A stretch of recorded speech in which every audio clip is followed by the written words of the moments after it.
today? Yeah, we would like. We must do everything for a win today, and it's not so easy. It's our first 12-hour race, and we hope we do until finish, and we hope on the highest podium. Right, so thank you, Adam. Now, Adam, of course, the team has done 12 hours before, but this is the first straight through 12 hours. All the other ones have been split races, so this is a straight through 12 hour. Here is the lovely Lamborghini from the RD Science team. I don't know, it's quite noisy. Walking this way is noisy because you're around the back of the engines the whole time.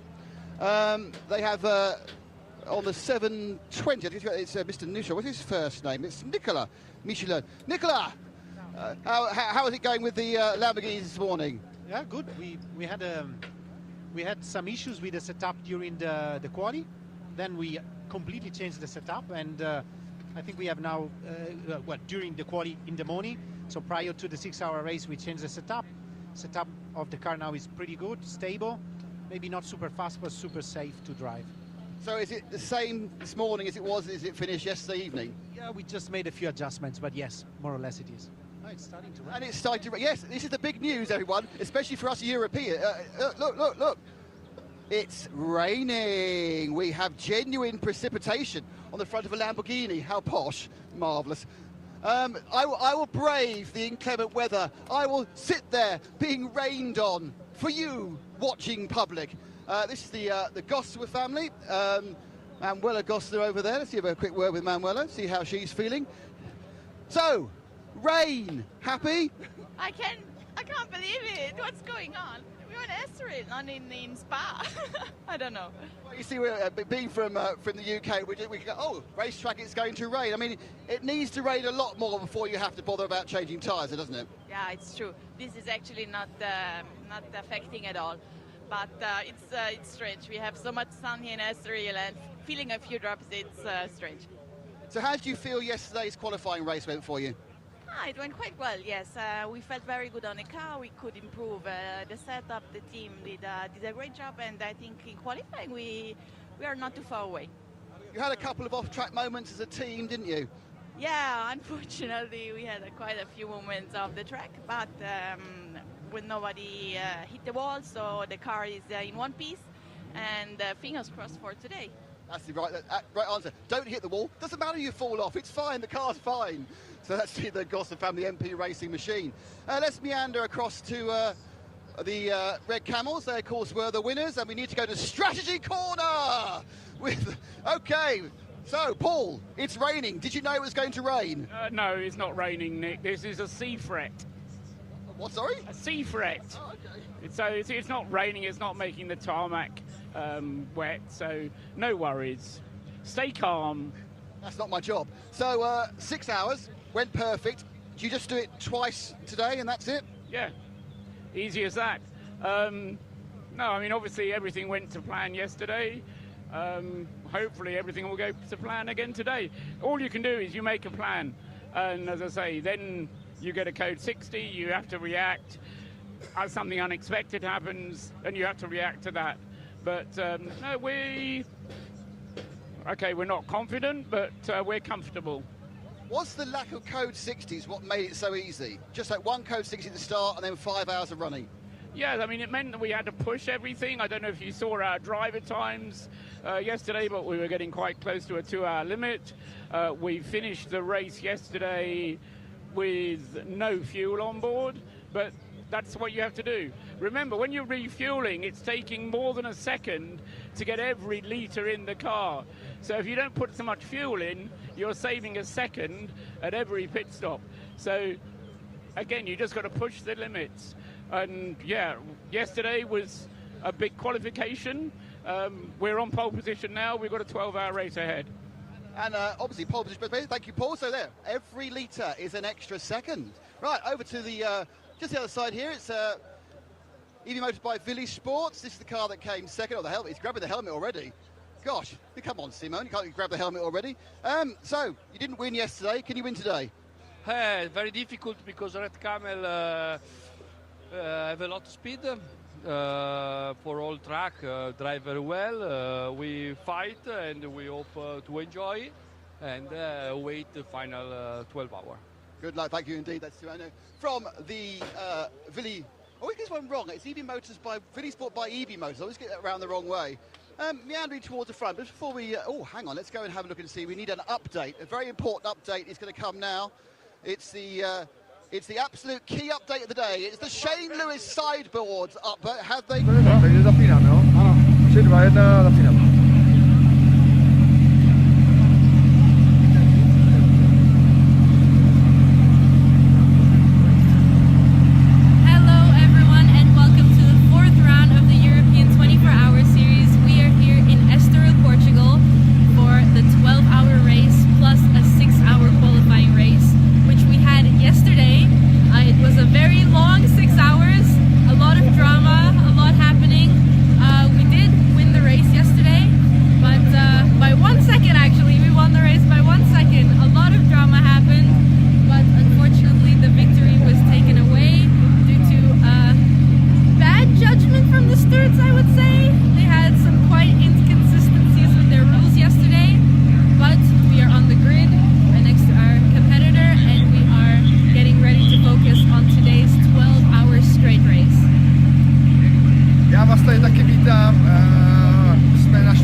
Estroril, je to tady krásný grid narvaný. Včera nás čekala 6hodinová kvalifikace, kterou myslím, že po 6 hodinách to zvládli, že to nebylo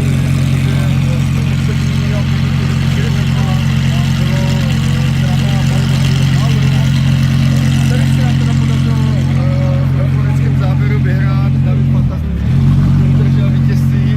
Bohužel nám bylo sebráno komisaři, protože David Čeloslavák tady vzal trošku blíž k sobě více a nevšiml si auta jedoucího za ním a komisařům se tohle nelíbilo a myslím si, že jsme na tom nesouhlasíme, 30 vteřin, ale museli jsme akceptovat. Nicméně moc hezký závod a dneska 12 hodin v kuse startuje Adam a se jdeme podívat, co nás bude čekat.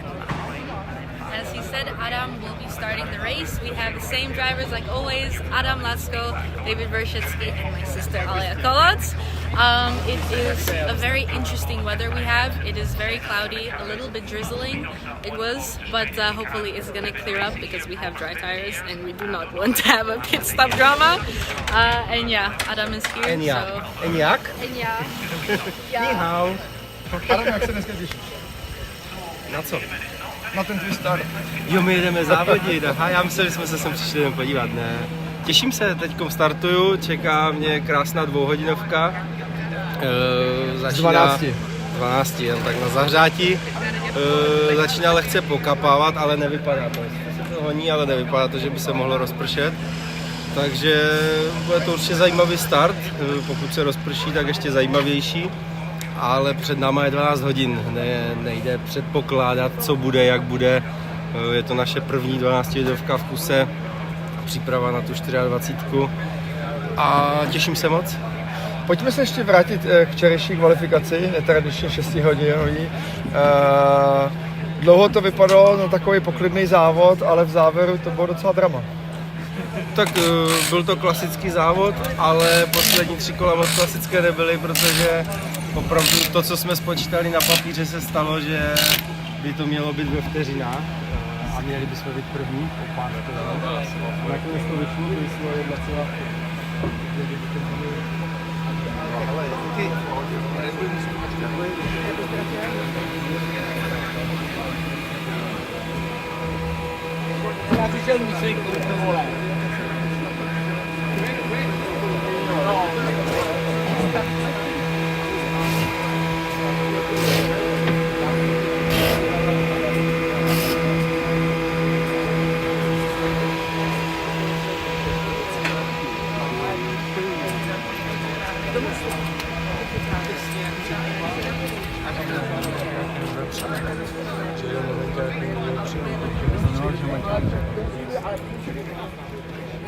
Mají přední momenták.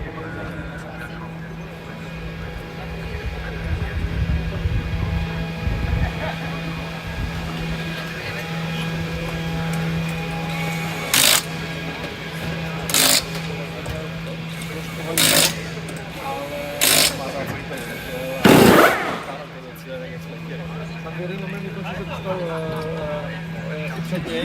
Když to zatáčil tam na onboardu, David mu dokonce mával, jak tam David mu zamával, byl hodně optimisticky dlouhý na brzdy z Atlasu, David mu tam nechal místo a ještě mu zamával, jak ho prolítl vlastně. Skoro skončil v kačírku ten náš soupeř, ne David. Opravdu, myslím si, že pěkné poslední kolo, to bylo jako úplně mega zajímavé. Vy dneska startujete opět tady krásně vedle sebe. Jaká bude strategie na startu? Jak jsem říkal, je to 12-hodinovka, je spoustu kol a času před náma. Asi není úplně se do toho hrnout v prvním kole. Ale člověk to tempo musí nasadit hned do začátku. Držím palce. Do tobě také. Zlomte vás.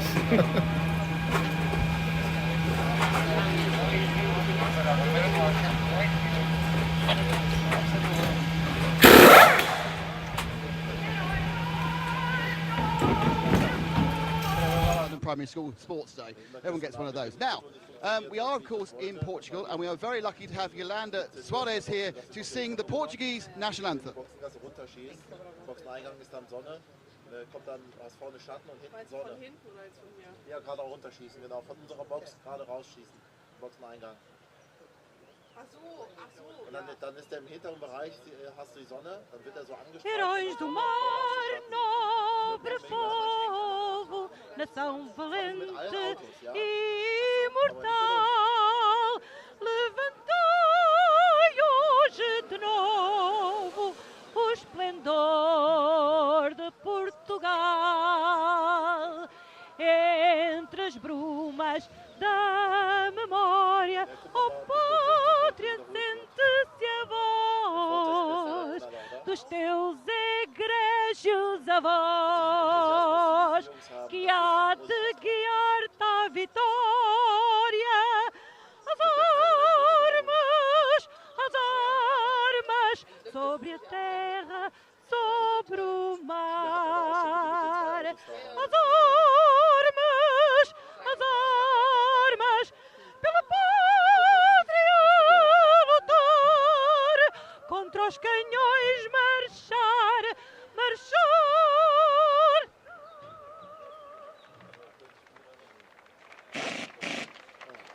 Well, a beautiful rendition of the Portuguese national anthem there, beautifully sung.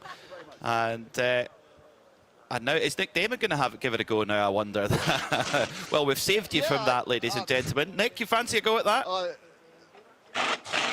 There were several notes there I couldn't even attain to reaching before my voice broke when I was 10, but that was impressive, wasn't it? And do you know what I liked about it? Yolanda gave it some. I love people who give it some, and she gave it some. Right, let's see if we can talk to some people we haven't spoken to before. I can see that the Huss team are over here. They're starting in third. I'm going to climb over here, have a chat to Mr. Vavish. Fred, two pesky Ferraris ahead of you. Was that because of the puncture or because they're too fast? I think both, but definitely the puncture didn't help us. I think we had a good strategy. I have great teammates. Our average pace is very, very strong, and I think that's the only way how we can beat them. But we cannot not have any problems. So they're very fast. We know it, but that's why we need to keep putting on the pressure, and we have to have the perfect race. So. It's overcast and cooler. Does that mean you can perhaps be a bit more aggressive on the tyres? You can push a bit more? Yeah, but anyway, we have heated tyres, so this should be fine. Normally, I will not say too much because everybody hears me. No, carry on. No, tell me all. I know all the tactics. No, we will see. No, but I think we will have a good car. The guys did a great job now, and yeah, we're good to go, and we can try again. Great stuff, thank you. Fred Vavish out of the Haas RT car. Let's meander back down again where we've gone up. This is the E2P machine, number 90. Let's have another word with our favourite Spaniard, Mr. Saniero. Antonio. He's giving Pablo a wave. Antonio, how did you feel the 6-hour qualifying race went for you guys? It was quite tough, but I think it was a great race so far. Yeah. And now you have to do it twice. Yeah. We will see. It's gonna be a very, very tough race, but let's see how it goes. So have you changed the car at all overnight, or is it the same as it was for the qualifying race? Same as yesterday, because we thought the car feels great, and we thought it's the best way for today. Yeah. Great stuff, thank you, Antonio. See if we can. We're being a bit shoved off the pub. Me, Andy, walking back. See if we can have a bit of a chat as we wander through the. Which was it? One of the. There's a Broiker there. So, is it Luke? I think it is. Now, Luke, you won. What was the reason behind this sudden uptick in form? About that? You won very easily. I mean, can you just repeat it today? I hope so. It's double the amount, so we will see. But I think we just will force the same strategy as it worked out yesterday, and let's hope we can do it again today. I mean, is it easier to have a strategy when you've got less cars on track and less interruptions with Code 60s, or do you prefer it more when it's more random? I'll prefer the randomness of the Code 60 because it makes more chaotic and makes more of a fun race. But if it's no Code 60, it's also a different mindset, and you really have to push the tire for the 1.5 hours. So it's a different kind of race, but still a lot of fun. Great stuff, thank you, Luke. Now I need to get the chat to one of the main rivals with Red Ant, and I need to get my my daily update from Mark. So Mark, so how was the day and the race yesterday? Yeah, the race yesterday went a little bit difficult, but we have to make the setup today, and we make some changes, and today we have a very good faith in it. And what time did you get? How long do they make you work into the night? What time did you leave the track yesterday? We left at 3 in the night, so we worked very hard, but that's no problem. We are one family. We do it with pleasure. Great stuff. That's Mark, the key member of Red Ant Racing, because he's the man who mends the cars. Okay, we're being thrown off. I think it's time to get a bit of build-up for the event from our fabulous booth commentators, which of course are Peter Mackay and Joe Bradley. Thank you very much, Next. That's very kind of you to say. So, gloomy conditions here this morning here in Circuito Estoril. And with being so close to the Atlantic Ocean, you never know what's going to roll through. The forecast says this is going to clear and we're going to have a sunny day. But Joe Bradley, you never know. You just never know here. Well, we're on the Atlantic coast, aren't we? And I live on a coastline. And you can sometimes wake up with a sea fret. And now that Paul Truswell, who we spoke to on the grid there, he lives on the Isle of Wight, so he lives surrounded by coastline. So he knows a sea fret when he sees a sea fret. And the weather forecast is that we are going to see completely sunshine conditions by the time we get to lunchtime. The cloud's going to clear, the sun's going to come out. By the time we get to this evening, it's going to be bright and clear without any clouds, honestly. I'll take your word for it, that's for sure. The WTM by Rinaldi Racing crew, they will start on pole position. This starting grid is set by the 6-hour qualifying race results we had yesterday. Kessel Racing they're on the outside of the front row of the grid. Row 2 has Haas RT and CP Racing. Then on row 3 it's E2P Racing and Sherisport PHX with their Audi. Watch for that car to come through the field. Row 4, Red Camel Jordans and Villy Motorsport by Ebby Motors. They're the leading two cars in the 992 class. Starting on the 5th row of the grid today here at Estoril for this 12-hour race, we have behind there we have the Red Ant Racing crew and MP Racing, so a 992 and a GT3 car. Then it's Red Ant Racing and RD Science CLI Racing team. Row 7 will be the GT4 battle, which went right down to the wire yesterday. BUGGYRA Racing finished ahead on the road, but after a post-race penalty, Atlas BX Motorsport took the win. There's just 2 points between them in the championship as well. Row 8 is PCR Sport with their Mercedes AMG GT4. Then it's HRT Performance with their Porsche. And then on row number 9, finally, we have RPM Racing and Vortex V8 with the HRT Performance Porsche 992 starting on the 10th row of the grid. So, the race not long from starting. We're just coming up towards 5 to 9 local time. I hope you're sitting comfortably wherever you are in the world. Here in Europe, it's just about Saturday breakfast time. Get yourself a nice cup of coffee and a pastry, I think, would just be about the order of the day, John. You've just had breakfast. Well, I've had my pastry, but yours might not have. Well, that's true, and wherever you're waking up in the world, if you are waking up, then it's breakfast time. But yes, you've just had breakfast. Was that a hint for someone to bring us pastries, by the way? Because that wouldn't be a bad idea. I'm a bit pastry. It's going to be a long day. It will be. It will be. It's a long race for the cruise. Think of the cruise. There's 12 and a half hours. We didn't see in some of the cars. We didn't see the entire driver lineup being used in the 6-hour race yesterday. I mean, our winning car, Wolkenspiegel Ferrari, Georg Weiss did not drive, but today in a 12-hour race, much more likely we will see him drive. I mean, the only disadvantage is if you didn't take part in this 6-hour qualifying race, you wouldn't have scored any points for the driver championship. Yesterday, this is the first time the 24H series has gone to this format of a 6-hour race to sort out the grid for a 12-hour race the following day. And we're going to, I mean, we'll talk to the teams across the day and we'll find out just what they think about the new format. And the fact is that the approach to this was, because the qualifying race it wasn't like a 1-hour session where you had to race, 1-hour sprint. It was a 6-hour race. You can't really be thinking about going racing for 6 hours purely purely aiming for a great grid position for a 12-hour race. And that's why we had championship points. Half points were awarded.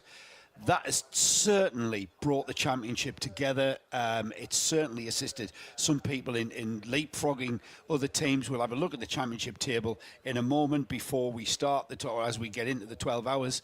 But I personally think it was a great idea. I'm really intrigued to see how the teams feel.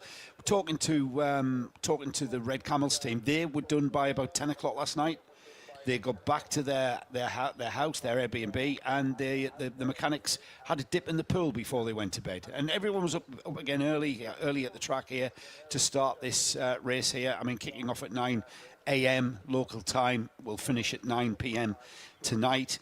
But they still had time for a dip. So, it wasn't too bad. I perhaps forgot to mention that, unlike other concepts and other processes that we have in the 24H series where we have split races, this is not a split race. Yesterday's 6 hours was a completely separate race. Today's 12 hours is completely separate. So what that means is no parc fermé overnight. The teams were given their cars back. They were scrutinized, given their cars were given back to them. Full service, brake pads, brake discs, oil changes if needs be. Maybe some drive shafts. Maybe some definitely drive shafts, the way you have to use the curbs. If you've got any sense, you would have, especially on the Porsches and stuff, on the 992s. Full service, full preparation going into a 12-hour race. And they were able to do that. And you might think, that's a bit grueling because you're going to be working into the night. Thankfully, it wasn't too late a day for the mechanics and the teams, and they were able to get back to their hotels and houses. It was for Red Ant Racing, 3 o'clock in the morning for them. Oh, was it 3 a.m. for them? 3 a.m. Right. We heard from the mechanics down on the grid, and the Red Ant crew, but a big family team, a big family effort, and got the cars served. They've got 2 cars though. So you've got double work. This is exactly what I mean. I know Snowy and Nick are going to be asking the teams what they think about this format of how to go about things, and some teams might. All right, the Red Camels team, they were happy. They were in the pool by 10:30. The Red Ant boys, 3 drinking a.m. out the winners' trophy, it's medals. They're sipping off the top of it, maybe. Yeah, 3 a.m. and then back here for a 7 a.m. start. It's that's a bit grueling. Yep, it is easier to go back to the hotel with a win under the belt. So mist rolling around the beautiful hillsides here at Estroril. The circuit sits in a kind of natural bowl. It's an atmospheric place. I've been racing here for over 50 years. The first race, a European GT race, was won by John Fitzpatrick in a Porsche 911, and since then it's hosted the World Sports Car Championship and even around a special stage of the World Rally Championship, the Portuguese World Rally Championship, where a certain Carlos Sainz Sr. won that stage in a Ford Sierra RS Cosworth. Was that where I think it's become a bit of an urban myth that one of the cars put a time in around the circuit that would have put them 6th on the grid for the Formula 1 race? That does sound like an urban myth. A Group B rally car that, you know, that's like Ayrton Senna taking the Turbo Lotus that he won here in '85 around the Forest of Kielder. Well, it was post Group B era, so it is probably an urban myth. Right. That was 1987, so it was Group A then for right, rally fans out there. Yeah. Yes, that's the only time it's hosted a special stage of the Portuguese rally here in Estoril. Kari-Pekka Laaksonen will start the HRT Performance Porsche, number 930. They parked up early yesterday. They were a little bit down the order as the qualifying race wore on. They thought, we'll just park up and we'll go for the big one today, the 12-hour. This is the one that the teams really want to win. This is the one that they'll go for. Now, our onboard camera with Red Camel Jordan is showing Ivo Broikers behind the wheel, but I'm not convinced if that we'll be able to tell about the open face helmet or not, but that looks... Well, if we get a look at the car when they come over the line, we'll be able to tell if it is Ivo or indeed Luke or Rick Broikers, or indeed Fabian Dans who's in that car. Tracy Krohn's crew with Nick Jonsson and Philip Hambrecht, they were leading overall in 992, despite being an AM car, and unfortunately a gearbox problem early in the race with Tracy Krohn on board. Had to bring the car in, replace the gearbox, and go back out and go racing again. So we are due to get 2 warm-up laps here in the Hankook 12 Hours of Estoril. We had 1 yesterday, but we're going to get 2 today. Yeah, we're definitely getting 2 today. I think that's where the confusion came in, wasn't it? 2 warm-up laps for the race, not the qualifying race. So we can give you the starting drivers. Jochen Krumbach starting in the 22 Wottenspiegel car, Wottenspiegel Team Monschau car, the Ferrari on pole position. Alessandro Coltiera is starting the Kessel Ferrari. Frederick Vervisch is starting the Haas RT Audi. Charles Espinlab starting the CP Racing Mercedes. Pablo Buggyra in the E2P Racing Porsche. Elia Earhart in the number 1 Shira Sport Audi.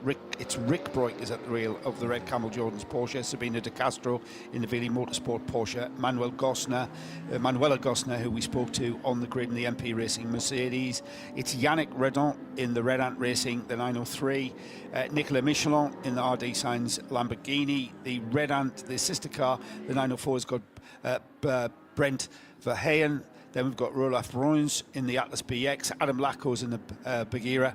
Antti Burri starts the HRT Performance Porsche. Joseph Pereira in the PCR Sport. The Vortex has been started by Lena Lamarouche. Tracy Krohn is in the RPM Racing Porsche, and Stefano Monaco in the HRT Performance car. Great to see the 967 Porsche taking the start. Didn't take part in the race. It did take part in the race, but it was more of a shakedown taking part in the race for that 967 HRT car, and they're in the race proper today.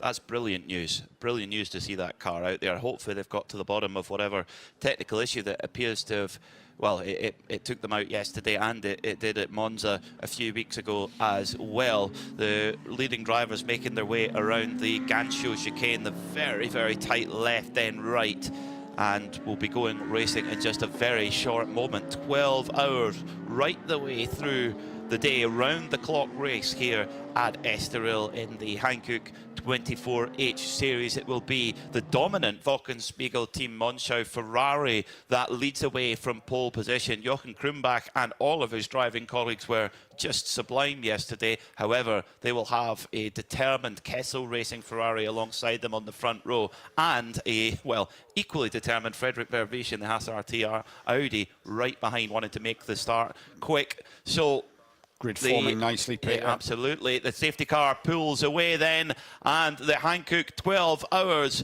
of Estoril will be underway.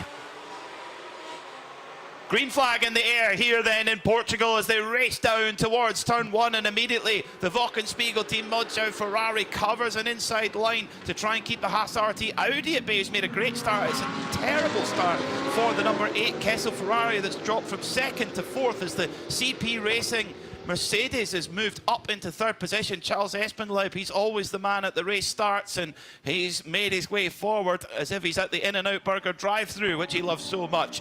Through they go down towards the turn number 3, Lamy, hairpin, and then up to the left-hander at Curva, VIP, and then it's the fast run down towards the Parabolica interior. Whoa, a bit of a wiggle there on the curb for the Ferrari, Joe. Yeah, the Kessel car. Just got the power on a little bit too early there and spun the back wheels up. They're already onto the back straight towards the Parabolica interior. It's the Wochenspiegel team, Monschau, Ferrari leading from the Haas, RT, Audi. The CP Racing Mercedes taking a bit of a, what I would call a watching brief there, dropping back about 4 or 5 car lengths. Then we've got the Kessel Ferrari. Then we've got the number 1 Shearer Audi. Shearer Motorsport Audi just slotting in behind the Ferrari. But I tell you what, that number 1 with Eli Earhart on board, that's the black and green coloured car, black and lime green coloured car, looking very racy. They close up, they concertina up through the Gansu chicane, then they'll spread back out, and there's the battle for the 992 class as well. 903 leading the 909 and overtaking them from their grid start. So that is Yannick Redant, who's got past Rick Breukers. Rick Breukers will not take that lying down, you can be sure of that. The Atlas BX crew, they lead in GT4 from their very close rivals, the BUGGYRA ZM racing crew. Is already the first lap is complete here at Estroril. 1 minute 41.483 on that lap there from Jochen Krumbach. We'll see what the first flying lap is going to be. I think in these slightly cooler conditions, the precipitation that is in the air, Joe, as Manuela Gostner very rightly said, it's not going to affect the grip much unless we get any actual rainfall. But these cooler conditions should really help the tyres, actually.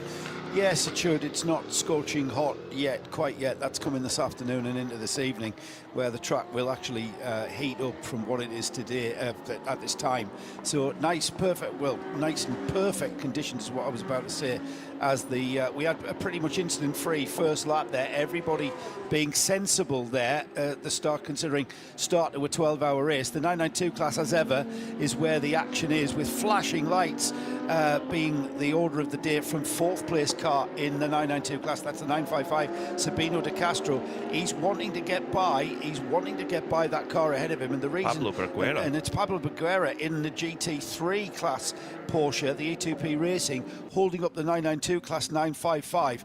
And this is where, even at this early stage, Peter, we can get a little bit impatient and a little bit desperate into the chicane. This is where we can trip over one another. We have managed not to this time by, but that 992 class 955 numbered car really is being delayed by the GT3 car. Seems like Pablo Burguera is just struggling to maybe get a bit of tyre temperature and just taking it easy again. 12-hour race, you don't want to make a mistake at this point. That is just the last thing in the world you want to do, with all your teammates watching closely on the monitors back in the pit garages. Over the line to complete lap 2, and Jochen Krumbach, the 52-year-old AM-graded driver, 1:38 flat straight out of the gate. Now that would have been one of the fastest laps of the race yesterday, so clearly the conditions are more favourable than they were when we stopped the race yesterday. The cooler conditions. You called it well, mate. You called it well. Yeah, 1:38.9 for Vavish. So Krumbach has pulled 9/10 of a second out of an Audi factory driver. Wow, that's pretty. That's pretty solid driving there. We know how fast that Ferrari is with that WTM by Rinaldi Racing. Remember, it's Rinaldi Racing underneath that Wochenspiegel team Monschau sticker, and they certainly know how to go about their business. The 992 class is still being led by the Red Ant car, Yannick Redant, ahead of Rick Breukers, the winners of the qualifying race yesterday, now lying second. Still early days, and I think, Peter, you're playing a little bit of a waiting game all the way through this first part of the race for a few hours yet before you need to start getting desperate. I love it. It's a Benelux battle. The Red Ant Belgian team against the Dutch team, Red Camels. Yeah, it is Benelux. That's anyone from Luxembourg? That matters. I don't think we've got any Luxembourgers in the field, but Luxembourgers we've got Dylan Pereira, the outgoing Porsche Super Cup champion. He's from Luxembourg. So we do see them occasionally, but certainly Dutch drivers and Belgian drivers well represented here in the 24H series. The Creventic company based in Nijmegen. So the number 90 E2P Racing Porsche, that's 6th in the GT3 class, has still got that pesky 992 class Porsche all over the back of him. Sabino De Castro and Livelli Motorsports by EV Motors. He needs to get by the GT3 class car because he can see the class leaders in 992 just ahead, and they are eking out, they are building that gap because he just hasn't got the power on the straight. The GT3 car got a little bit more power, quite a lot more power. And the 992 car is a little bit slippery down the straights, so they're kind of equalising one another out, aren't they?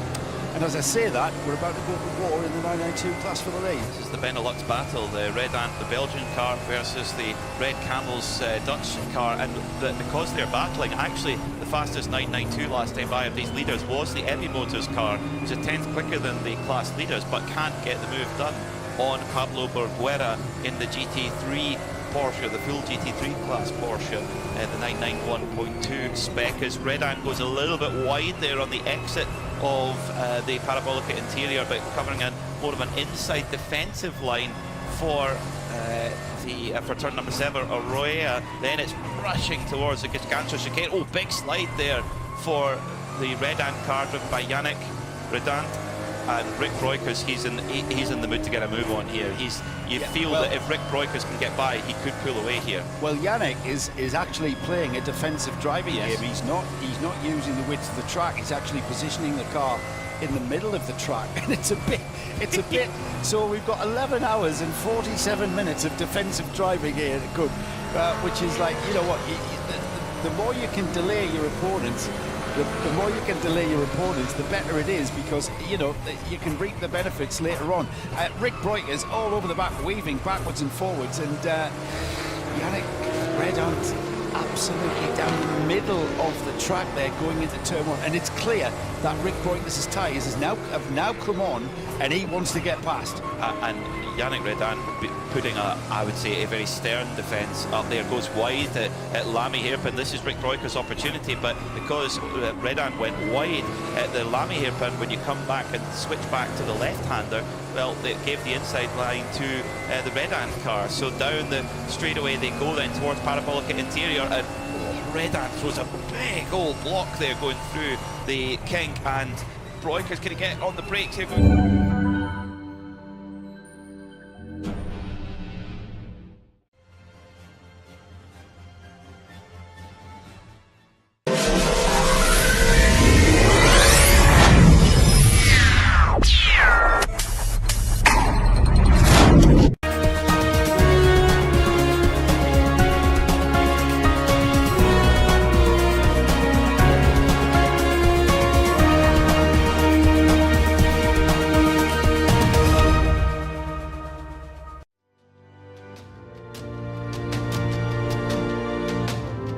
Sponzorem pořadu je Build Synergy SRO.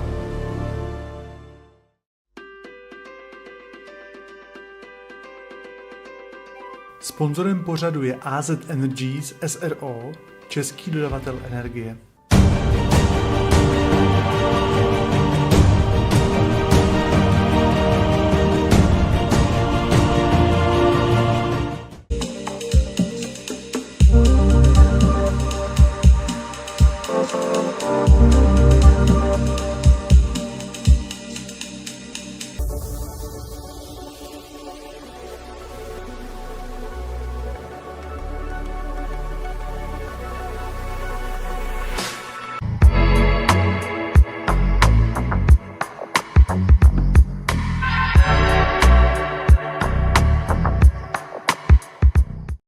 There as well. He's thinking, right, watch this chap, watch me disappear into the distance. Just delaying him as much as he could. I mean, yesterday they probably didn't worry too much about Rick burning up some of his drive time behind at 60 kilometres under code 60, because it's the first code 60 in the first hour. There's bound to be some more, and where we can get our AM drivers in the car, that being Dad, Ivo Breukers. But however, they didn't, and Ivo got one of the prime slots to drive the car.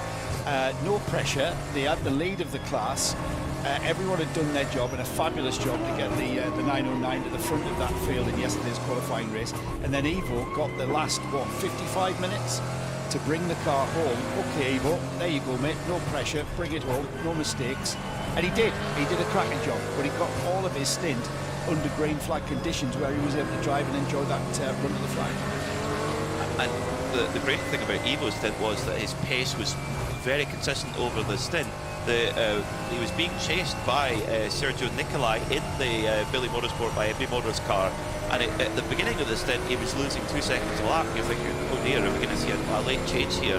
But then the Ebi Motors car's pace just dropped off, and Ivo Breukers just kept drilling in those fast times, and actually he got quicker through the stint rather than the other way around against the tyre wear.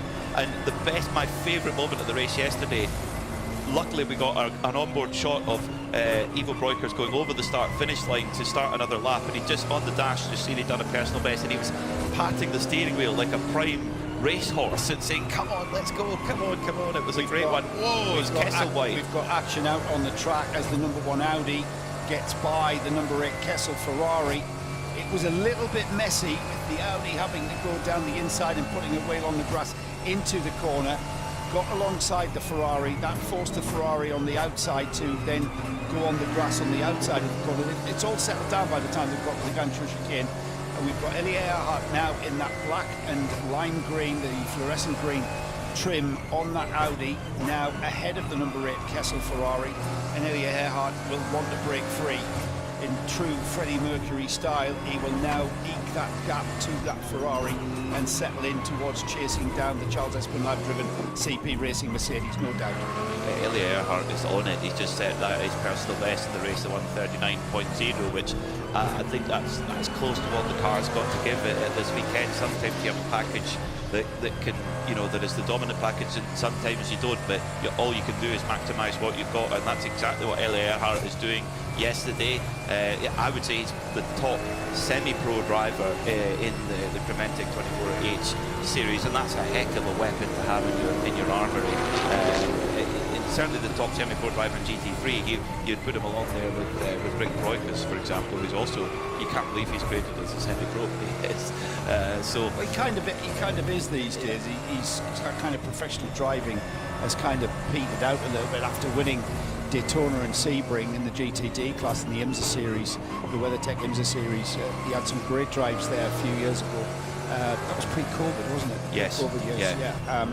And then his role with the Red Camel Jordan's team is beyond just being one of the driver, perhaps the superstar driver in that lineup. He's also the team manager, the logistics and operations manager. It's Rick's job to see the weekly running of the team, arranging the logistics of getting it to the track, getting the team to the track, sorting out even the Airbnbs and the hotels. That's Rick's day job now, sorting out that for Red Camels. Well, he's obviously good at that because he's found an Airbnb with a pool in it. Well done. Yeah, he can drive absolutely. and find the best Airbnbs. GT4, this has been the battle to watch all weekend long. Atlas BX leading the way, but the BUGGYRA GT4 car right on the tail. They've got identical machinery, Mercedes AMG GT4s. Of course, they can set them up how they wish, but they get the same car from the factory as our excellent commentary box view. We're watching the race on our monitors, but we can see the team personnel walking in and out of race control. And guess who's just walked into race control, Joe Bradley? Go ahead. Have a guess. Who's getting held up there quite a lot by a car in another class? Yes, so was Billy Motorsport. Yeah, two Billy Motorsport guys looking. They didn't have a smile on their face, put it that way. And so they've obviously got something they want to have a chat about. Well, they don't need. They've got no case to bear now because unless they've been given a penalty for something. Unless they have, let's have a look. Let's check the penalties. Yes, they have. 955. Yes, they have. Not respecting correct position in grid formation. So we've got a couple actually to talk about. We've got 2 penalties so far from the start. The 58. That's the MP Racing Mercedes with the Gosling family in. False start, not respecting out of grid formation basically. And the 955, the Billy Motorsports car. That's two cars with 10-second penalties, which they'll serve at their pits. Not necessarily their next pit stop. It's up to them when they serve it. So they may wait for a code 60, where the penalty, as we spoke about, when you serve the penalty under purple conditions, under code 60 conditions, the penalty is doubled, so that 10 seconds will become 20 seconds. However, like we've debated and spoke about many times, soaking up 20 seconds of penalty whilst everyone is doing 60 kilometres an hour is perhaps less of a disadvantage than it is 10 seconds with everybody running at full champ. Coming back to penalties, yesterday we saw the Haas RT team given a 42-second penalty for speeding under code 60. They went 3 kilometres an hour over the 60 kilometre an hour limit in that time. And the Haas RT team, with their data, they were convinced they had not broken that speed limit. They did not serve the penalty during the race, and basically, you know, to argue it out later. And looking at the results from last night, they were still, that penalty stood. Right. So they were dropped down to third position. They lost second position and also lost the GT3 Pro win to Kessel Ferrari. It might be worthy of a mission for Nick Damon, who's down in the pits, to maybe go and have a chat about that and just see what. So yesterday's, I mean, we're talking about yesterday's qualifying race, which was bound to happen because it was, you know, a significant feature of this weekend here at Estroril. But you know, what I want to know is what case did Chris de Donker, the chief engineer, present to the officials to argue, if you like, and defend that penalty of 42 seconds, which was applied and was clearly applied to the race results. So that's a nice little mission for Nick. That is as he's putting on his investigative journal.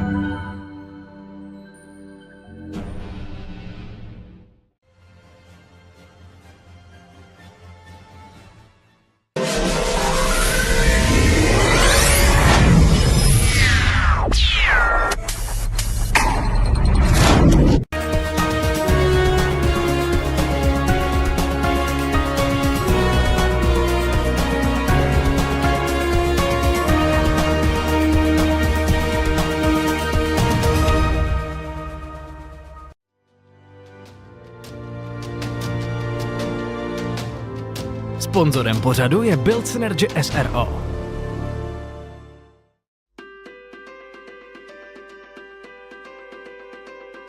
Sponzorem pořadu je AZ Energies SRO, český dodavatel energie.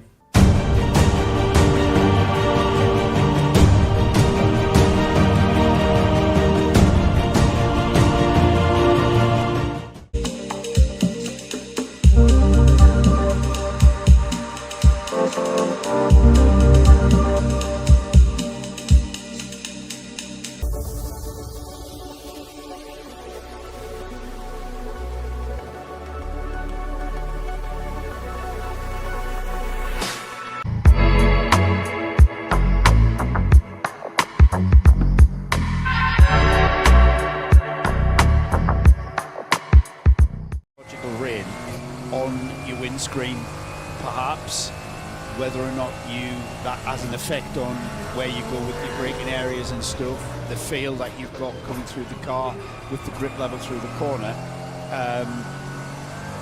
That's where you're going to gauge that. So until that rain dropping on your windscreen is going to impede your vision to the extent where there's enough water to impede your vision, that's when it's going to start affecting the way that you drive the car. And the way that we are now developing into that race there for third position overall, that Elia Earhart-driven #1 Audi has absolutely closed that gap down to Charles Espinard in the Mercedes. And I'm not sure Charles is going to have anything in the toolkit to keep that Audi behind him. So the thing about Charles Espinard is he's really smart. He won't throw a huge defence at it and cost himself time. They're thinking the long race. Since they rolled the car out the truck earlier on this week for the pre-event test and the practice, they've been concentrating on race car, not one lap speed. It's about making sure we get to the end at the best possible race time, or race distance, I should say.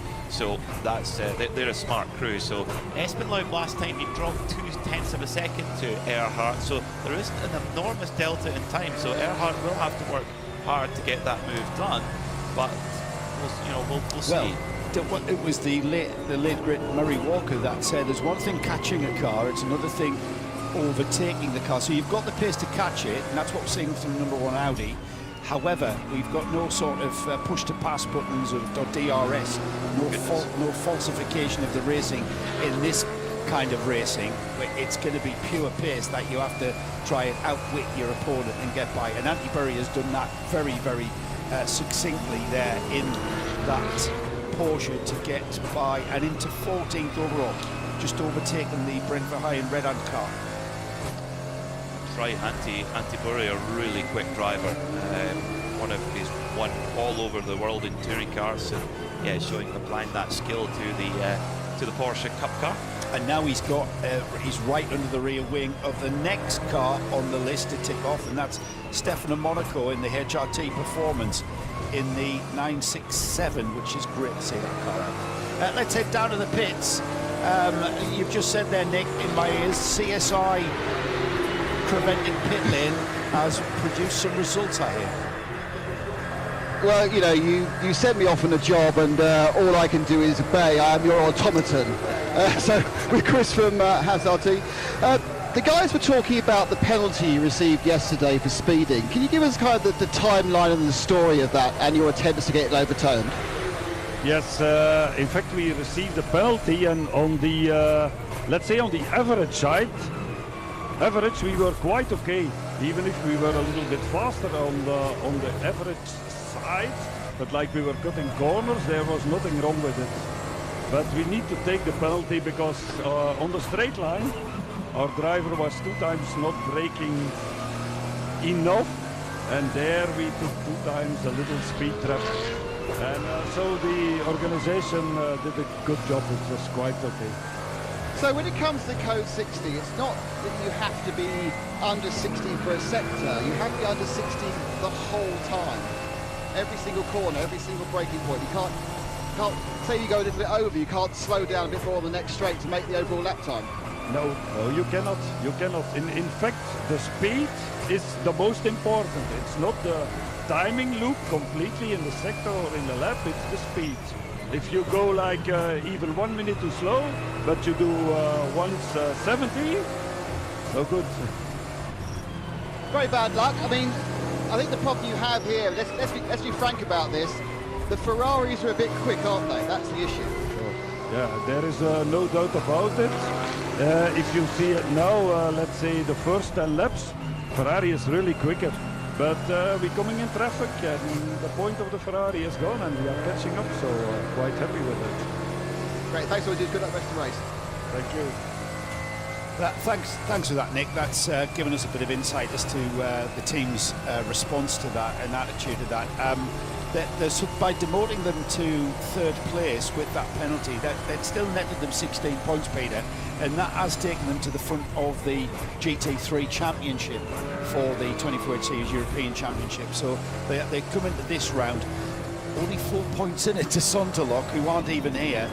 The cars that are here are down in 4th place, 10 points behind, and that's CP Racing, 10 points behind in the GT3 Championship. So they've just got to keep it clean and get a result today. I mean, the gap, it had gone all the way up to 9 seconds. As Chris Donker said there, the gap is now coming down as we go into, we're now half an hour into the stint. The fuel load is starting to come down. The multi-class traffic conveyor belt is beginning. So now Frederick Vervisch, and that's where there is just no substitute for that experience and that skill of a proper platinum grade driver, and Frederick Vervisch has cut the gap from 9 seconds to 4.5 seconds. So we've got a game on at the front here as well. So it's WTM by Rinaldi Racing, who lead by 4.4 seconds from Hazarty Audi. CP Racing are still in 3rd. Elliot Earhart has not been able to make this the impression that we thought. He's chased up to the, as you said, Joe, he's chased up to the back of Charles Espinlau, but Espinau's just seen him in the mirror going, okay, you want a couple of percent? I've got it in the locker. It's clear that Charles Espinlau was listening to this broadcast, because we kind of walked him up to the fact that there was an Audi in his mirrors, and then he's responded, and he's kind of picked up the pace. It looks like he's picked up the pace. I haven't been monitoring his lap times exactly in that CP Racing Mercedes. His last time through, 1 minute 40.7. In comparison to Earhart's 1:41.6, so that's where it's kind of ebbing and flowing slightly, isn't it? And you never know how certain certain drivers react to that mental rain. I mean, it is only mental rain. The wiper blades aren't even on the car, so there's obviously a little localised part of the circuit. We saw little spots of moisture on the camera lens in one of the corners, so you just never know how it can affect, but a more likely scenario is that it's traffic. Last time by, they've just gone over the line now, a 1:39.6 for Espenlaub, and again a 1:39.9 for Earhart. So Espenlaub, it is as if that black and yellow hoodie's appeared in the mirror and he's just gone, okay, got it in the locker. So those spots on the camera are at the Gansu chicane. And that's still, when you're coming out of there, that's probably the most traction limited part of the circuit. When you're trying to get the power down and it's the car wants to oversteer anyway, and if you've just got that little bit of localised, it's one of the lowest parts of the track as well, isn't it? It's not in terms of speed, or no, in terms of altitude. Certainly at the bottom of the Gansu chicane, it will be. It's quite, so it's not like it's sort of on a peak into the Seafret cloud. The sun is coming out, Peter. You promised. The sun is coming out. I did tell you it was going to come out, and we've got the sun beginning to shine into our commentary box, and the Seafret is burning off. Living on the northeast coast of England, mate, you get very, very used to waking up to misty and foggy conditions, and then by the time you finish your breakfast and you walk outside, it's all gone and it's bright sunshine. So it's the way that the heat of the inland areas meet the cold of the sea, the cold temperatures of the sea, and that causes a bit of a fret. There's a bit of a geography lesson there for everybody. In your days of working every hour that God sent and working, well, in shifts, but you know, in your days of what you would have seen that. Oh yes, yeah. Working night shift, you mean? Yes. Yeah, working on the coast as well. So a lot of time in South Shields, where when it was quiet, which was very rare in South Shields, we'd park up on the cliff top and watch the sunrise across the North Sea. Yeah, beautiful.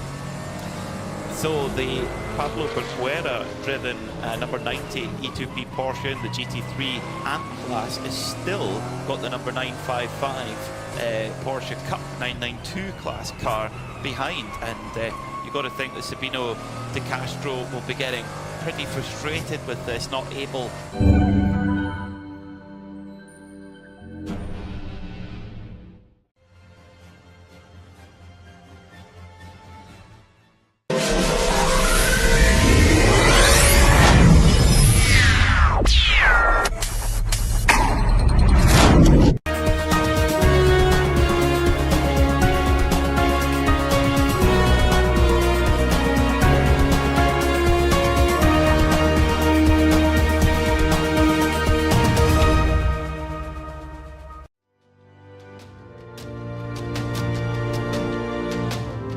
Sponzorem pořadu je Build Synergy SRO.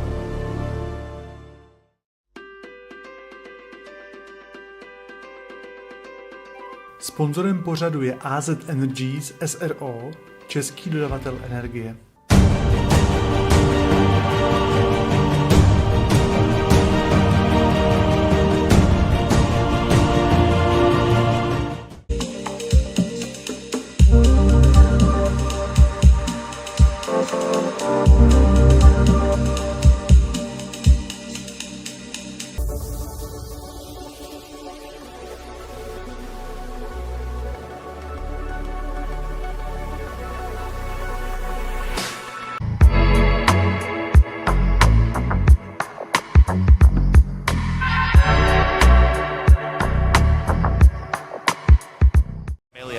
Last lap by Joe, Ellie Earhart pulled 6/10 out of Espenlaub in that chase for third.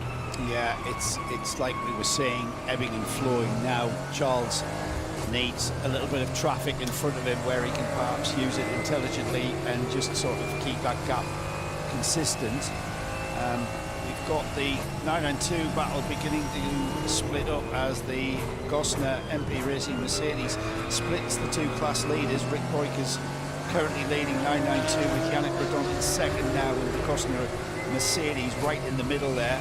Also still in the mix of the 992 class is Pablo BUGGYRA, who did get overtaken by Sabino De Castro in the 992 Billy Motorsports car. However, he's now got Pablo's gotten back by the 992 class car in that GT3 E2P Racing Porsche, and it's a bit of a mix, and at first glance it's very hard to tell the 992 cars from the GT3. especially when they're Porsches. Easy to spot when it's a Mercedes, not so easy when it's a GT3 Porsche. Certainly not. Certainly not.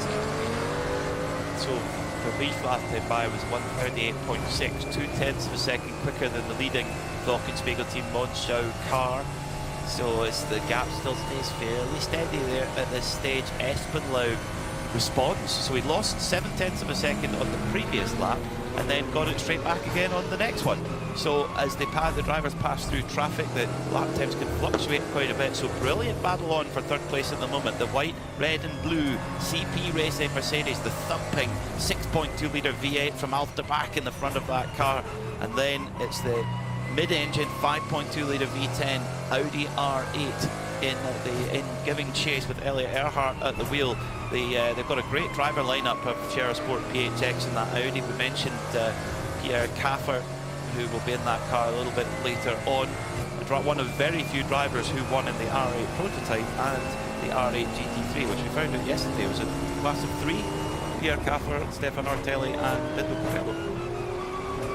Yeah, that's right. Some lovely trivia questions. We'll be trying to pull some more trivia, if not continue with our trivia search today during this 12 hours.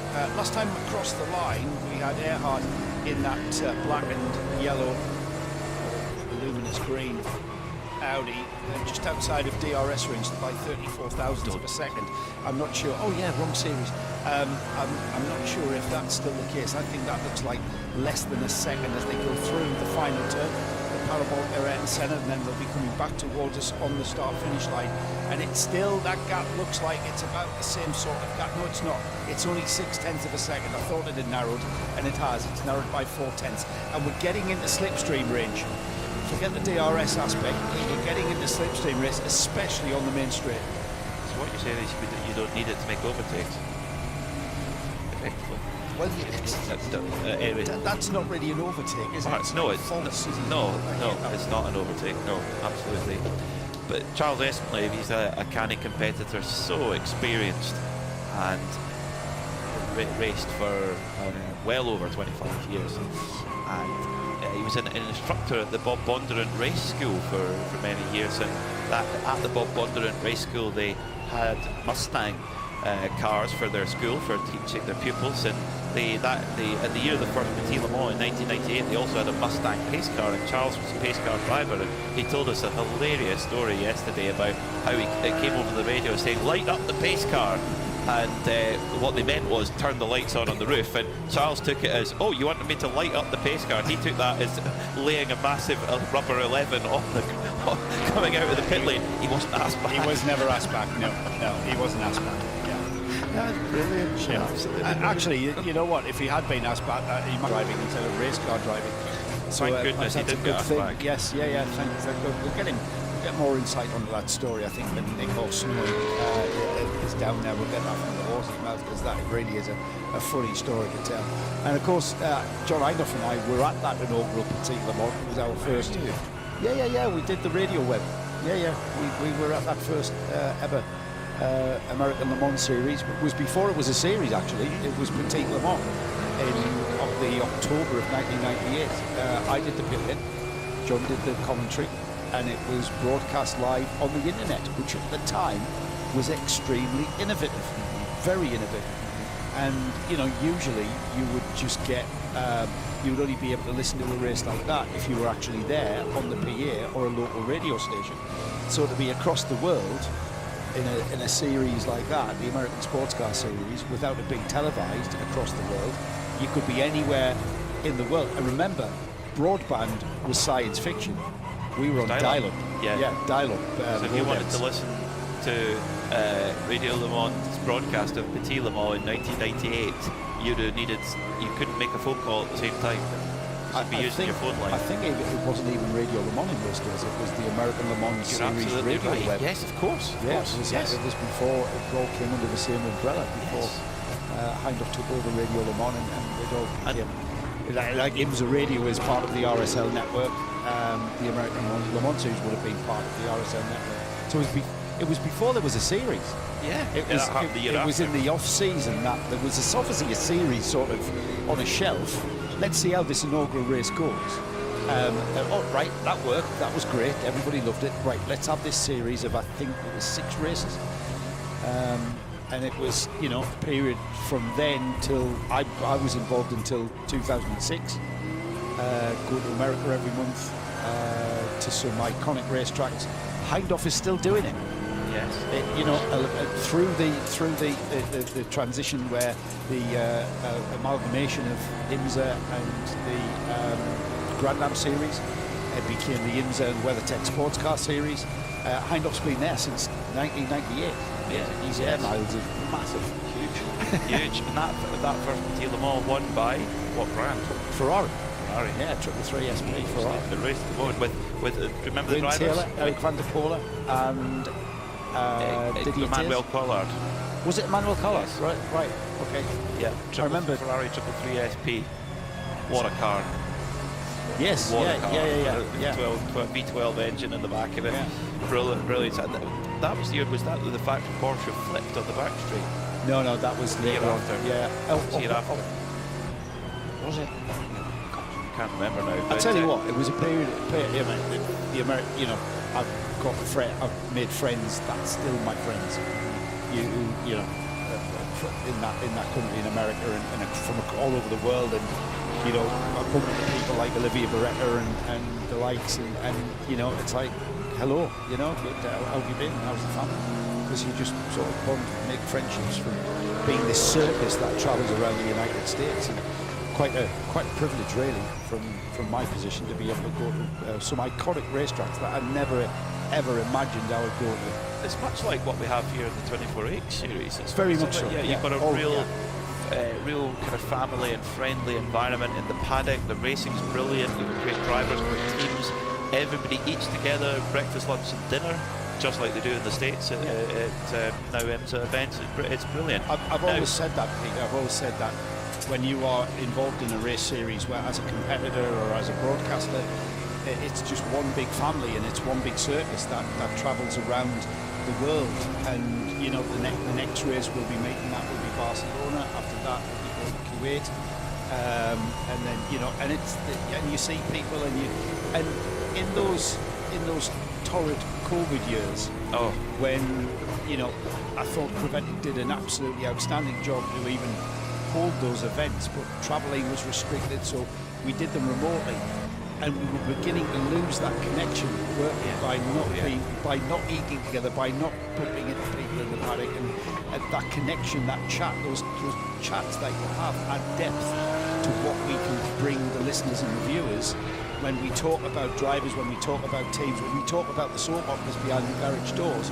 We were losing that connection, and thankfully we've been back to normal for quite a while now. The family get together and I didn't know what it was like before, but I feel like you appreciate it more being here because of that.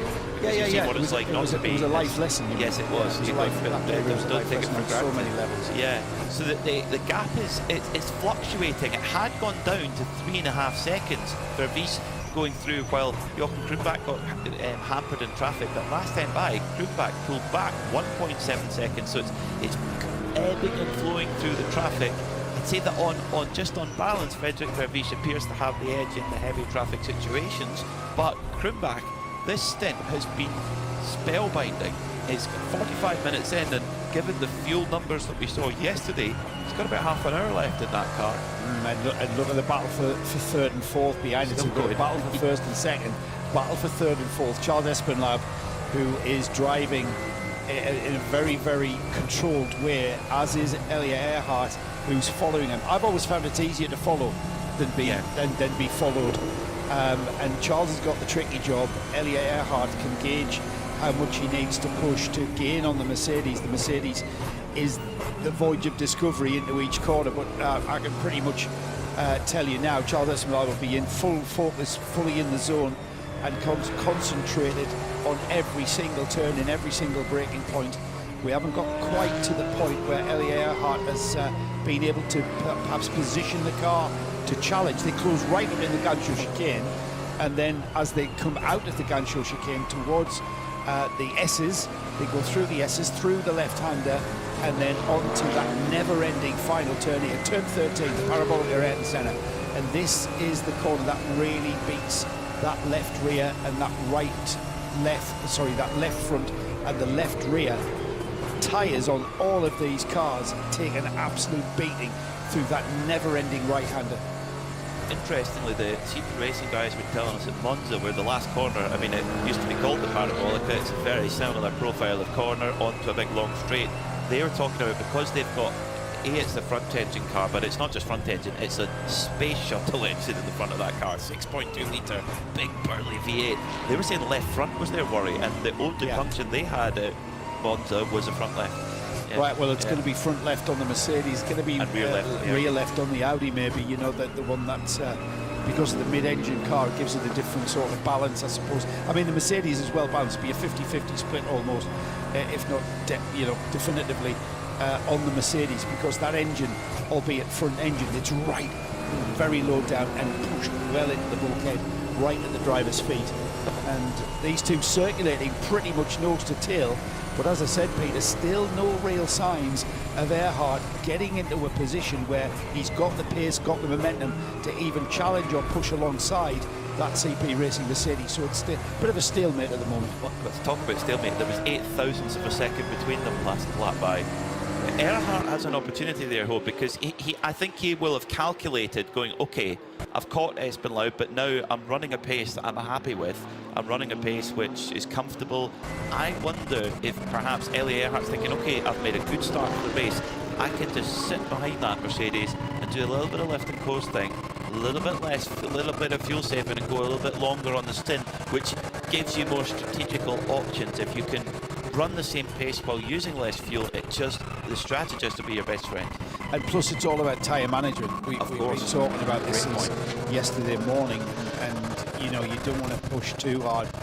Earhart had the pace to close up on the CP Mercedes, there's no question. So for me, the Audi is probably being stifled ever so slightly by that Mercedes, and if that Audi driver can get by Charles Espinlau, then we will see him pull away.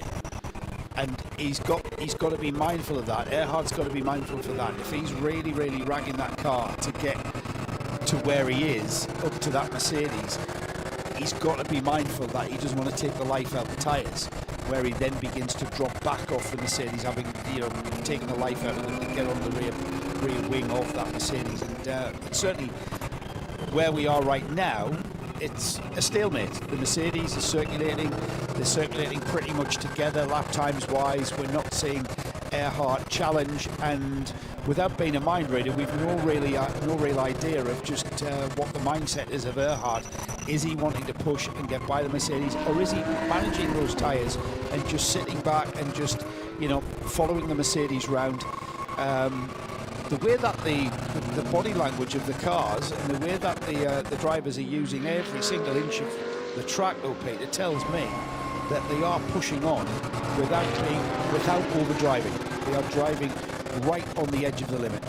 I agree. I'd noticed that a few laps ago with Charles Espinlau using all of the exit on the curb, and that's always a telltale sign, isn't it? That there's, well, if you go over the curb, then you're risking track limits, warnings, and therefore penalties. In the end, we saw a few of those yesterday later in the race. Of course, a double race length today, so could we see the same?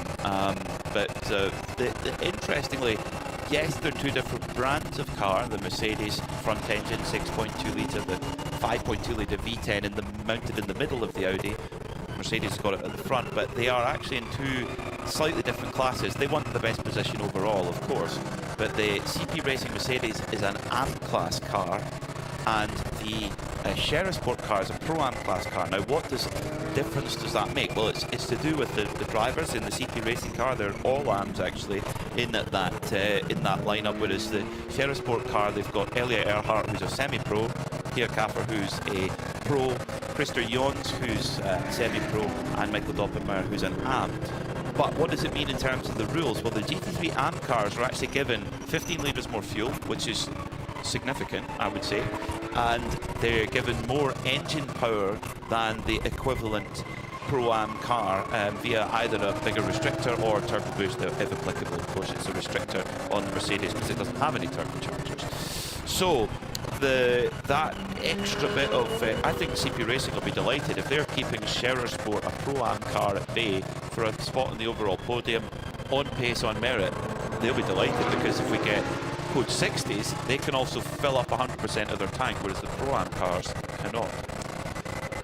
One of the fastest cars on the track at the moment is the 930 Porsche, currently in 4th place in the 992 class. Antti Berry is the driver at the wheel, and he really is the superstar in that driver lineup. He's now come upon the Nicolas Michelin RD Sainz Lamborghini, and they are battling for what is 11th and 12th overall. They're in 2 different classes.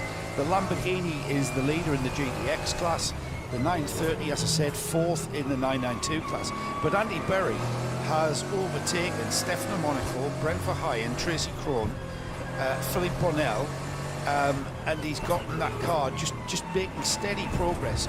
He's lapping very, very steadily indeed, and he's made that move. Has he? Yes, he has. He's finally gotten by the Lamborghini there just before the Gancho chicane pit. Yeah, Nicolas Michelin didn't make it difficult.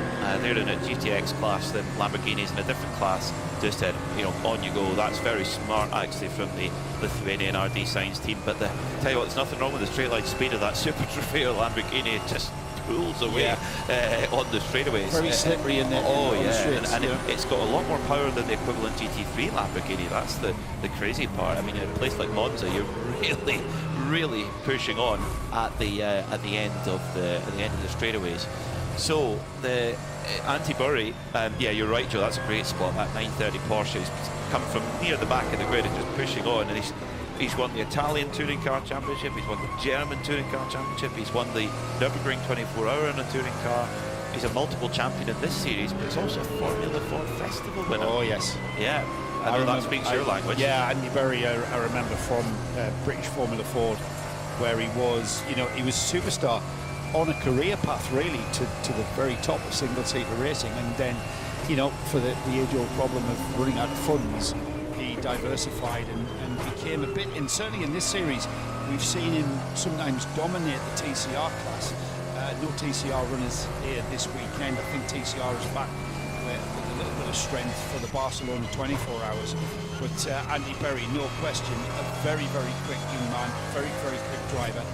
And we are seeing that number 930, the HRT Performance Car, second of their entries, being very much optimised with that driver in the seat. Let's have a quick update from Nick. Nick, what I wanted to ask you was how much of the cloud break have we got? Because we can see the sun's bursting through our window here. I am in sun. It's coming right into the front of the pits. One thing I have to say is we are now, 50 minutes in.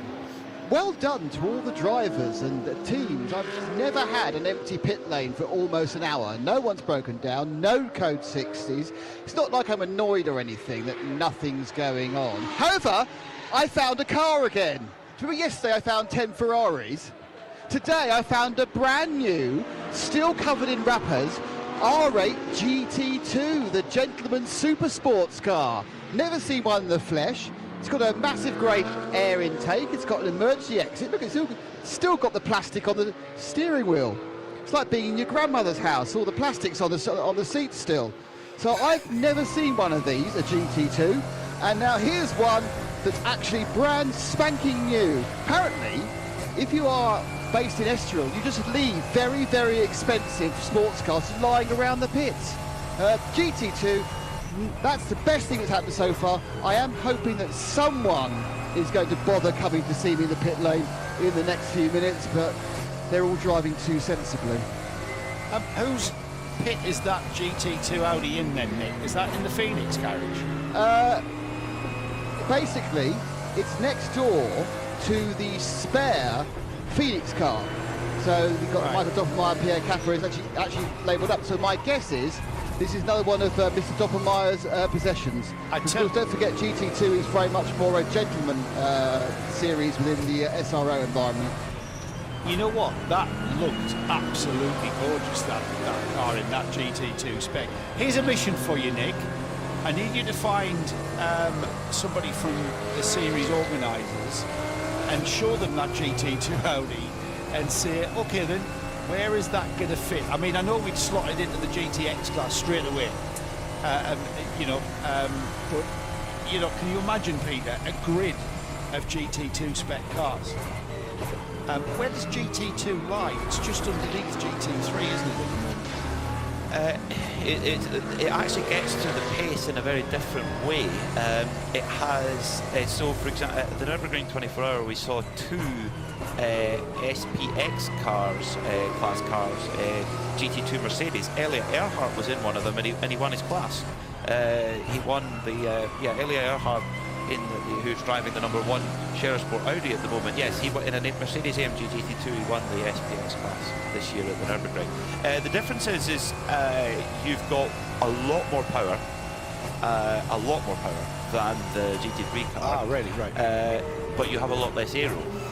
So down the Dottinger Hole, they were, rapid down the Dottinger Hole because they've not got the drag from the aero and they've got more engine power. So, but then at the end of the day, the downforce, you can't get away from that. They were, of course, losing a lot in braking and losing a lot in the faster corners. So it's a really interesting concept. You've got Audi have got one, KTM have built one, GT2 Crossbow, Mercedes have built one, and I'm thinking who else? Porsche, you can get a GT2 RS Club Sport kind of thing, or a 935 can go into that they made. So there is options. Brabham, the BT62, they have a GT2 version of that. How many of them are out there, I'm not entirely sure. A couple maybe, tops. So yes, it's definitely a category that's being pushed by its creator, and I think we will see more of them out there in the motorsport ecosystem. It's then up to championships around the world going, does it fit into the mix of their championships? Some it will, some it won't. But you said it was aimed at gentleman races. I didn't say that, Nick said that. Nick said that, so yeah.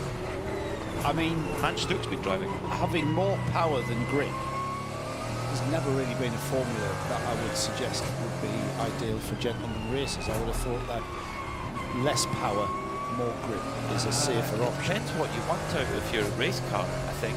Depends what the customers will buy. I think it's definitely a privateer category. I would say that it's not going to be. You're not going to see big works teams throwing loads of money and factory drivers at it. I think that's certainly not as things stand right now. That's for sure.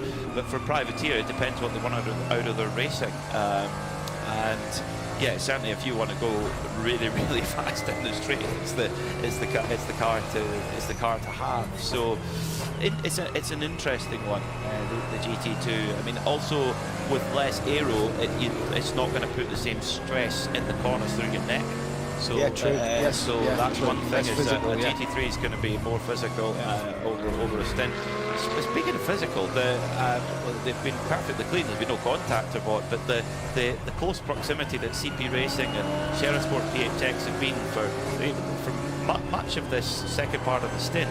The battle for third, Charles Espenlaub is not being flustered at all by Elliot Earhart. I think Earhart is sitting in quite comfortably, managed the tyre, managed the fuel load as well as we hit the top of the first racing hour. Yeah, I know. And you know what?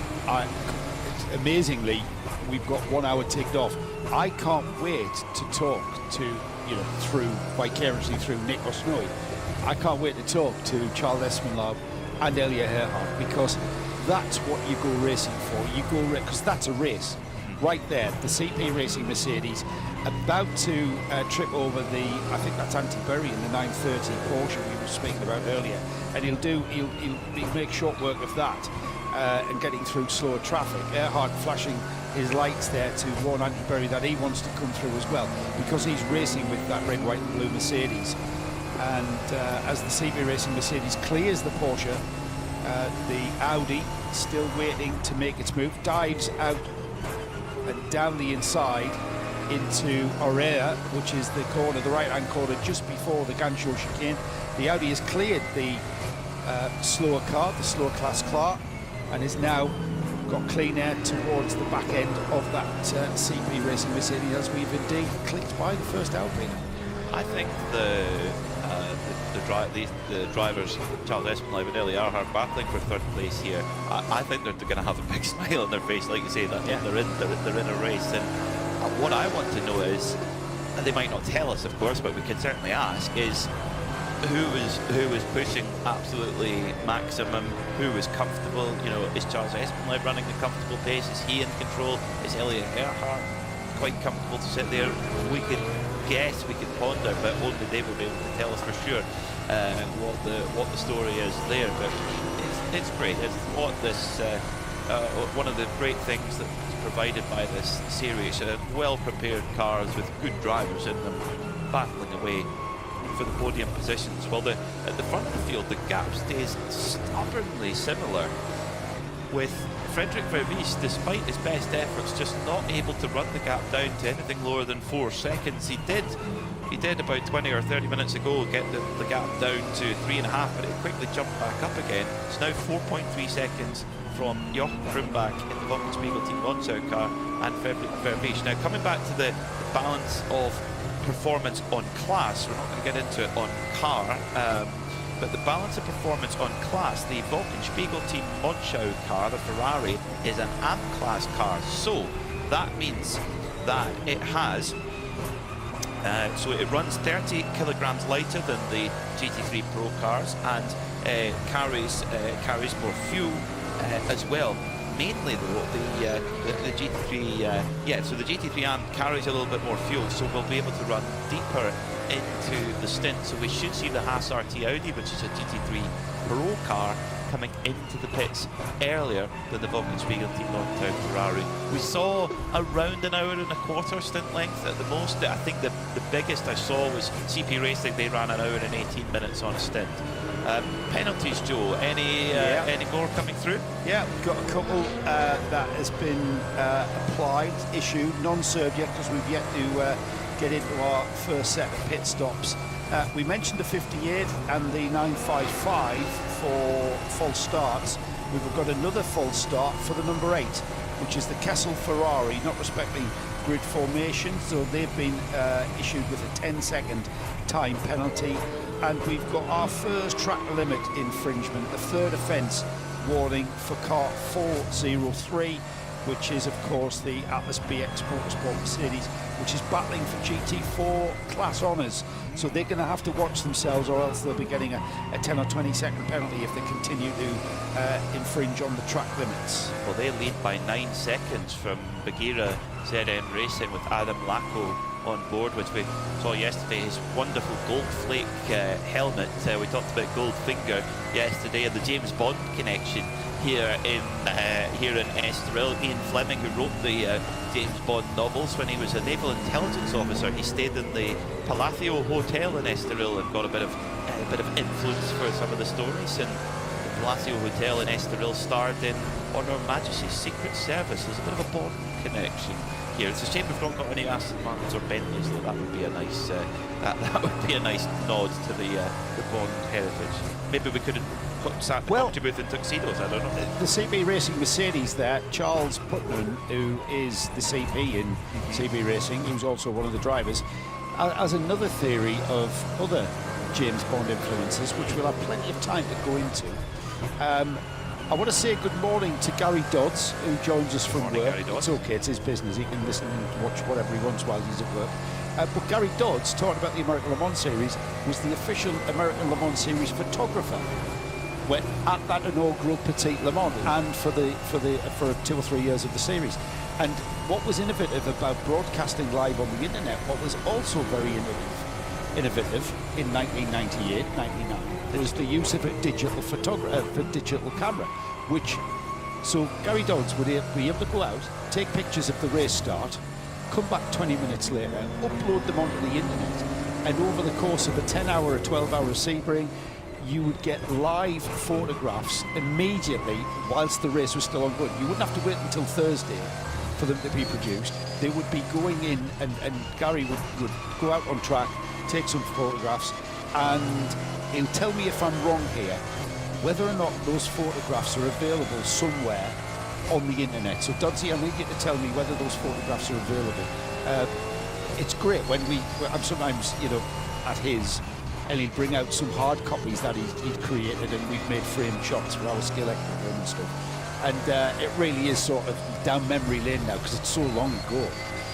But that was so innovative. It had never been done before, and for the fans, and that was the tagline actually from the American Le Mans series, for the fans.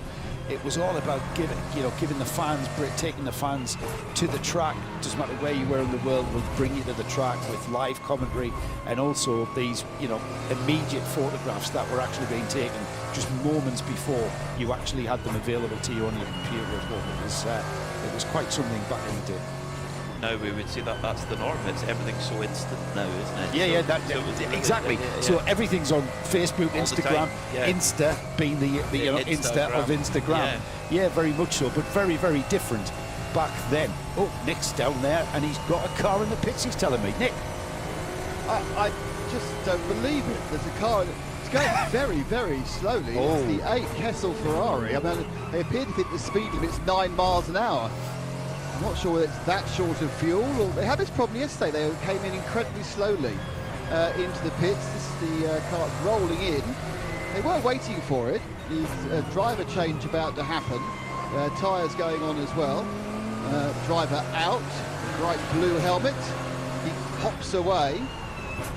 It's a fist pump. Perhaps he managed to find a pit stall.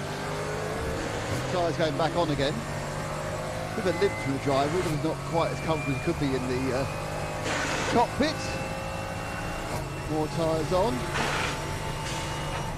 And away it goes. It's marvellous. It drops it. They give it absolutely maximum for 37 metres. And then immediately hits the brakes back on again and rolls into the fuel stop. So, not quite sure. It's like, and more importantly, they wasted way more than that burn they just did by coming to pit so slowly. And to my right, well, it's my left now, I can turn around, it's the Vortex. The Vortex is in for its first stop. It's all happening now. I'm not sure whether they've re-wrapped it, because of course after yesterday, when the car was looking lovely and fresh yesterday, and I've realised why, they're giving it a fresh orange wrap. Well, after the issues they had with their brake failure and rebuild, vast amounts of the second layer of wrap had fallen off, so it's kind of two-tone orange. Car now is being fully serviced, driver change, tyres, the whole lot. And this is the second car, and I expect we're going to get the entire field in the next 5 or 6 minutes, and then be quiet again for now. But looking pretty good for both the gull-wing doors are up, left and right, one for anything for water service, the other for the driver to change. The driver assistant runs out, and when I say that, the passenger gull-wing is refusing to shut, car down, and away goes the Vortex. Currently all wheels pointed right direction and not on fire. Actually I say that, but the left-hand exhaust is drooping down. So they've had a left-hand exhaust mounting failure. I've decided it isn't that bad. Now we have our next stopper. You're never getting this back now. It's 10 minutes of me talking about pits. I mean, you probably want the break in fairness, because I noticed you burnt the 07 stuff really early. In comes the 418. That's the slowest car at the moment, or the least fast. That's the car. The last one, the time he was running last. Out is going to get Joseph Pereira. He's getting out the car. Drink goes in. Very good looking machine this. The black and green paint job actually very much suits the GT4 style of the Mercedes. It's a kind of a weird car, the GT4 AMG. It's a little bit curvy, hasn't got quite the angles to be aggressive enough. And as they finish cleaning the windscreen, past goes the 720. That's the RD Science Lamborghini. Remember, that's the car that's in a vicious fight with the Vortex. Now the RD Science Lamborghini, that's just taking fuel, so fuel only for the Lambo, where it's a full service and fuel for the Vortex. So they're actually now both in the pit stop area together. Problems for the 418, smells quite melty carbon fibre-y, but I think it's more a problem with getting the driver in properly. Looking around the corner, they're going to seal him down. Oh, I can't get his drinks tube in. They aren't really under any major pressure, as they are quite happily not leading their class. And they also got a problem on the front left. What's the problem on the front left? Let's have a look around here. Having a right old look there. Quite concerned. There's a kind of looks like there's metal shavings in the wheel. So perhaps they're concerned they've got an issue with a disc or something. Look, there's kind of a metal flecking, which normally means it's coming off something to do with the caliber, something wearing somewhere. Not quite sure. Perhaps it's something that's picked up randomly. They're going to keep going. And my soliloquy appears to be over, chaps, as all the cars are gone, but there'll be more soon. Nick, thanks for that. And you know, I think it's going to continue to get busy because we are due for everyone really to start stopping. But significantly, the number 8 did not take that penalty that was issued. So we are looking at the number 8 still owing us a 10-second penalty in the pit box. Yeah, the Kissel Ferrari, that was the one that first came into the pit. So, Nick, I'm pretty sure you did say that that car had come straight in and straight to its pit box, not via the penalty area. Am I right? And then you're going to come back to us, switching the mic on. Nick's going to come back. We'll come back to him. Yeah. There he is. Sick I picked it up about it just going very, very slowly. It may be that actually it has stopped the penalty and then trundles back slowly, but not sure. But on the whole, they tend to stretch those penalties to the maximum of 2 hours for the chance to take them under Code 60. Yeah, that's a good point to do. While we're on the subject of penalties, we've got a few more track infringement warnings. We mentioned the 403 and the 907. The number 416, which is that is the BUGGYRA Mercedes, and the number 90, which is the ETP Racing Porsche. They've both been issued warnings for 3 offences now for track limits. So we'll keep an eye on that. I mean, it's very, very difficult, isn't it, Peter, when you are driving around a racetrack and the momentum of the car is going to carry you across the curb on the exit of the corner. The last thing you do instinctively is lift off thinking about track limits. You keep your foot in because your foot is buried on the throttle way before that exit curbing. The lead has come right down just at the end of the stint, with Frederick Vervisch has closed the gap down to less than a second at the front of the field, with the Wochenspiegel Team Monschau Ferrari. Jochen Krumbach now under huge pressure from Vervisch, so could we see Haas RT going into the lead of this motor race? So we thought that that gap was solid at 4 seconds. It's definitely not solid anymore, because Frederick Vervisch is all over the back of Jochen Krumbach in the Ferrari as they come around the Ayrton Senna Parabolica and down the start-finish straight. And will we see the Haas RT car into the pits? Yes, we are. That's smart from Vervisch and the Haas RT squad. No point getting stuck there and getting held up in a battle. And remember, they don't have the same amount of fuel mileage that the AM class cars have. So in they come for a pit stop, and Nick Damon is down there. Rolls to a halt at my feet, and it's going to be a full service. Mathieu Trey is going to get into this machine. Brand new tyres going on, sticker tyres as they call them in the States. There actually are no stickers on them. There's some printed numbers and some chalk, but no actual stickers. So that was a very quick stop, bang and out, and this is now going to go massively fast for about 200 metres before it stops again.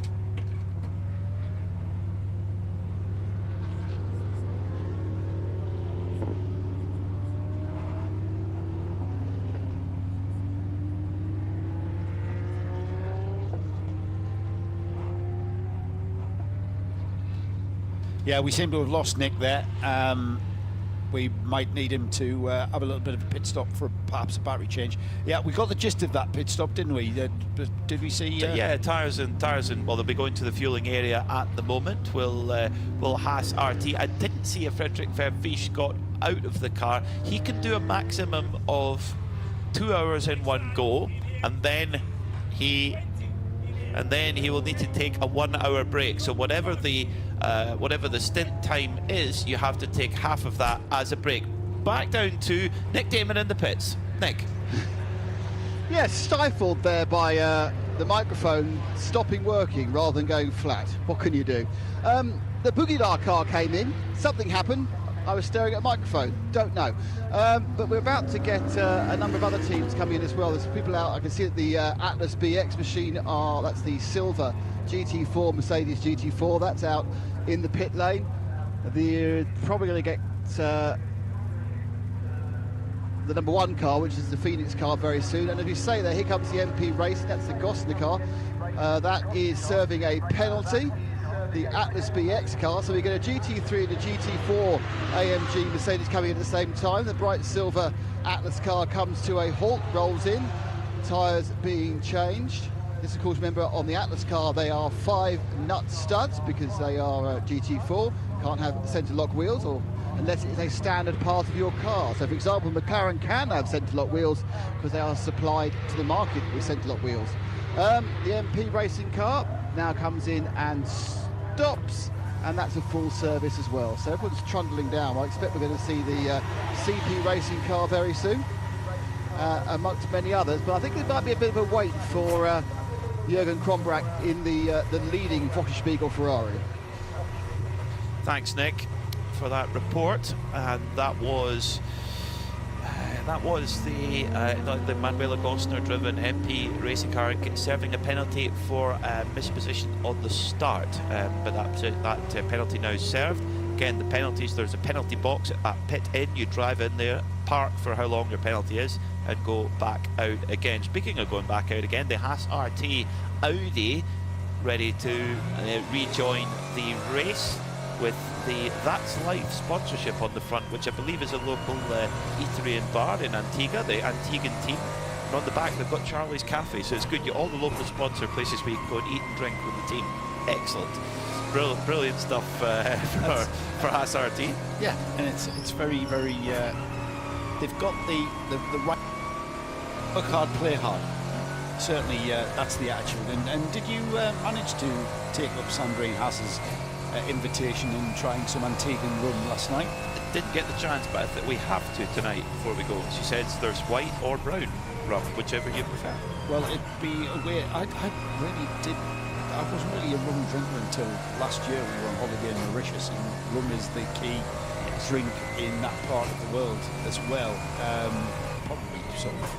You kind of think of the Caribbean and sort of rum drinking as being like sort of, Pirates of the Caribbean. That's what it's all about, and that's perhaps why rum being the drink of choice in that part of the world. But do you think we'll have time to do that before we head off to our hotel? Why not? We'd be rude not to. We might, we're not going to say it, but we might be getting awards celebrating a good result here. For the Haas team. They're currently championship leaders after yesterday's 3rd place in the qualifying race, so they're after another strong finish in this one today. And they've done a driver change, so Frederick Vervies hops out, Mathieu Detry jumps in. Now in their car, the pro driver, which is Frederick Vervies, he can only do half the race, so he can do 6 hours. So they can only 6. Just the 6 hours. Yeah. So they've taken him out after 1 hour. That means that he could be installed back in again for stint number 3 if they wished it to be. So any of the any of the AM drivers, they need a 1 hour minimum drive time. They've been racing for well over an hour, getting towards 1 hour and 20 minutes for that 3rd place. The CP Racing Mercedes now into the pits, breaking up that battle with the Elia Earhart Audi, who goes into 2nd place. Let's head down to Nick Damon. Yeah, the sound of the air guns tells you the service has already happened very quickly.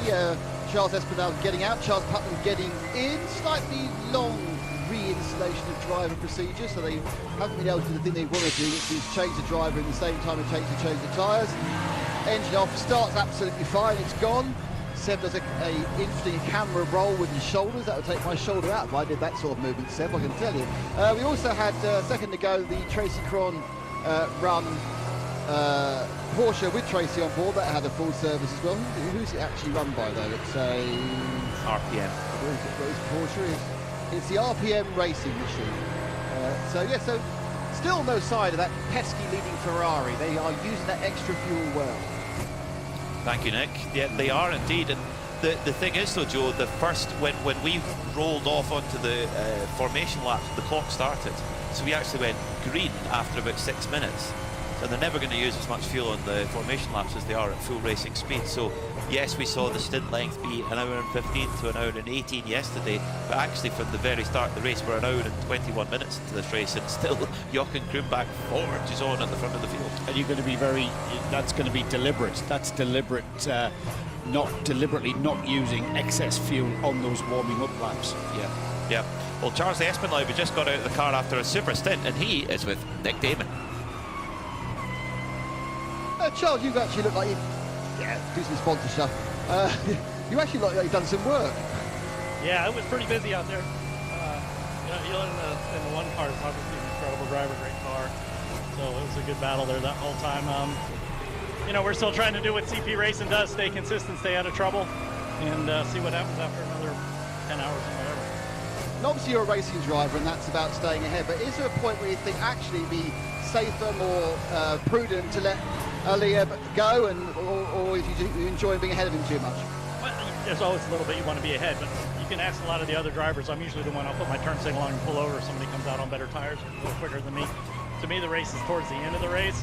They're in a different class. If he'd have got to me and pressured me a little bit, I would have sort of let him go. Done it before, do it again, and I do honestly believe that's the better way to go. You'll see a lot of guys battling guys out of the class, and then everybody just takes off and leaves them in the dust. And you know, like I said, the last hour is when we should race. How's the track today? Is it different from yesterday with the overcast weather, or is it just the same? To me, it feels pretty much the same.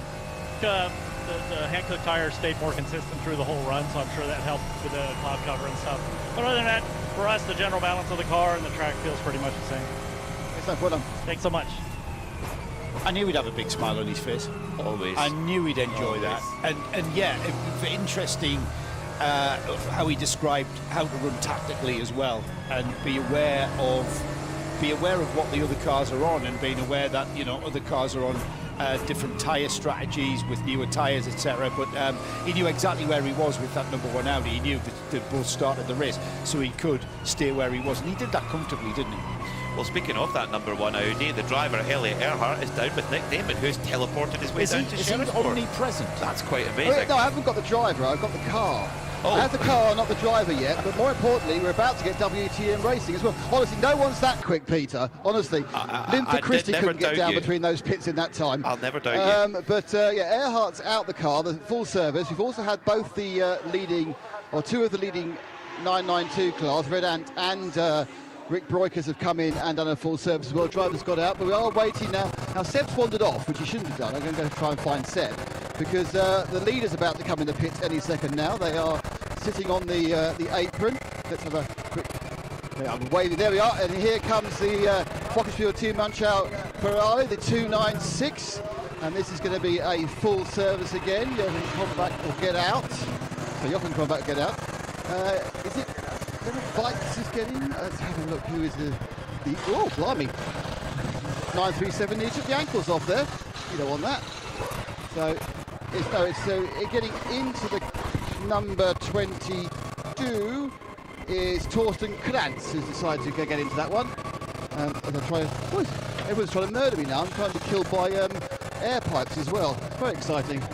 Suddenly it's got very... I was like sitting here for like an hour if nothing happened. Suddenly it's like, you know, the M25 at rush hour. Away goes the 296 Ferrari, almost taking one of the rear tyres that have been put down by the gold and black Porsche 930. And away that one goes. And they do this fantastic thing where they absolutely go as fast as possible up to 60 kilometres an hour, and then brake very, very quickly before they kind of disappear into the fuel area. See if I can grab a word with Kronbach.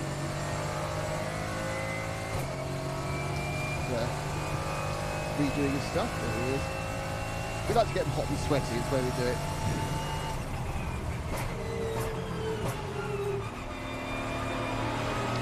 Jochen, you led every lap.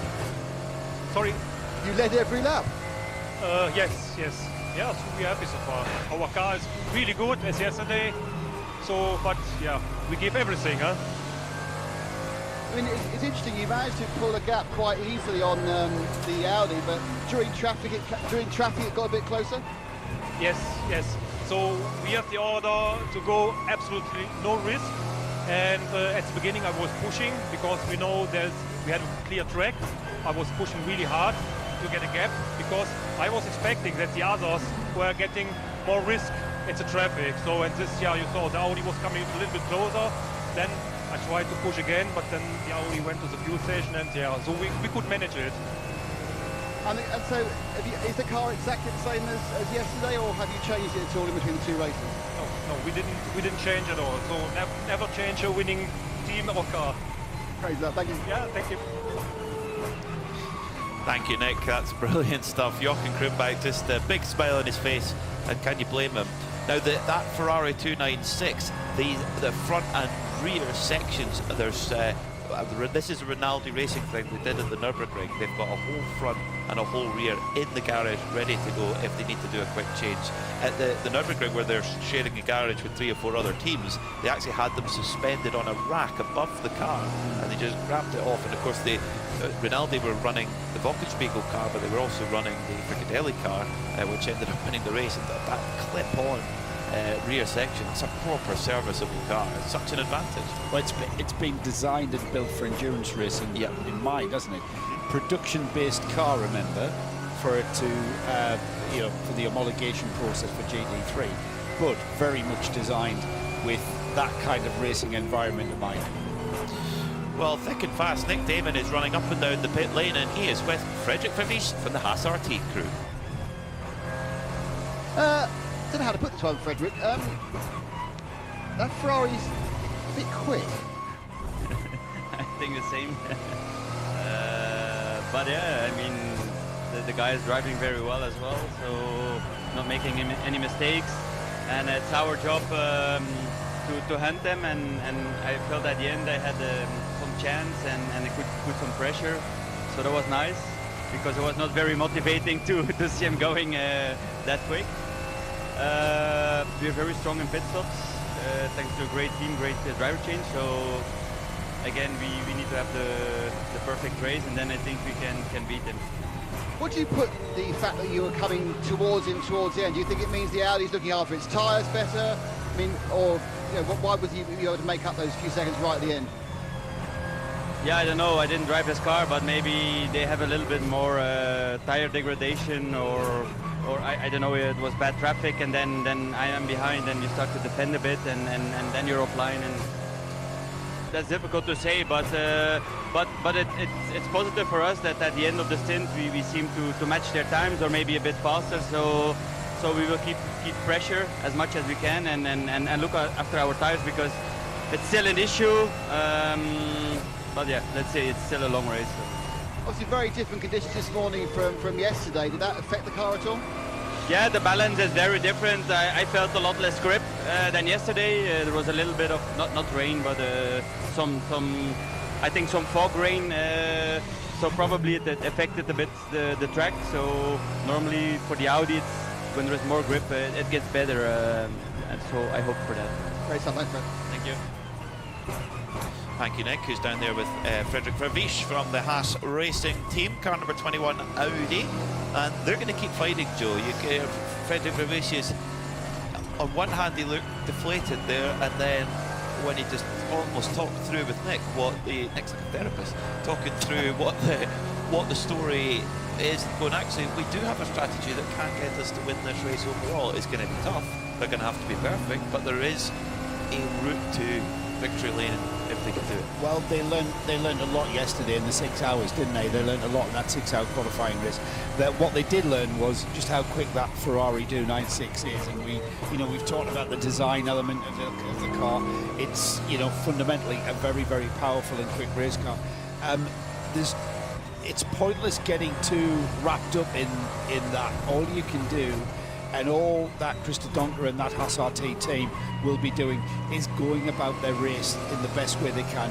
They're going to optimise every aspect of what they're about. and they will, you know, Chris on the pit wall metaphorically will be looking at the race strategy and how we can use the pit stops and how we can manipulate the pit stops to gain time on the Ferrari ahead of them. Equally so, though, the Rinaldi guys behind the WTM badge, they're doing the same, and they will be optimising their even quicker car. So Haas-RT just need to keep the focus, which they will do. Mathieu Detry now at the wheel of that number 21 Audi R8, and you know, Mathieu Detry, another quick driver in the same vein as Fred Verviche. Well, one driver who had to really fight hard to get out into the lead and then pull away was Rick Breukers, and he is down with Nick Damon. Well, Rick, that was a pretty good hour, wasn't it? You basically struggled to get past the Red Ant to begin with, though. Yeah, I mean, it's a long race, so you don't want to take a lot of risk. I think it was a nice battle. He defended very well, but after a few laps we got by and we made a nice gap. The car seems very strong this weekend. What's different? Well, how have you managed to nail it this weekend? I think we're running a bit more downforce than the other cars, so we save a little bit more on the tires and we're a little bit quicker in the corner. It's quite the opposite from Monza, where we were quite slow. We were also running high downforce in Monza, and there it was quite of it wasn't good in Monza, but here it works out very well.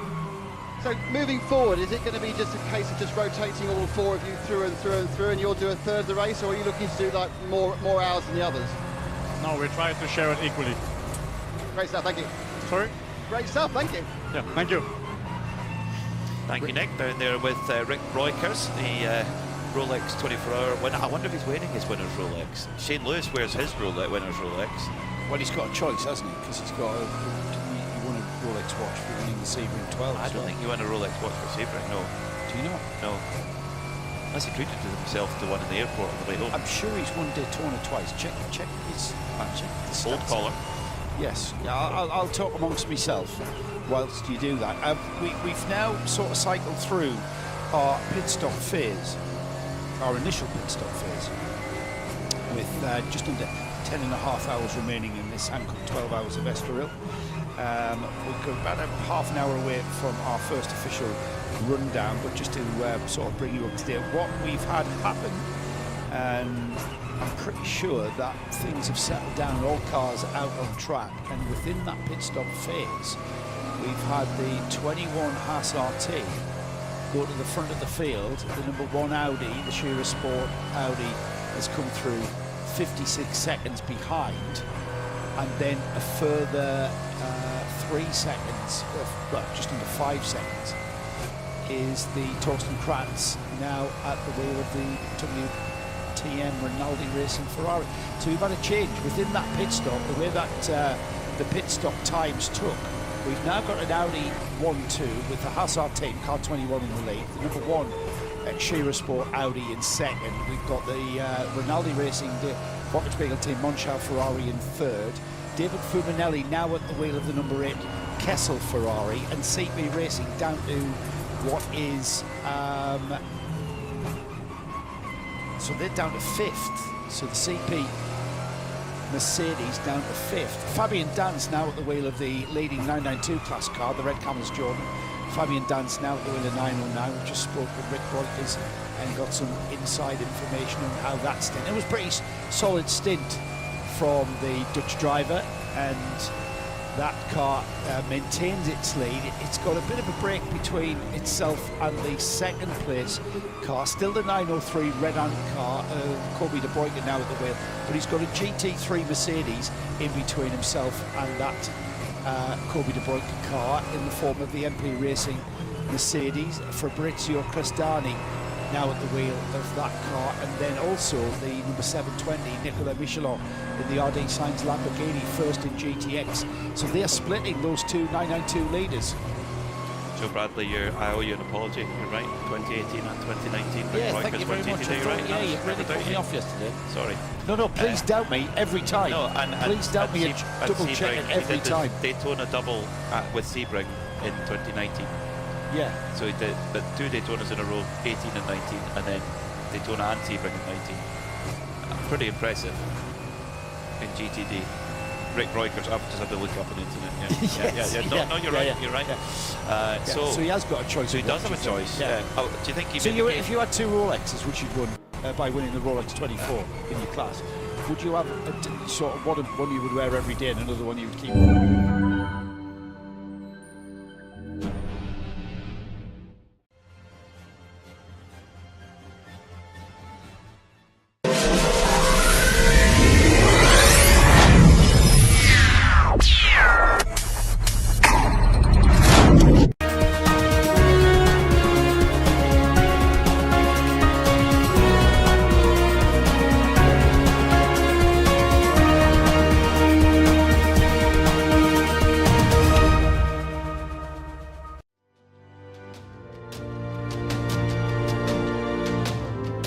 Sponzorem pořadu je Build Synergy SRO.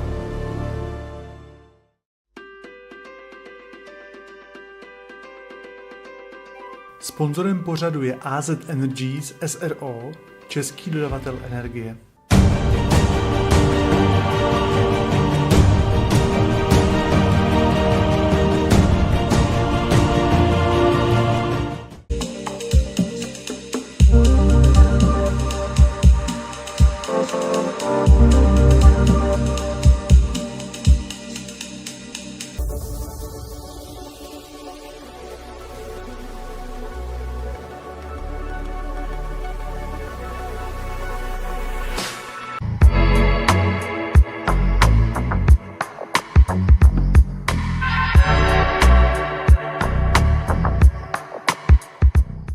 I don't know whether it is. Remember, they've got different fill rates because of the different subclasses that we've got. So the Hassart team, they're in the GT3, the pure GT3 class, whereas the car behind them, the Shearer Sport car, that's in the Pro-Am GT3. All right, they're going for overall wins in GT3, but we've got a subclass in the form of Pro-Am.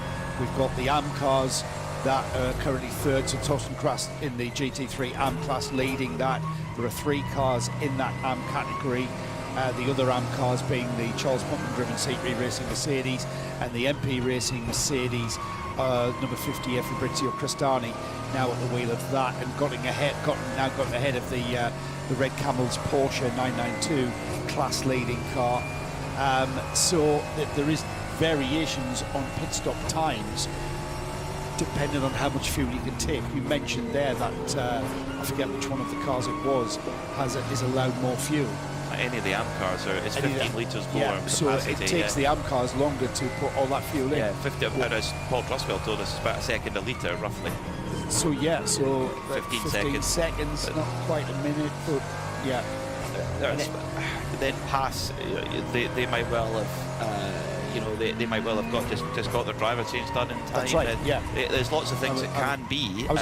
No penalties served. Is there not any penalties to worry about? There's lots of elements to the pit stop, isn't there? Yes. There's how the car is driven into that pit lane before the pit lane speed limit comes into play, and you can be flat out up until that point. It's how you brake.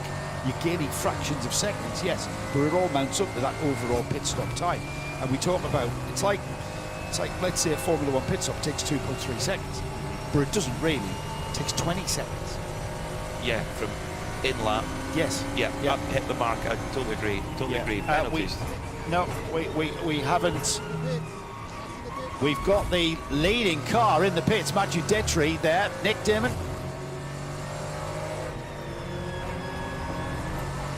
Very quickly, they put it up in the jacks, they back off, and they're having looks like they've got a problem somewhere. Rear left might be the one. I think you've got both faders up, guys, and it echoes. So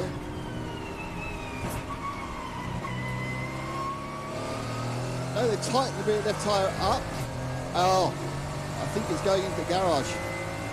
This is a disaster for a team that was actually leading and pulling away. Something's gone wrong at the back of the car. They can't identify it. They're not letting it roll, and it is being pushed into the garage. As I watch it, faces, and I assume they're going to have to take off both the corners and work out what the problem is. So I'll watch them working it out. When they've worked it out, I'll tell you what it is. Thank you, Nick. We just had a microphone breaking up there a little bit. So Hazard here in the pits and pushing the car back into the garage. So our race leader, Joe Bradley, into the pits. Yeah. You know what? That 6-hour qualifying race had very, very little drama and incident. We had that only one code 60 in the whole of that 6-hour race. That came in the first hour. We had very little drama at the front of the field. Everything just worked like clockwork. Here we are with 10 hours and 20 minutes to go, and already drama and the Hazard team getting to the bottom of just what the problem is with that car. I know Nick's not going to be in a position to step in there and fight and start probing and finding out what the problem is for a little while yet, and I'm sure we'll report straight away into exactly what has brought that car in. In fact, there he is there. Let's get back. Let's head back down the pits. So, Nick, what have you found? The mechanic is working on the locking pin for the rear hub. So there's a rear hub problem. The locking pin is not working, which means that the nut can come undone. And looking at the rear wheel, I'm just wondering if it had got slightly loose at some point. And that was what Mathieu could tell. So they're now trying to fix that locking pin, because otherwise it has to take the whole hub off, which is not easy, even before the fact you remember that hub is probably at 200 to 300 degrees centigrade. So that's what they're whacking up. They've got a couple of screwdrivers, some very heavy angled and a bit of hitting, but that's the problem. They've identified it. It is the locking pin on the rear left hub. So that to me, the driver would have felt that wheel becoming loose and bringing the car in with what would be reported as a handling problem, and the team have quickly deduced that the wheel has come undone because of that locking pin issue, would be the way that I would analyse that one. So that's not the work of a moment. That car's going to lose a lot of time, and already it's dropped down to 4th place, and it will continue to drop. It's dropped off the lead lap already, and with only 1 minute and 37, 1 minute 40 seconds average per lap here at Estroril, it's going to drop laps very, very rapidly. Well, thank you, Nick, for that pit report. We'll get more stories for you folks as things develop, but it's the kind of the irony of endurance racing sometimes. We were talking about concurring really with Frederick Gervais saying, you know, we can still win this race. We're in with, we might not have the out-and-out pace, but we've got to be perfect, and something like that, a loose wheel nut, etc. That's just gutting for, absolutely gutting for the Hazard squad. They've a long way to go, 10 hours and 17 minutes, but that's give them a big setback early on. So that means then the Wochenspiegel team Monschau by Rinaldi Racing, they now move into the lead, and Pierre Kaffer goes up into 2nd place for Sport PHX. 1.2 seconds is the gap at the front of the field now as well, so it's game on for the race lead. Torsten Kratz in the WTM by Rinaldi car. He's one of the AM drivers, of course, and is being hunted down by the determined Pierre Kaffer in the Sport PHX Audi. Now, Joe Bradley's just received a text message. Joe. Yeah, it's from Ivo Breukers. Go on. So we were speculating as to the situation with the watches, and Rick, whether or not, you know, having won 2 Rolex GTD class Rolex watches at the Rolex 24, Ivo has the 2nd watch. So when Rick won his first watch, we agreed jointly that the 2nd watch would be mine, and and he went and done it. He went and done it the following year. So Rick was wearing his daily for a long time. Now only occasionally. I've worn it 2 times. He's saying off the record. I've just read that bit. Sorry, Ivo. No, that's fine. That's fine, Ivo. That's great stuff. Yeah, I mean that is proper stuff. I mean, you know, thanks, Dad. There's a Rolex that I won at Daytona, and they wear it. I bet they wear it proudly at family dinners and gatherings. What a lad to say. There you go, Dad. I mean, you hear lots of stories about, you know, what happens with the Rolex 24-hour winners' watches. Michael Christensen, the Porsche factory driver from Denmark, he's won it once in 2017 with Allegra Motorsports. and he saw it sitting there on his mantelpiece a year or two ago, and thought, there's something I can do with that. It's something I can think of something positive to do with that, and he put it to a high-end auction and gave the whole proceeds to Save the Children Ukraine. And it's not as if he's got multiple of them, so that was, I mean, amazing. And Andy Lally, he's won, I think he's won 5 Rolex 24s, and of course when Rolex were the series sponsor, he won the championships as well, and he's given some to sponsors, he's given one to his dad as well. So superb, top marks there, Rick Roykers, to give that a Rolex watch. 10 hours and 14 minutes to go then. Just a little bit of an add-on from Ivo off the subject of Rolex watches. He's reminded me, this is from Creventic, and he reminds me that, and I think we said this, that GT2 cars can join the 24/8 series, and there would be, and I think I said we're fitted in the GTX class, and Ivo's just confirmed that for me. Been around this series for some time now. I think I know how the minds of the Creventic organisers work, and absolutely, if you've got a GT2 car out there, bring it. You can absolutely race it in this series, and we'll slot it into the GTX class to start. It's brilliant, and for me, that's the great thing about the 24/8 series. And the Creventic organising body is, come and join us is the key thing. Come and join us. Come and race. Come and have fun. Compete. We will figure the rest out.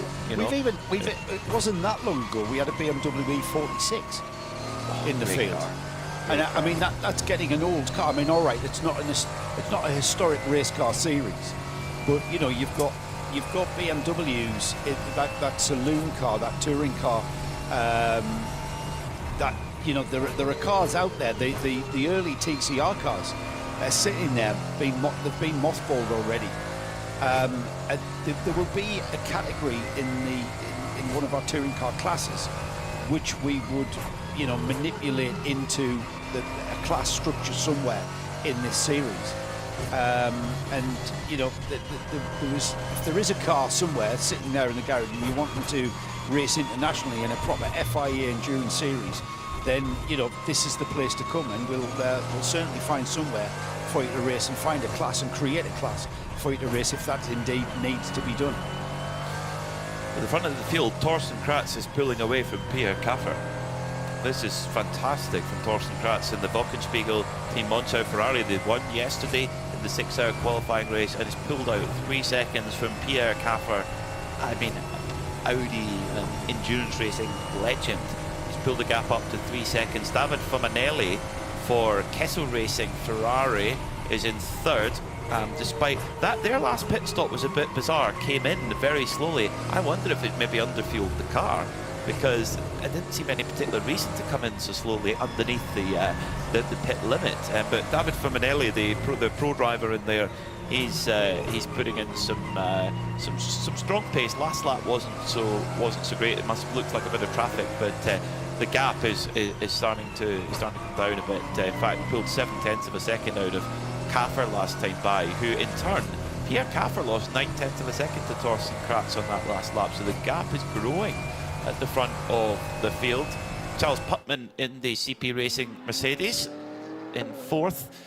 He is Charles Putman's doing what Charles Putman does, just drills out those laps with no mistakes, and then hands it over to the next driver, who, funnily enough, does exactly the same thing. That's their mantra, and it works. They've won races, and they've won races outright with that mantra, and continue and have won championships with that mantra. A little bit of a story of the weekend: the 967 car. That started at the very back of the grid there and didn't take part in the qualifying race yesterday. Did some laps in the qualifying race, but just as a bit of a shakedown. That car now up to 12th, having started last there.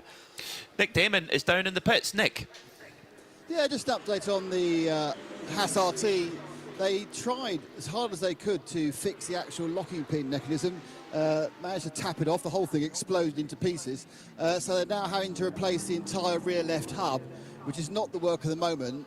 So even before you realise, when they came off, it was 800 degrees centigrade. And things are about to get even better for the Wochenspiegel Ferrari, because here comes the Phoenix Audi. from second place. That's because we've gone code 60, Nick.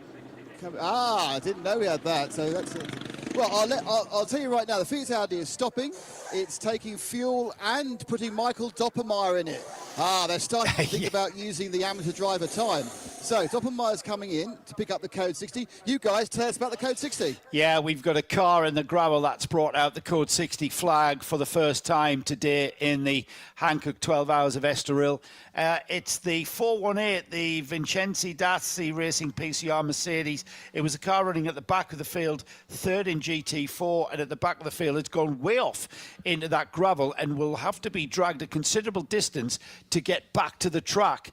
It looks as though the gravel trap's done its job, Peter, and from what I can see, there doesn't look to be any damage. However, until I see all the way around the car, then I'll remain silent. One of the front wheels looked a little bit wonky. It could have been just the way it's got into the gravel, but that's at turn 3, Pedro Lamy hairpin. Interesting, just maybe lost it on the braking zone there as well. But Nick, what have you got in the pits? A bit of fuel-based action mainly. The MP Racing Mercedes has come in for fuel. Rather more importantly, the Kessel Racing Ferraris also come in for fuel only. We have the BUGGYRA car next to me, I think doing a full service. Certainly tyres are being done. I didn't quite see the driver change. That noise is Michael Doppermeyer pulling away again in the Audi. Is he going to pick up fuel? He's got tyres and he's getting fuel as well. So they are putting Doppermeyer in now to try and burn that 1 hour he has to do. So they decided to take the first opportunity of code 60. And obviously, having been in the pits, 25 to half an hour minutes ago, half a tank's probably all they can take anyway. Thank you, Nick. You're correct. They do have that limit on what they're able to take. Whereas a lot of the cars that have pitted are AM class, or some of the cars that pitted are AM class car. MP Racing, that for example is an AM class car that's come in to fill up. Fabian Dance has come in the leading Porsche 992 car for Red Camel Jordan's Point NL. Then we see who else have we got. The Lionel Amrouche in the GTX Vortex, and as Nick mentioned, the BUGGYRA GT4 Mercedes coming in for their second pit stop of the day. Whereas the Atlas BX car remains out for now. Now, this code 60, I suppose, is a little bit of a silver lining for Haas RT, because once they continue to make those repairs, if we're under code 60, that certainly slows the field down on the laps that they're putting on them. But it's a small consolation. Yeah, a small consolation. They're losing less track time whilst we are going at 60 Ks. Let's head back down to the pits. So I think Nick's still got something. Oh, there's non-stop stuff, Joe. So basically, we're getting cars trundling down. Most of these are fuel only, so we may actually end up with a full set of tanks. So we've had, as you rightly said, the Red Camel Jordan and Family Dance, that came in just for fuel, as did the Atlas BX, the silver GT4 car, came in for fuel only. To my right, I see the CP Racing car with Charles Putnam, that's coming in for fuel as well. The RD Science Lamborghini, the other SPX car, joining in with the Vortex. Both of those have done full services. Currently, the Vortex car is at the fuel stop, and just wait to see whether I'm sure the RD Science will go there as well. So they're all having to work out where they can park on these. I think there were 7 pumps working yesterday. Yeah, there's still 7 pumps. One of the pumps is fenced off effectively with do not cross tape. Here comes the leader in for fuel as well. So the 22 car. So no driver change for the WTM Ferrari, but they are taking fuel as well, and there is a space. So that's good news for them. So with 19 cars, those 7 pumps is not quite as much a challenge as it might be with a bigger field. So this code 60 has been a chance for most cars to take fuel and a couple of cars to change drivers and put new tyres on. Thank you very much, Nick. Nick Damon down in the pit lane, keeping an eye on things, noticing that most of the cars in the field that did take that opportunity. The Atlas BX GT4 Mercedes did take their chance to fill up with fuel as their rival, the BUGGYRA ZM Racing Mercedes, carries on. If you're in the AM class, Joe, they've got that unique advantage where they can fill.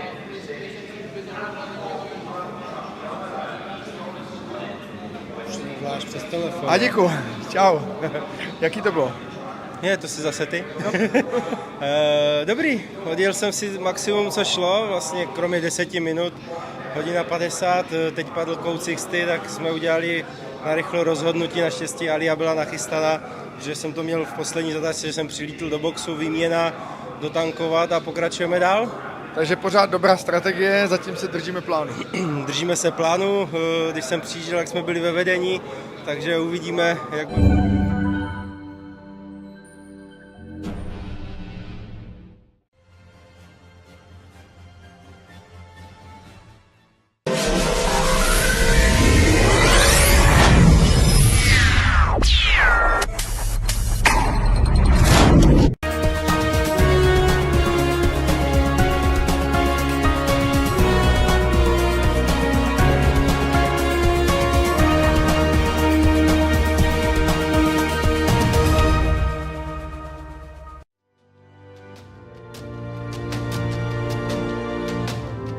Sponzorem pořadu je Build Synergy SRO.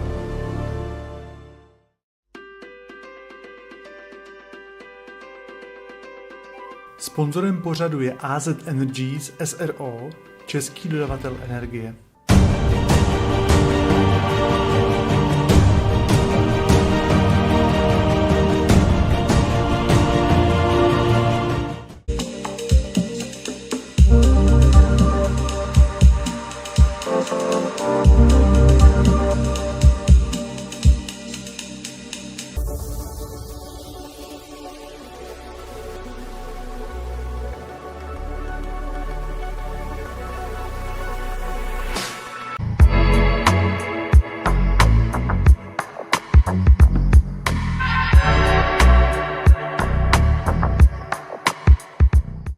Mercedes have gone off. Number 3, Pedro Lamy hairpin. Right, okay, so that's that downhill sweep, isn't it, into that right-hand hairpin? Correct, yeah, the Kessel Racing Ferrari serving their penalty. That penalty time will be doubled under Code 60, but it's still worth it to do that under Code 60, 60 km/h limit. Coming back to the fuel, Joe, if you're in GT3 AM and you have an old AM driver lineup, like CP Racing do, they can fill 100%. Right, okay. That's in their BOP. However, Wochenspiegel Team Monza are in AM class. They have a semi-pro in their lineup, so they're not allowed. So they're not allowed. But I don't think they'll have used 50% of the tank, so it wouldn't. No, they haven't. They haven't, anyway. absolutely. So it is a top-up, yeah. Yeah. So Nick Damon has got more down in the pits. Yeah, just had a chat with Chris in the Haas RT pit. Now, what's actually happened, it's not the pins as such that have failed. Upon investigation, they found that what's failed is a bearing. There was a bearing in that rear left has failed. Now, as Chris says, they had contact on that corner yesterday with Manuela Gosner and the green Mercedes MP car. And he thinks that despite the fact they changed all the cosmetic bits around it, that clunk may have been the reason that, 4 hours later of running, or 3 days running, that bearing has failed. Because obviously the failure of bearings is very, very rare in these sort of Audi racing cars. So desperate bad luck for Haas. And that's why they're having to dismantle the whole rear corner, put in the new bearing, new hub, new locking and everything else. They're over halfway through. But, it's a fight back now for those boys. Oh, yeah, absolutely. They're already said they've lost 7 laps already and dropped to 18th overall. It's right down the order, and certainly already, I would say, Peter, unless some issue falls to the cars ahead of them, like the Rinaldi Racing, Kessel Racing, the Wochenspiegel Team Monschau, Rinaldi car, and the other cars, they are out of contention for any kind of win here in the next 10 hours. Yeah, the only hope they've got is would be Kessel, who are their only rival in the GT3 Pro category. They would need Kessel to have a similar issue, which, well, we'll see what happens over the next 10 hours. We're nearly at the top of the next racing hour. Torsten Kratz leads the way for Wochenspiegel Team Monza by Rinaldi Racing. Then it's David Fominelli for Kessel Racing, so it's Ferrari 1-2 again. Shera Sport PHX at the first Audi with Michael Doppelmayr on board, who's done 5 minutes of stint time there as we go back to green flag racing. For Charles Putman in the 4th placed Mercedes AMG GT3, he's now got a full tank of gas on board, and we saw yesterday that car run about an hour and 18 minutes on a full tank. He is 33 minutes into his driving time, so if he were to go to run this car dry now, he would go to an hour and 52 minutes. So he would go right up to you're allowed a 2-hour maximum drive time, so he'll have more than completed his minimum drive time, but actually really get to a maximum of what you could do in one stint. So Charles Putman, he's in for the long haul here with a full tank of fuel in there, but and then he'll hand over. He's got a squad of drivers with him: Charles Espenlaub, Joe Foster, and Shane Lewis, all eagerly waiting in the wings. So as we hit the top of another racing hour, let's look at how the full standings are here in the Hankook 12 Hours of Estroril.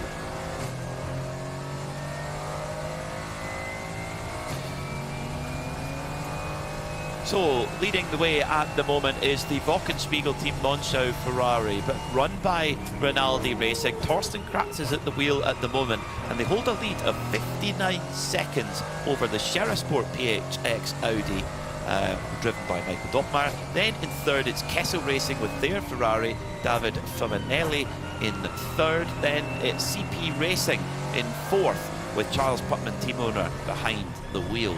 Then in fifth, NP Racing having a good day at the office. Nice and much smoother run than they did yesterday. They are in fifth for the Gosner family outing.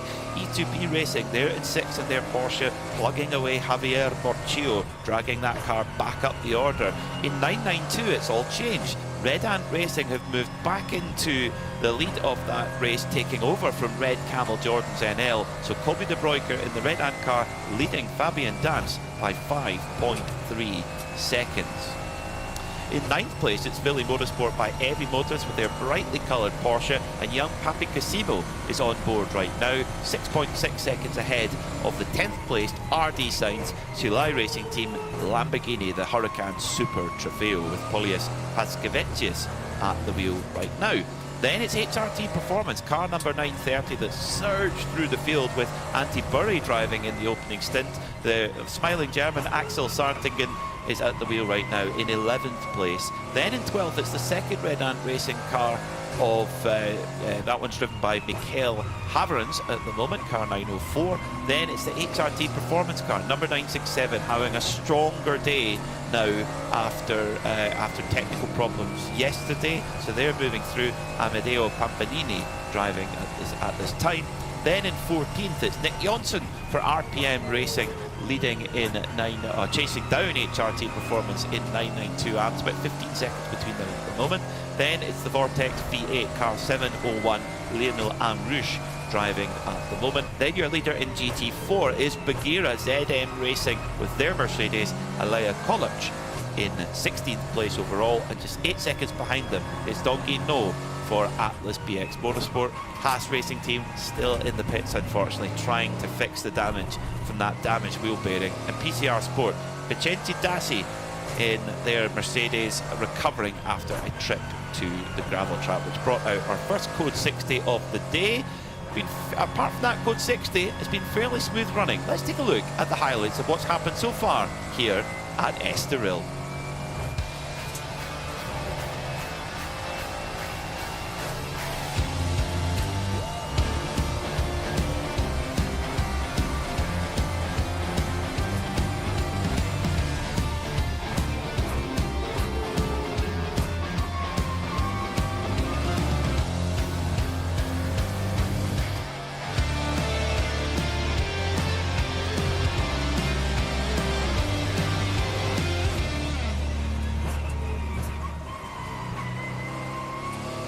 So, Joe Bradley, our first strategical opportunity for Jiggery Pokery from the strategists, but has it changed the order there much? No, sure. I think it's been a pretty straightforward process there with the first Code 60 that teams had to react to. We've got Michael Doppelmayr in the number 1 Audi, who's just lost that second place to David Fuminelli in the Kessel Racing Ferrari. We expected that. Michael is the AM driver in that number 1 Shearer Sport Bike with PHX. He will get his driving time out of the way, and they've strategically used Michael during that Code 60 and soaked up a little bit of that drive time.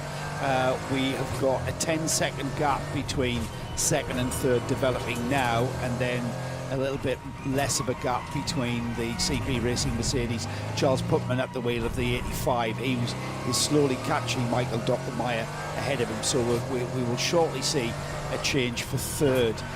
It's a little bit of a tragedy, really, what's happened to Haas RT. They came into the start of this race as the GT3 Championship leaders, and they were looking for a very strong run. But you know what? With what we've just got, we might as well call that 10 hours. I know it's 9 hours 55 to be pedantic, but we've got 10 hours of racing, and we've got 10 hours of racing around a very, very daunting and a very, very challenging racetrack, and literally anything can happen. And it probably will, because that's what racing does, and that's why we love endurance racing, because we're sitting on the edge of potential for the next 10 hours, and that's the way it is. Absolutely correct. Absolutely agree.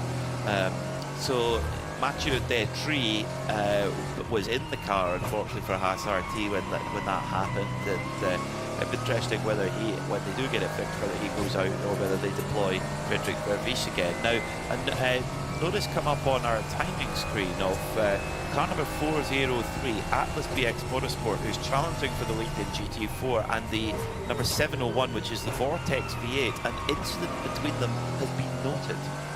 Oh, really? So that means that there's the race control know it's happened, they've seen it, and they will be looking to see if there's any case to answer for that.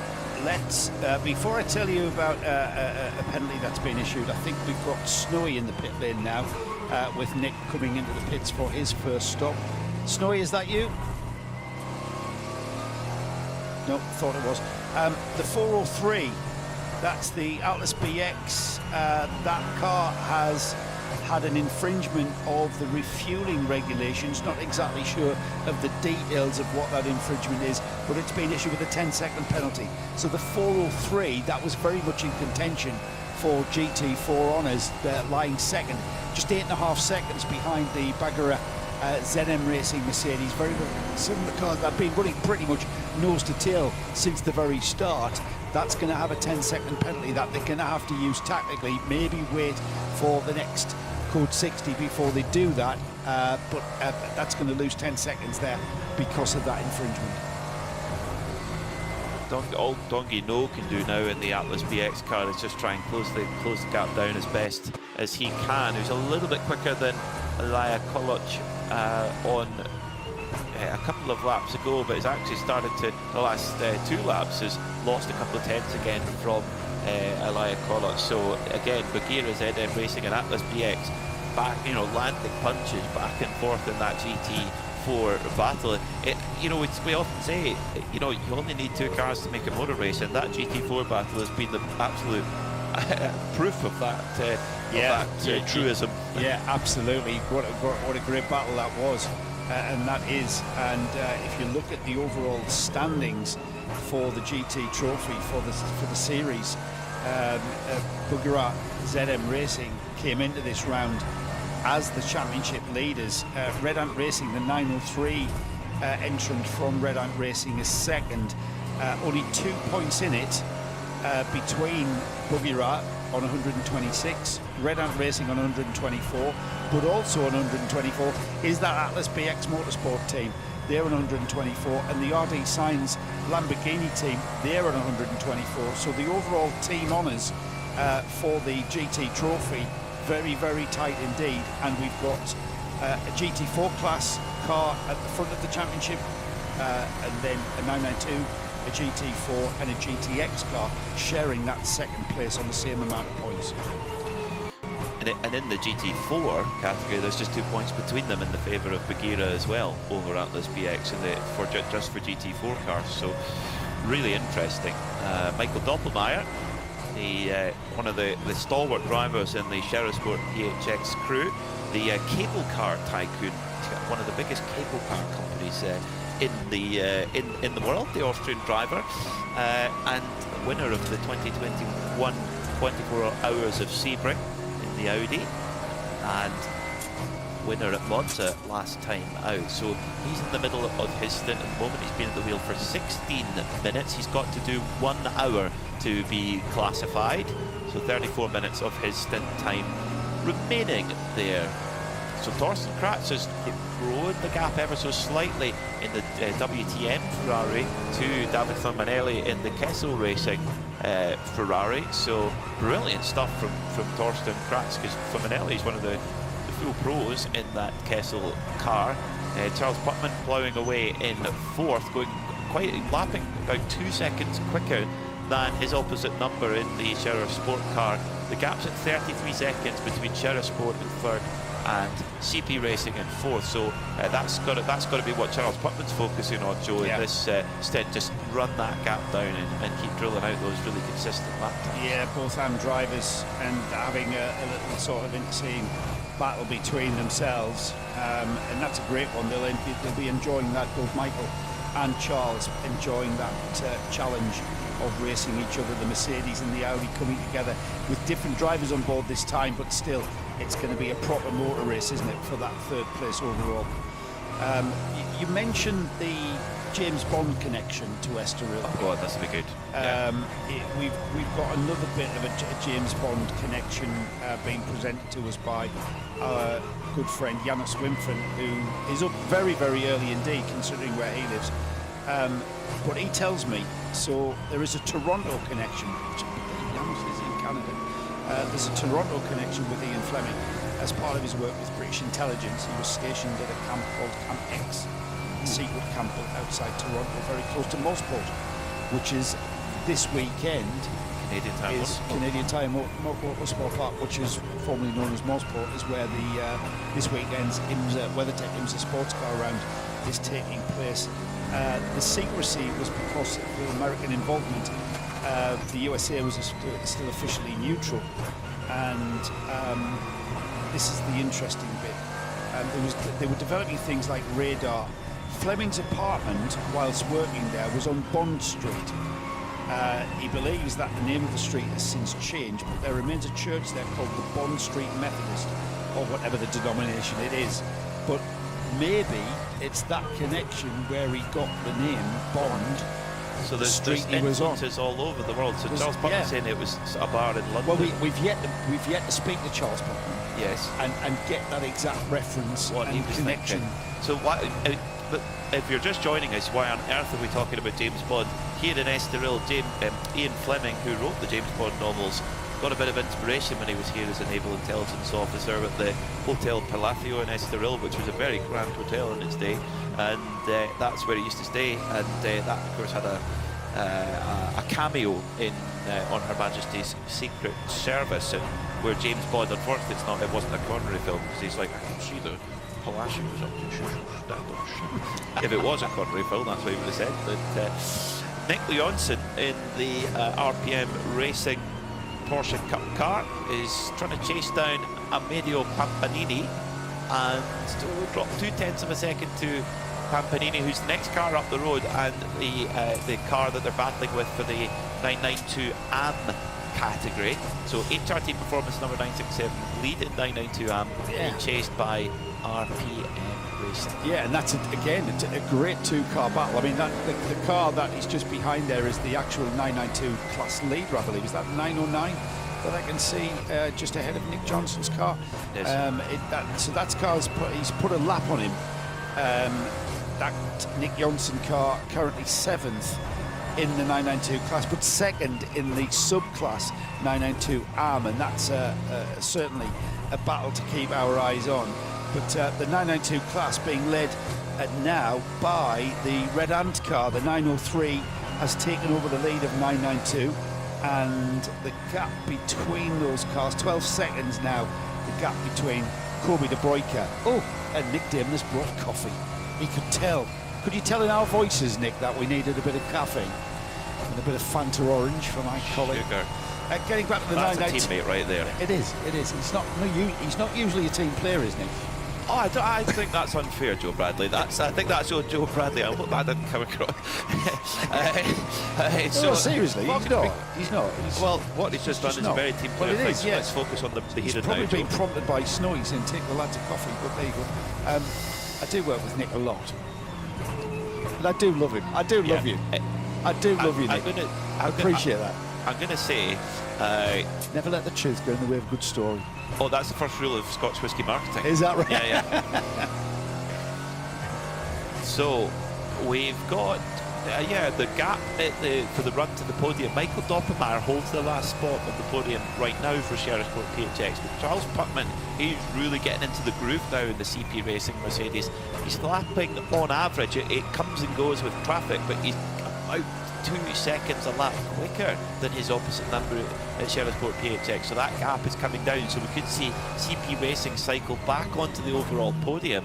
And remember, they have that little bit of an edge. If we do go under code 60, they can fill the tank 100%, whereas the cars above them that have any semi-pro or pro drivers in, they're only allowed to fill up 50% of the fuel tank under code 60. Sometimes it makes no difference, but sometimes it makes a big difference. Now, before we were interrupted by that beautiful coffee, by the way, Nick, thank you so much for that. I really appreciate it. You're back, Ben. Just over 2 hours and 15 minutes in, and we're really needing that after breakfast. The 992 class being led by the 903. Corby de Broeke is the driver in that red armed car, and the gap was about 12 seconds. Yes, still is 12 seconds. Fabian Dance now at the wheel of the 909, the Red Camels car, and in third place, a further 17 seconds behind in third is the Billy Motorsports Porsche with Papi Cosimo at the wheel of the 955. Meanwhile, pulling out of the pits, yay, is the SRT Audi. They've sorted out that wheel hook, that wheel bearing is fixed, and Mathieu Detry can get back in this race. He's down to 19th and last overall in this whole field. He's on 55 laps completed. He's dropped, what's that, 18 laps? 18 laps now down off the leader.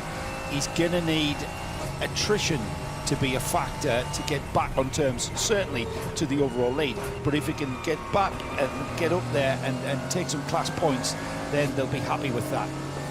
Yeah, that's just got to be the goal now for Haas RT. In an ironic way, it's the strategy they had before they had that wheel bearing issue. It's just they've got to be absolutely perfect. Well, Peter Snowden is down in the pits at the CP Racing Garage. Snowy.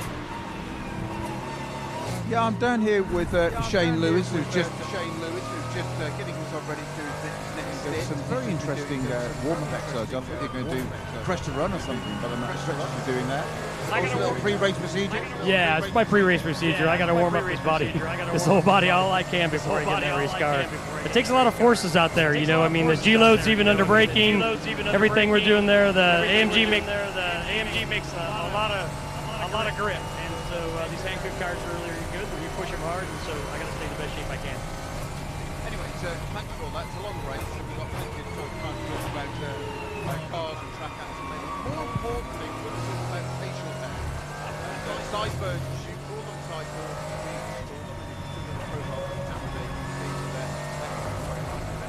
I hear there's going to be a sideburn standoff at Barcelona in September.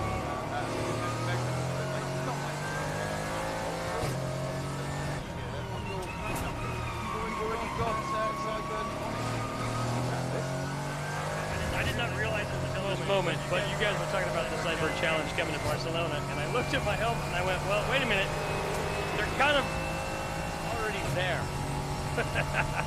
Now, it's painted on ones don't count, so you can't use hair dye or paint or artificial outside of it. So they've got to be real. All right, well, I'm going to stand up for the challenge, but are you coming with it too? Are you going to grow them? 100%, we've got to do that. And I think that's perfect timing because you're being tapped on the shoulder because you've got to get in the car. I got to go. All right, guys. Thank you very much. Thank you, Shane. Thank you, Shane Lewis, for being such a good sport in the Sideburn crowing competition. I love my Sideburns, and I'm going to let them go wild over the next couple of months, ready for the showdown at Catalonia. Shane, such an experienced racer. He raced back in the IMSA Supercars days in the early 90s. He raced in the American Le Mans Series. That's where I first met Shane Lewis, winner of the Rolex 24. But he was saying the Sideburns came from. He was in a GT when they won the GTX Rolex 24-hour. He was sporting his watch last night. He said it was a hippie painted car. It was painted like the hippie car, and that was where the Sideburns came in.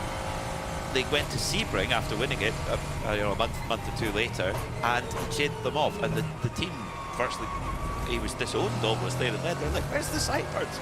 Come on, Shane, where are they?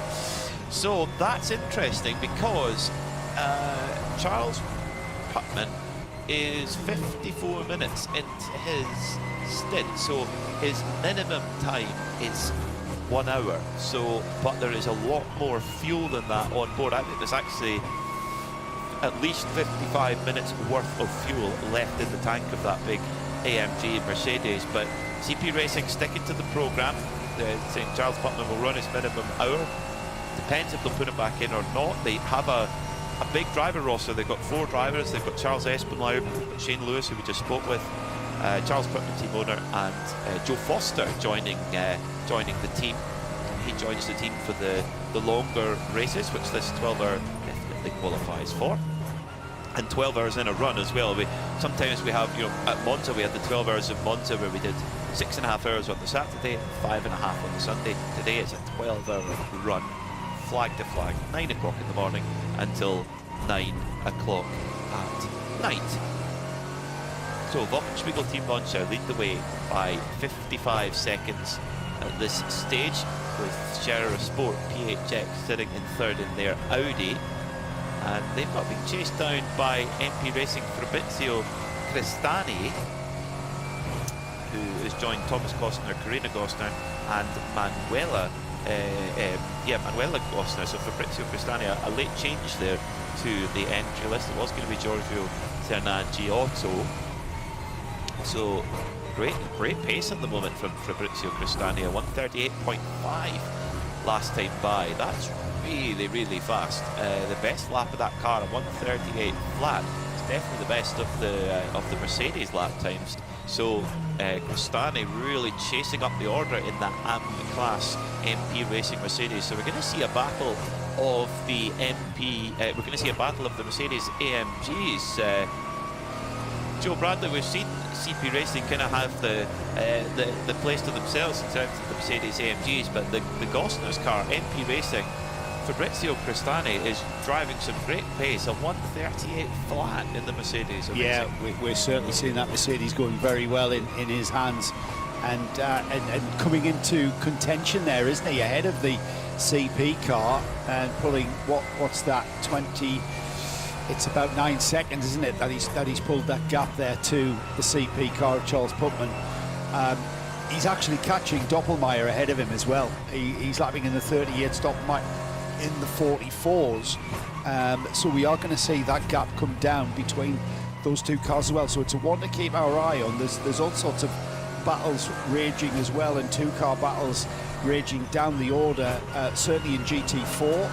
That's a gap of 13 seconds between the College BUGGYRA Mercedes and the Atlas BX with Donji Noor at the wheel of that. And again, nothing in that. 1:47.165 from the leading BUGGYRA car and 1:47.5 from the Atlas BX car last time by. That is going to be like that for the next 9.5 hours, Peter. Well, Alaya College has put in a superb stint. She's opened up that gap. It was just 5 or 6 seconds when they came out of the pits, so she has extended the gap slowly but surely. Alaya, she's only 18, Czech driver based in Dubai. She's actually a Baja Cup champion in the Middle East. So racing on long distance off-road cross-terrain competition. Competed in our first Dakar this year, the youngest ever driver to win in the European Truck Racing Championship back at Nagaro in 2020. So she's got a really diverse CV already. If you're 18 and you've already done all that, Joe, it's pretty impressive. Pretty impressive. Yeah, some people do make you feel disgraceful, don't they? They're doing so much in their short amount of years. So with, like I say, just over 9.5 hours remaining, and like I've said many times, we sit on the edge of potential of anything happening, and we tend to take for granted when we watch these cars circulating around any track, but here at Estroril, we take it for granted, but you've got to remind yourself that behind the wheel of every car is the human element, and it's the human element that can prove to be the most uncertain. We take it for granted that the cars are going to brake at the right place, turn in at the right place, go through the corners at the right speed. But this is where the human element and the variation in the human element comes into it. We rely on the drivers braking at their braking point, at the right speed, turning into the corner and not making any mistakes. And these drivers, all of our drivers, you know, no matter what sort of standard or experience they have, absolutely do overall an absolutely outstanding job. Because it's no mean feat driving any sort of race car around any track, but even more so these GT3 cars, Peter, they are absolute rocket ships these days. And you mentioned a driver like Shane Lewis, with Shane Lewis's experience, he's having to do stretch exercises and warm-up exercises because of the physicality of racing, in his case the CB Racing Mercedes. But the kind of G's and the forces under braking he mentioned there, it's a very, very physical pastime. Well, at Monza, Shane Lewis was telling me a few weeks ago, after the 6.5-hour portion of the race on the Saturday, on Sunday morning, he says, my left leg, he was a left foot braker, I think, from our memory, his braking leg anyway was, he says, my leg is on fire this morning. It's because you think of Monza, turn one, massive braking zone, you know, the chicane's pretty big braking zone, and there's a few of them, one after the other. And then, of course, because the car's so hot, you're losing a lot of fluid, and therefore your muscles don't like that. And of course, with these GT3 cars, they've got ABS, so it's slam the pedal. It's a bit more finesse than that, but slam the pedal as hard as you can. With your ABS systems, you have to press that pedal as hard as you can. You're talking well over 100 pounds of pressure. And that's over and over and over again. So anybody who thinks that you just sit in a car and drive, you are so mistaken. I just can't stress enough. And that's good. You know, come from me. I've never sat in that race car environment, but we're lucky enough to work with people who do, and also the drivers who are so kind to share their time with us for our broadcast, tell us what it's like and say. And if they're telling you, trust me, that's hard working there, they are not lying to you, that's for sure. I have raced before, and I've raced, you know, 100cc karts, and I've raced Formula Fords, and I'd driven the odd race car here now and again. But at my age, I'm a lot older than I am now than I was when I was racing regularly. But now and again, I'll jump into a Rotax Max kart, and I've done one of them. 5 laps around Warden Law to kart track, and I have to pull in because I need oxygen. It's so physical. I mean, you know, karting can be even more physical because the straights are longer in a car. But you know, the physicality. I once worked with a girl who said, "Why do racing drivers have to train? I mean, it's only driving." And I said, "It's not like driving to the shops, you know. It's not like just driving to the supermarket." And I tried to explain to her, and she had the same thing going on about. She said the same about tennis players, and why tennis players have to be so fit. And I thought, you really lack an understanding of what those activities are. You don't, you know. Tennis, very, very physical game. Race driving, very, very physical game. There are some people who will never get it because they'll never experience going into a corner and braking at the last possible moment and feeling. Try doing an emergency stop in safe conditions before anybody does try it out there. But try doing an emergency stop every time you brake.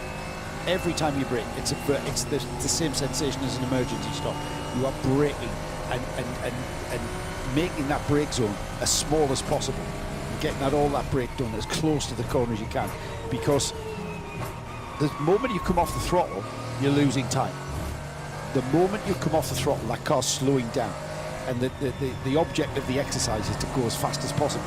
So the moment you start slowing down, you're not going as fast as possible, you know? Yes, you've got to slow down because there's a corner coming. But psychologically, when you're coming off the throttle, it's kind of like, I've got to get back on the throttle, I've got to get back on the throttle. And that's the kind of the mental concentration and overcoming the physicality and the instinct of being on that throttle all the time as much as you can, is where the control comes in, the concentration levels come in. And that's quite taxing as well, isn't it? Having to focus and concentrate. As well as the physicality of what you're doing.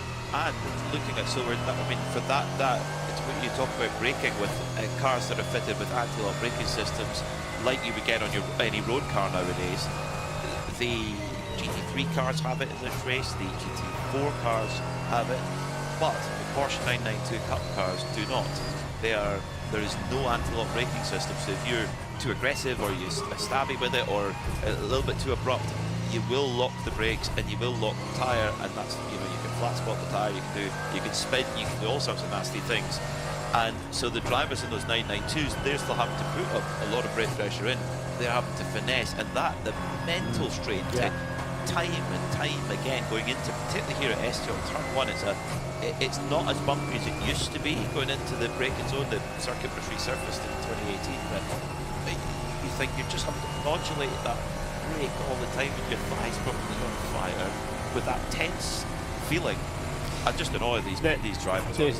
Some drivers prefer the lack of ABS because they like to be in control of that braking, and ABS takes away that efficiency, if you like. You just basically, there's less finesse because you're just slamming the brake pedal as hard as possible and leaving the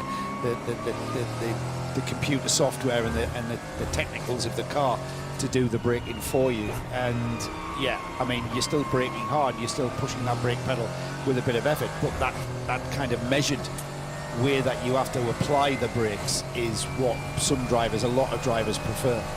And there's a lot of professional drivers who come into GT3 and struggle with ABS. They do, they very much do. We've got a change in the podium positions. Fabrizio Cristani, for me, is put in one of the strongest stints of the day so far in that MP Racing Mercedes, the Gosner family car with father Thomas Gosner and his two daughters Karina and Manuela. They've got Fabrizio Cristani in there putting in, for me, the stint of the day. He's gone into third position, he's gone past Michael Doppelmayr, who's dropped down to fourth, and in turn Charles Putman is still pulling time out of Doppelmayr, and so that battle for third, fourth and fifth is changing all the time. A little bit difference in the 992 class in the Endurance Series, and this is from Evo, keeping us right again. Thanks Evo, keep it coming. It's an option. You can have ABS and traction control. Yes, it is an option, correct. So, and they run it in Carrera Cup North America. They run the ABS. You're right. He was absolutely correct. Right, they don't run it in Carrera Cup Asia. They don't run it in the UK. They don't run it in Super Cup. But absolutely right. So let's, you know, rather than Evo WhatsApp me with this information, I'm going to task Snowy. Let's go down. Let's have a chat to Evo. Are they running it? Let's get I think they are running it. But what are the vagaries of running without it? Is it an advantage to run with the ABS? Does it take away that measured the measured application? Does that ease the overall drive, you know, the concentration level, the physicality of things? So there's a question that Snowy can ask. Snowy's a driver himself, he's probably able to answer those questions myself. Like ABS. Yeah, and he doesn't like ABS, but let's have a, you know, Snowy will have a wander down to see you, Evo, and we'll get a chat about that, and you can tell us a little bit more in detail than what you've told us there. But thanks for keeping us right, and please do continue to keep those WhatsApp messages. I don't know. Maybe you'll hand the WhatsApp responsibility to Rick or Luke. There you go, boy. Keep those couple of idiots up in the booth. Keep them right, would you? Well, I could do my thing. Yes, yeah. Keep the boys right. Javier Morchillo, well, he's getting right to the edge of the braking there, onto the braking for turn number 1 in the Porsche 911 GT3R. Javier Morchillo, the team owner of E2P Racing, very much a race school team where they can take you through your racing journey. Javier, but training two drivers in their, two different ends of their kind of their racing career. Pablo BUGGYRA, a little bit older, and then young Antonio Cenero, who's always a great sport with us, always happy to give an interview with impeccable English. And even while he's trying to be put off his game by his team, who are doing various things in the background, trying to get him to slip up. But ever the professional, Antonio's not distracted by them. And I do love the sign writing on the back of the engine cover on the rear of that Porsche, the "I am Speeds," the Lightning McQueen from the Cars movies. Charles Putman, he's closing that gap down still. Joe, it's now down to 12.8 seconds. He's metronomic with his lap times there, is Charles Putman. Yeah, last time through 42.7 for Charles. He's got the gap down to, I've got to wait for him to come across the line. Doppelmayr ahead of him, who he's chasing down 144s. And Michael's been very consistent in the 144s as well, so that's his pace. The gap's down to 36 seconds there as Putman comes across the line in the CP Racing Mercedes. So 142.9 in comparison to a 144.1 from Doppelmayr. We'll keep an eye on that. That gap's going to come down consistently. Cristani is doing lapping in the 39s. 139.1 from Cristani in third. David Fuminelli in the number 8 Kessel Racing Ferrari 139.2, and there from Torsten Kratz in the leading Glockenspiegel team Monschau Ferrari 138.9. So the pace is frantic at the front. Best lap times so far in this race: 137.3 from the leader, 137.9 from the car in second, that's the Kessel Ferrari, and 138 dead from the MP Racing Mercedes. So they're not far off their ultimate best lap pace. I'd like to say it. We've now got 9 hours underneath 9.5 hours of this race left, and I think we are going to see.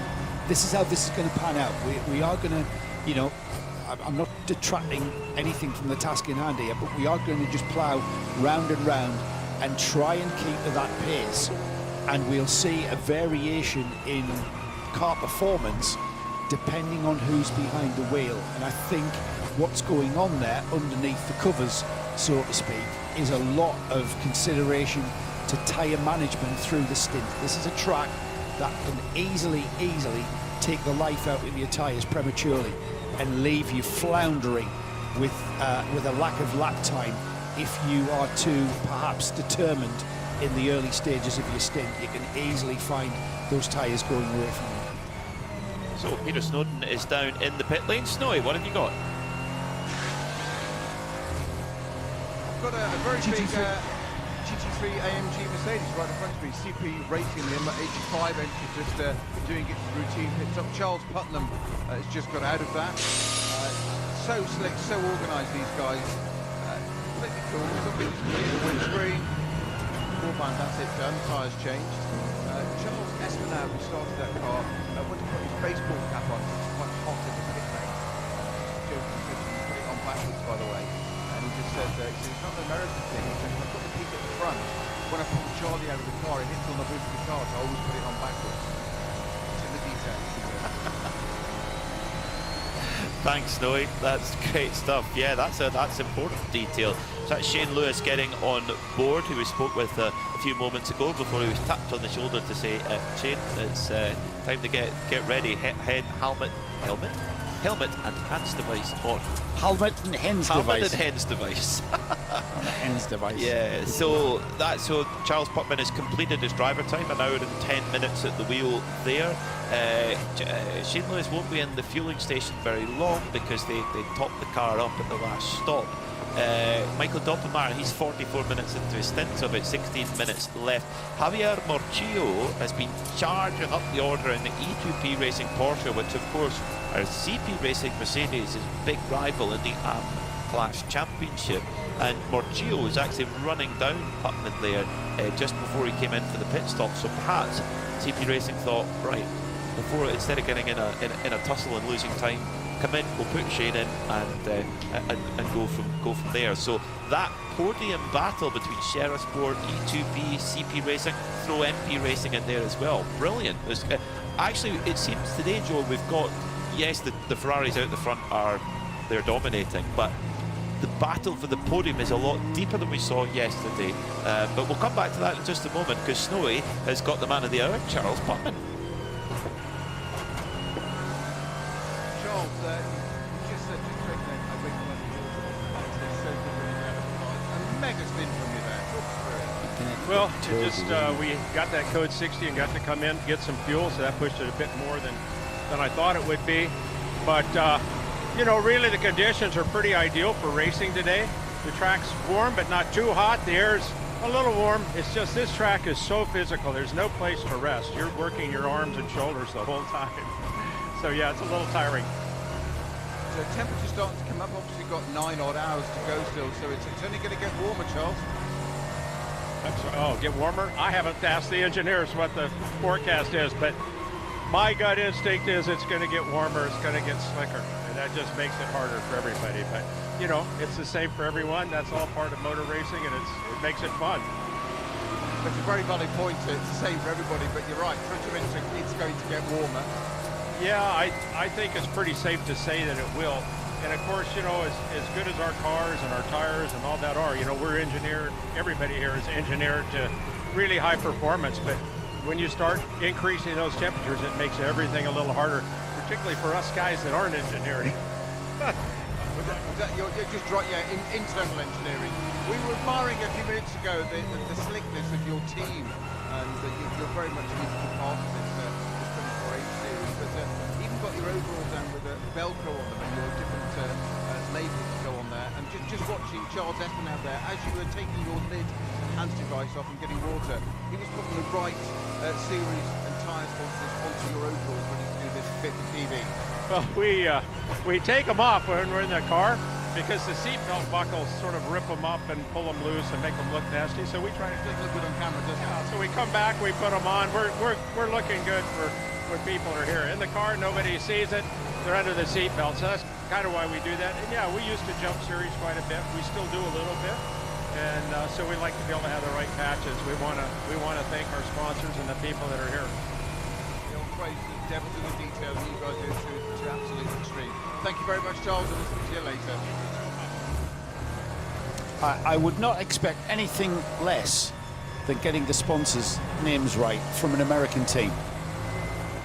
Yeah. Absolutely. Yeah. They know. What a gentleman. Oh, Charles is great. Got so much experience as well. Been around racing for a lot of years and got so many anecdotal tales to tell. We need to get that story. Maybe I'm looking at Nick Damon now, who's sitting there looking great and fabulous. And awake. We need to get the Charlie Putman James Bond reference story sometime today. James Bond connected to James Bond, and Ian Fleming, the author of the James Bond novels, connected here to Estroril, which we'll remind everybody of every 2 hours or so. And get more connections. Yeah, we've got the collective. Janus Winfrey has been on with another James Bond connection, very interesting, from the Toronto area in Canada. Is that a change for position in the 992 class? Nick Johnson just moving ahead of the 930 car, Axel Sartingen, and it is indeed Axel losing that position in 992. That's a battle for 5th. Now with Nicholas Johnson moving up into 5th and ahead of the 930. Axel Sartingen, a chap that we spoke to in the paddock yesterday, who suggested that we needed some sun cream, and then we explained we were British, as we've got a Scot with us, and then he went, right, I see, yeah, okay, idiots, you'll burn. What should we do? Mad dog's an Englishman, as they say. And in this case, mad dog's an Englishman and a Scotchman. There's a joke in there somewhere. Sure. So yeah, Nick Johnson goes into the lead of 992 there, or already was, excuse me. And yeah, moving up the order overall in 992. Yesterday they were running so strongly, that RPM crew, and a gearbox issue, which they luckily got on top of before it did further damage, but it was a long repair and dropped them out of getting any result. However, they did. You can tell they're experienced competitors. Tracy Crone and Nick Johnson were waiting just at the empty trays in the catering area. So what are they waiting for? Must be good. And then this beautiful plate of beef turned up, just perfectly cooked. And I thought, this isn't their first rodeo. They know how the game's played here in catering. So yes, they're the masters on track and the masters of the catering queue. Also, 9 hours and 16 minutes to go. Any penalties? Yeah, I don't think so. I haven't. There's been a warning issued for the 930. A warning issued for track limits for the 930 at 11:30. So that's fairly recently. I'm not sure if that's for Axel, but also the 930 has been given a 10-second penalty for driving behaviour on track. I'm not sure what that is for. That was the, there was a couple of incidents that were noted by race control, and I think that's now them working through them.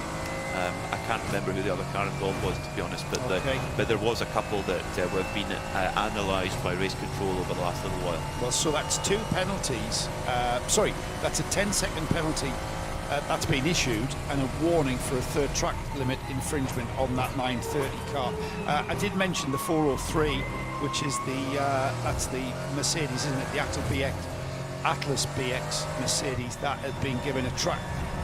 Not respecting refueling regulations. That penalty of 10 seconds is still outstanding and has yet to be served. So we'll keep an eye on the progress of those penalties being served. So 2 10-second penalties still outstanding. 1 for the 930, 1 for the 403.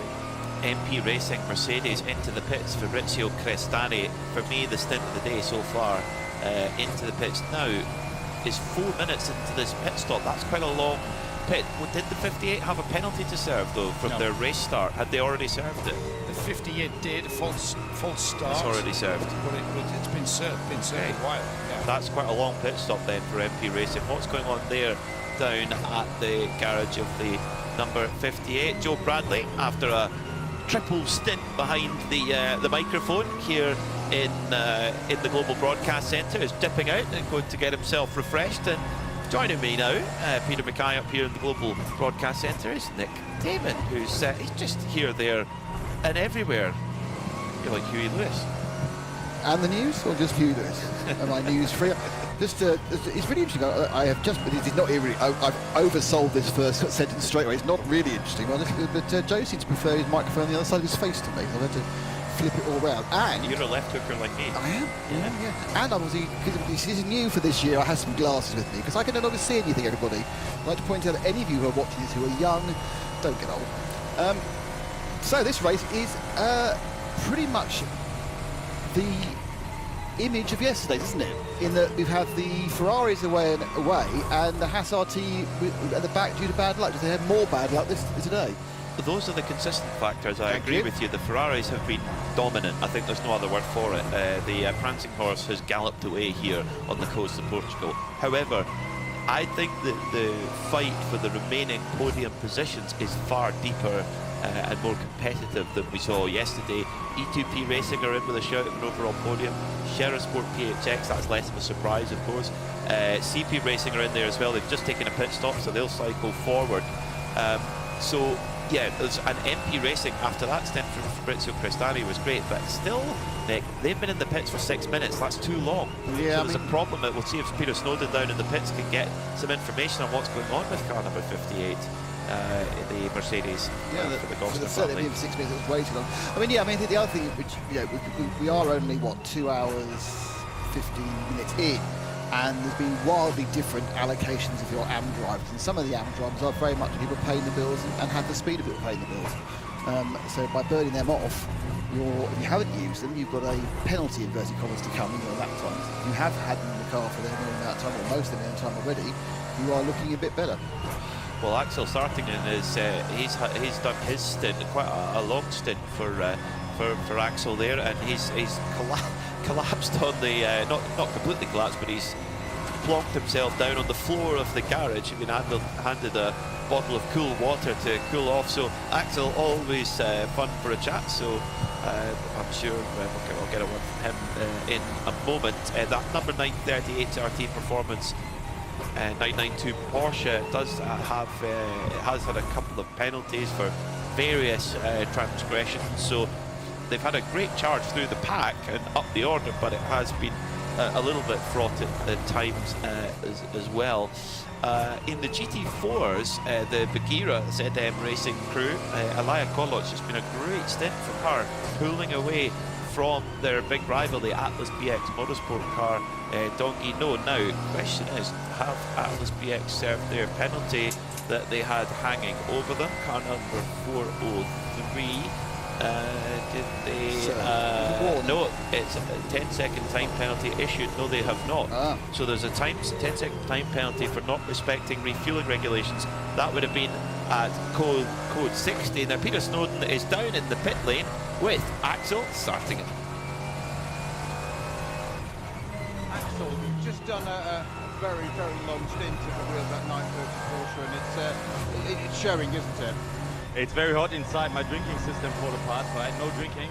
Without no drinking, the sweat is getting everywhere. You don't see that much, especially I'm wearing spectacles. So it was really hard at that, really tough, very warm in the car. But now we're here. You've had 30 seconds to recover, and you're perfectly composed again now. Yeah, I could do that, but after a while, after 1 hour, the tire's going down. So the sliding, but all fine. We're still in the fight, so we will see. When you say the tires have gone down and the car's sliding around, how much more complicated and frustrating is it to drive a car on such a technical circuit with that imposition on tires? You have to wait to go on throttle, especially with the Cup car, and you have two different forces going. One is going in favor, one is going against you.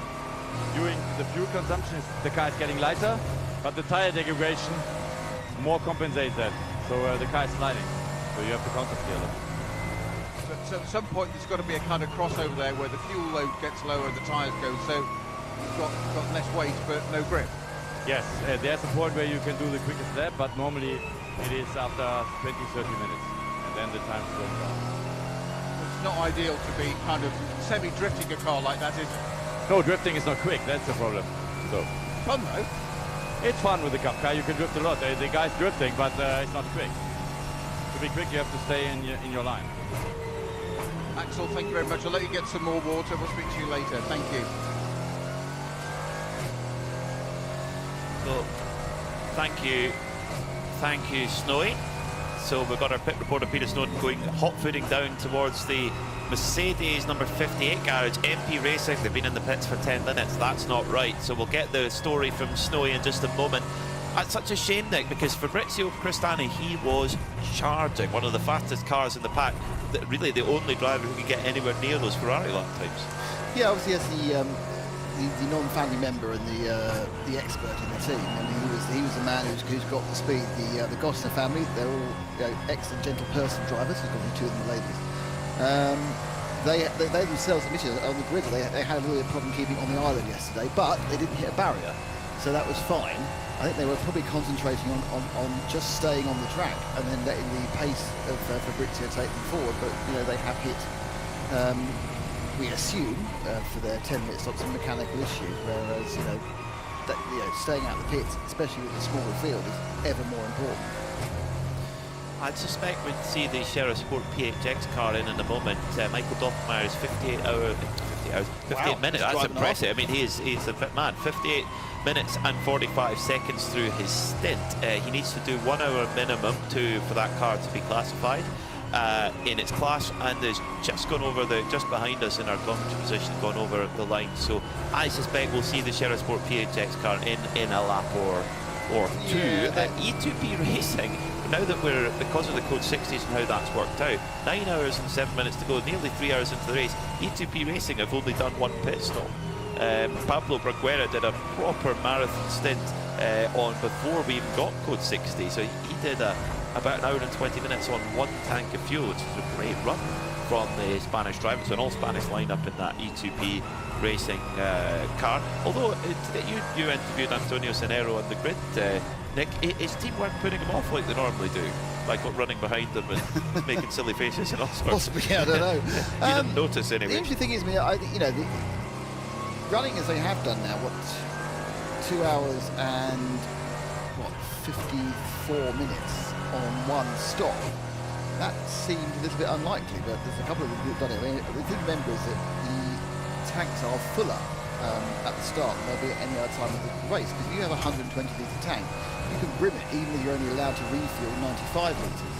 So you do start theoretically, if you want to carry the weight penalty, with an extra amount of fuel. Now, as we've heard from Paul Truswell, every litre of fuel is an extra second. Perhaps you do want to have 20 seconds of free fuel stop time in your tank. But yeah, I mean, I'm impressed by getting this far, nearly 3 hours, without having to stop more than once. But they'll be in soon, and at that point, they'll start to see where their raw tactics have unwound. Yeah, but we have down in the pits, we have young Mr. Peter Snowden with an update on the bright green MP racing machine from Mercedes. Fabrizio, some issues for your car. You had troubles yesterday, but what's the problem today? Something happened on the engine. I had alarm, had recovery mode from the engine, and suddenly I had to box. My heart broke. I really enjoyed driving today. Lot of overtaking, and then we have the onboard here. So while I was overtaking, I was thinking, oh, maybe the others are checking the onboard. They're having fun as well. I had great fun, really recovering and lapping ourselves. And then, yeah, that's the way. I think it will take half an hour or so. And yeah, the hopes are gone. Okay, it's not good for the results, but it's not terminal. You can do getting back into the race. I hope so, at least for them to get some driving time back, because also it's important for them to have fun and drive. And so yeah, I hope that the mechanic will put back the car in one piece, and we'll go back on track. I'm sure they will. This is obviously very much a family car. So we've got customers here all over the place, all queuing up to be interviewed. So tell us what's going on. Yeah, unfortunately the engine belt broke, and our guys. What's broken in it though? The belt of the engine, and belt. I don't know how it's called exactly. It's a belt. The auxiliary belt. Looking at that look of desperation in your eyes. Yeah, because we have been in P2, in P3, very well placed. So this time really, it's this time that the car had a problem was really a sad moment. Okay, we're just trying to get ready by small children running around at the same time as well in the garage. We're going to have a chat with the engineers. Thank you very much, and see if we can actually get to the bottom of what's gone wrong with it. Thank you. As I interrupted Peter there, unbeknownst by I was talking to you there, it's not going to be the cam belt, because the cam belt are gone. There'll be an interface between valves and pistons, and the machine will no longer be running. It'll be an auxiliary belt, which could be water pump, it could be alternator, both of which either will make the car too hot or make the car lacking electricity. It's such a shame, because Fabrizio Cristani was, I'll say it again, he was the driver of the race at that point. He was just getting every last tenth of a second out of that Mercedes, and I mean, just a star, got the car up onto the overall podium, and such a shame for Fabrizio, and also for Manuela Gosner, Karina Gosner, and the father Thomas Gosner. And although Manuela definitely wins the prize for the best team clothing, we're indicating that is it a toucan? It's either a toucan or a puffin. She's fighting against EV Motors Willie Sports, and they are it's equally colourful. Super colourful. So I like it. I mean, we always have an overall off, and of course historically we've had some fantastic overalls in the series. We had the full Lederhosen overalls we had, which were actually in this series before they were worn by Max Verstappen. So I think he wore those in his Toro Rosso days back in 15 or 16, I think. But yeah, you get to Austria, you have to wear Lederhosen overalls. Some people have really embraced the concept of making themselves look very much in fashion with whether they are or what they're being sponsored by. Well, when Creventic finally take up my invite to come to Knock Hill, we'll have to have everyone wearing kilts. Well, I'm not sure whether I think we only discussed that off air. We have this we have had the most brilliant idea for a Creventic Scotland race. Yes. Creventic. It's the 12 hours. It's a 12 hours of Knock Hill. It's a split 6-hour race. First 6 hours clockwise, second 6 hours anti-clockwise. It's one of the very few circuits that is it the only circuit? It's certainly in the UK. It's the only one. Peter Snowden's got more news in the pits. Snowy, what's the story? Well, it's very simple. I'd just like to reinforce our colleagues who work together. Nick is obviously absolutely right. It's incontestable. I don't know why I said cam belt, because I know that wouldn't work, so do apologise for that. Thank you, Nick, for picking up that. It is indeed the alternator belt that has failed on this Mercedes, hence you're quite right, it's not charging the battery, therefore it won't last very long. Well, obviously I like being right, but... and Peter Snowden studied engineering at university. Did he? Yes. Yes. He's a driver. I thought he just press pedal till it went bang. No. Thomas Gosner taking a little bit of a watching brief to see what's going on. The mechanic actually jumped up right all over the engine bay looking in. Now the GT4 spec series, which of course runs a 4-litre twin turbo, not the big 6.2-litre naturally aspirated unit, they had a nightmare in Monza. The BUGGYRA crew tried to replace an alternator, and it took forever, because where it was situated was just in the least accessible place you can imagine. And because of course it's much closer to the road car, GT3 car you'd hope is a bit more serviceable. Well, it's an interesting point for serviceable because the amount, obviously this is a belt, so it's not, it doesn't have the same thing, but the amount of alternator failures you get in race cars across all series, and the number of times the alternator is not easily accessible is, to me, you would think you'd sit down and go, right, now the alternator can really go anywhere on the side of the engine with a belt. Let's put it somewhere we can get to. No, we'll bury it under the gearbox, or put it somewhere where it's 90,000 degrees. You know, and these racing alternators are very expensive because they're lightweight, but you know, you sit there going, there's some people, I think what happens is your engineers are all about uppy-downy power. Yes, the uppy-downy bits are really good. They make loads of power, and there's my turbos, and then they don't actually think that nothing works without a spark. And they get so obsessed with that, and obviously when you're testing something on a dyno, you haven't got a problem with the ancillaries. And I generally think that some teams actually forget about ancillaries and don't realise that those are the things which will A, stop the car, or more importantly, prevent a quick repair which keeps the car involved. Is that Bruce Springsteen lyric? It doesn't start without a spark. I get myself mixed up. Can't start a fire. Or without a spark. Without a spark. Without a for hire. spark. Yes, it is. Yeah, we're dancing in the dark. Yeah, absolutely. You're meant to do your singing on the grid, not here. Yeah, but at the booth. Whilst we're about dancing in the dark, which soon to be very famous person was in the video? Don't know. Courtney Cox. Courtney Cox, before Friends, was in the video for Dancing in the Dark. Pulled up like supposedly a random person from the audience. It turned out many years later it was Courtney Cox. She wasn't a random person. She was an actress at the time. That's fantastic. That's fantastic stats there, Nick Damon, for that. Torsten Kratz is at the front of the field for WTM Racing, Kessel Racing in second, Sheriff Sports still hanging on to third, Michael Doppmeyer, and an hour and 7 minutes into his stint, and has moved into the podium positions as Javier Morgillo has brought in the E2P Racing car for their second pit stop of the day after 3 hours of running. Now, coming back to alternators, that was something that the Porsche RS Spiders at the American Le Mans Series 2007-2008, they had a really big problem with alternators, and it was vibrations from the engine. 3.4 litre V8 that car had, and F1, when they ran a similar style of V8, they had a lot of problems with vibrations of the engine just ruining the alternators, and it took them a long time to get on top of that issue for those. And I can't remember, there was another, I think it was the Zytec was running a very similar style of engine, and they had problems with vibrations. I remember when I was many years ago, we were doing the Le Mans series. I was in some American Le Mans series. We were forever delving in the back of prototypes to change alternators. I think it was a similar issue, I think, with the Lolas as well. They just, they go, oh, come on. But you say, vibrations are the enemy of all ancillaries. And as you're right, some racing engines, if you look at a road car engine, there's a whole department called NVH, which is noise vibration harmonics. And they will spend their whole time trying to damp down things, but a lot of it to make the car more comfortable for the passenger, but other things to make things last longer. Now, of course, noise, that adds weight and will reduce power, because you have things like balancer shafts and that sort of stuff. And so what happens is that this is not quite so important to a racing car. Uncomfortable is fine as long as it's quick, but it has these knock-on effects. And vibrations are an absolute disaster for racing cars. And it's interesting you mentioned the V8 issue, because V8's called, everyone thinks the V8 is inherently balanced. It's actually not.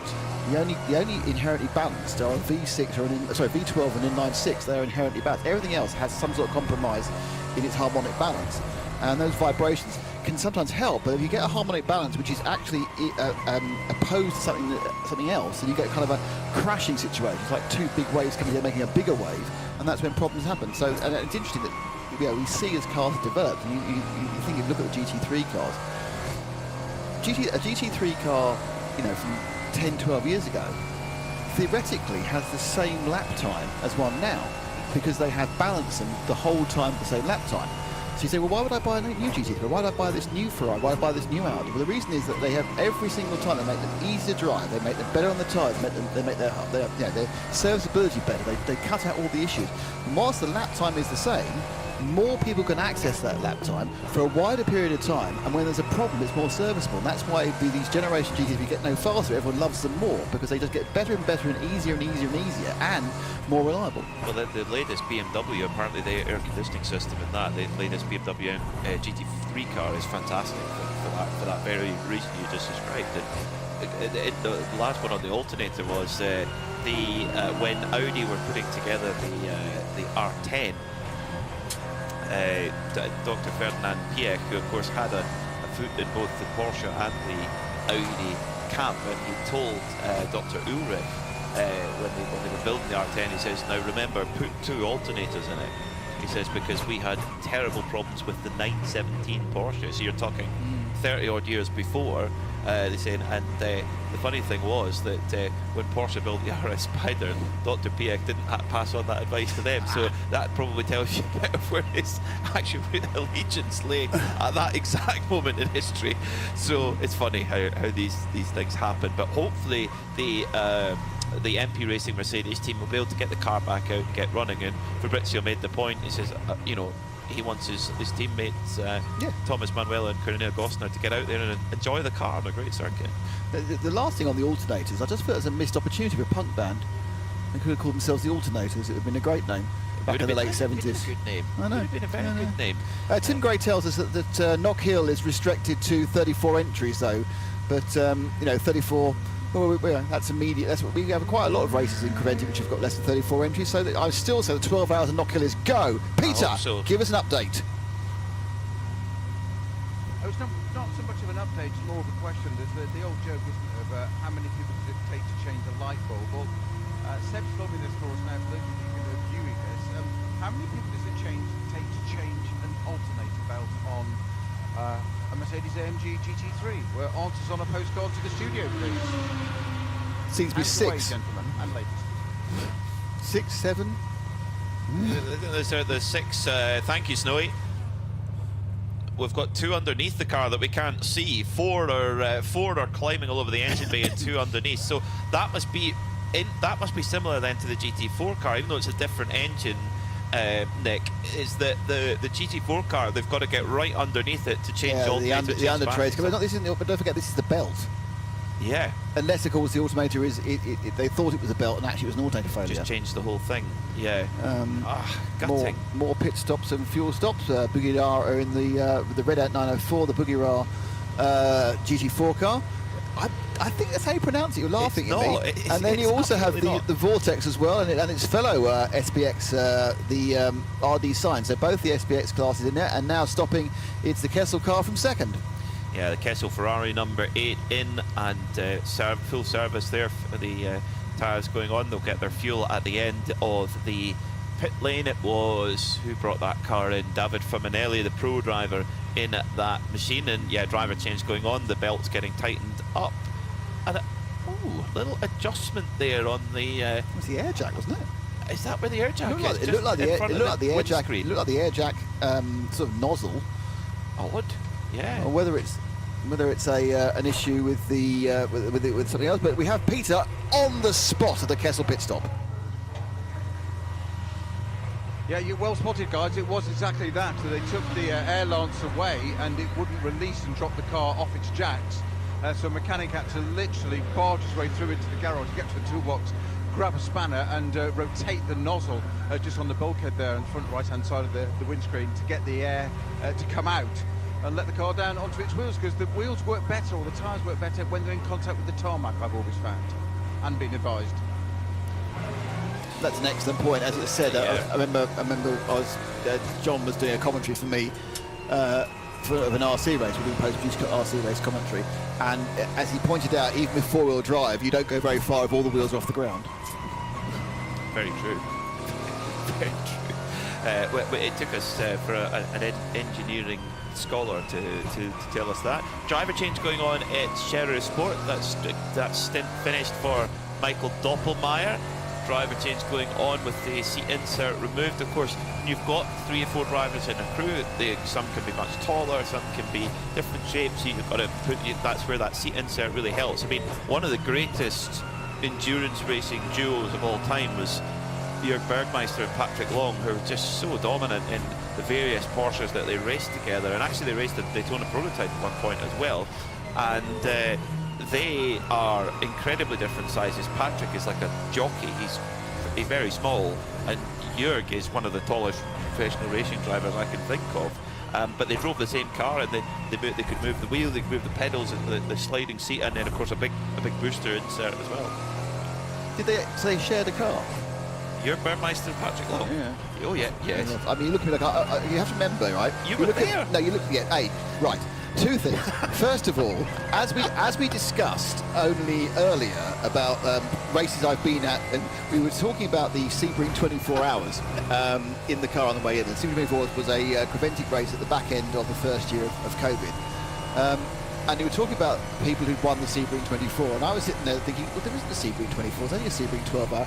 I'd forgot the race existed, much less I'd covered it. You did the grid walk. I did the grid walk, I did the podium, and everything in between. So yeah, it's but it's quite difficult. So as I try and remember my historical Porsche memories from America, we can speak to David Fuminelli out of the Kessel car with Peter. David, we've spoken to some of the other teams running the Ferrari this weekend, or the drivers running these Ferraris. Just tell us, if you can, how good is that car? I mean, we've been pretty competitive so far, so we are very happy about our package. After Monza, where we struggled a lot here, all the two Ferraris look very strong, so yeah, we were running smoothly. The track today is very different from yesterday. We have less grip, so we need to adapt a little bit our driving style. But yeah, we're in P2, we're running great, so let's continue like this. Well, that's absolutely the right thing to say, but from a driving point of view, how much fun is it? I mean, the car is unbelievable in the corner. Like, the aerodynamic of the car is a big step compared to the 488, so especially on a twisty track like Estroril. The handling of the car is fantastic, and I think we showed that in the race.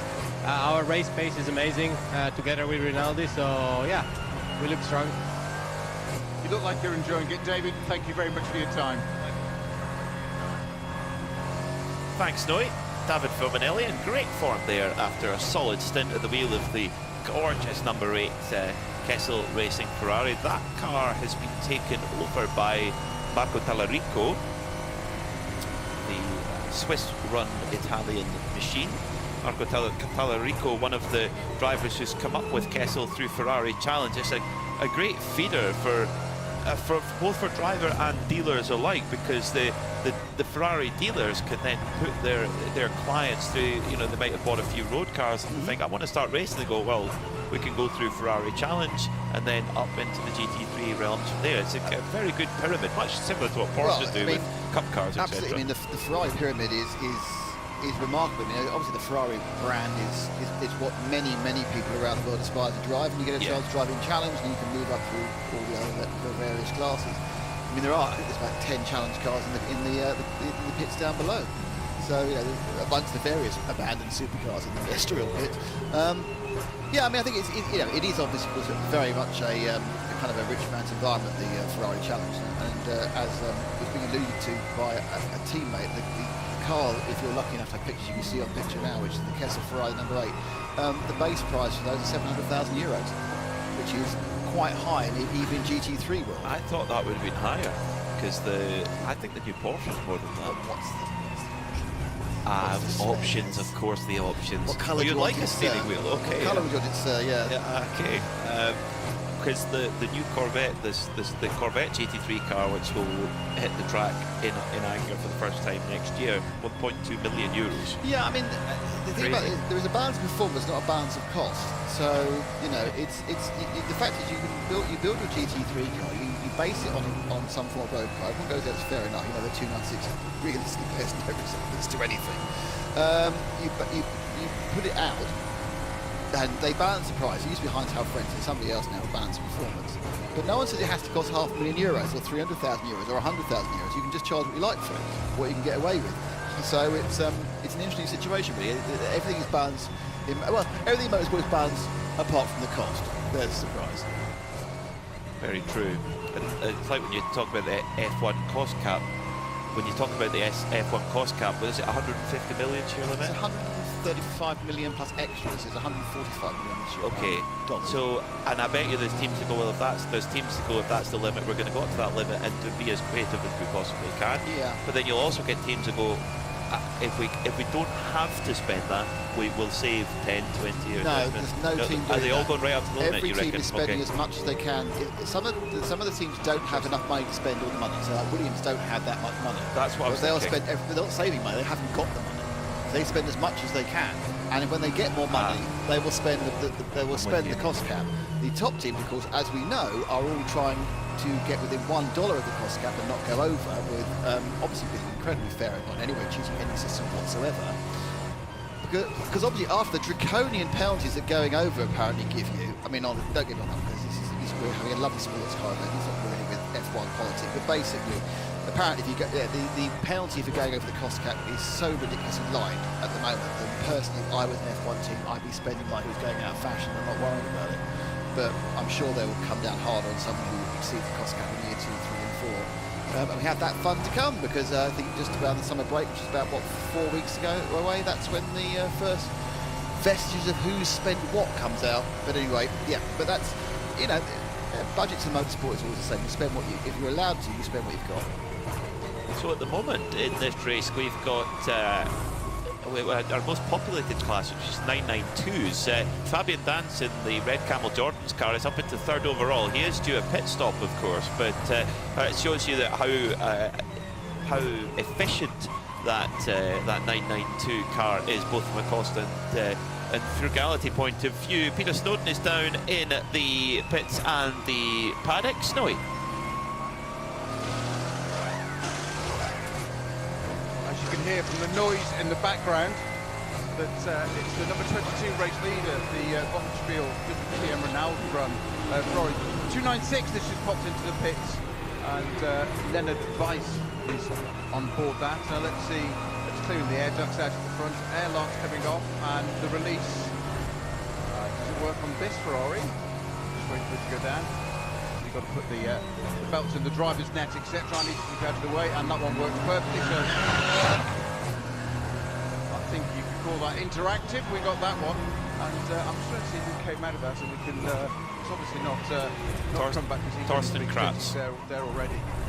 Thorsten Kratz. So with Jochen. Jochen, you're looking very casual here. You're in shorts and t-shirt. Why are you not eating ice cream as you were yesterday? I had already.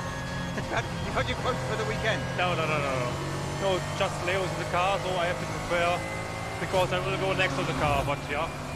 So we are quite relaxed now, because the car's fine. We don't have any issues, and so we're looking forward for the rest of the race. Or let's say we did not even reach half of time. Long way to go yet. But what goes through your mind when you're doing this one? Because at the moment it's repeating yesterday. Everything's just perfect and clean and tidy. Said no penalties, but it also must be quite tempting to drive that. No, well, let's say, yeah, of course it's the same than yesterday. It's just a double of time. It's a little bit harder for everyone, for the mechanics, because they did not really have much of time, you know. The race was over late yesterday, and they had to prepare everything from this morning for the race. And same as for the driver.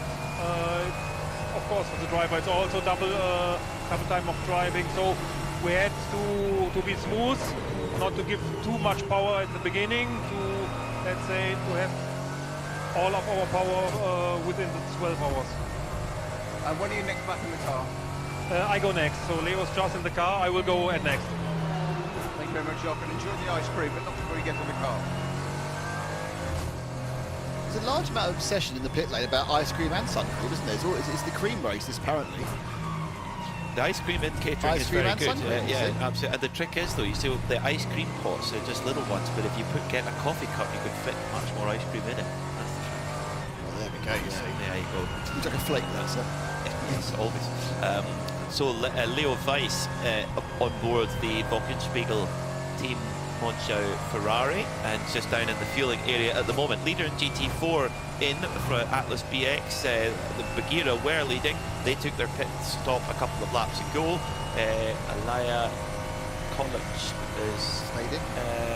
Yeah, she has stayed in. So double stint for Alaya as the Korean Atlas BX crew go to work. And as you rightly mentioned earlier on, Nick, the Mercedes GT4 car, it's got normal lug nuts like you would see on the regular road car, or indeed a NASCAR, not in the old days NASCAR before they changed to a single lug nut. But if the road car comes with the centre lock, you can do that. Peter Snowden is down with the Atlas car.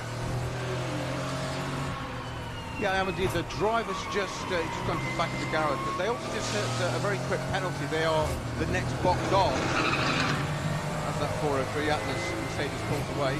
They are the first box in the garage here, or second one, and they just served a penalty there, so I'm not sure what that was for. I'm just going to try and get hold of the driver. Just bear with me, he's still got his lid and bits on, so give me a minute and I'll come back to you.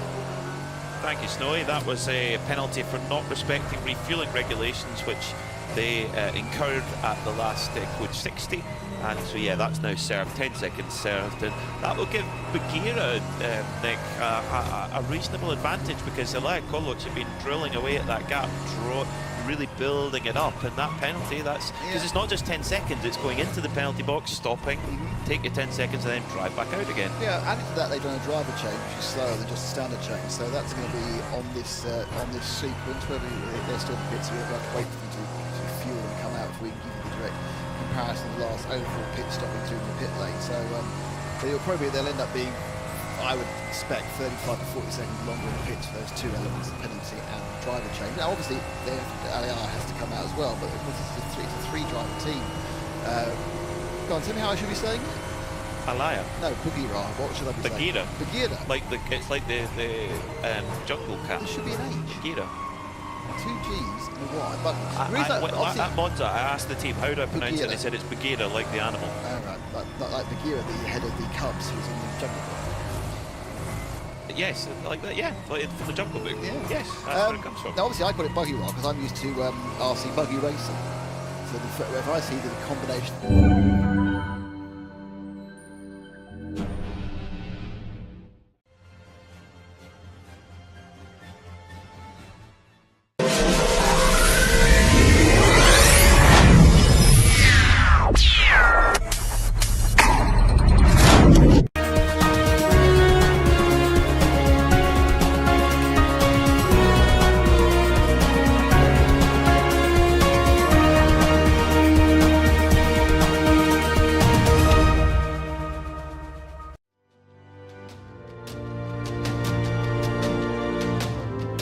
Sponzorem pořadu je Build Synergy SRO.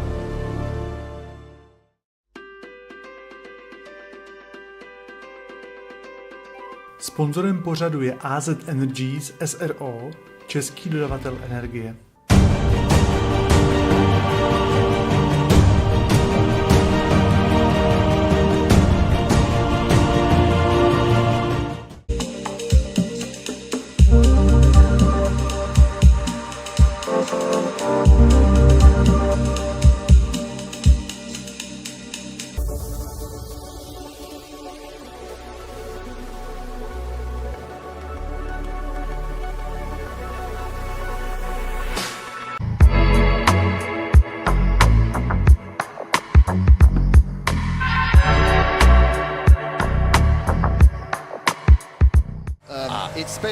Since November, it's been in the hands of Divine Auto Restorations. They've been auto restorating it. It's had a colour change, and then they ended up doing quite a lot of extra work on it, which was like kind of not what you typically say was involving a paint can. And they sent me the bill yesterday, and I think that it was quite good. I actually got the bill whilst I was walking down the pit lane, and I think it was quite good. I managed to carry on walking because the shock to my heart was quite severe. You did go quieter than normal at one point, I know that you mention it. And did you hear it small whimpering and crying? I did. That was me going, that's significantly more than I thought it would be. Oh, it always is. But it has changed colour, and I am getting it back next week, and I'm under the impression I may now have the by far the best TR4A in the country. It's going to be worth every penny, Dick, I'm sure. Yeah, the engine's been done as well, so now everything's done. Everything's done. And it can now slowly degrade again and rust away. It's the same age as me, you see. It's a 1965 car for a 1965 bloke. I wonder if they do human restoration. You never know. Oh, well, I tell you what, if they could improve the looks of me, as they've improved the car, I would pay the amount of money that they're doing. But I think possibly that's beyond even the best Turkish plastic surgeon. Why is the 907 going so slowly? It is coming to the end of the pit lane. Oh, it's rolling out, is it? Right, it's rolling out slowly, right. You are right to mention it, though, because coming out of the pit lane here at Estroril, the pit lane speed limit off the pit exit line is very, very late. That might have that could catch some drivers out, I reckon. Dave Alcock has tweeted in a question to the team. I'll open this to you first. As the team, you are our team leader. Given that the target lap time for balance of performance for GT3 cars was set over 10 years ago, and cars have improved, do you think that target lap time should be lowered, i.e. faster, so that the cars can run a bit closer to the full potential?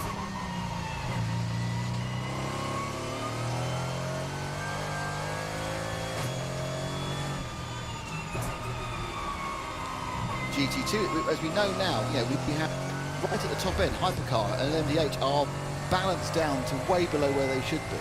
And you have P2 that's been constantly slowed down. What they're trying to do is get lap times of the cars. They want so a typical track, they want car type A, the fastest car to do this is sports cars, to do 130, the next car to do 145, the next car to do a 2 minutes. Because they want to have this demarcation to make the classes easy to move around, to overtake, and also to have a kind of progression ladder for people who are improving. You come into the sport, you start with club racing and GT4, GT3 and move up. So the point about it is that what they have done is by keeping the GT3 cars at the same speed, they've made them more accessible to more people. So they've made that level of motorsport more accessible. Surely that's what we want. We want it to be, we want it to be accessible to people of, it widens the age range, it widens the physicality size range, that those people can all drive the car much closer to its potential. Absolutely. If you release these GT3s, don't forget, all these GT3 cars make way less power than their road car alternatives. Exactly. The Ferrari will be the lowest powered Ferrari you can buy. The Porsche is way down on power where it should be. The Mercedes as well, what they could get out of them. If you actually let them go, it'd be fantastic for us as commentators, but only the pros will get anywhere near the limit, and so you'd have this. The costs would be astronomical. And you'd have a race to the top, and it would just get really expensive, because obviously, again, when you run things close to their potential, it costs more money, it burns more brakes, it burns more tyres. This is not cheap by any stretch of the imagination. However, making them faster makes them more expensive. For no real necessary entertainment benefit. It's at a point. If these cars are going round in 135 or 145, it doesn't affect the spectacle or the enjoyment of the TV. No. Because if they're all doing 135 or all doing 145, it's the same. Yeah. Is it my understanding that the DTM, of course, runs GT3 regs, but they run a little bit more spread? Because they wanted to differentiate, after they lost the DTM cars only, when they moved into DTM, now I am not an expert on this, so I will only say what I believe to be the case on DTM, is that they then decided they wanted to make them super GT3s and then try and give them a little bit of extra. Obviously the teams backed off this exactly the same way, Peter, as they backed off the concept of a different aero package for Le Mans, which was initially mooted first of all. So hence the cars which come to Le Mans next year will be the same as the cars which go around Spa. But I think you're absolutely right. They wanted to give them more oomph, and I think there is a different power level within DTM. But I would be very happy to get a response from Time Certain Clock or from Dave or many of our listeners, just to say whether that actually happened. Because I know there's kind of a pushback. The whole point about GT3 is it's a universal series that can race anywhere in the same format. The only difference, obviously, is they all change tyres depending on the championship. Yeah, and you look at somewhere like at the Nürburgring. In the Nürburgring 24-hour, the GT3s they're held back quite a bit, purely from safety grounds. The accidents can be more than massive enough. They don't need to be quite. I believe there's in the Nürburgring they have set up ramps, don't they? That's right. Ride height and wing angles. Much higher ride height. Yeah, absolutely. Because you don't want to start grounding out the Nürburgring. I can tell you that. Well, both for safety and for damage reasons. Well, the new Ferrari, I heard from a driver. Mr. A Driver. Mr. A Driver Esquire told me that the new Ferrari 296 GT3 on just the Grand Prix track at the Nürburgring is 1.8 seconds faster than the old 488. Yeah. Before balance. And that's what you would expect. And when you balance it back, they give it a much wider window, and it gets more accessible. A very good question. Thank you for sending that in, Dave. A great discussion point there for the GT3 machinery, which it's a category that's here. It's been with us a long time and here to stay. Leo Weiss leads the way at the front of this motor race by 46 seconds from Marco Tallarico. In the other Ferrari, the Kessel Racing Ferrari, then in third it's Shane Lewis for CP Racing. Antonio Cenero, the young Spaniard, is at the wheel of the Porsche E2P racing car in 4th. Then it's Elliot Earhart, who's got back on board the Shera Sport PHX car. So Pierre Caffer did about 10 minutes, and then there was a Code 60 that came back in again. And he's had 10 minutes, and then they stuck Michael into, unfortunately didn't work that well because it was only an 8.5 minute Code 60, so they didn't manage to use Michael's time when everyone's doing the same speed. Yeah. But they didn't get silly about it. They went with it, burnt up that entire hour he needs to do, and they now have the rest of the race to try and rotate through the other 3 drivers and move further forward. So there's one more penalty that's come in, the number 904. That's the blue Renault racing car of Jimmy De Bruyker, Michel Haberand and Brent Verheyen. They have a 10-second penalty for crossing the white lane at pit lane exit. You mentioned it, Nick, how the pit lane, limit or off line, if you like, just goal line, is very, very late. So you wonder then, is there's a little bit of confusion of. That was the first time I've seen that shot. I hadn't seen that shot before. Just to round off one of the other things we were talking about, which is the GT4 battle, the 416 with Aliar Kolic from BUGGYRA and Yong-Kun Kim from Atlas BX. The actual advantage during that pit stop where Aliar came in, didn't change drivers and didn't have to do a service penalty. She did her stop in 3:23. It was 4:45 for the Korean team, so they end up running a minute and 22 longer from that stop. But some of it will balance back up again. Next time round there'll be a driver change the other way. But that's the advantage of not having to muck about. Now, question for you, Nick. We saw at Monza, which was 6.5 hours day 1, 5.5 hours day 2, but with a parc fermé in the middle. So effectively it's a 12-hour race run over the 2 days, of course. We saw, problem for PCR Sport. That is at turn 12. Coming through the out the S's towards Senna Parabolica, trying to get it turned around. It's in 3rd gear at the moment. Of course, it's a road gearbox on a GT4, so should be able to find reverse fairly easily. Down the gearbox he goes, down to 1st, neutral, and into reverse. There it goes, and a little squeeze the throttle. You'll have the team on the radio saying clear, clear, not clear. They'll be able to tell from the track map who's where on the circuit. Into 1st gear, and off we go. So that's good stuff from race control, not going for the code 60 button straight away, letting that situation work itself out, using the local yellow flags to warn the drivers that there is a car off, and to be aware of that. What we forgive me, Nick, what was our discussion point prior to that, before we were not rudely interrupted, I won't say that, but absolutely it's dropped away. I've lost it. I've lost it. Never mind. Leo. That's fine, because I have to hand back to young Joseph now. Do you? Yes, I have a couple of minutes before I then replace Peter, and we'll be in this glorious rotation of lunchtime. We are, so you're going to hear lots of different voices. Thank you very much, Nick Damon, for excellent insight, as always, here in the Global Broadcast Centre. You're watching the Hankook 12 Hours of Estroril here on the beautiful Portuguese coast, just along the road from Lisbon. It's a circuit you've never been to. Come and see it. It's an atmospheric place. It sits in a natural bowl. And this morning it was certainly atmospheric with some almost Scottish-like mist. But that is burned off, as Joe Bradley promised me. And we've got beautiful sunshine. And the track temperature, I'm sure, will be climbing quickly with that direct sunlight on the track surface. It'll changed a lot, actually, since the start of the race 3.5 hours ago. So Leo Weiss for WTM by Ronaldo Racing is your leader. From Kessel Racing and CP Racing are in 3rd.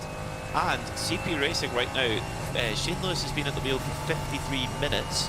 Goodness, that's gone by quickly. He's 36 seconds behind the Kessel Racing Ferrari, but is lapping quicker than Marco Tallarico at the moment. So CP Racing, they are climbing their way up the order. We saw them run about as much as an hour and 18 minutes on a tank yesterday, so we should see them in the pits in about 25 minutes time, no more than that. Whereas Kessel, they're much earlier into this, they're 23 minutes into theirs. After 4 pit stops, CP Racing have done 3rd, so that's your battle for 2nd and 3rd place. Joe Bradley, you were right, the sun has come out. I did tell you. Is it warm outside? It's very hot. Yeah, it's not just warm, it's very hot. you're going to bake. Being Scottish, of course, you start off pale blue. You've got to take about 3 hours to turn white. We've got a bit of a dive bomb there from the number 8 Kessel Ferrari. Peter, I've got to sort of question what was going on there in the number 8. Marco Tallarico getting it all wrong when he was trying to overtake 2 pesky 992 class cars and almost coming into contact with them. He was down the inside of turn 1 and had to use all of the inside curbing there, and I'm just questioning what that was about. Now we've got Mathieu Detry in the number 21 Haas RT, and it's moving slowly into now he's in the coming out of the pit, so he's that tight shot there that we can't see out onto the track. He is coming out of the pits, and that car is just that car is now ahead of Fabrizio Cristani, who remains in the pits. So that car he's only 1 lap off getting off the bottom of the timing screen. So while I've been on lunch, what's happened to the 58?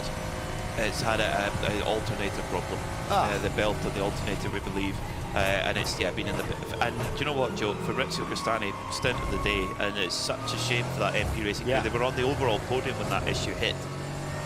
And they're just trying to get it. They were one of the fastest. When I went for lunch, they were one of the fastest cars on the track. I would say he was the driver who was getting the biggest out of the potential of his car, and that was really, really impressive. And it's just gutting for the Gosner family as well, who are teammates with Fabrizio Cristani. So Mathieu Detry got out of the Haas RT car, and Gregory Servais got on board. They're just going to plug away, just keep going and just see where you can get. Well, they lost a lot of time, didn't they, in the pits repairing that rear hub problem, and that's dropped the car right to the back of the field. They've been at the bottom of the timing screens. They've come off the bottom of the timing screens by dint of the number 58 MP Racing Mercedes now being delayed with that, as you said, Peter, the alternator. However, it's gaining ground on a recovery drive, only 2 laps off the next car in the field, which is the number 418, the PCR Mercedes, currently 3rd in GT4. So a couple of laps, then we'll see the Haas RT getting in amongst those back markers and moving up the order back towards that GT3 field. So 8 hours and 23 minutes to go here in the 12 hours of Estroril, powered by Hankook, and we'll have all the action here on the 24/8 Series YouTube and live on the Radio Show Limited network of channels. So Leo Weiss leads the way in the Wochenspiegel Team Monschau by Rinaldi Racing Ferrari from the Kessel Racing Ferrari. Shane Lewis, though, is on the hunt in the CP Racing Mercedes. He's in 3rd right now, but he's pulling multiple seconds a lap out of the 2nd place Ferrari of Marco Tallarico. So once again, CP Racing showing their might in their Mercedes, but Antonio Cenero, he's just set the best lap of the race for his car at 139.2. Took 0.8 of a second out of Shane Lewis last time by. Got about a minute and minute and 53 seconds to catch up with the CP Racing car, but the pace is strong at the moment with young Antonio Cenero, and never driven here before, and is just learning all the time. More penalties, Joe Bradley. No, have you mentioned the 904? Yes, we have. Yeah, we have. Yeah, crossing the line of pit exit. You've mentioned that one. That's the latest one regarding the penalty screen. So we're up to date on that one. The 904 taking a 10-second penalty for that, which it's just been issued. So it'll be a little while before we see that one taken and served. I think is the term, isn't it? Exactly. So. So in the 992s, we've got a change of lead actually, but there is an owed pit stop. So Joe Nicolai, Willie Motorsport by Ebby Motors, leads by 8.3 seconds from Luke Breukers in the red Camel Jordan's car that has done its 3rd pit stop, whereas Sergio Nicolai has a pit stop to serve. Although he's only 31 minutes into his stint, so that car can go much longer than that. So Willie Motorsport, actually, that lead at the moment is actually not that misleading. They're right there in the fight right now.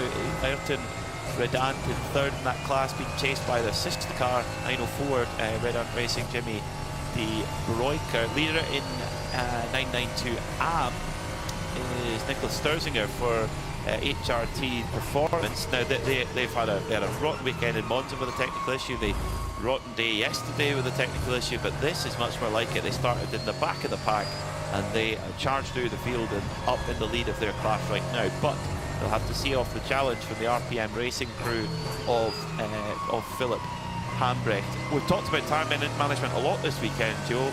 With that weather, with that temperature climbing, that's only going to get more important. Well, Charles Putman mentioned it to, I think, Snowy, wasn't it, down in the pits? As the temperature rises, the track gets slicker and it starts getting slippery. And it's kind of, you would think, as the track got hotter, the tyres would get stickier.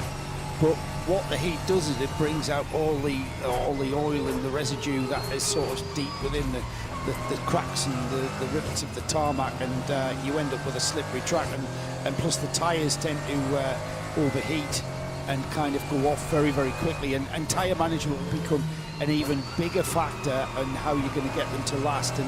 And to be honest, we've got the clouds breaking, the blue skies poking through, and that's going to be the cloud is going to begin to disappear completely. By the time we get to maybe the last 2 or 3 hours of this race, we're going to have clear blue skies. By the time we get towards checkered flag, of course, the sun's going to start sinking in the sky, the temperature's going to start coming down, but we're not at the highest point temperature-wise. We are climbing until coming up to 20 to 1 p.m. local time. It's going to be at its height between 3 and 4 o'clock. Before it begins to even think about cooling down. So we have got a lot of considerations. You're not just considering where to brake, where to change gear, when to turn the steering wheel. It's how hard you push and how much you use those tyres. And some of the lesser experienced AM drivers can fall very foul of that. And we'll wait to see, because the stopwatch never lies, does it? Never. And also, if you're in say a 4-driver lineup, you did a stint earlier on, and maybe the 3 in between you, maybe 1 or 2 of them have done double stints. It could have been 4 or 5 hours since you've been in the car. That's right. Which is nice for a rest, but then you get in and go, is this the same race car? It can't be. That's right. Because the track conditions changed so much. Luckily, we've had dry weather all weekend, and therefore the track will be really nice and rubbered in. Also, every car is on the same tyre, Hankook tyre. So they're all using the same rubber. They're just built into different sizes for each car, so that it's the same rubber getting laid down. So the track actually will be really nicely rubbered in now, but that's hopeless. It's absolutely baking hot on the track surface. I think though, Joe, when we get into the last hour or two, particularly that last 90 minutes to run to the flag, we could see some really hot pace, because there's a lot of players who are, in all of our classes, GT3 and 992 particularly, who could make a charge towards the end. And GT4, well, they were really closely matched BUGGYRA and Atlas BX with their Mercedes, but Elia Koloc just stretched the gap a little bit, but a longer pit stop for Atlas BX has knocked them off the scent a little bit. There's now in front of the GT4 field 1 minute and 13 seconds. Well, another CP Racing quote, this one from the other Charles in the team, Charles Espinal, said that we really start racing with an hour to go. And you know what, endurance racing is very much like that. And I mean, we had a 6-hour qualifying race yesterday, 6 hours to qualify for today's 12 hours and form the grid. However, it wasn't just about qualifying for today's race yesterday. There was half points awarded, half championship points, so it was effectively a 6-hour race. But you could say endurance racing is, an 11-hour qualifying race for a 1-hour race at the end of it, going towards 12 hours. 23 hours qualifying race going into the last hour. And it's where you are and how well you have done within that space of time what you were racing to. Not as much perhaps as the WeatherTech IMSA Sports Car Championship with safety cars and how pace cars are employed in full course yellows. That's not so much a factor as it is in this series with the Code 60 process.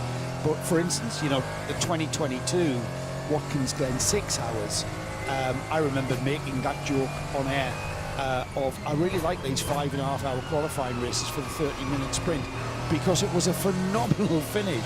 The last 30 minutes of that Watkins Glen 6-hour race for the IMSA WeatherTech series, it was a 30-minute sprint, and those cars, those prototypes, going off into turn one, nose to tail, ducking out from behind one another and going down the bottom. It was a spectacle.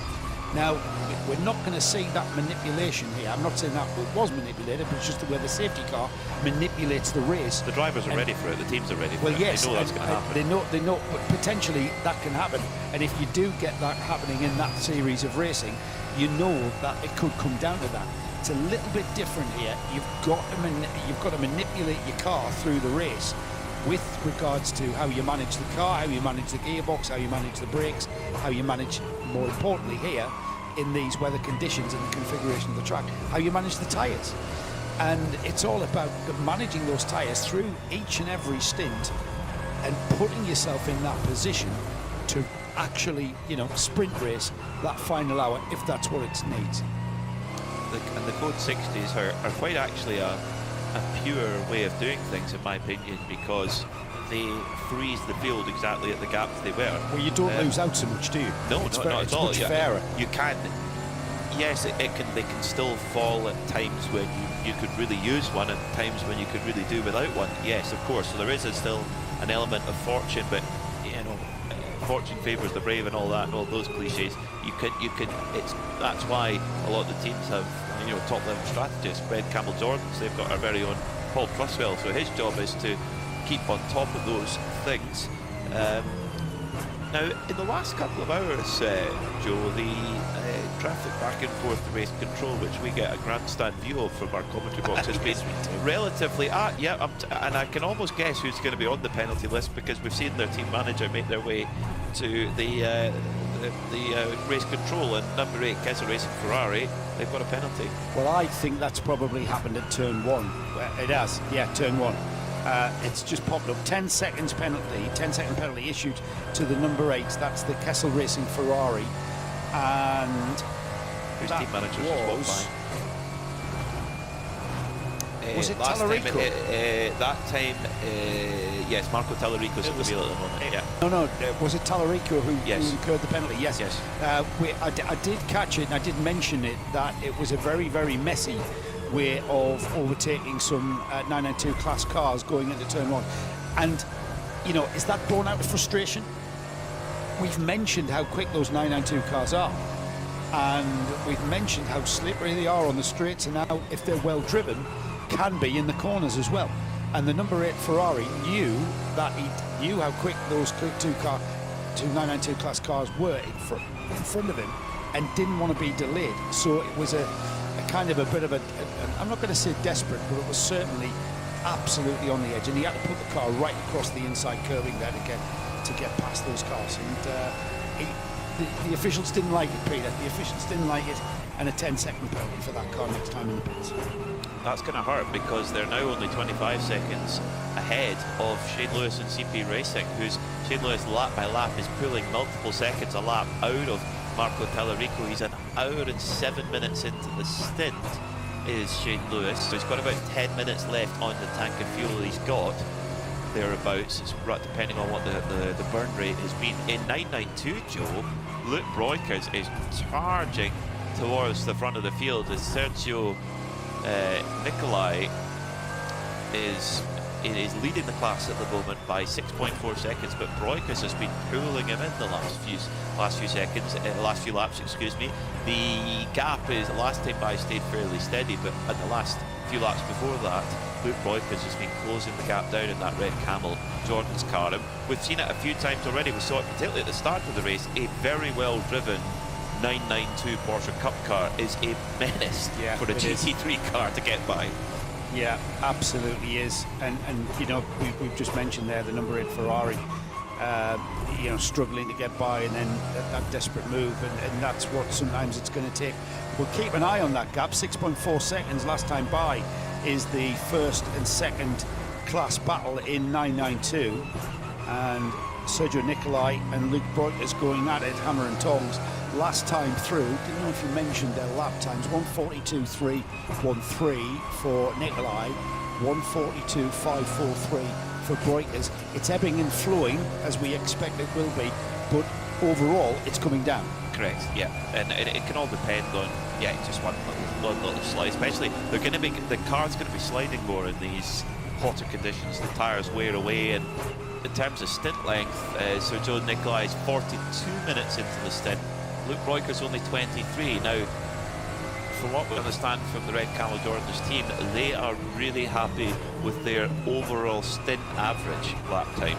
They've set up the car in a way that just looks after the tyre that little better and extrapolates that performance through the stint, whereas Willie Motorsport by Heavy Motors are often rapid at the start of the stint and then it tails off a cliff. So fascinating, because they get given, you know, they buy the same car from Porsche, it's exactly the same, they're all built identically, 992 Cup car, and then you get into the nuances of the setup. Well, yeah, I mean, you can change the caster, the camber, the toe, you know, you get a lot out of changing the toe, certainly at the rear, the way that the car heats its tyres, the way that the car loses grip at the rear to bring the rear end round to rotate it, because the car likes going forward. You know, they don't like to change direction. You're dealing with the laws of physics when you get a car to change direction, and the laws of physics and the way that the weight transference and the way that the car reacts to that weight transference is all what, you know, race car dynamics is all about, and managing those the physics of that is what race car setup is all about, and how the car transfers the weight. We've got an on-track battle which isn't for position. We've got the recovering Haas RT Audi with Gregory Sevier. This is the young driver that Haas RT have plucked from the world of Fun Cup racing, and he is now right on the tail of the CP Racing Mercedes, who's actually third overall, but the Haas RT Audi is clearly a little bit quicker than that Mercedes ahead of him. And Shane Lewis will be, who's a very, very experienced driver, will be fully aware that Haas RT car is regaining and is many, many laps down. Their lap time last time by were separated by hundreds, not tenths of a second. So it's a good marker there for Gregory Servais to be following behind Shane Lewis. Elia Koloc has put in a absolutely superb stint. She's an hour and 53 minutes in. She's been in that car. She's certainly earned her earned a good lunch after that stint, that's for certain. Although she does need to get out that car in the next 6.5 minutes, otherwise she will exceed her maximum drive time. After you can have a 2-hour maximum drive time before you need to take a minimum of 1 hour of rest. Whatever drive time you've done on your last stint, you must take half of that as a rest. But Shane Lewis is continuing to close that gap in to the Kessel Racing Ferrari, and of course remember the next stop, Kessel Racing have a 10-second penalty to serve, or at a future stop I should say more accurately, but likely they'll serve it at their next stop. Coming back to Red Camel Jordans, when we talked about the setup, Joe, a really interesting comment from Rick Roykers after his opening stint, said they're running quite a bit more downforce than everybody else. So, okay, they give it away a bit on the straight, but there's a lot of long rolling corners here at Estroril, which will really help them. He says, you know, it helps them save the tyre a bit better, which I thought was interesting. Yeah, that will save the tyre by not sliding around so much. It's the sliding around, going sideways, that the tyre doesn't like. It likes rolling forward, and if you can not scrub the tyre, you're not going to wear the tyre. So that's what he means by that, and with a little bit more downforce, just to help the car stick to the ground rather than relying upon the mechanical grip, which is from the actual tyre, that you are going to save that. So that's what he means by that. It'll also be a little bit draggy down the straight, so he's going to, what he gains in the corners on the infield, he's going to lose down that 1 kilometre of straight. That might explain why it's becoming a bit of oh no, excuse me, it was the Willie Motorsport car that was getting stuck behind the E2P Porsche earlier on in the race. So Sergio Nicolai for Willie Motorsport by Heavy Motors leads the way in 992. This crew got on the overall podium in the 24 Hours of Sebring in a 991 generation Cup car, which I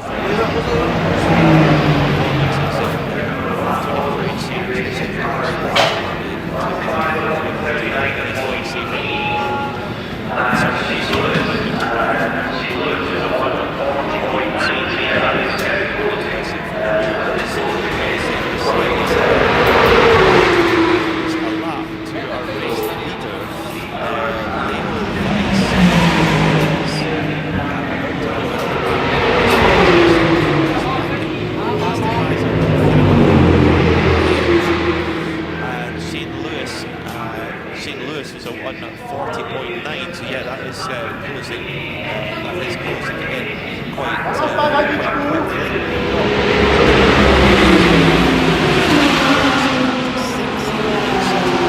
here in the Hankook 12 hours of Estroril, and with this heat beginning to their paces, getting some brilliant news from the pits. The number 58 MP Racing Mercedes, the Italian squad have worked on that big monster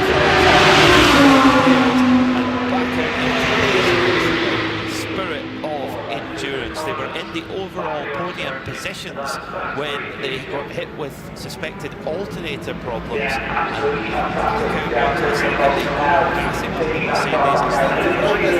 It's Corina Gosner who's going to take the car out into the next stint. So after a brilliant job for Racing, starting to put the car out, such a shame for everyone on this back out the circuit. That's great news. Absolutely fantastic. Taking that car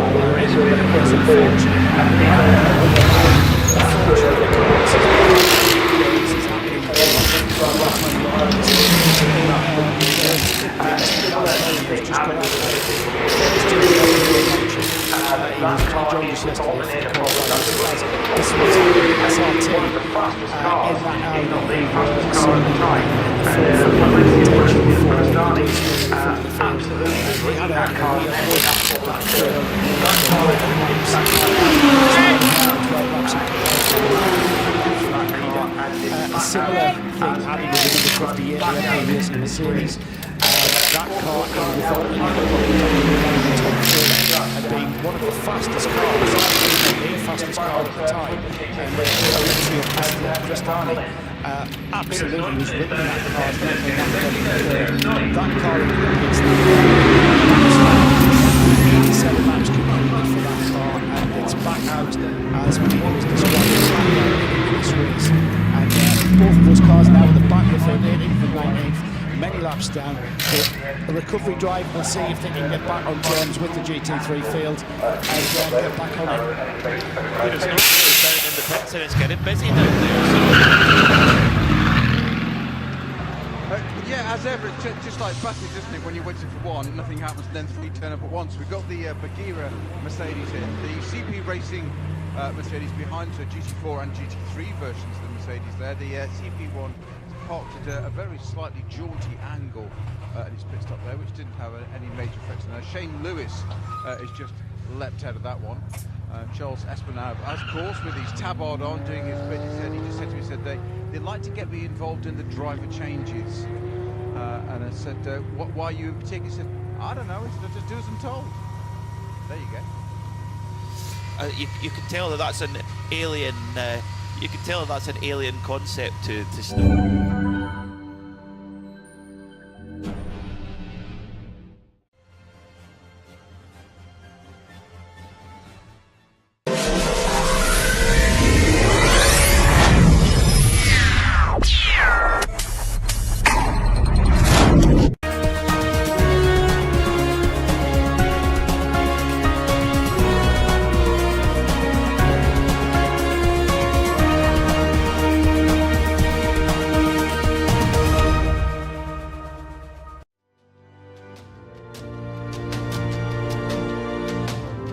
Sponzorem pořadu je Build Synergy SRO.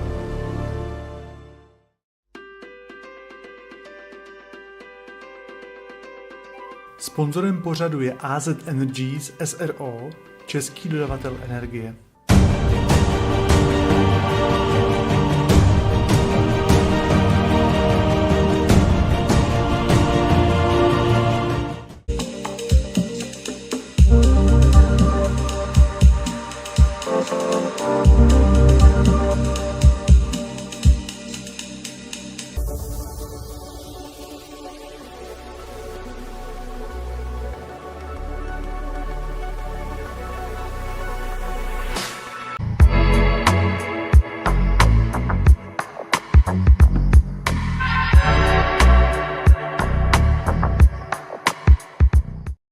Dream Follow system that AMG has, it still gets hot. I mean, after a while, you're just like in hot water. So he was warm. I won't joke. I remember that feeling well. It's an aid, isn't it? It's not keeping you cool. You're saying about your feet. What's the issue there? Well, it just, the pedal box gets really, really hot. There is one duct that comes in, and we have a choice to put it towards your feet or towards your body. All the drivers pick toward their body just to cool us down. But yeah, the pedal box gets extremely hot. Two reasons to get a 296 Ferrari. It's quicker, and the engine's behind you. Pedal box stay cool. Yeah, I should probably stay quiet on the Ferrari. We'll just leave it there. Ferrari is like, GT3 plus. I don't know where they're. I mean, listen, all respect to them. They're doing a great job driving it, and it's super fast. But it is a step above the rest right now. Yeah, LMP GT3. Yeah, exactly. There you go. Now, Charles Espinel was showing you a photograph over the shoulder now. You can see they were looking at. Sorry, not that again. But there's some sideburns. It's definitely Elvis. Now.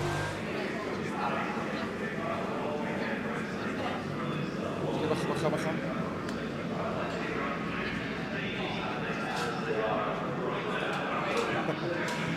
Ali, almost 2 hour stint.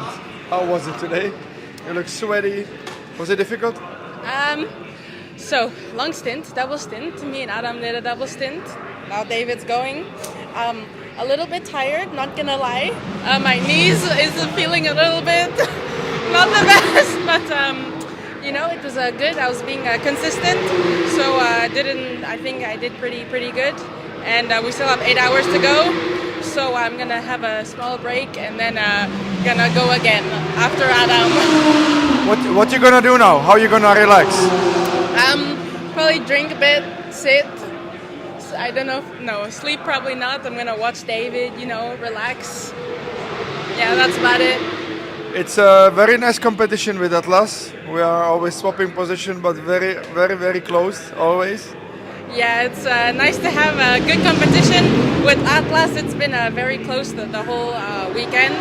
So we're gonna try and have redemption after yesterday, but still 8 hours to go. So I think it's going pretty good for us. Good. Thank you.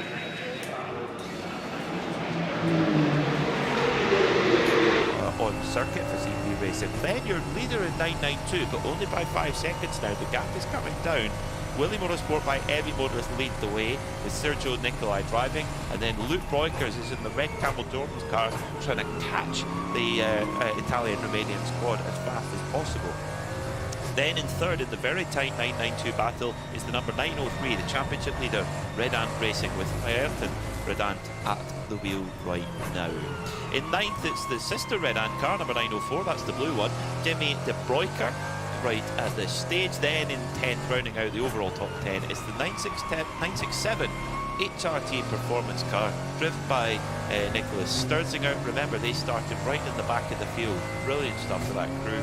RPM Racing, they sit in 11th overall and second in the 992 and category behind Redant Racing, behind HRT Performance. The next HRT Performance car, the car number 930, is driven at the moment by Kari-Pekka Laksinen, 12th overall. Then our GTX leader just come into the pits, Polias Patkevicius for the RD Signs Lamborghini team. The Vortex V8 is in 14th overall, keeping the Lamborghini crew honest in the GTX class. Your leader in GT4 right now is Atlas PX Motorsport with Jong-Young Kim at the wheel, but they're 40 minutes into a stint, so on quite a different strategy to BUGGYRA, who came in for the lead a few months ago. A great 2-hour stint from Alaya College. Then in 17th overall, as things stand, is the luckless Haas RT squad. A hub failure or damage early in the race on the left rear corner of that Audi R8 has dropped them right down the order. A long repair required, and they sit in 17th overall, but carry on nonetheless. PCR Sport sit 3rd in GT4 and 18th overall, and spare a thought for MP Racing.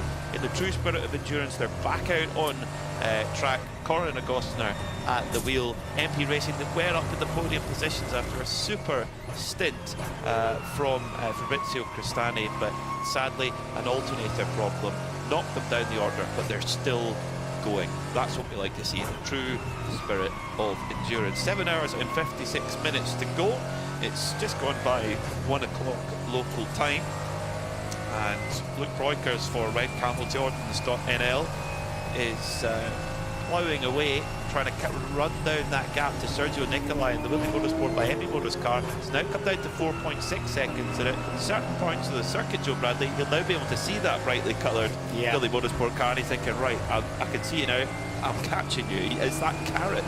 Just keep doing what you're doing, Luke, because you are bridging the gap, you are bringing the gap down. If you start getting overly eager because you get that car in your sights, that can help with motivation, and you are seeing the fruits of your work. However, you cannot allow yourself to be drawn into any kind of sort of desperate driving and increasing, just trying to push that a little bit harder. Not necessarily to make a mistake that's sort of visible with missing your apexes and stuff. You can just start driving the car a little bit harder and working those tyres a little bit harder. The ambient temperature's going up, it's rising all the time. We've got the ambient temperature from what I can see is now at around about 24 degrees. That means we've got a track temperature of towards 38 degrees. One of our tyre engineers might be able to tell us exactly what the track temperature is. They keep monitoring that all the time, because it will affect the next batch of tyres that are going on these cars at the next pit stop. That'll be, you're gauging your tyre pressure, what you're going to run at the stint. And there will be a variation. Certainly the set that went on this morning will be a different tyre pressure to what you put on now if you have got the possibility of pitting and changing that rubber. PCR Sport into the pit lane from third in GT4. Jose Nunez setting that car's best lap of the race during his stint, the 149.214. Another driver that's setting personal bests bests for that car is Antonio Cenero, as he continues to get more and more experience lap by lap with this Estroril circuit. He's just set a 139.195. They're on the overall podium right now, our E2P Racing. They're quite deep into their stint, an hour and 3 minutes. So within the next quarter of an hour or so, we should see that Spanish crew come in. We saw Pablo BUGGYRA start the car, then Javier Morchillo for Antonio Cenero came in to do the next stint. They're a little bit off sequence with everyone else, so they're a bit of the question mark, our E2P Racing at this stage. Haas RT, great to see them out there and circulating. It would be easy just to park the car up and say, this is not our weekend, pack the truck up and go home. That's not what endurance racing teams do.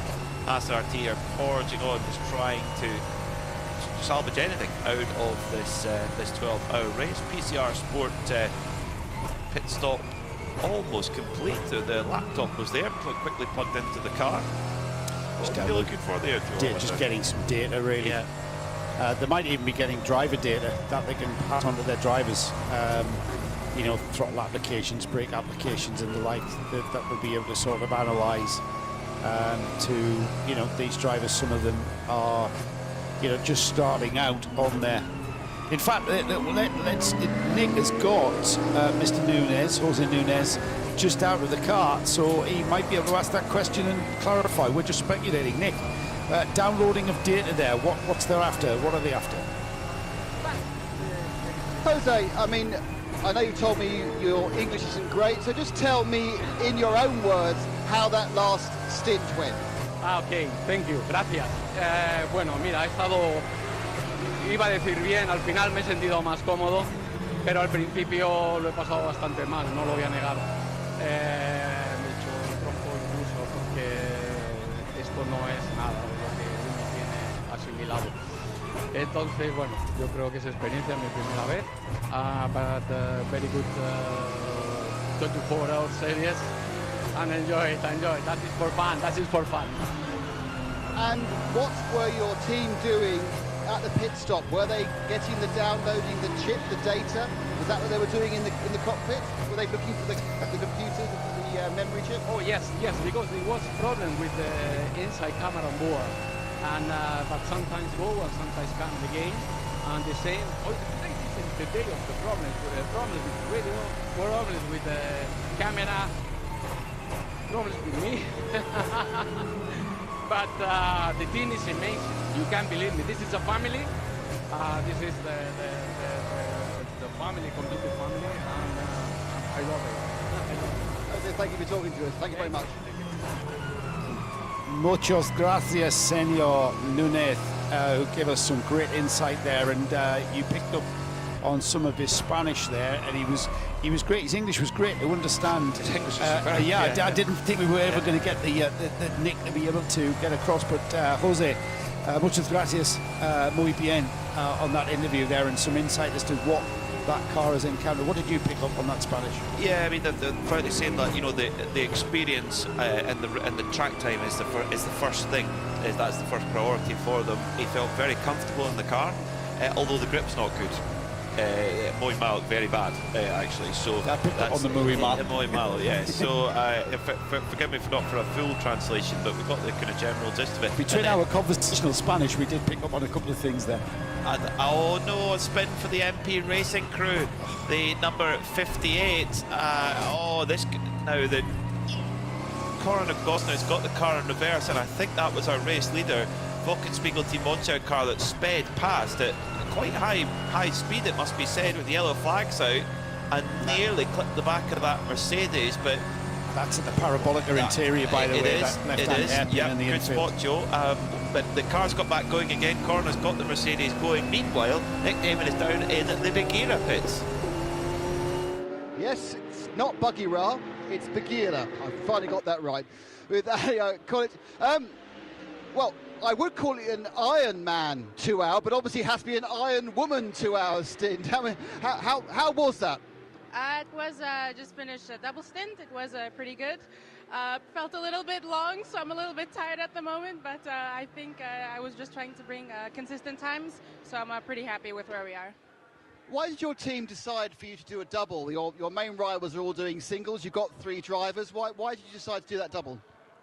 Well, I'm not going to say the strategy in front of everybody, so we're going to have to wait and see, and hopefully it pays off. Now, you've driven all sorts of cars in all sorts of all sorts of trucks as well. I mean, how does an hour in one of these cars compare to the other cars and vehicles you've driven? Well, for sure it's not easy going back and forth from different cars, but I'm used to racing a long time, so here in the circuits, it's for sure a challenge, but we're enjoying it so far, and yeah, still 8 hours to go. So physically, which of all the cars you've driven is the most difficult? I probably have to say the hardest thing I ever did was a Dakar rally, because that's 2 weeks, and it's in the middle of nowhere, and that one was very physically demanding, but here's a close second. So 2 hours here is a walk in the park compared to running across the desert? Well, no, both had its ups and downs, so still a bit tired now, but feeling good, and we will see how it goes. Great stuff. Thank you. Thank you.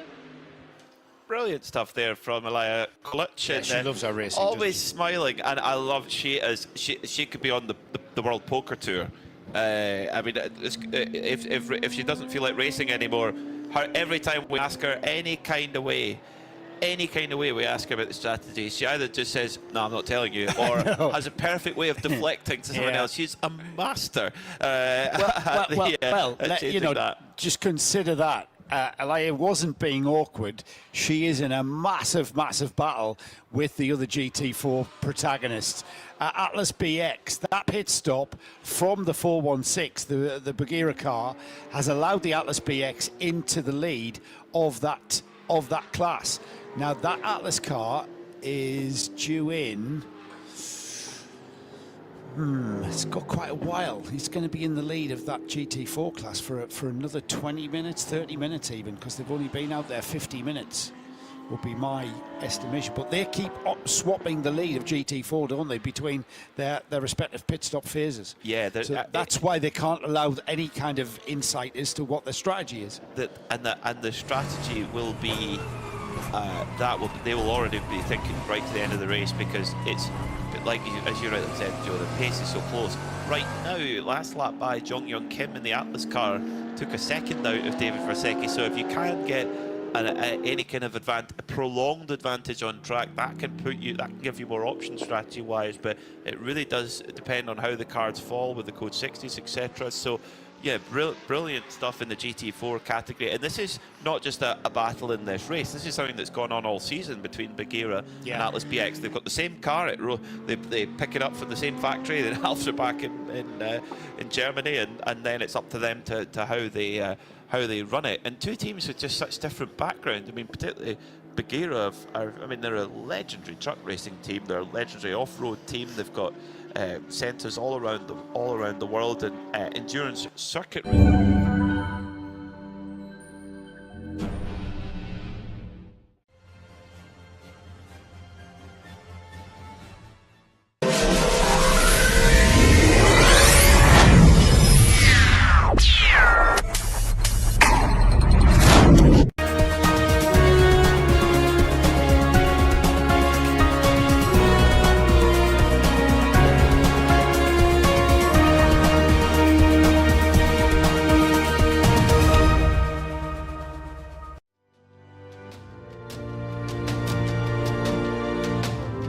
Sponzorem pořadu je Build Synergy SRO.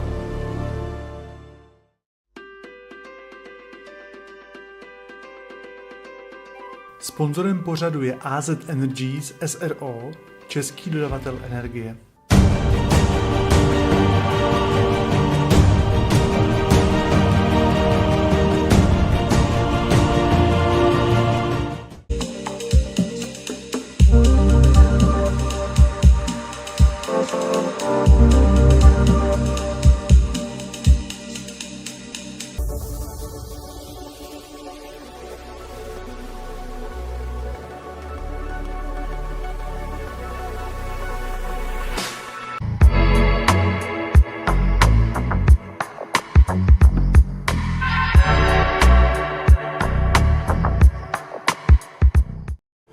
Hour and 10 minutes ago.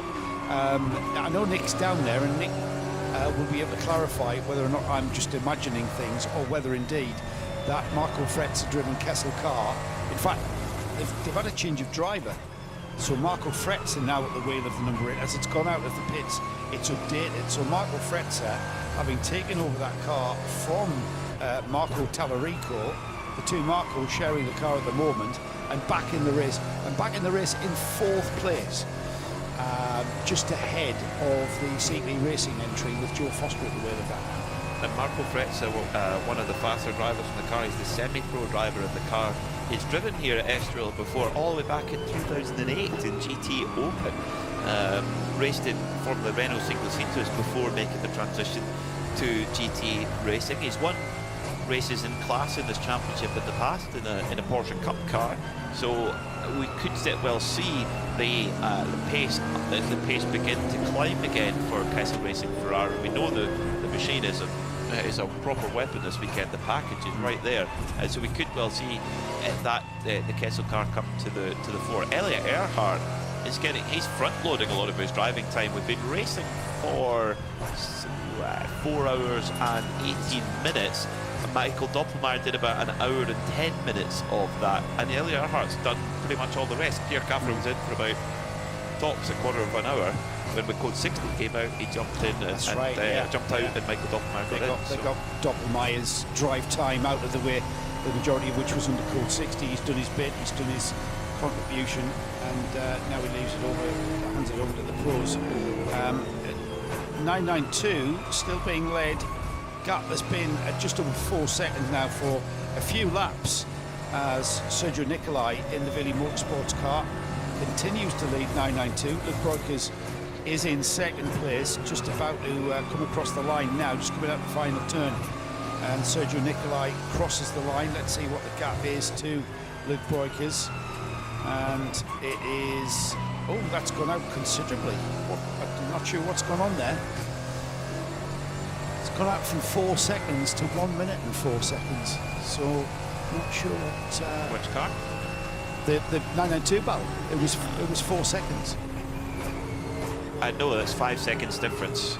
Oh, sorry. Yes, it is 5. Down in the pits, Nick Damon with E2P Racing.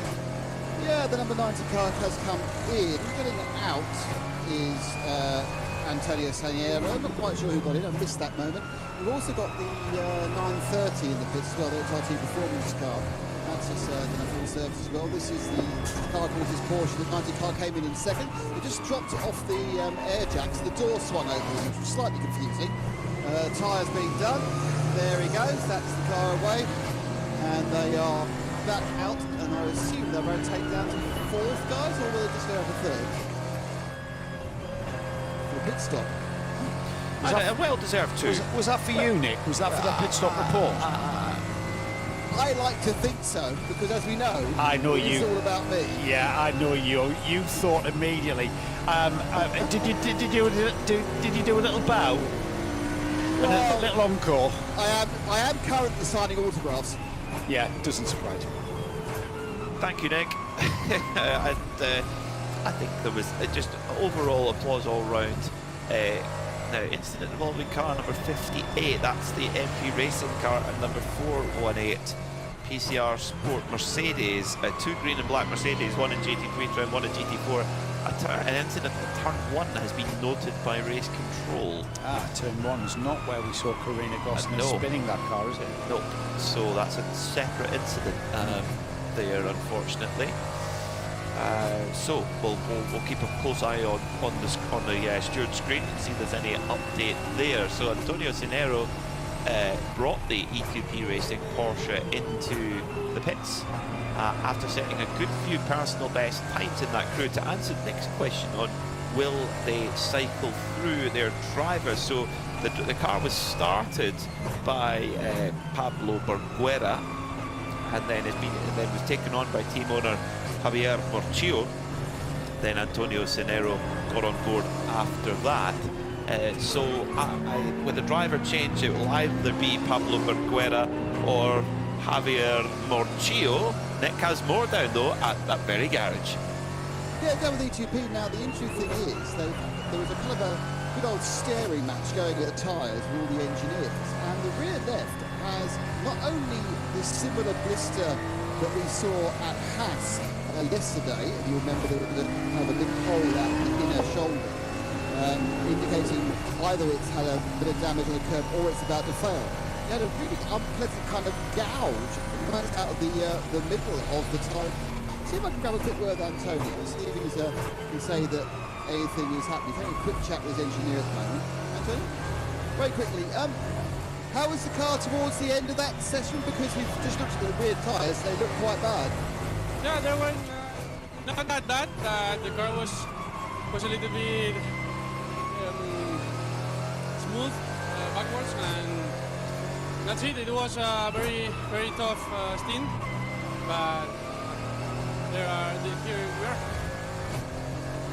Yeah, the overall it's going very well so far, isn't it? Yeah, really. I'm so tired I cannot even talk, but yeah, we are working so well. The car feels great, so we are happy. Yeah, happy. Another rest. Thank you so much. There you go. There you go. There we were talking earlier about the physicality of driving these cars. There we heard it in the voice. Antonio's 21 years old. He's a fit young man. He is a really fit young man. Absolutely. So that shows you all you need to know about the physicality. Exactly right, Joe.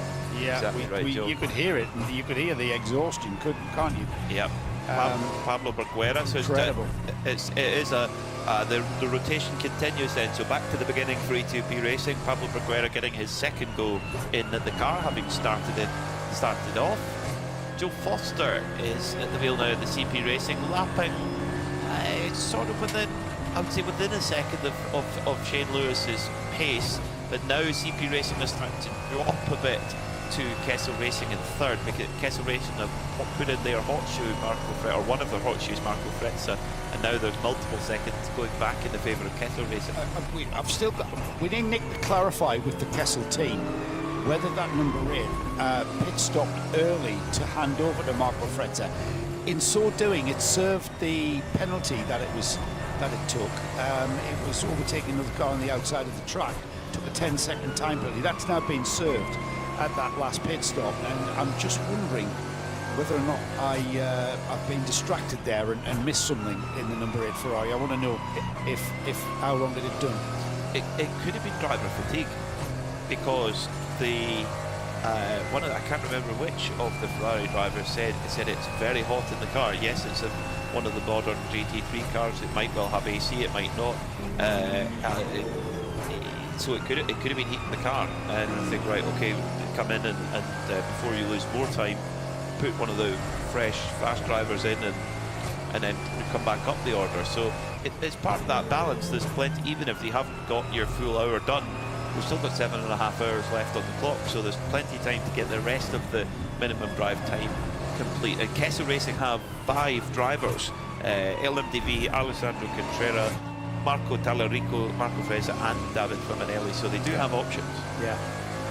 Yeah, and they can, their options are that, I mean, you've got to do a minimum drive time, which is 30 minutes for a NAM car. An hour. An hour, it's 12 for a 12-hour race, it's an hour. It's a 1 hour, so, you know, they've got a lot of drivers to cycle through, so they are not necessarily going to be fuel limited to their driver stints. They are going to be, if they are giving everyone a share of that car and do a minimum drive time, then they are going to pit out of sequence to what I would consider is an optimized competitive run, where you are stretching that fuel window, but then still considering, for instance, the leading car, the 22 Rockenspiegel car, that has cycled through, and the way that car used its drivers yesterday, Georg Weiss never took the wheel of the car. Yeah. Because to have cycled him into that 6-hour process would have meant pitting outside of that competitive stretching of fuel windows, etc. And they may have put Georg in if they'd had an opportunity under maybe a longer Code 60. They may have had plans to do that later in the race with the Code 60. However, that didn't transpire because we had one Code 60 in the first hour, and that was for 33 minutes. So, everybody, including us, Peter, were expecting a lot more than just one Code 60 period in that 6-hour qualification race that took place yesterday. So, we don't know what's going on behind every pit garage. No. We don't know what's going on with regards to how the teams are applying their drivers. For instance, Michael Doppelmayr is more than happy to do his minimum drive time and then take no further part. He's not going to press to do. Oh, I want to do another 2 stints. He does what he needs to do. He makes his contribution, and then he leaves it to the pros like Elie Earhart and Pierre Caffer. So 7 hours and 33 minutes to go, and we've got another pit report from Nick Damon. Yeah, it's a pit report that poses many questions as it answers, to be honest. I've just turned around and there was the 701 Vortex coming down the pit lane very slowly, but going into field, so obviously not decided to do the let's rev the thing. But he'd actually been in the pits for a few minutes, so it's like a 2 or 3 minute or 4 minute stop, I think. There's lots of cleaning up on the floor. He's only been in the pits about 7 minutes in total. So there's obviously been a minor issue that they've sorted out with the 701. I think they've changed drivers as well. I think Gilles Courtois got out. Look at how hot he is. That's temperature-wise. I'm not making any statements on his silver foxness. And therefore, as I can see Lionel Amarouche, that means that Philippe Bonnell's got in. But yeah, they've had a 3 or 4 minute stop for some reason, according to the timing and score. Good spot there, Nick. And issues for Vortex. Always a team that can address any kind of adversity. Doesn't matter what they throw at the team. I mean, that was the car. We just mentioned that yesterday's 6-hour qualifying session had that 30-minute Code 60. That was caused by the 701, the Vortex going off, heavy impact into the tyre barrier, massive amount of repair work that gone on, angle grinders. Not sure we saw any oxyacetylene welders or any MIG welders coming into the fore, but a massive rebuild job on the rear end of that Vortex, and the team just got on with it. Absolutely just got on with it and fixed it. As it leaves the pit lane after that, whatever the issue was, I'm sure Nick will practice his French and find out from the Vortex team exactly what the issue was and how they've gone about it. It's still got the Nick mentioned earlier about how the left-hand exhaust pipe was a little bit bent. That's a hangover from yesterday, from the incident when they went backwards into the barriers at parabolic interior. Yeah. So that might. I mean, I haven't seen the car. It might be just where the mount has been twisted, so that exhaust is pointing a bit down over. That'll be sort of when it gets back to the workshop, but it's managing to continue on. Continuing on is the 22 Glockenspiegel Team Monschau Ferrari, 150 laps completed. It's got a 2-lap lead over the car in second place, which is the number 1 Elia Earhart Scherer Sport Audi. Third place is the other Ferrari 296 in the field. We heard what Shane Lewis said about that Ferrari. It's lifted the bar, I think is the quote, if I'm not uncertain, I'm not sure. Lifted the bar in so many ways with the GT3 regs. It's within the GT3 regs, I'm not saying that. It's just an evolution of design, isn't it? The way that car has been designed and built and engineered for racing, in the way that performance-wise, it's evolved and lifted the bar. The way that it's been designed to come apart and be put back together, that's lifted the bar, so that's going to speed up any process that you have with, again, facing adversity. If you have damage, if you have any issues with the car, the way that it comes apart, and you know, even just the front of the car and the rear modular sort of sections of the car, and the way that can be addressed in any kind of repair work. Yeah, we're going to see that come into effect. So hopefully not this afternoon, but if needs be, that car's been designed to deal with that. So 7.5 hours to go in this Hankook 12 hours of Estroril, and we'll have flag-to-flag coverage here on the Radio Show Limited network of channels and on the 24H Series YouTube.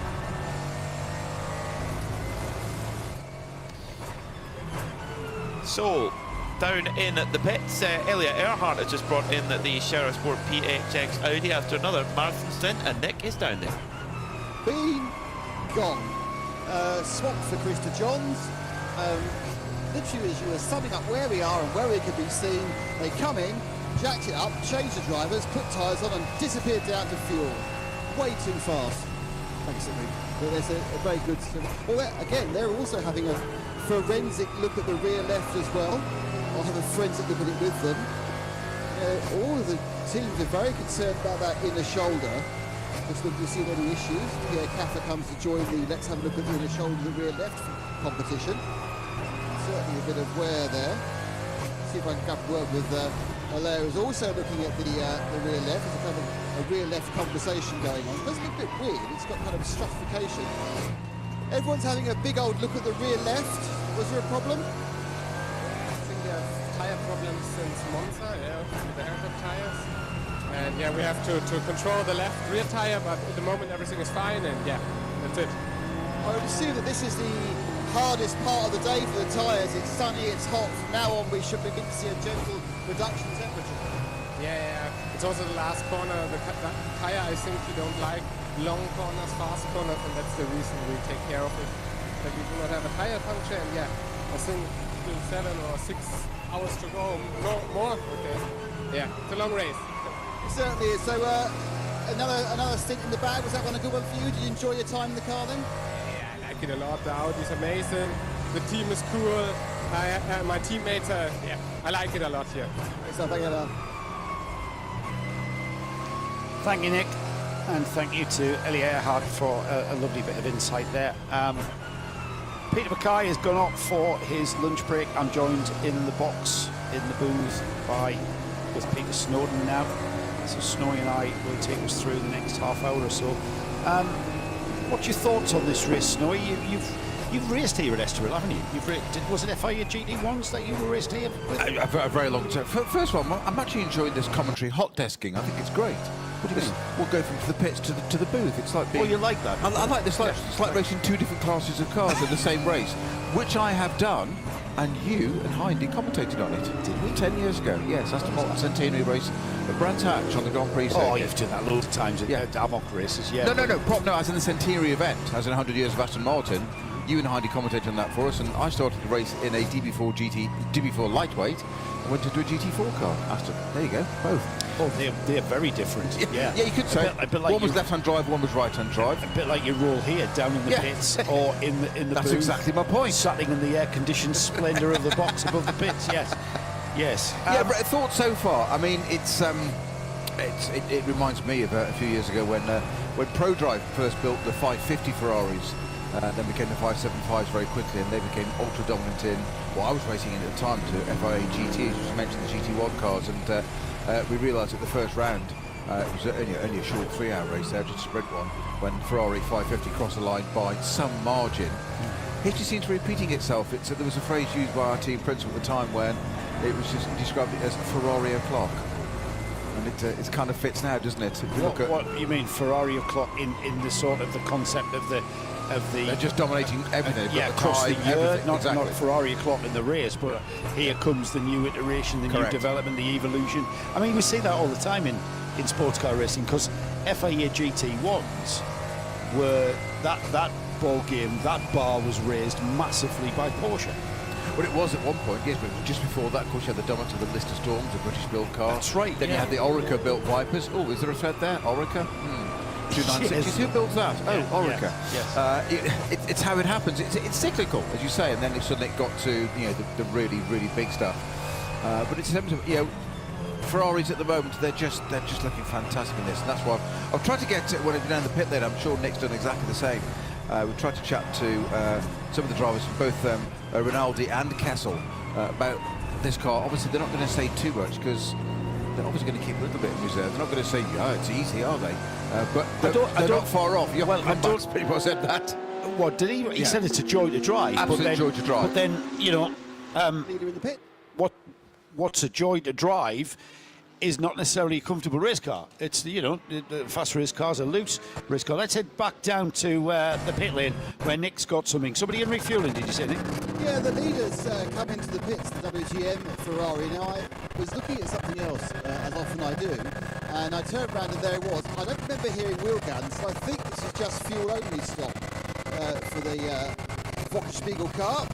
We're also about to receive the second of the Red Ants car, the blue and white one. That's a 704. That's going to be a 904, sorry, and that's going to be a full service there. So you'll be able to tell if the Wochenspiegel car has just done fuel when you see what the total pit stop time is. But I think that's what's happening. Yeah, I think it's a good spot actually, Nick, because that's only been in the pit lane for 1 minute and 49 seconds, and it's majority of which it's been at the fueling stall. You might be able to pop into the Wochenspiegel team Monschau pit box and just clarify if we've got that right. But I think you have got that right, and that car. Well, I mean, but they are just coming in for fuel. They're happy with the tyres. The temperature has certainly gotten hotter. There's more blue sky than cloud now. The temperature's gone through the roof. What I mean, you've been out there, Snowy. I've just popped out for lunch and it was hot, but then I've come from this air-conditioned splendour. But you were out there experiencing the rise in temperature as it happened, and it wasn't like a switch, was it? It's just gotten warmer and warmer and warmer, and now it's pretty hot. Incrementally so, and we were talking to Paul Truswell earlier, our colleague. Obviously works with us a lot on Radio Show and Radio Le Mans. He's the strategist, as you know, for the Red Camel team this weekend, and he described it as what was it, a sea fret? Sea fret, yeah, which it was. And it was just a mist, and as you said, it didn't just suddenly switch, it's grown incrementally. Therefore, the drivers will experience the same. We're talking to Charles, I think Charles Espinal was saying about the heat in the AMG Mercedes, or Shane Lewis, the pedal box getting hot, and we've got, I think the PCR Mercedes has gone the wrong way again. That's just facing wrong. That's Josep Pereira on board. That's the 418 GT4 PCR Mercedes, just turning itself around and facing the correct way again. It's had a torrid weekend, that car. Yeah, it's had a character building weekend. That's it. Right, Nick, what have you found from the number 22 Ferrari pits? Did it take on tyres? I found Leonard Weiss in the pit lane, in the pit garage. So unless he's morphed out in some sort of Star Trek style, I think he'll be out the car. Leonard, day 2, still going as well as day 1. Yeah, the car's working really well. It's better than yesterday. I feel. Race is good. Let's see. A lot of the teams are having to look after the rear tyres, especially the rear left. Is that an issue for you as well? for sure you need to try to manage the tire in the hot conditions now.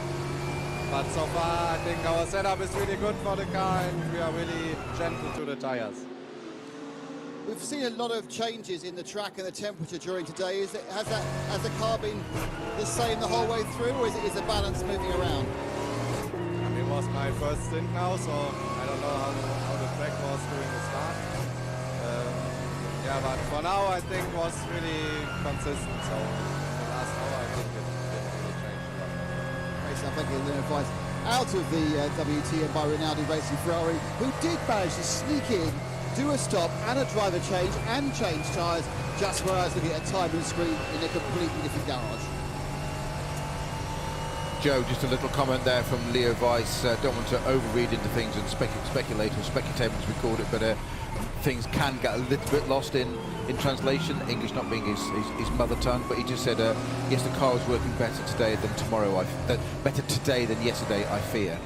As in, it's that good, as in everybody else needs to fear how good that 296 is. Yes, yes, maybe a little bit lost in translation there. I'm being too profound, aren't I? He's got nothing to be afraid of. He's leading the race by 2 laps. Yeah. What's he got to be afraid of? So yeah, I mean, we were talking about the Ferrari and the evolution of certainly this evolution of GT3 cars being brought out by the Ferrari brand, chassis created and designed and engineered by Orica. It's lifted the bar. The other manufacturers that are going to have to raise their bar to get on terms with it, we kind of suspect that Audi might be winding down their customer GT programs. Well, they've got other fish to fry, haven't they, with obviously going to Formula One. Formula One is going to take all that, a lot of energies and resources into that, not just money-wise. They've done the sports car thing, but we always find this, don't we, with whatever sector of racing it is. It's cyclical, isn't it? You have an engine manufacturer or a chassis, a team that's dominant and a partnership. So you Williams Honda, your Williams Renault, it switches around and it has a use. And of course, the whole reason for most of these manufacturers getting involved in racing is the old adage, win on Sunday, sell on Monday. It's to sell product, it's to advertise their brand. Yeah, Ferrari's having a great year, aren't they, as a brand? Certainly in endurance racing. You go to that 499 that won Le Mans, you think about it, they only pressed the green light on building that car 11 months ago. Yeah, that's right. I mean, I know there's some speculation as to the personnel that Ferrari are not allowed to lay off under Italian law, that the Formula One cost cap, those minds and bodies have been put to work on a sports car program. Very successfully. Very successfully, yes, indeed. The Formula One program continues. The British Grand Prix this weekend at Silverstone, back in England. But yeah, I mean, Ferrari as a brand are having a very good time in sports car racing. Recent winners of the Nürburgring 24 Hours. They're having a very good run this year in this 24H series. The championship being led by an Audi, however, at the moment, and that Audi is the number 21, the Haas RT car. That's had a bit of a fraught time, character building race for everybody down there at Haas RT. Rear hub causing that car a problem and losing a lot of time in the pits. It's on 138 laps in comparison to 156 that have been completed by the number 22, the leading Ferrari. We've got the number 8 Kessel Racing Ferrari, Marco Frezza, bringing that car in. And Nick Damon, I think that car is out of schedule now. We thought it was out of schedule before. Is it? I don't know, that's too early because I've only been in the pits for 40 minutes. So it's second turn in 40 minutes. They're giving it a set of rear tyres. Now they're doing, are they doing the fronts? No, I think it's just a pair of rear tyres. Oh, no, they are doing the fronts now. So drivers staying on board, complete set of tyres. And down a while, slightly, a bit unlucky, they've been blocked by the Cron car, but they now swoop through, pick up fuel. That, to me, is a tyre-limited stop. It's been 40 minutes, they're carrying on going. I'm meandering down there, but I guess when I get there, there's going to be some people staring at the rear left. But as it is, it's just a short stop, driver stays on board, and fuel being taken on. Right, now we speculated earlier that we might have had an early pit stop for a driver change out of that number 8. It was Marco Tallarico that handed over to Marco Fetzer. That car now taking on fuel further along the pit lane from its pit garage. Plenty of pit lane space here for the fueling area to be actually on the pit apron, as the GT4 battle continues to be between the two Mercedes AMGs and the Atlas BX car just coming out of the pits now, and I think that will hang on to the lead. It might relinquish the lead to the BUGGYRA ZM Racing Merc. David Versecki at the wheel of the 416 BUGGYRA. But I've said BUGGYRA again, that's because I've been talking to Nick BUGGYRA car. Stephen Cho now at the wheel on his outlap in that Atlas BX car. That's the silver liveried car. The other car in GT4, the BUGGYRA car, that's the car with perhaps the double sponsorship evident on its bodywork. So that GT4 battle is going to go down to the wire, I think, and it's only going to take a very small triple and those cars coming together. Now, I can't really tell what the track position is there of that number 416. No, it's into the final turn, so it has closed the gap to what we now have them on the same lap. They were laps apart, but now that we've had the Atlas BX car come through and take its pit stop, we get an idea of just what the gap is, and indeed it's taken the lead. So we are flip-flopping the GT4 lead through the pit stop phases, which is always going to be a situation where both of those teams, the BUGGYRA and the Atlas BX team, they're going to be back timing in the next 7 hours 14 minutes to try and get themselves in the lead going into that final pit stop. That's not an easy task, is it, ever, with you know, the amount of time we've got. 7 hours and 14, still a lot of race. Do you just sort of take the attitude of, let's just keep, you know, it's very hard to manipulate situations this far out. You kind of just got to keep on going and keep on doing what you do, because, all right, if we were throwing the checkered flag in 14 minutes, the BUGGYRA car is going to take the win. If we were taking the flag in 45 minutes, the Atlas BX car is going to win. And that's what these two teams will be looking at. It's finding that balance, isn't it? Of you've got to stay focused, but not get complacent. And we're here to race, but endurance racing is so different, and you've got to look at the length of the race, as you've said there. Two of these GT4s going side by side at the moment, GT4 Mercedes that is, and you've got to look at the long game, as you say, at the end of it. If you say it's 40 minutes away, or even if this was a 6-hour race, you've got an hour and 14 minutes to go, you have a very different view on it. In an hour and 14 minutes time, we're going to approach halfway. That's all. Well, it's what you did yesterday and again, and then you're going to do it again. Yeah, so there is plenty of time to manipulate your tactics using the pit stops. I'll be amazed if we don't have any more Code 60s in 7 hours and over 7 hours of racing left. The other thing I wanted to talk to you about is we mentioned your was it your interview where, I forget now, the driver who was a 21-year-old driver who clearly by his voice was quite exhausted. I think it was Nick actually, once you were on your lunch break. You've raced here at Estroril. Now these corners are constant radius corners. They might be, they're through 180 degrees, so you're turning a lot. That means you've got, the G-force on your body is prolonged in some of the corners, perhaps none more so than anywhere else in the world in that final turn. I'm trying to think of where else has got a final turn like that. Turn 13 here, the Parabolica right in centre, which is it goes Dijon maybe. Yeah, I was going to say Dijon very similar. And Barcelona, Catalonia at the end of the lap there, as it is back to now before the pre-chicanes. Yes, before it had the chicanes, double right, double apex, right-handed, really fast. But that final turn goes on and on and on. Yeah. So what sort of physicality were you subjected to when you raced here? Neck. That's the big one. Holding onto the cars, not too bad at all. It's just your neck with the amount of grip you got, and we got far less aero in those days, more mechanical grip than these cars have got. Oh really? Yeah. So I mean, yeah, they're pretty basic. I mean, the rear wing was a T-tray. It was great for the mechanics. It was putting lunch out on it. So it was really. I exaggerate for clarity, but everything's evolved so much. You know, you look at the way the carbons come in now. We've got lovely sculptured anti-dive planes and splitters and diffusers. It was still fairly rudimentary in GT1 days 20 years ago. Even back, yeah, I mean, it was cutting edge of the time, but as is everything. 20 years before that, it was another step backwards, or it was another step forward for 20 years ago. But you know, they were much simpler. So you know, diffusers were pretty well, you know, just a tapered bit and some fences and stop the air coming out the sides.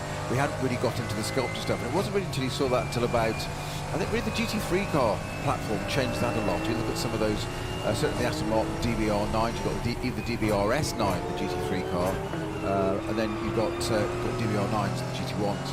You look at, but I mean, all right, the aerodynamics were fundamental in comparison to today, 20 years later, but you were still driving an aero car. Yes, and you still had to get around. Even in those 3 years, I'm going back 2003, 2004, by 2007, it had gone from being very basic to literally much more sculpting of parts. It wasn't just, you know, we had on Porsche 997s, even in 07 in GT3 European, it was still basically a Porsche Cup car. It had a rubber slitter on the front. BMS turned up with Astons, and we looked at it and just went, it's like Star Trek. There's a spaceship's landed. Let's head down to the pits. Nick, what you got? Got the Hamilton Jordan, the 909 machine in for an absolute full service. Ivo Breuker's getting in, so he's going to try and burn off his hour as safely as possible. They were also doing a bit of a check on that pesky old rear left. I think it was Luke who was in the car because he had the blue helmet he got out. So that was a very swift full service. I'm sure completely under the auspices of Paul Truswell. I'll just see the test one. Yep, that's complete service. Yeah, so tyres driver Luke Breukers handing over to his father, Ivo Breukers. Car off and out onto the pit, further along the pit apron. Have you got anything more for us, Nick? Just I will turn the microphone off and right, okay. Well, you turned it off and turned it back on. That was easy. I'm easily confused. Thanks, Nick. Keeping us up to date. So we'll the leading 992 class will fall back towards the second car. It's moved ahead because the second place 992 class car, the Willy Motorsports Porsche of Sabino de Castro, the 955. Nick is shouting again. Are you feeling lonely, Nick? Do you want to talk to me? I'm just making sure you can hear me because I have got something for you. It's Luke Breukers. But despite being a young man, Luke, you look absolutely very tired. It's quite warm in the car. When I went in, I feel like the sun was going brighter and harder. What we did, a bit of tire pressure. So it was a lot of sliding, very difficult conditions, but also fun. Yeah, I mean, there's a lot of issues with the rear tyres on the cars. Are you happy, very careful with them? Yeah, maybe I went too quick on the first few laps. Next time I have to sacrifice a bit less, so we will see. Great stuff, thank you, Luke. Now, it is quite nice to see, that's the second young man who's looked very tired indeed.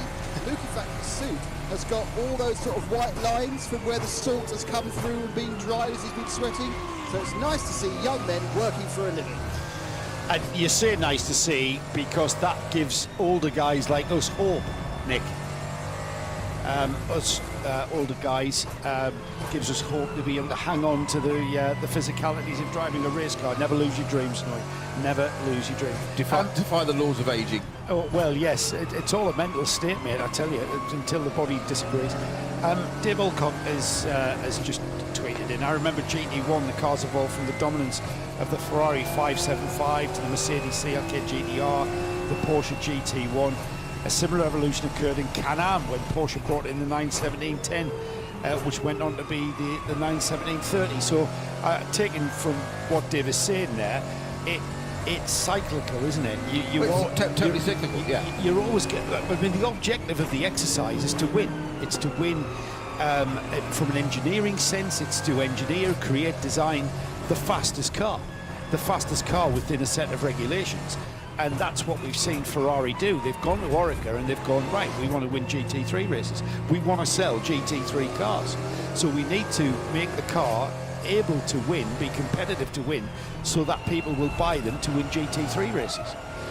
it's quite simple, really. It the is. theory of it. It's the customer program, isn't it? That's what it's all about. And Dave, you forgot to mention one of the best cars out there, the Alyssa Storm, of course, back in its day. But you mentioned the 575 Ferrari. Of course, that in itself was an evolution from the original 550, which is what I was talking about when that first came out in 03. And that evolved very, very quickly. And those early Ferraris, until they were run by, had a partner program with ProDrive, they were just, they weren't that impressive.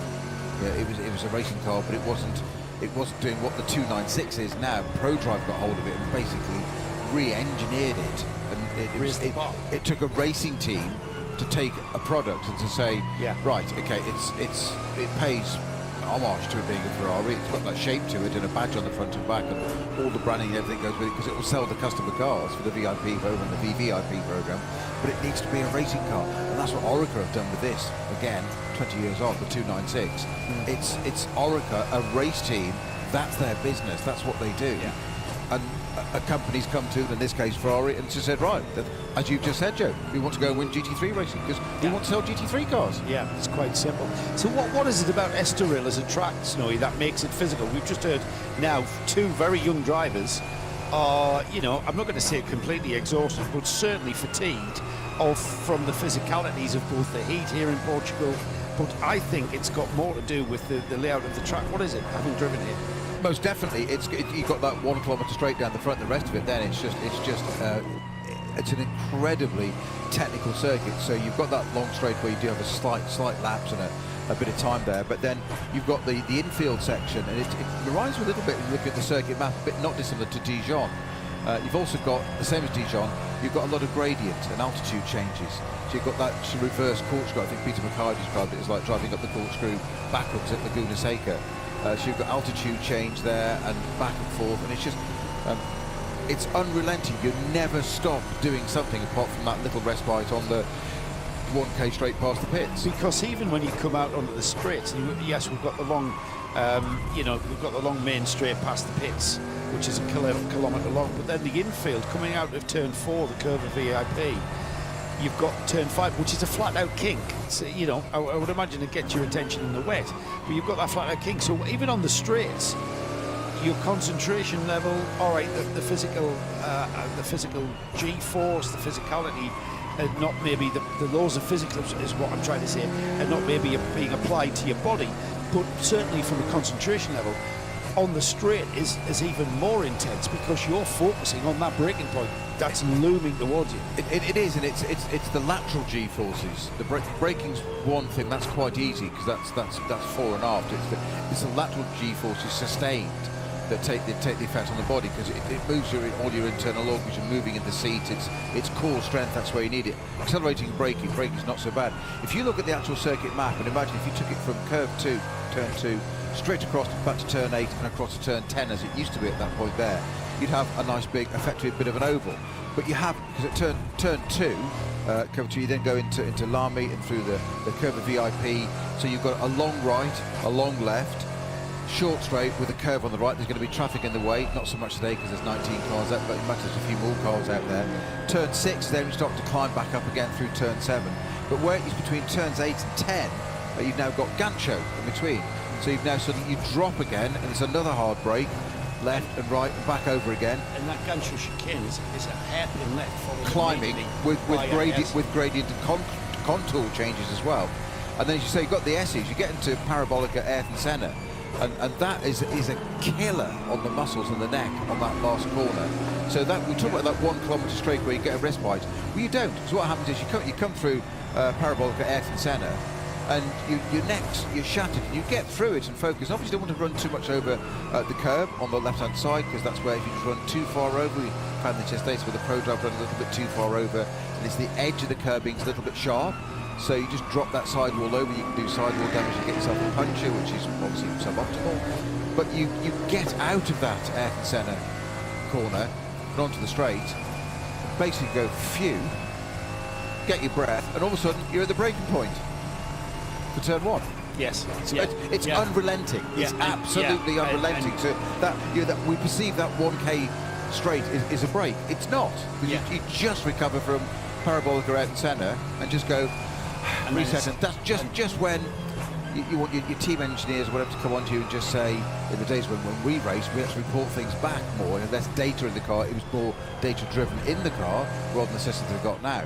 But I know a certain few engineers, I'll remain nameless, one lives in Dubai, you know exactly who you are, Bix, would just for the hell of it, would just suddenly say, diff temperature. It wasn't a please, it was diff temperature. You're like, I'm in the middle of the car, or I'm going through poo on or something. Yeah. And then you knew exactly where you were. And you were expected to give the diff temperature and scroll through the Motec dash it was then within a certain amount of time. Because if not, there was a penalty that usually involved an adult beverage for the team later. Yeah, so it's called incentivising and motivating drivers, apparently. And also, I suppose, from a driving sense, you know, you were new to that level of pro driving. So he was training you, he was mentoring you, he was training you to utilise that brain capacity outside of just driving the car. We've got a spinner on track, Snowy, and it's at the Estroril hairpin just coming out. It looked like I think we're being told the 19, Pablo BUGGYRA in the E2P Racing Porsche, currently 5th in GT3, 5th overall. 3rd in the AM class, and it looks like the car has continued because we haven't got anything further on it, so a little bit of a harmless spin coming out of that Pedro Lamy hairpin. And again, that is the sort of corner where you have to get on the throttle. You're urging yourself to get on that throttle as early as possible. The car looks completely undamaged as it now has continued back into the race, and that car already at Orella. So was it that car? Was it the 909 Red Camel? Oh, it wasn't the 909. No, it was the 90. That's fine. Yeah, it was definitely the bluey purple roof with the maroony red sort of wings and sides to the car, and it's just out of the Gancho chicane. And again, he went wide. He went very, very deep into the corner. Looks like he was perhaps trying to get down the inside of another car, and ended up on the slippery stuff. And as he tried to turn the car, the back end just came around, perhaps asking a little bit too much of those rear tyres. It's very easy to sit here in the commentary box in the comfort of the air-conditioned commentary box, I might add, thank you very much, go down effectively middle of the road. It's not a political statement, but there's a racing line. But if you get slightly off there, as you say, there was a car behind that. I'm not sure whether you've just gone past it. We only just saw the end of that on the replay. But if you've just gone past it, you're slightly offline, and you run onto those marbles, as in the detritus on the track that comes off the tyres. It sits there, and it is exactly as the name suggests. It's like running on marbles, and you just turn in on those Porsches, and that's a classic Porsche error to make so easy. One of those, having raced one for a year, which I never really fully got my head around and got the times out of it the way some of my teammates like Phil Keane and Tom Ferrier did. But it was, you have to trail brake them. And I was always described when I was first testing at Dijon with it. You had to brake that first big corner at Dijon and those sweepers down through the next part of it. You had to trail brake. You didn't stop braking. You had to come off the brakes and stop, feed off the brakes, trail off it gently, so you have a power to have to left foot brake basically, and because it's all about weight transfer. So the engine's in the wrong place. So that car is always modulating the brake to check that rear end imbalance kind of thing. Oh, it's an absolute acquired art, and some people just take to it like a duck to water. It's like anything, more seat time than it does, but initially it goes against all the. It's so very different to even a Ferrari next to it of a mid-engine car. So you've got the engine hanging out the back, and it's a pendulum. It shouldn't work. No, it shouldn't. It shouldn't work. It really shouldn't. The design concept very well. The design concept of the Porsche 911 shouldn't work. There's too much weight out the back. The mid-engined race car, like the Ferrari, the number 22, that's the perfect race car because the engine's in the middle. So the weight balance, the way that is spread across all four wheels. Whereas the Porsche, all that weight, engine, transmission is at the back, and the engine's behind the rear axle. It wasn't until the Porsche pertinently behind the driver as well, which is one of our CP racing drivers. Coming, which one it was? One of our team drivers there reminded us that the pedal box gets so. Shane. It was Shane. The pedal box gets so very hot when you've got a massive V8 in front, and your feet are up against the bulkhead, and all that heat transfers through the bulkhead. And depending, these engines sit fairly low in the car, quite a long way back, and Yeah, I remember driving a car, the Storm, the V12 in it. It was, they call it now a mid-front engine car. The engine was so far back, it was behind the centre line and front wheels, a very short wheelbase anyway. But the engine intruded into the cockpit, so basically you sat over the exhaust system. Right, so your legs were down the side. Floor, so you went over it. So the pedal box was effectively down the side of the engine. Correct. Yeah, down in front of the engine. Yeah. Yes. Then the suspension. We can't really assure you, because that was an upgrade though, to have wheels in front of your feet. Yes. Compared to some of the Group C stuff I've driven where they were behind by your knees. Yes. Somewhere. Your feet were in front of the front axle. Yeah, scary times. Makes my ankles tingle now just thinking about it. We're inside of 7 hours to go in the Hankook 12 Hours of Estroril. It's still being led by the Vauxhall team, Manchal Ferrari, Rinaldi Racing, the team behind that car, and it's still leading by at least 2 laps. It's the CP Racing Mercedes that has taken its position in second place. Joe Foster still at the wheel of the number 85. 169 laps completed by the leader, 167 laps completed by the CP Mercedes. The number 1, Krista Johns, driven number 1 Audi, the Shearer Sport. Audi 28 seconds behind the CP car. Last time through, lapped us slightly faster than Joe Foster. We'll see if that gap comes down or indeed increases. We'll keep an eye on that. The number 8, Marco Fretzer, driven Kessel Ferrari.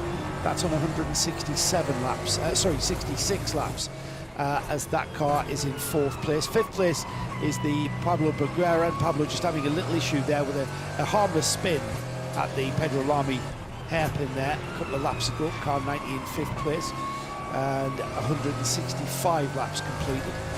Behind them, we've got the first of our 992 class runners, Sabino De Castro in the 955. That car leading the class on 164 laps, but only by 13 seconds. And it's Ivo Breukers in the red Camel Jordan's car, the 909, chasing that car down. The car behind the red Camel car is the red Ant car. That's 44 seconds behind the red Ant car, and that's 903. That's the Yannick Redon driven car.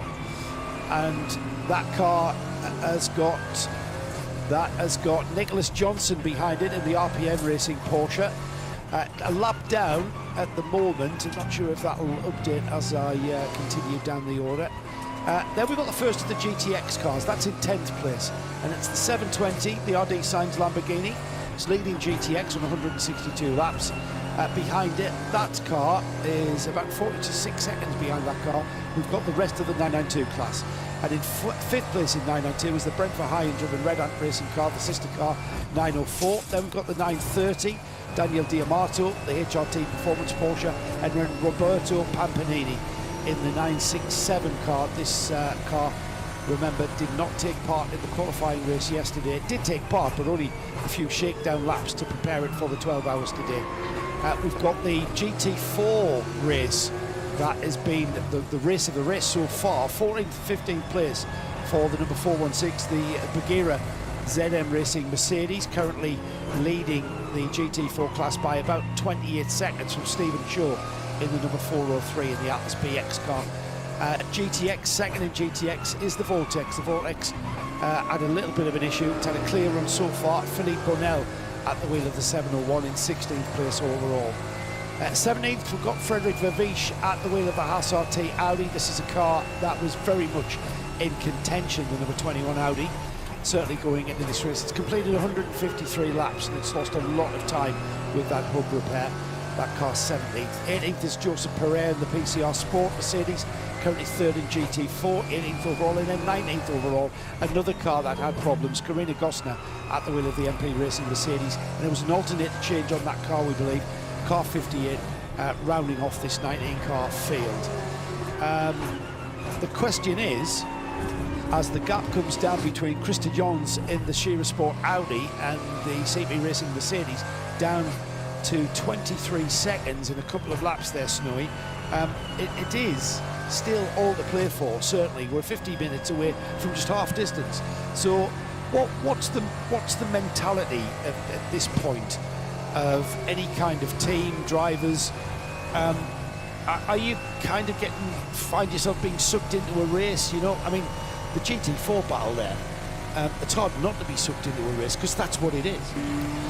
That is the problem, and you don't want to race. You don't want to go too hard too soon, nor can you just take a view of leaving it too much to do at the end. For me, a 12-hour race, you do the first half of it, as I say, coming up 6 hours, and you regroup, reevaluate, see where you are.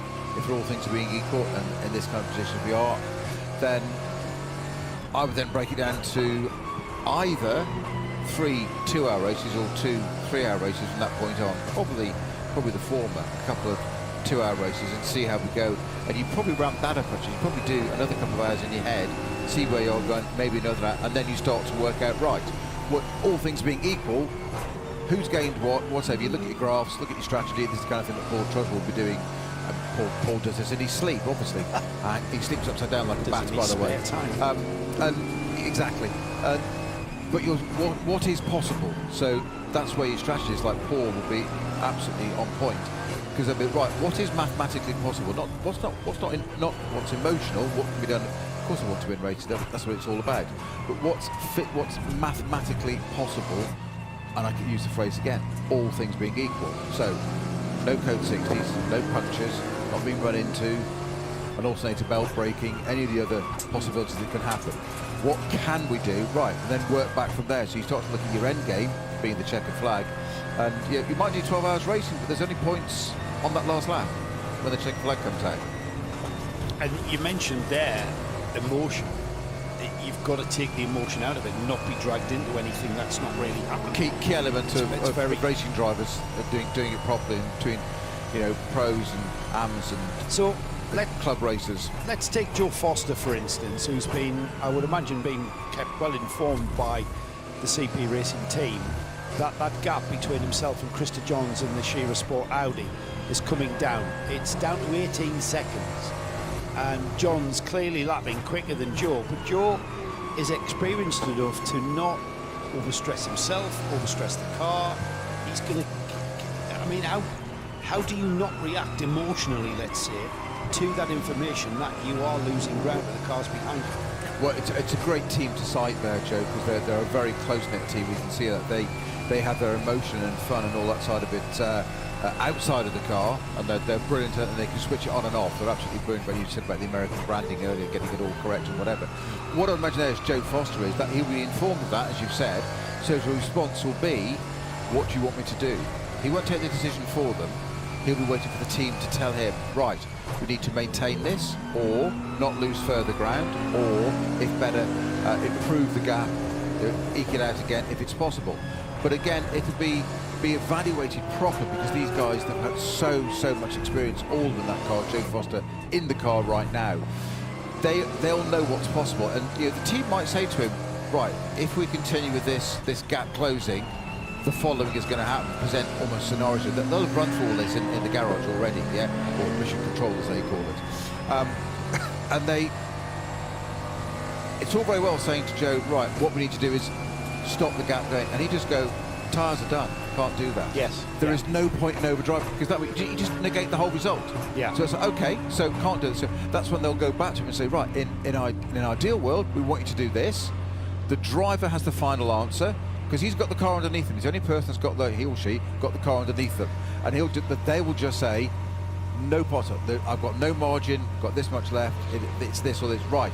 So therefore, with that information, they can say, right, you blend the two together and say, this is still the outcome, how do we achieve that the best way? It's an algorithm, basically. Yeah, I mean, Joe's not going to need the team to tell him how close that Audi is soon, because the gap's down to 13 seconds, so it's going to be, it's going to be a couple of laps, and then Joe's going to see that car looming large in his mirrors, and it's easy to see because it's black with that luminous yellowy green striping. Yeah, you're not going to miss it, that sort of wasp coming up behind you, and that's where all the planning and everything goes out the window when a racing driver has that in the mirror, because something happens instinctively and they see that car behind, and all of a sudden you've been sitting there saying, no, I can't go any quicker, it's really hot, I'm tired, it's a technical circuit, the tyres are shot and whatever, and then that car looms up in the mirror, and all of a sudden they dig deep and find something else. Find another 2 or 3 tenths. I've said that to young karters who go out in the last session and go a second quicker, and you go, where's that been all day? Yeah, well, why, you know, the cart's the same. Yeah, I can imagine, you know, all the guys in the CP racing. Dan, where did that come from? Down to far, no. Don't even attempt an American accent, please. That's quite... I did it for humour. I did it for humour. Yeah, well, it wasn't very humorous, sorry, honestly. Well, let the audience decide. Well, the gap is coming down, as I say. They're in second place, that CP Mercedes. Joe has been in the car for an hour and 13 minutes, so he is getting towards the end of his stint. So that indicates also that that tyre life on that car is getting towards the end of its life as well. In comparison to that, Christopher Johns is 39 minutes, well, might as well call that 40 minutes actually, on his set of tyres. So he has got a healthier set of boots to chase down that Joe Foster CP car. 11 seconds is the gap, and that is continually coming down. Last lap through, 1:41.6 for Joe Foster, 1:39 dead for Krista Johns. And Johns now. Let's head down to the pits though for now. Nick Damon's just shouted up. Nick? I've shouted up for a while, but you were just down in your own world. No, I didn't hear it. You know I am here to serve. You can imagine. Don't forget, I've got Seb, so you only need the one, so you can turn down the other. Okay, yes. The other mic thing. There you go. I also told you that, but no one. You're so busy being Michael Parkinson with Snowy that we you know, not listen to your poor little hot, sweaty pit boy. Ooh. But the BUGGYRA team have come in for fuel only, and they are in the fuels at the moment. MP Motorsport, the Gosner Green GT3 Mercedes, that has had a pit stop. The bonnet's been up, and the bonnet is still up. I keep thinking about walking down there, but I keep thinking, by the time I get the bonnet back down again. But they are doing all their work on the apron, not on the pits. Obviously, they're having a look and they'll try and get their car going. But yeah, so a couple of stoppers there. One of them in competition, one of them just trying to finish for its own pride. That is a shame, Nick. The BUGGYRA team there losing time as it sits there on the pit apron. So that's now handed the GT4 lead to the Atlas PX, and Nick there described that pit stop isn't a normal pit stop. They're paying attention to something going on, and as Nick will continue to survey the scene, so to speak. Back to that gap between second and third, a Mercedes versus Audi battle, down to 9 seconds now. Joe been in the car an hour and 15, so by my estimation, that he's very, very close to a pit stop, and he will do a great job if he maintains that second place before that, and we will continue to monitor that. Krista Johns in the Audi number 1 there continues to chase down, coming towards the final stages of the lap into the chicane at Gancho. It's a left-hand hairpin followed by a right-hand hairpin, and it's climbing all the time. Very emulating the roads around here in Estroril. When you get off into the hills, the further away you get from the coast, there really are some steep valleys and steep inclines to get up and zigzag your way up. But let's see what the gap is now. So it was Joe Foster has crossed the line, 170. Now Joe Foster in the pits, and Nick is there to receive Joe Foster. We knew he was coming in the pits soon, Nick, and now he's with you. He's literally trolling towards me, and he hits the brake now and stops perfectly on his mark. Now it's going to be Charles Espinlaub who's going to replace him in the red, white and blue CP Racing Mercedes AMG. Joe walks away slowly, and the driver assistant mechanic that's not Shane Lewis, who's the man who does the wrenching in and wrenching out drivers, and out and away goes Espinlaub after a pretty damn good stop. We're whooping in the garage, and in comes the 930.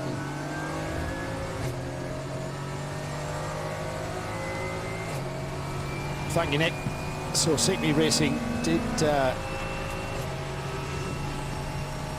come into the pits and driver change, tyres, etc. I think that car's just moved off the fueling area as well, so it'll be on its outlet very soon. We'll see that car resume. So that little battle for second and third has gone the way now of the number 1 Audi, who was gaining. The number 1 Audi there has got on the track, it's got the number 21 Audi SRT entry following it round. However, that's not a battle for position.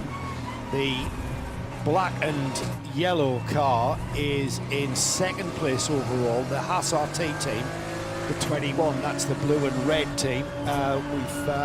That's lost many laps and way down the order, but regaining. Let's head back down the pits where I would imagine a very sweaty Joe Foster is with you, Nick. Well, you would think that. He's with you, Joe. I'm going to give you some good news, Joe. I've interviewed two 21-year-olds who both look way more tired than you after an hour in the car. I admit, it's quite hot. And it's interesting, I've never been to Estroril before, and as you know, for somebody as old as me, it's rare to find a circuit I haven't been to. So I confess I'm having a good time. It's quite a technical circuit. Honestly, it doesn't suit our heavy, long wheelbase car. But at this point, I'm having a great time. GT racing guys always, as you know, make the best of whatever the AMG can do. And it's quite, right now we're in the heat of the day, so my job was simple, just make the tires last as long as the fuel. Now you're one of the, well, you're sort of my age really. You've had a few months off the years because of a job change. So how do you keep that race fitness, you know, when you're over 40-ish? I confess I've become re-addicted to karting from my youth. And so the last 5 months have been quite intense for me at the kart track at a KZ, which honestly is way more abusive than one of these. So I got to be honest, this doesn't seem so bad compared to the KZ in the heat of the day in near Road Atlanta. You remember how hot Road Atlanta is in summer. So I've been karting in the summer. This is great to know because Joe and I, Joe Bradley, we're also doing a lot of karting in the UK as well, covering karting coverage. So yeah, if you want to invite us over to cover some of your Road Atlanta racing, happy to do that. Oh, you guys are welcome to come over. It's actually quite a good time. And I admit, you know, it goes back to my youth. And the only thing at risk is me. It's a team of one, and I enjoy prepping and building the karts, and I enjoy being at the circuit. So it reminds me of why I got into this business. Question, you see people coming from karting into racing cars, but you know, as you go into karting, doing some karting, is it more than fitness, or are you actually learning more about car control even now? Well, certainly in the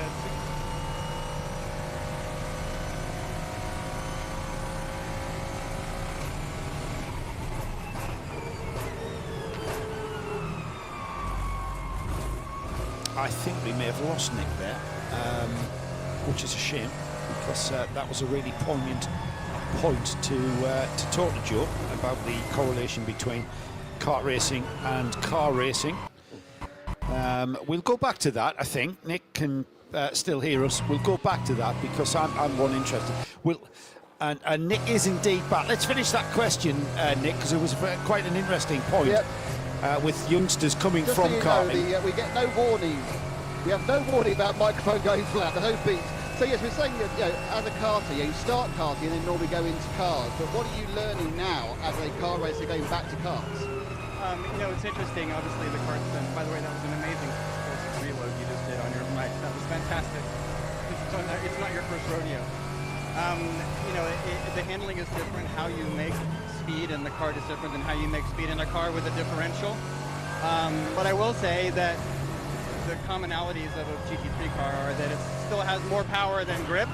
So you're always thinking about forward momentum and forward bite, and it's very easy to overdrive. The go-kart just isn't very easy to overdrive the GT3 car or GT4 car or anything.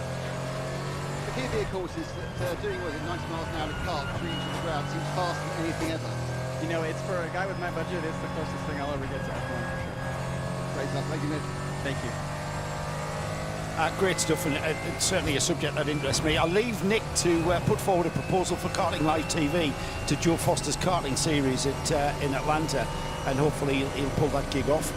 Well done, Nick. But yeah, I mean, it's great training. You know, you even get the Formula One boys jumping onto a kart in the off season. Fernando Alonso had his own karting brand. Lando Norris has his own karting brand. It's where they all started, and even, you know, we've got drivers that have come through sports cars and are racing in all sorts of sports car series. They start off in karts, and what is incredible, Snowy, because when I started racing I was 22, and and the reason I started at 22 is because I couldn't afford it until I was 22 and had a job, etc., etc.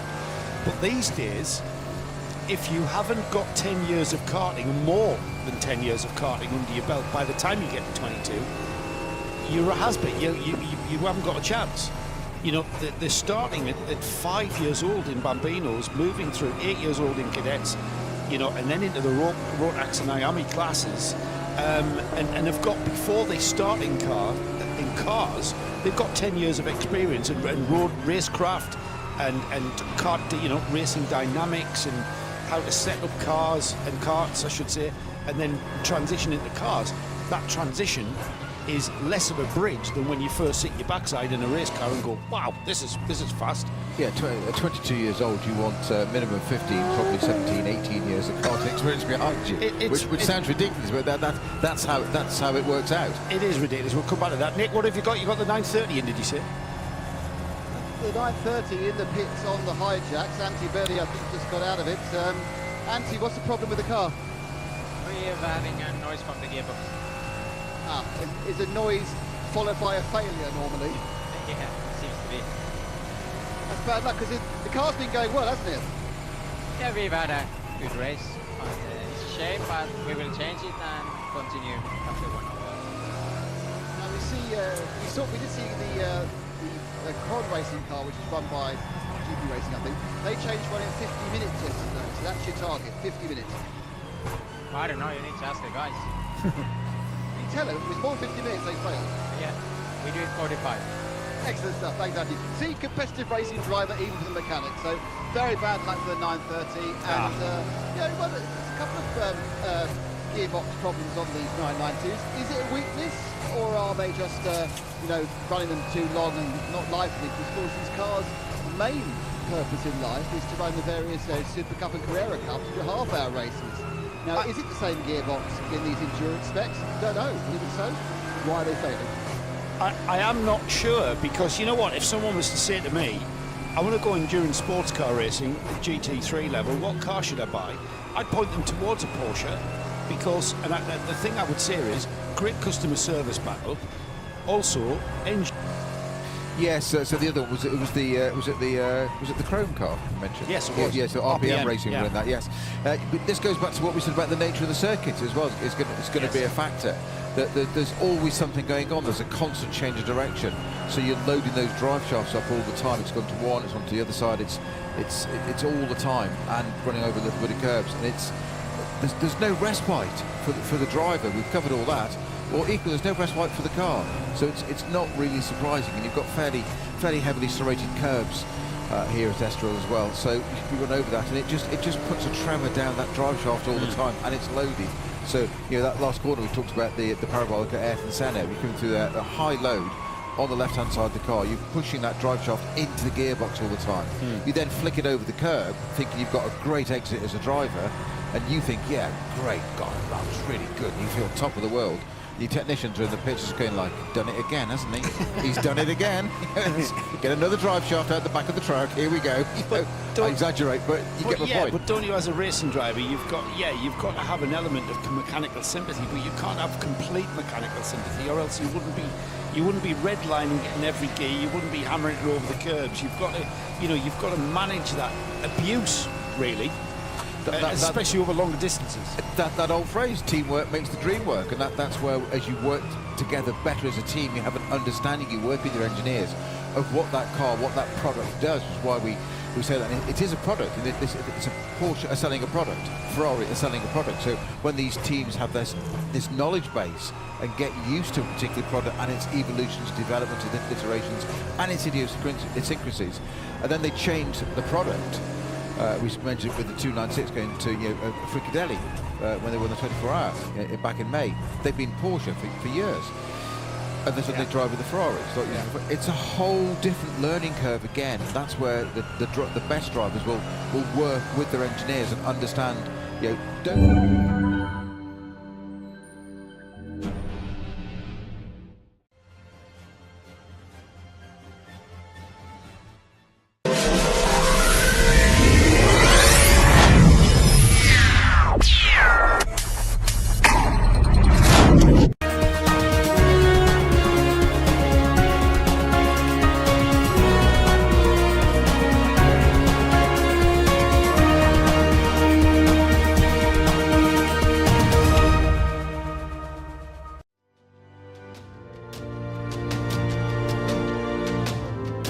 Sponzorem pořadu je Build Synergy SRO.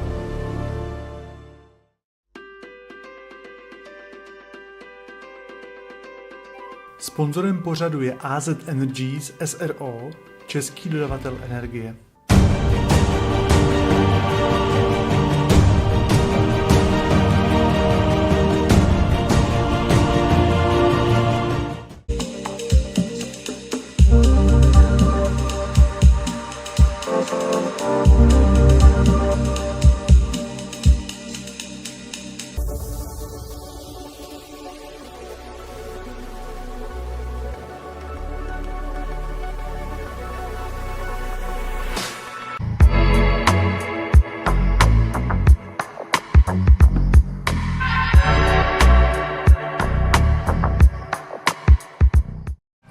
Sunscreen on before you go down in the pits and take over from Nick.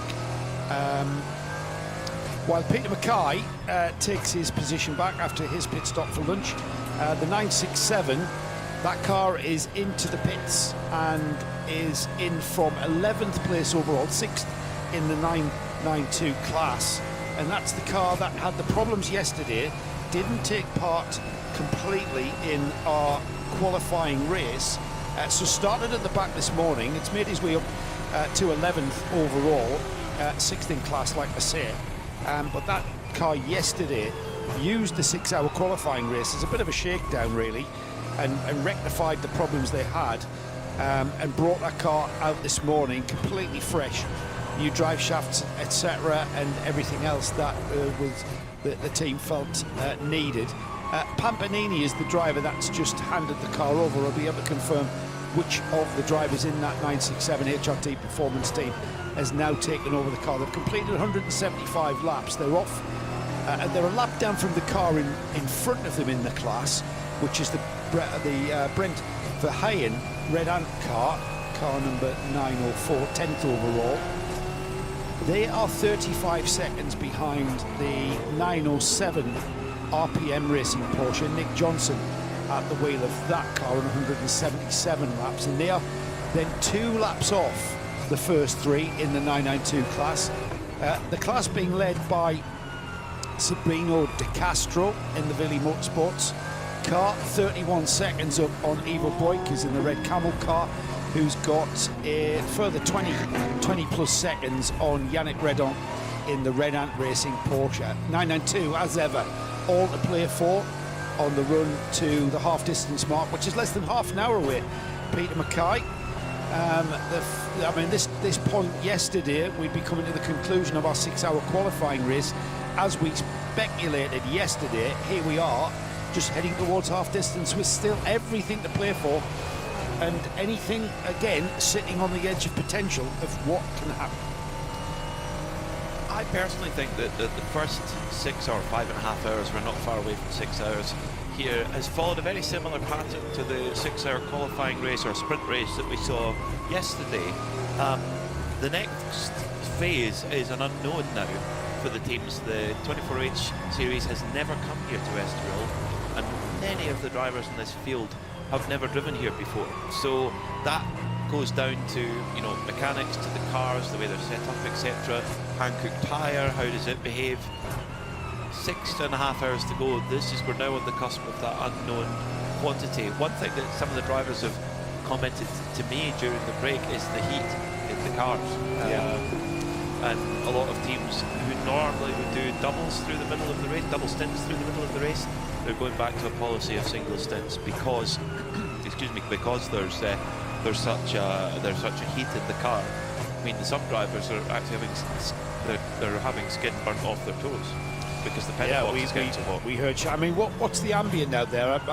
I'm looking, and I'm being told 26 degrees. Yeah, it's not crazy, but in terms of the actual ambient number, it's not a number that's going to impress you or anything like that. But it's that there is a fair breeze here, and it's not a cool breeze. It's like being blown in the face with a hairdryer. So it's not coming off the Atlantic like it was yesterday. Well, wherever it's coming from, it's not that refreshing. So, and I think a lot of it comes down to the cars. You know, if you've driven a convertible car before, when it's at a traffic light or it's at low speed in, say, a village or something like that, and it's a very hot day, automatically you feel so much warmer. When you're at very high, well, when you're at the national speed limit, you've got the wind flowing through and it cools you down.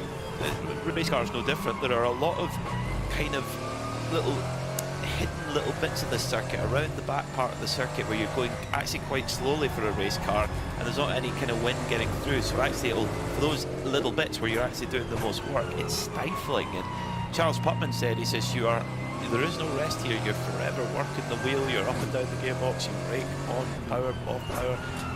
This is a complex circuit. Yeah, while you were at lunch, I was having a bit of an in-depth conversation with Snowy, who's actually raced here, raced FIA GT1s here, and he said exactly that. He said, not even the straight past the pits, which is a kilometre long, your body, having gone through the parabolic area at the centre, that long right-hander, that never-ending right-hander, by the time you come out of that, your body is, your neck's hurting. By the time you are just recovering from that, going into turn one, and it all starts again. So yeah, I mean, great challenge, great addition to the 24H series calendar. Estroril new for this year. It's a track, another track with history. It's got a very rich history in not just endurance racing. I think perhaps the main history is in Formula One and MotoGP. Yeah. With some great stats and great little anecdotes. Renowned for the first Formula One race win of Ayrton Senna, 1985. There was iconic pictures of just how wet it was. It was torrential rain. Senna coming through really adverse conditions and really showing his skill as a wet weather meister. And you know, that's just one little anecdote. We've got plenty more that we can chat about in a moment, but for now, let's head down to the pit lane, and Nick Damon's got something for us. Yeah, we're about to get another flurry of pit stops. First one's in a E2P. The car that left the pits under the tutelage of Pablo BUGGYRA doing very well. Unfortunately, Pablo faced the wrong way at some point and lost about 35 seconds. He's come in, and replacing him is Javier Monchillo. It's quite a slow stop. The slowest part appears to be the driver change, because they've done all the wheels and the tyres and cleared the windscreen, and they're kind of loping off. That's a low-stress pit stop. That's kind of like some quite slow walking as they then go down to the pits. Now, we've got the Haas racing team coming in second. Now, I don't know if you've seen it, but I've been given a task by the 24-hour series on Twitter. Have you seen it? No, Nick. There's been a Twitter task given to you. I have CSI Twitter. They have a sticker, which I will try and locate, which I will show, and then I have to ask what the sticker means of Sandri. So I'm hoping we can get a picture of the sticker first, otherwise it's kind of decontexted. Yes. So are you going to get that when the car comes in, Nick? It's coming in very soon. They are ready to go. He's just come. The tray is suited and booted. He's just come out the final turn, Nick, and he's going past the pits. Is that the? Yes, it is, isn't it? Well, that's not fair, is it? No. So he's ignoring you, mate. Everyone's very well, he's ignoring his entire team. The other problem is I don't actually know where on the car this sticker is.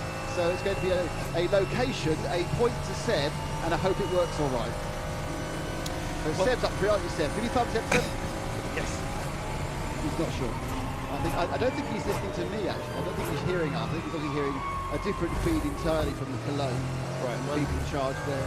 Nick, we will come back to you. I'm not sure for a minute and 40 as it comes round again, but yeah. We will come back to you when Fred Verviche appears on pit road. We'll blast down to you.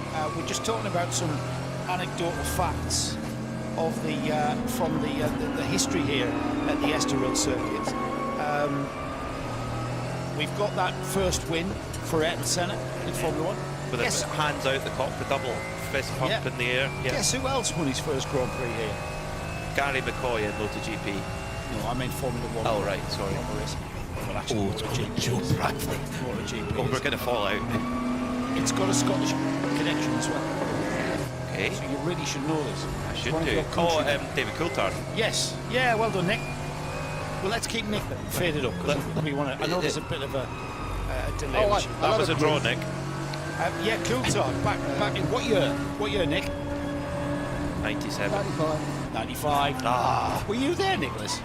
Was the year before your involvement, wasn't it? No, but I am the F1 correspondent, so I need to know something. Fred Verveege. I was here for 96. 96 was my second race here for Formula 1 TV, Form TV, and I realised I remember nothing of the great privilege I had has been wiped from my brain by age. Well, in 1996, Jacques Villeneuve drove around the outside of Michael Schumacher at the final corner. He did, and I was apparently here. Yes. So before next Remember time... the championship went down to the final race in Japan? Yes. Did it? I thought it was at Jerez. Yeah.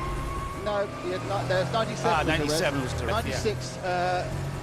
96. Hill had a 9-point lead, so it was theoretically open for the last race in Suzuka, but he won it, and Jack didn't finish, so he actually won by 19 points. So you don't realise how close it was. Yeah, and you do remember that bit. Right, before next time, 1992. This was where Riccardo Patrese hit the back of Berger's McLaren as he came into the pits, and he just missed the bridge by inches. Remember that one, Peter? No, but before your time. 1992, how old were you? You were 2. You're going to tell me you were 2, weren't you? You were 2 years old, weren't you? I forget you were born in 1990. My earliest motorsport memory is actually a rally-based. One was standing in the at Scone Palace watching Malcolm Wilson come by full sideways in a RS Cosworth Ford, and then in 1995 watching Paul McRae win the World Rally Championship on TV. And it was all just, and the die was cast from there. Haas RT in the pits. Yes. Back to Nick then. Here we go, Nick. You've got the Haas RT Car 21 in the pits with you. Okay, we're looking for a sticker on this car. Here comes the Haas RT. I hope it's easy to see. This is going to be series has asked me, the 24-hour series, asked me to find this sticker. Can't find it so far on this side. Running around. The problem is they're very, very quick. Ah, here we go. Here we go. It's this sticker here. Désolé pour le divan. Désolé pour le divan, which apparently means sorry about the sofa. So I now need to walk to Sandrine, who's just taking the pictures. When it goes, I should ask her why she is sorry about the sofa. What about the sofa she is sorry about? Let's find out. Now, Sandrine, on the back of your car, it says Désolé pour le divan, which I believe is sorry about the sofa. What is that about? I think you'll have to ask Gregory about it. He's sitting.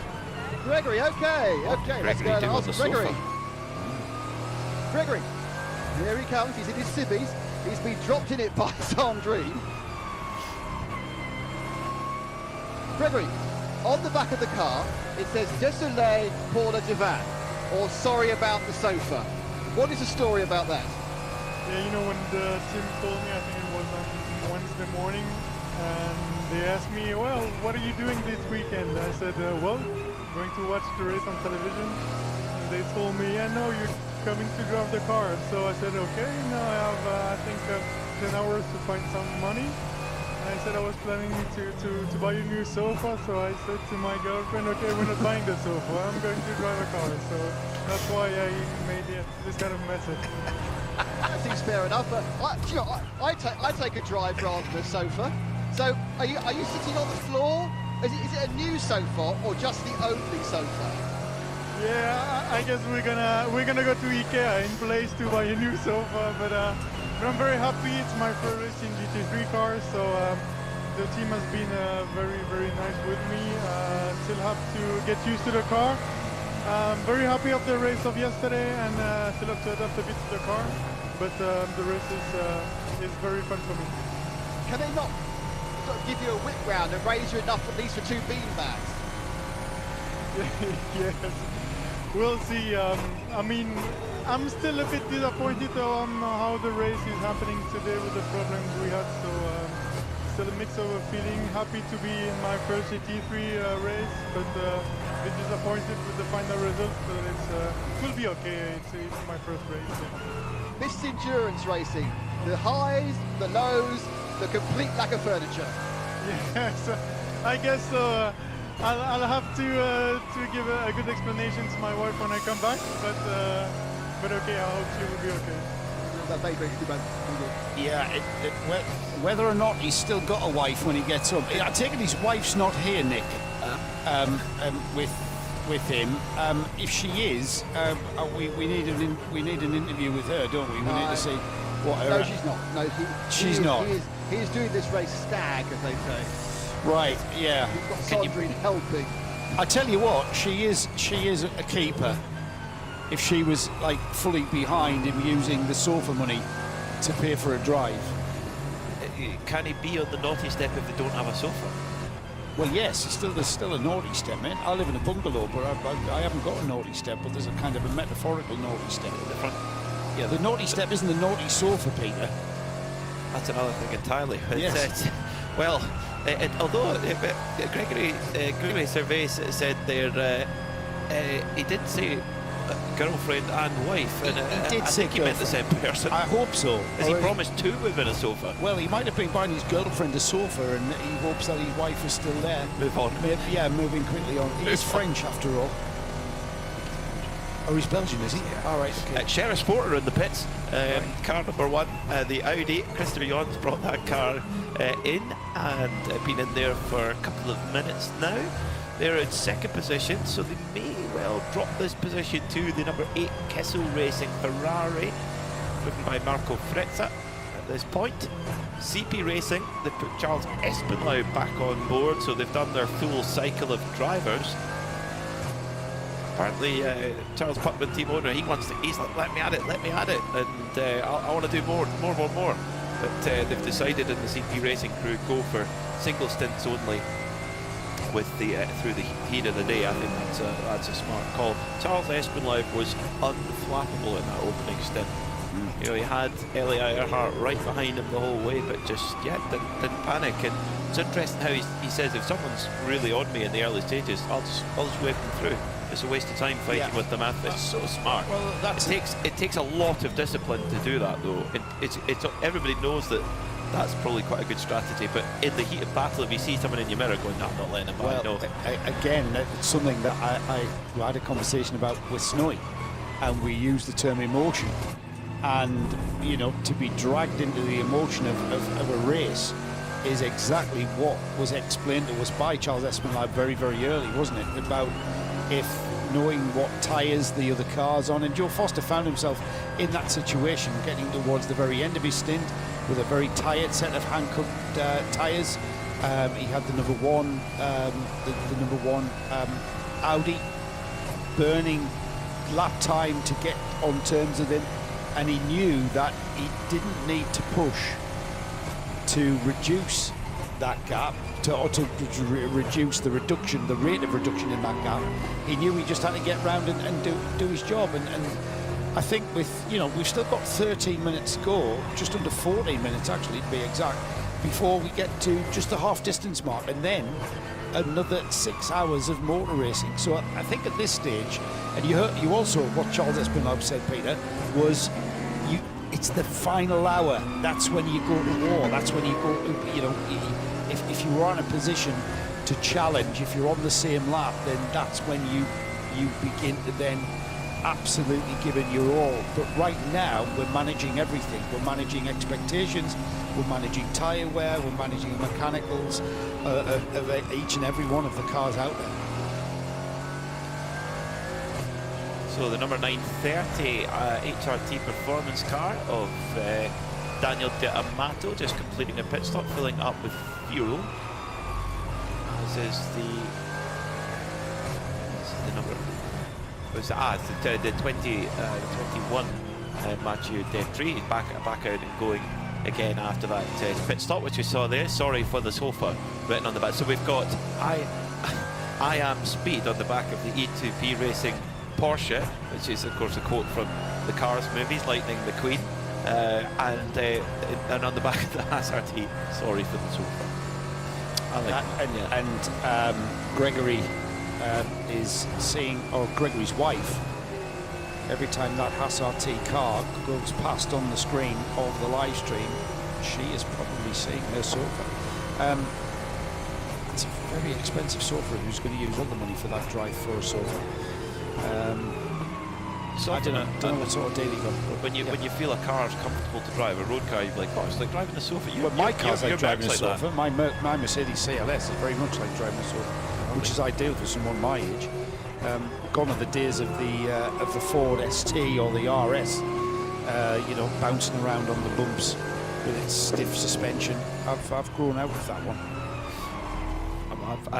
Having owned the Lotus, I definitely I've gone through that phase, and I can see us going a little bit more on the softer aspect. A well-damped car doesn't necessarily have to be poorly set up to be comfortable.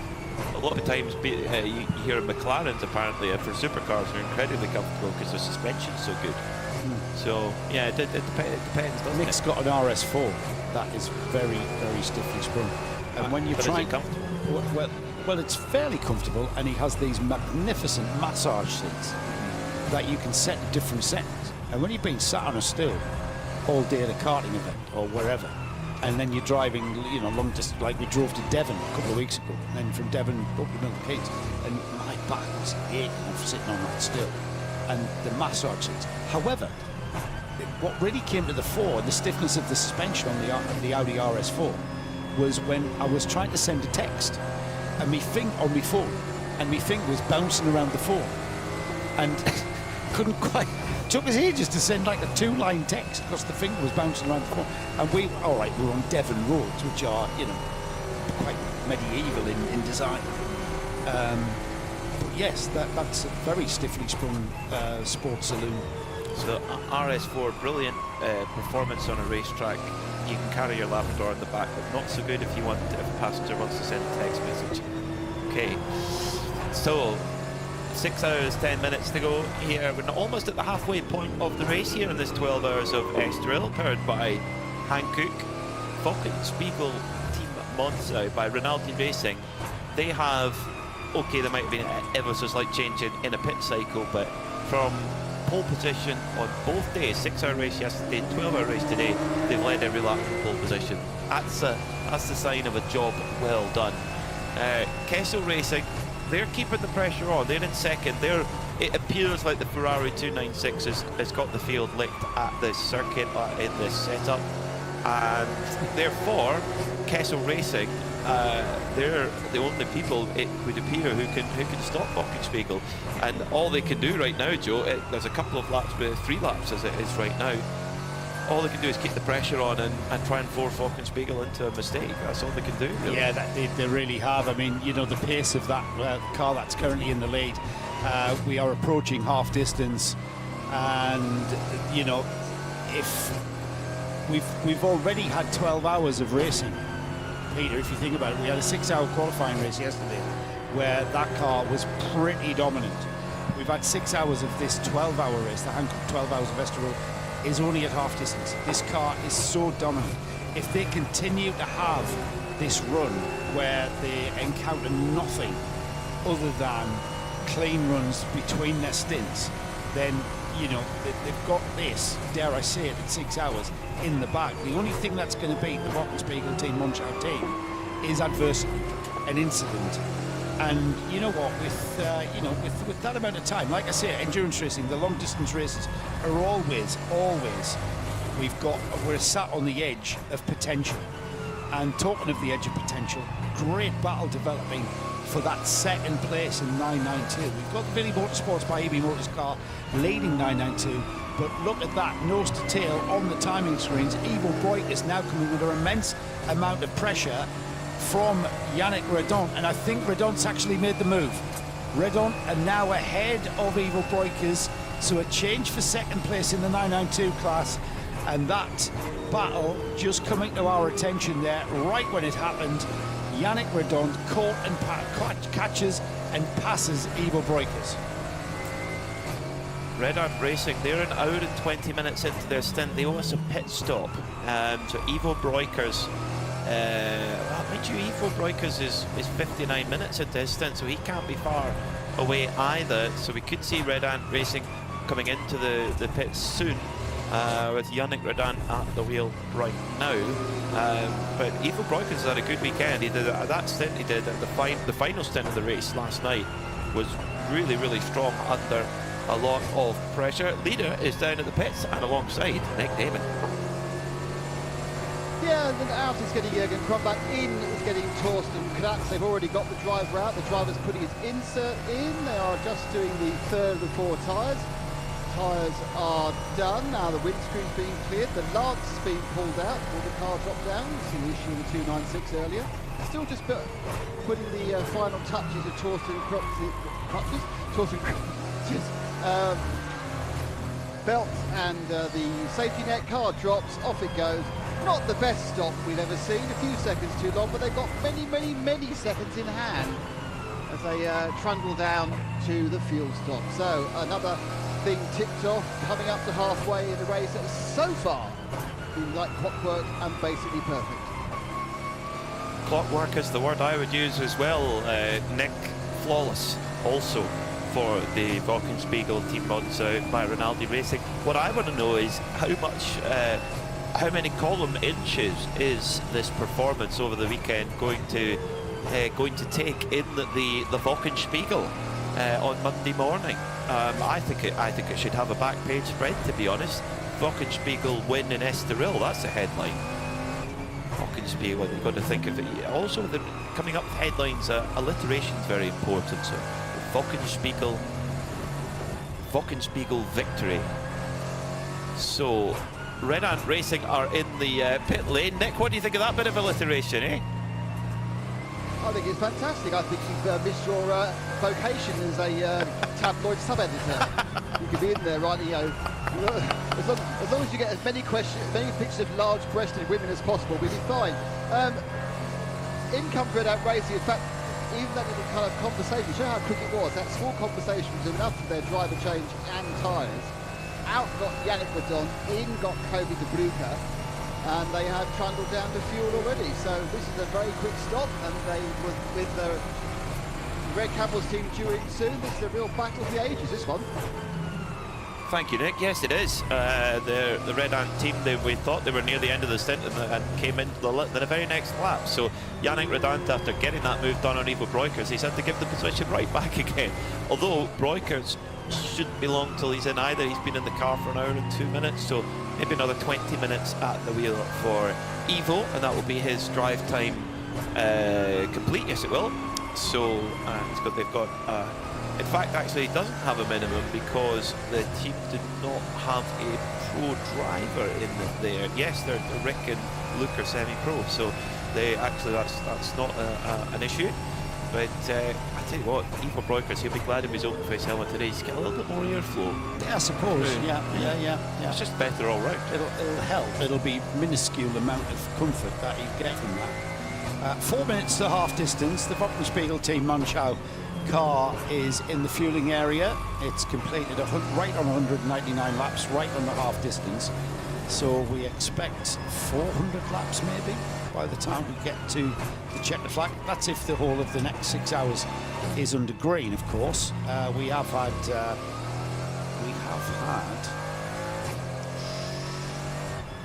total time under code 60 just under 9 minutes.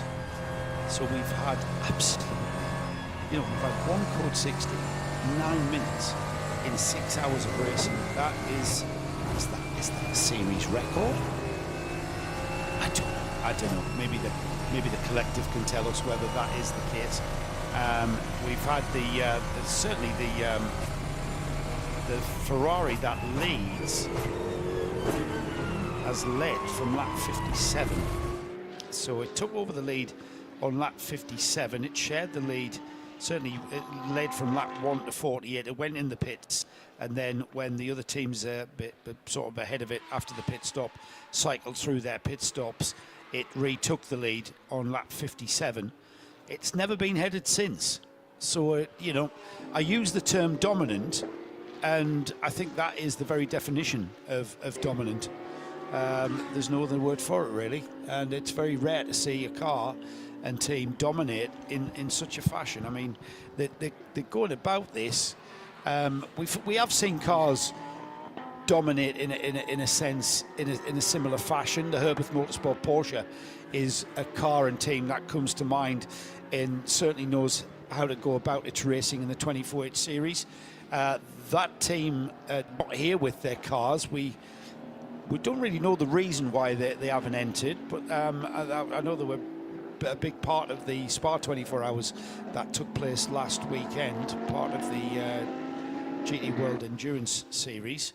So maybe it's that. Maybe it's just the logistics of getting cars and team personnel out here to Estroril on a week after such a big event.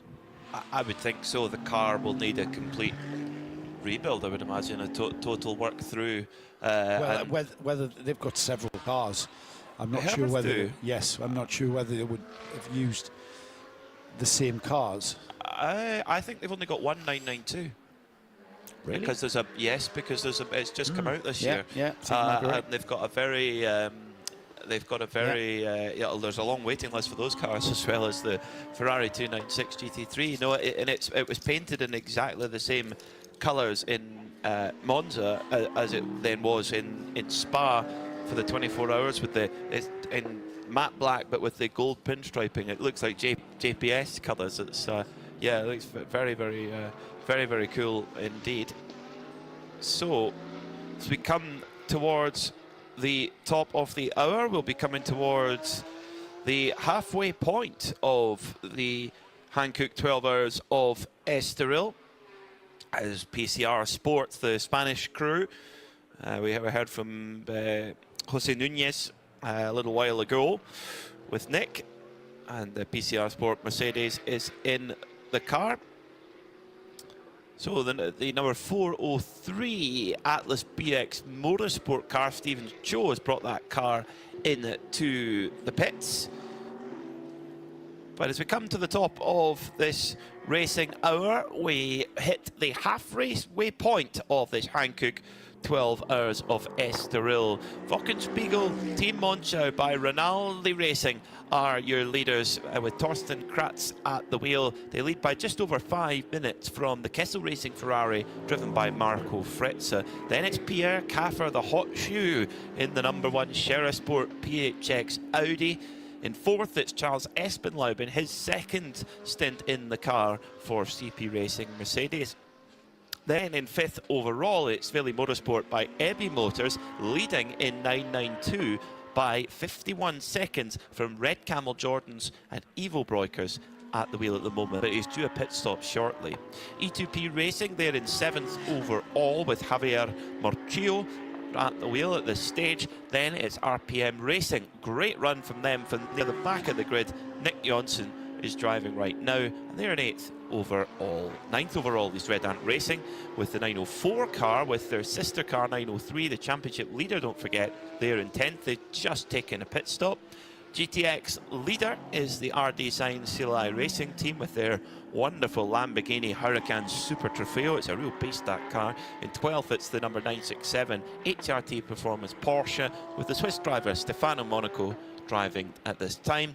Then in 13th, it's our GT4 leader, who've just taken a pit stop, Atlas BX Motorsport, Stephen Cho at the wheel, with BUGGYRA Racing in 14th. And second in GT4. A little bit of delays in the pits a short while ago, but they'll fight back, you can be sure of that.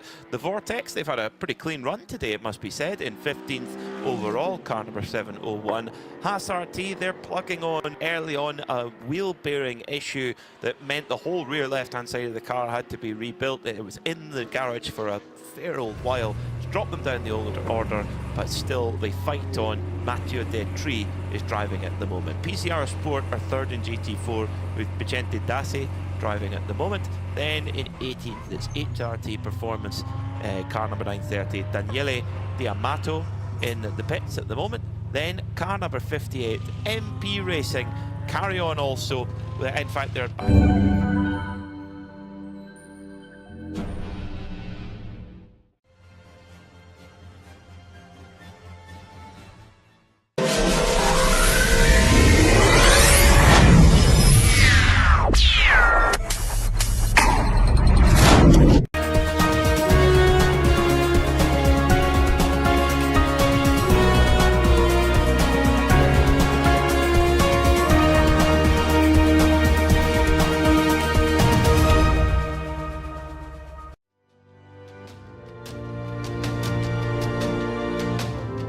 Sponzorem pořadu je Build Synergy SRO.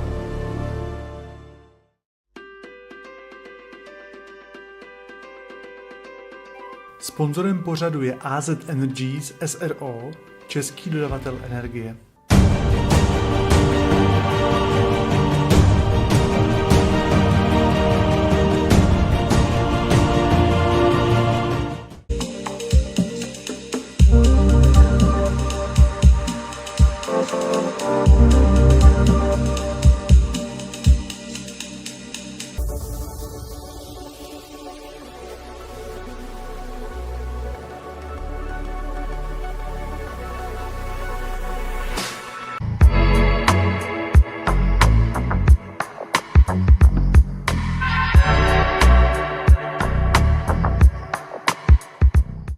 Result once more. Well, CP Racing know how to win these races overall as well. I mean, you know, their ultimate objective or primary objective, let's say, is always for a class podium.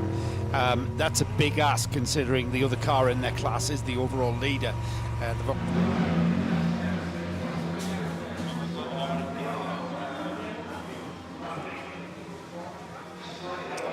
Dave, tvůj dvojhodinový stint máš za sebou, jaký to bylo? Nádhera, teď jsem úplně strašně rád, že jsem zpátky. Ne, bylo jakoby poledne, nebo bylo jakoby asi v tuhle chvíli nejteplejší, takže já jsem se snažil od začátku už jakoby relativně šetřit gumy, jakoby rychle, ale jakoby neníčit je, aby mi vydrželi na 2 hodiny, což se mi jakž takž povedlo. Myslím si, že posledních 10 minut bylo pro mě trošičku utrpení, kde jsem si tam opravdu vyškemrával poslední grip na pneumatikách, ale jakoby neměl jsem sebe menší problém, jako šlo to celku krásně, akorát prostě je to dlouhý. No. Jsme vlastně skoro v půlce, nebo plus v půlce. Co nás čeká v té druhé půlce? Ta druhá půlka. Pojedeme stejnou strategii? Zatím pojedeme stejnou strategii, uvidíme, kdyby se náhodou ještě trošičku oteplilo, bychom museli to zkrátit třeba na jeden stint a výměnu dělat s gumama, aby jsme to jakoby tolik nestráceli, ale zase výměnou gum ztratíme poměrně dost, takže bude to spíš o kalkulování, kolik vyděláme nebo kolik proděláme. Díky. Well, that's a good point. I mean, you know, the teams, the crews, we heard. So, for instance, we heard that we're staying in 992 land. The Red Camels team, they were done and dusted by 10 p.m. They went back to their accommodation, and the boys were in the pool. They were in the pool until, you know, whenever back here early on. The Red Ant Racing team, they were here till 3 a.m. They were preparing 2 cars, but they were here till 3 a.m. Now, when you're here till 3 a.m. and then you're back here at what, 7? Yeah. 7 for a 9 o'clock for an 8:30 on the grid start. You know, that is a grueling itinerary, isn't it? Hugely so, and it protracts things out as well. Sometimes with a full 24-hour race, you might come with a little bit more crew and cycle them through. But actually, yes, you get back to the hotel eventually at night. But it's a big challenge for the crews, especially in the heat here in Portugal. We're just southwest of Lisbon here at Estroril, very close to the coastline. It's one of the most westerly points in Europe. It's basically here in Estroril and Ardnamurchan in Scotland. Those are two of the westerly points. On the European continent. Ardnamurchan is definitely the most westerly in the UK. Are they right? So not because we're on the same latitude time-wise as Portugal. Yes, as Portugal, which is further west. Yes, isn't it? Yes, even more so. Yes. So it's here or they would be the two note points for being close. Yeah, basically from here, from Estroril, it's just next stop America, really. All the way through. Or you might bump into the Azores on the way through. Well, you know, Rio de Janeiro has that. I forget what the name. What's the name of the statue of Jesus Christ in Lisbon? That looks out towards the Atlantic, and there's one in Rio de Janeiro, the same statue, looking out to the Atlantic, and they are facing one another across the ocean. Because, of course, Brazil was founded by the Portuguese back in the 1500s. feel very uncultured now because you know. Yes, I know. I should know that. I should know that, considering what my screenshot is on before. So you've got it on your got phone. on my You don't screen. even Yeah, know what that it shit, is. the moon behind it. I don't feel right. I don't feel so bad about it. I've let us down. I shouldn't have even mentioned it before I did the research. Well, let us know on Twitter. Do get in touch with us here in the booth at 24H Series. Hashtag This Is Endurance. Hashtag 12H of Estroril. You're watching the 12 hours of Estroril. 5 hours and 51 minutes to go. Let's have a look at the championship standings here as they stand. Oh, now it would really close up because coming into this race this morning, SRT they led on 80 points ahead of CP Racing, who are on 70. That gap would close considerably.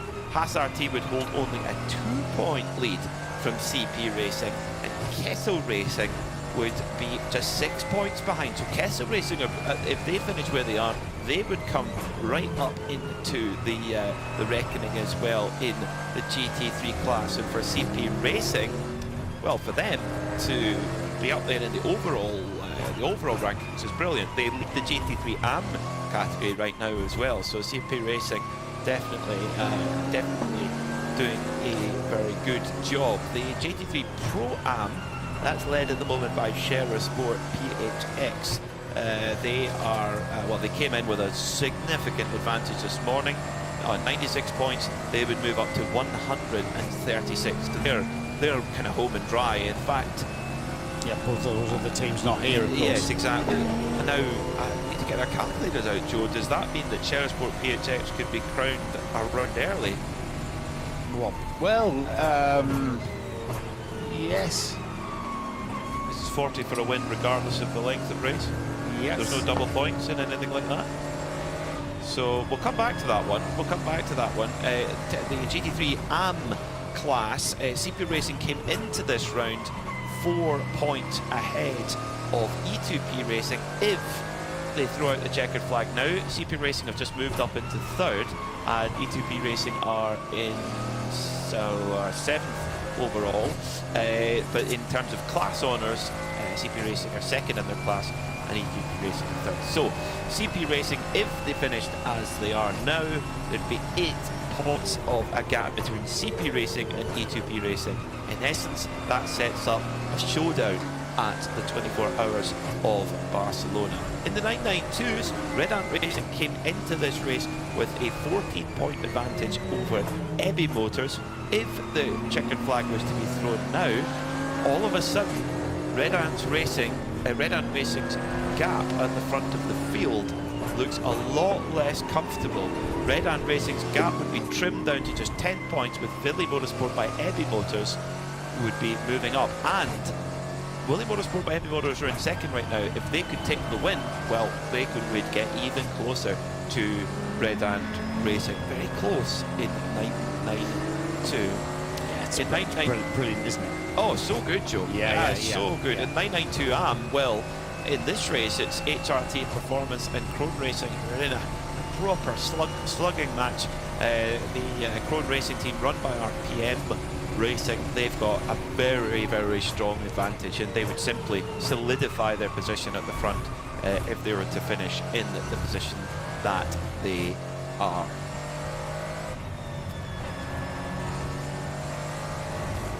So the 992 AMS, RPM Racing at the front. In the GT4, that's the closest for sure. The GT4 category is BUGGYRA leading coming into this race by 2 points over Atlas BX.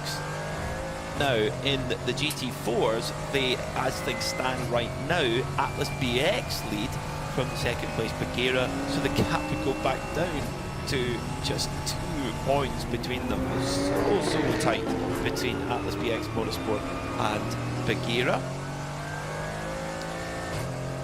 So GTX is our final set of standings to have a look at for those who are racing today. RD Signs, they've had a good weekend of things, Joe, haven't they? They've been metronomic in that Lamborghini Huracan Super Trofeo. Yeah, they have. They've had a very, very strong run, dare I say it, touch wood. not wanting to hex them. Vortex, I mean, they had all their problems yesterday in the qualifying race. They've had a clean run as well today, certainly in the first half of the race. So that one, that one's got, what, 18 points involved in the gap between those two teams in the GTX class. So still that's all to play for. The Vortex V8 car 701, the bright orange car with that very Lamborghini-esque front end now, isn't it? The way that they've redesigned that fiberglass body on that car looks like a very far away Lamborghini. It is. The RD Science team they've had a really good season. They were dominant at well, their pace was dominant at Monza, I think would be the right thing to say. It didn't quite go swimmingly, but they got the win in the end. So 5 hours and 46 minutes to go here at Estroril, and the number 701 Vortex V8 lapping much more consistently, much stronger today. Speaking of stronger, whoa, he's just poured it down your back. Next minute, poured us a strong coffee and nearly launched it down my back. That would have been painful. That might have ended my broadcasting career there and then, as I swore loudly, but I didn't. No, mate, it has gone down your back, just only slightly. Oh, well, that's okay. Good job I've got a dark coloured shirt on. Yes, it is. Yeah, exactly. Fine. Thank you, Nick. Yes. Chris Lazenby, who is a professional photographer here this weekend, who's had a very busy schedule. Spa 24 hours last week. Watkins Glen before that, has helped us out with the name of the statue in Rio de Janeiro. Christ the Redeemer is the statue in Rio.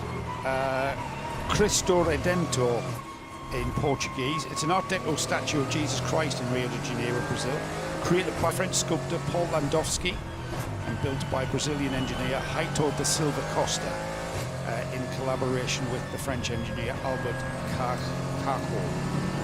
The Lisbon statue is the Christ the King, Cristo Rei. I think I'm pronouncing that right. It stands a striking 82 metres high on its angular pedestal overlooking the south bank of the River Tagus and overlooking the city of pointing out towards the Atlantic, I believe. And I'm not sure if this is true, but I've been told that the statues are looking towards one another. They're waving at each other. Well, they're not waving, they've just got their arms outstretched. Or maybe they're saying when they're wanting a hug, but when they meet they will have a hug, but they're about 4,000 miles apart. Yeah, Chris's photographs you will see on his website. Remind me of your website, Chris, and I'll put it out there. And a very heavy schedule. He's got a weekend off next weekend, which he's looking forward to. I'll tell you what else was bliss is the tiramisu and catering at lunchtime. Did you have any? I missed that. Oh, it was. Do you know why I missed that? You know why I missed that? Go on. Because if I had that amount of sugar, I'd be having a nap right now. Because that's my world. But the 25 minutes burst afterwards would have been incredible. Yes, it would have been. Yeah, it would have been worthy. Yeah. And then I topped it off with a bit of the ice cream as well. So it was tiramisu with the ice cream. So you had tiramisu with a topping of ice cream. I did. Yeah. I did. Well, we're well looked after here. We are. The catering here in the 24H series is pretty outstanding.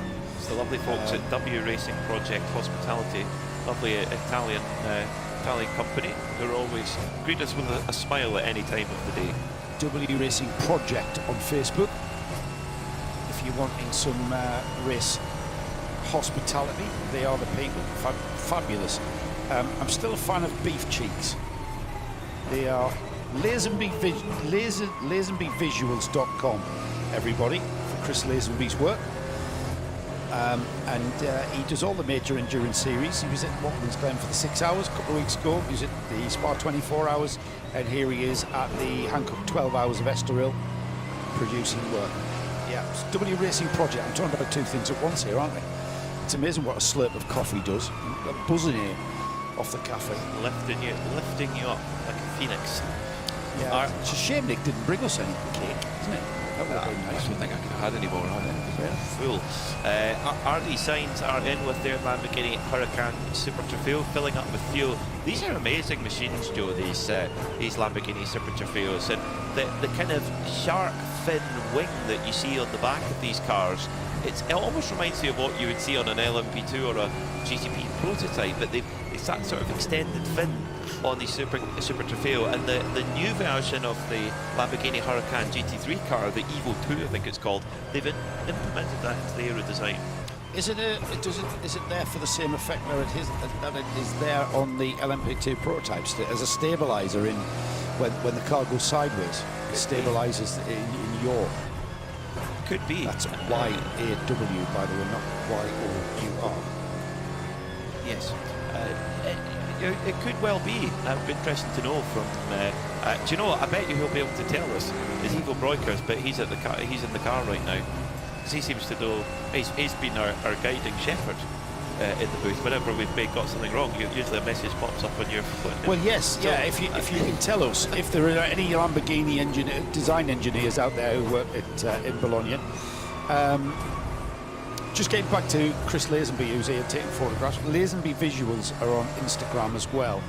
So some great work from Chris. We've seen it. But yes, Chris might even know the reason why the Lamborghini's got a fit. More trouble for the 418. Here, yeah. 5 minutes and 40 minutes to go. The PCR Sport. That 9-minute code 60 earlier was caused by that car in the gravel trap as well. It is. So it's once again in the gravel trap. That's on the run. It's an odd place actually for the number 418 PCR Sport GT4 car, the Catalan squad. It's coming around turn number 7, Oreia. Turn number 8 on the run to the Gancio chicane. So it's for those who know the circuit well, the very tight left-hander into a right-hander, the Gancio chicane. The car's almost gone straight on, but it's pointing back towards the circuit. So it's in the gravel. It doesn't look like it's going to be moving anywhere. So surely we will need a code 60 for the intervention vehicles to get in there. I don't know, Joe, though, whether unless it's hit the barrier, but we don't see any damage on it. I don't think it'll be a particularly long code 60 to retrieve it. Well, cars coming in already. It only took 9 minutes, but it's we've got a local yellow at turn 9.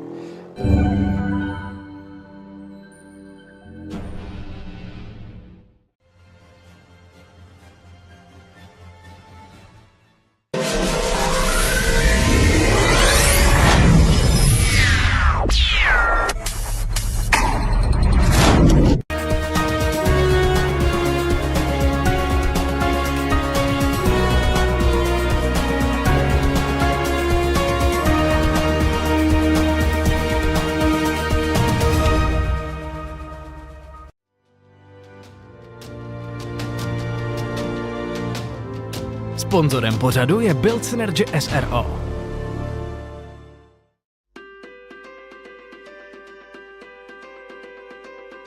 Sponzorem pořadu je AZ Energies SRO, český dodavatel energie.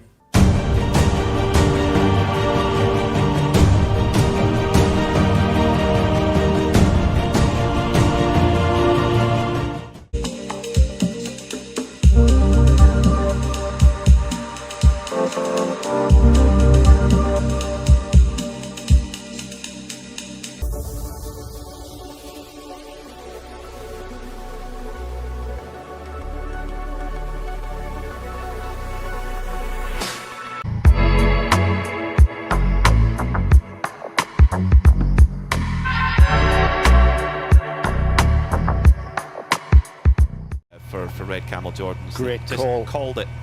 Great call by Trussers. Could we take any credit that he'll be listening to us? No, I don't think so. In fact, he may do. He's been listening to us. Well, no, he has been. He has been. Yeah, he's got one ear. He's got one ear on us, and keeping a tab on what's happening elsewhere. He must have a heck of a filter to. He's got bad hearing in one ear as well, because he's listening to two things with one ear. Brake change for CP Racing. This is clever. Very clever from CP Racing. We saw that at the end of the first half of the 12 hours of Monza, that brake changes were required on nearly every car from my memory, and CP Racing, code 60, bring it in, change the brakes. Brilliant idea for CP Racing, because and I think they'll be able to get this brake change done before we go back to green again. Because there'll be there's a bit of gravel on the circuit there, so it's going to have to be a real bit of a sweeping operation. Goodness me, Joe, we might need to go and grab a broom and give them a hand. There's gravel everywhere, all over the circuit. But down in the pit lane, it's Peter Snowden. Snowy, what's the story? Well, you just mentioned about CP Racing taking the initiative, and get ready to go to the background. That is the number 85 CP Racing Mercedes AMG GT3, leaving the pitch right next to me, having done its brake change in the time it took me to turn the microphone on. I'm not joking. That's quite impressive. That is, I mean, that's not quite impressive. That's very impressive. Thanks for that report, Snowy.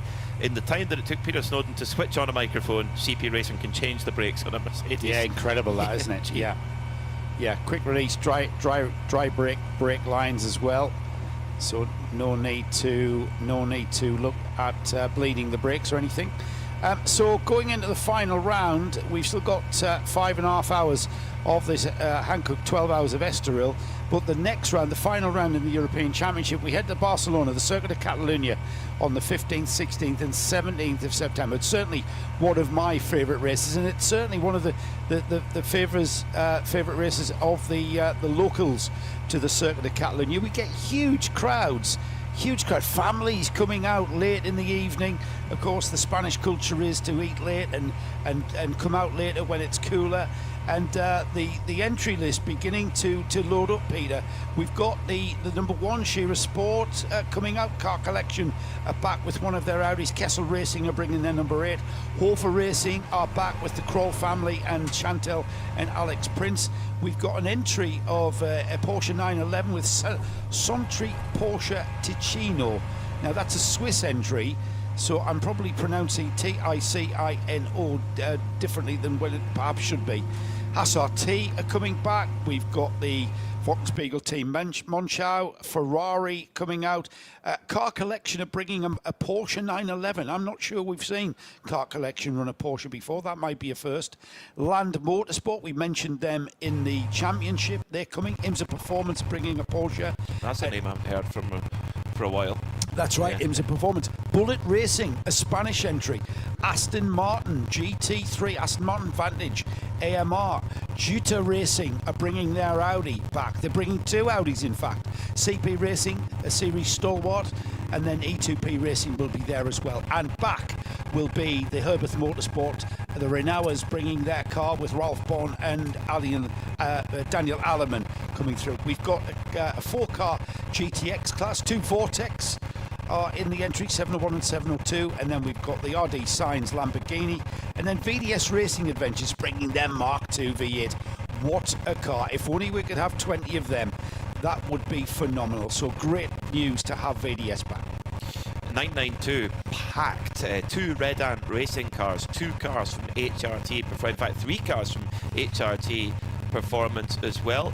Villi Motorsport by Ebby Motors, they'll be there as always. The return of Rabdan Motorsport, who had a great run in Monza. Red Camel Jordans, of course, and Duvo Racing, Seb Lejeune Racing with 2 cars. Orchid Racing Team from Switzerland, HRT Performance with of course with their bunch of cars. Speed Lover, MRS GT and Porsche Baltic as well. So a big pack of 992 machinery for the 24 hours of Barcelona between the 15th, 16th and 17th of September.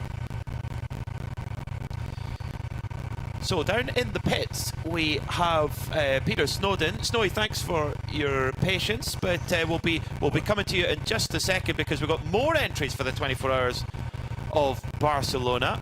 We've got Atlas BX Motorsport, GSR, BUGGYRA, Orchid, Leicester, Team ACP, Tangerine, they were in Monza as well. 2 Hofer racing cars.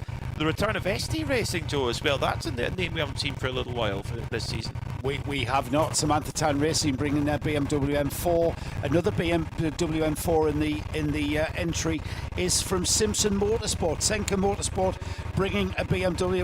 We're BMW M4s at Wash and back for our Touring Car Endurance Series. TCRs, we've got 5 of them in the entry so far. 1 from Homeguard Motorsport, 1 from the championship-winning Wolf Power Racing. Bascute in the back. Monla Motorsport, locals to Barcelona, great to have them back, and great to have back SE Motorsport back with their Audi RS3. And TCX is the Porsche GT4, the 718 Cayman from Sorg Rennsport, and then Roma Racing with BMW are bringing in an M2 BMW. I think that's all our class rundowns, unless Natasha has got anything else for us. And I think that is it. Barcelona, one of the best races to come to as a spectator, one of the best races to look forward to. A full straight through 24-hour race around the Circuit of Catalunya, and it's a race that creates great atmosphere. At the end of it, we crown our champions. We'll be presenting our European champions with their trophy presentation at the end of the weekend, and we have that to look forward to. It's a little bit off. We've got plenty of racing to get through before we get to that middle weekend in September, and we've got plenty of time to get down to Snowy now, who's been waiting patiently while we have a look at that Barcelona entry. Snowy.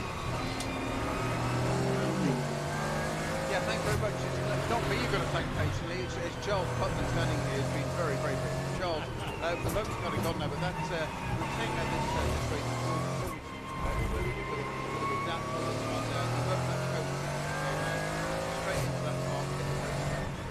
Yeah, that Code 60 really played out well for us. That was a stroke of luck. We were just a couple of laps away from stopping anyway, and we were sort of over there flipping coins whether Shane or I were going to get back into the car in the heat of the day. And no, you go. But at any rate, the guys were ready to go. That Code 60 came out and played right into our needs for fuel, and that brake change, it's an opportune time right here at about halfway through the race to get those brakes changed. So it just worked out beautifully for us. You mentioned over the weekend a few times how you guys have just worked so cohesively, so finished between you all. I've never seen a brake change done quite so quickly. Well, the guys practice it like everything else. They work at it, and you know, they've worked so long together that they act like one knows what the other one's thinking. They communicate really well. The communication's really the key to it. But they like each other. They work well with each other. They enjoy practicing the brake changes, and so they're challenging each other while they do that. And it works out great for us because they do a wonderful job. They're just the best crew ever. It's great in a pit stop because it's in a workshop and it's now the race. And not so good not in the workshop so long. Yeah, well, none of these guys are strangers to working at the racetrack. You know, Heino's been out there forever, Dustin, Jan, all the guys, Mark, they've all had years and years of racing and at track, so they're very comfortable in the environment. And I can't thank them all enough for being with me and being so loyal and such great guys. Well, we've only got the second half of the 12-hour race to go now. Well, yeah, we'll hope it goes as well as the first half has gone, and we'll just keep sticking to our strategy and hope it works out. Thank you very much, Charles. Thank you for your time. Thank you, Snowy. Thank you to Charles Putman. Thanks for being so patient there while we ran through a few bits of housekeeping. And at CP Racing Mercedes going like a steam train out at up on the podium positions right now after that Code 60, and they've got their brake change is done. And Snowy might tell us different, Joe, but I don't think there's. I didn't see anyone else who's done that quite necessary task yet. We haven't seen any brakes being changed at all, and we're getting into that window of when to change brakes. If your brakes can last 7 or 8 hours of a 12-hour race, then really, you know, it's after the 4-hour mark that you can change the brakes, so to speak. So the CB Racing team there taking complete advantage of that Code 60. Let's just have a look and see just how long the Code 60 lasted. So that lasted it only lasted just over 5 minutes. So again, very, very effective recoveries taking place, and then the debris being swept off the track is another one. They've been very, very efficient here at the Estroril circuit. So great work there out there. I did notice the there wasn't enough brushes to go round, so the mechanics were absolutely booting Alan Shearer. Sorry, wrong reference. Who should I say instead? Someone else. Are you trying to make a football reference? Yes, you're booting them, just clearing them off the track one by one. So Alan Shearer, you looked at me and said Alan Shearer because I'm from near Newcastle, is it? I don't know. You don't know anything about football. So why are you trying to make a football reference when you know nothing about football? Because lots of other people do. Yeah, but you don't, so you got it wrong. See, Alan Shearer was black and white. Who would it have been then? Well, I don't know, somebody like a Sunderland icon, you know, like Bobby Kerr or something, or Ian Porterfield. Okay. That's I'm really showing my age now. So it's a Portuguese Ian Porterfield kicking stones off the track. But you know, we're kind of championship level football team these days, so you know, finding someone of the level. You haven't a clue. I've not a clue. Do you know what the championship is? That's one below Premiership. Oh, hey! You can't avoid it. It's there all around you in the UK. Oh, dear. It is when you hang out with me and Nick's Johnny's in his football. Hindoff's a Sunderland fan. Snowy's not. Yeah, wrong shit ball for Snowy. Snowy, come back. Yes. Snowy's down in the pits. Unknown territory there for Mackay. If you listen very Got carefully, completely wrong. You can hear Snowy rolling his eyes in the pitch right now. You can yes, actually hear it. yes. You can hear it. Actually, I heard a little tut as well. A little tut of disappointment. Yeah, he's been tutting a lot in the back of the car with Nick driving, hasn't he? That he has. That he has. So, lap times, I tell you what, CP Racing, they're pulling away from the Kessel car now. The Kessel car's kind of gone up and down, on and off the podium all day, depending on who's in the car. But Charles Espenlaw, who's the strongest driver in the CP Racing lineup, has really opened up that gap in third. Javier Morchillo, as he did in his previous stint, dragging the E2P Racing Porsche up the road into fifth overall. 992, I think, is the battle to watch, though, Joe. That's the most unpredictable one. It could be any of Billy Motorsport, Red Camel Jordans, or indeed Red Ant who come out on top here. Red Camel Jordans, in the heat of this battle after half race distance, they've now decided, right, we've Paul Frostfield said, right, we're putting in our not so secret weapon, Rick Breukers, and yeah, do you think he wins his? Do you think he wears his Rolex 24-hour winning watch in the car? I doubt it very much. Evo will be listening now. He'll let us know. He'll let us know. And also, we need to know how much of a benefit the open face helmet is in a hot car. Also, I'm sure it's a big benefit. Well, Snowy's down there at the moment, and to sort of get his mind back in the game and stop thinking about the shape of different balls, we might be able to get him to ask Evo and get a chat to Evo, because he's just out of the car. And Evo messaged me about when we were talking about the option of both ABS brakes and traction control on these 992 Cup cars. So Snowy, I know you're listening, so have a word with Evo, because he was the one who was informing us that it is an option that you can take, and we just want to know what the benefits, advantages, disadvantages of having those two driver aids, really, aren't they? They come under the auspice of driver aids, don't they? ABS and traction control. You think what ABS has done for road safety is incredible. Oh, absolutely. It's no wonder it's a legal requirement. It has been for a long time. One of the earliest developments of anti-lock braking systems was at Porsche with the 917, and when Martini were very much the works team. And that car, it was actually at Zeltweg, in what we now know as Red Bull Ring, where in 1971... See, I know it as the Osterreich Ring. Yeah, so Zeltweg and then Osterreich Ring, and then A1 and then Well, Zeltweg actually was an airfield track nearby, over the road to the yes, Osterreich Ring. Of course. And so Zeltweg's, I think, the local village. It was always the Osterreich Ring. The circuit was always the Osterreich Ring. Okay, so that was the 1,000-kilometre race with Helmut Marko, I can't remember the second, I think Gerard Larousse actually. And that car only did one race. It was a test car, really. It went away into Porsche collection, and then Count Rossi of Martini and Rossi, Vermouth company, he fancied a 917 for the road. So a Le Mans prototype on the road, effectively. It's a Le Mans prototype as we know today, what it was for that era. It's like a hypercar on the road. It is. Well, it was the equivalent. They did it with the 962. Vern Schuppen. That was not in-house, though. That was outside. So Count Rossi said to Porsche, "Can you make me a road legal one?" And they took this car that was the ABS development car.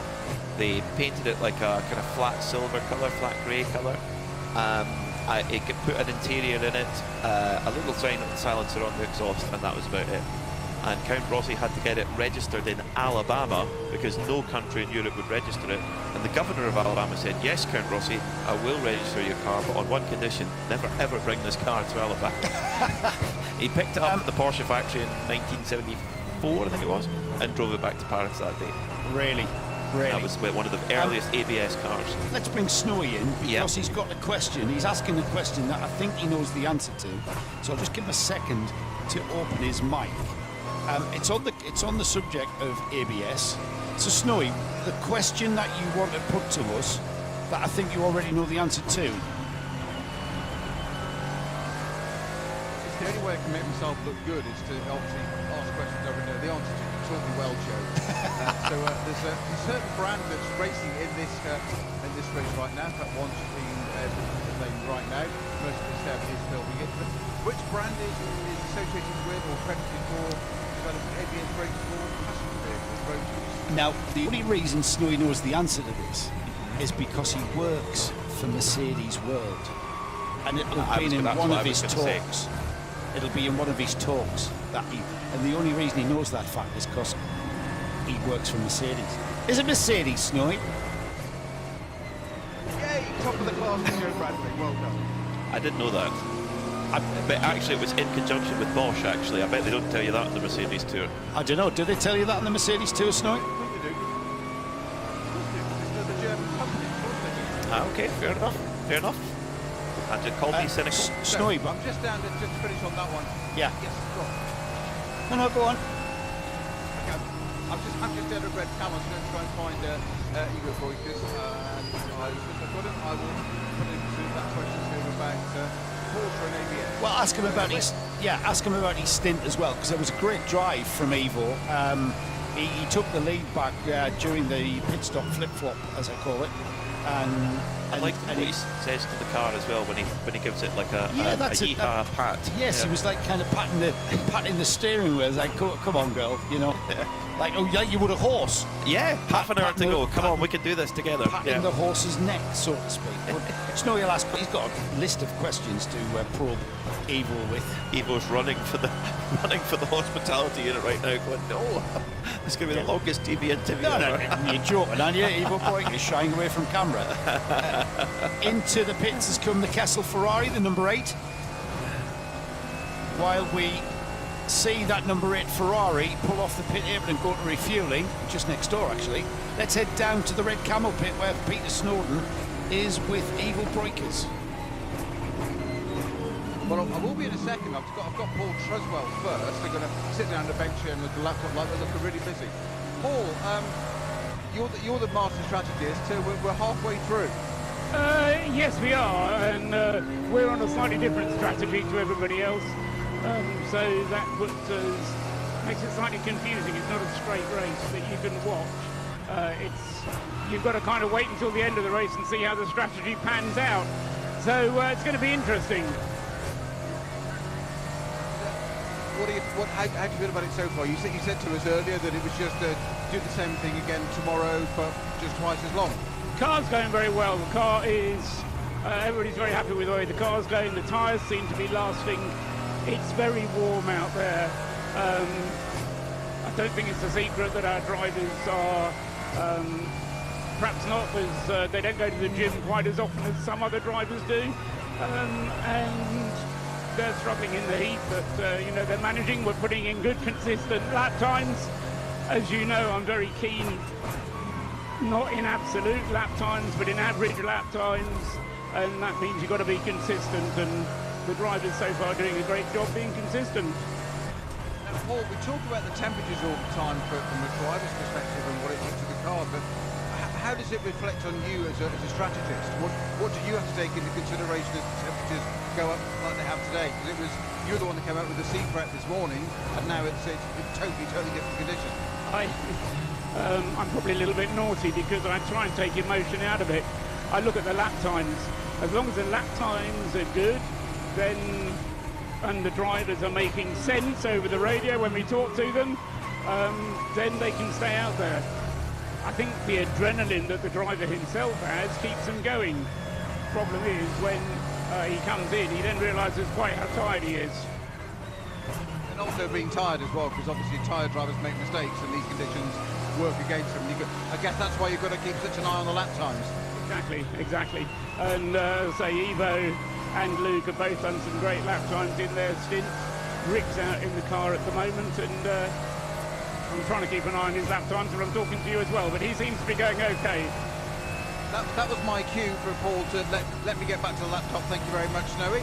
Thank you, appreciate that. Now we've lost Ivo for a minute, so we'll try to. I'm going to just take a standby for a minute. We'll try and get hold of Ivo, and I'll come back to you boys. Thank you, Snowy. Great work, and thanks very much to Paul Truswell for stepping away from the screen for a moment. I was watching the lap time, so Truswell, if you can hear me, he was at 2/10 quicker than Cosimo on the last lap and a 10th quicker than him on the lap just gone. So Rick Breukers is trying to chase down Papi Cosimo. In between them in that lead battle with the red camels. 38 seconds, but the team boss, Ivo Breukers, is down with Snowy. Well, he doesn't know this just yet, but Paul Truswell told me to go and wake him up. So, Ivo, sorry about this, but Truswell has said that you're not allowed to have a nap. Sorry about the sort of near nudity on television here for those that are viewing. Ivo, you're obviously tired, a bit warm.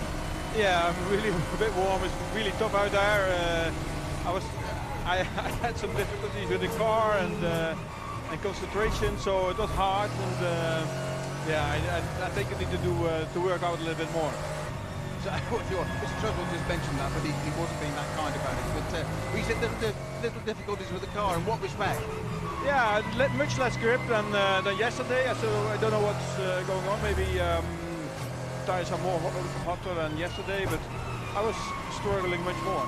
So I don't know exactly. I see Rick is doing a great time, so probably it's me.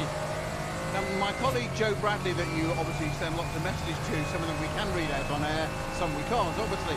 But he's talking about options in road cars and race cars, and what's the decision and thinking behind having a car with or without ABS in a race car? I think this is endurance racing. We have a lot of different drivers in the car. Some with more experience, some with other experience. Also, if you have not ABS, then you would need to adjust the balance. So I think in endurance racing, the best choice is to have ABS and traction control. I agree that maybe for the driver skills it's more fun to have no ABS or any help at all. But I think to get to the end and even different weather conditions, it's better to have ABS. I'm going to let you get some more rest. Thank you very much. I think boys, I'm sure that's an interview that Nick Damon, with his past history and his career, would be far better qualified to have conducted. But there you go, breaking. Thank you, Snowy. Great work, and thanks, David Breukers, for taking a moment away from his rest and absolutely exhausted. But we've got our answer. They've got fitted to their car, at least the ABS and the Dina. I didn't realise you could option traction control as well. Yeah, as an endurance, for the endurance spec car. Okay. But remember that the 24 series is a separate series to, Carrera Cup. Yeah, of course. Like yes. I honestly didn't think it was an option. The organisers have allowed that to be part of this series in the 992 class.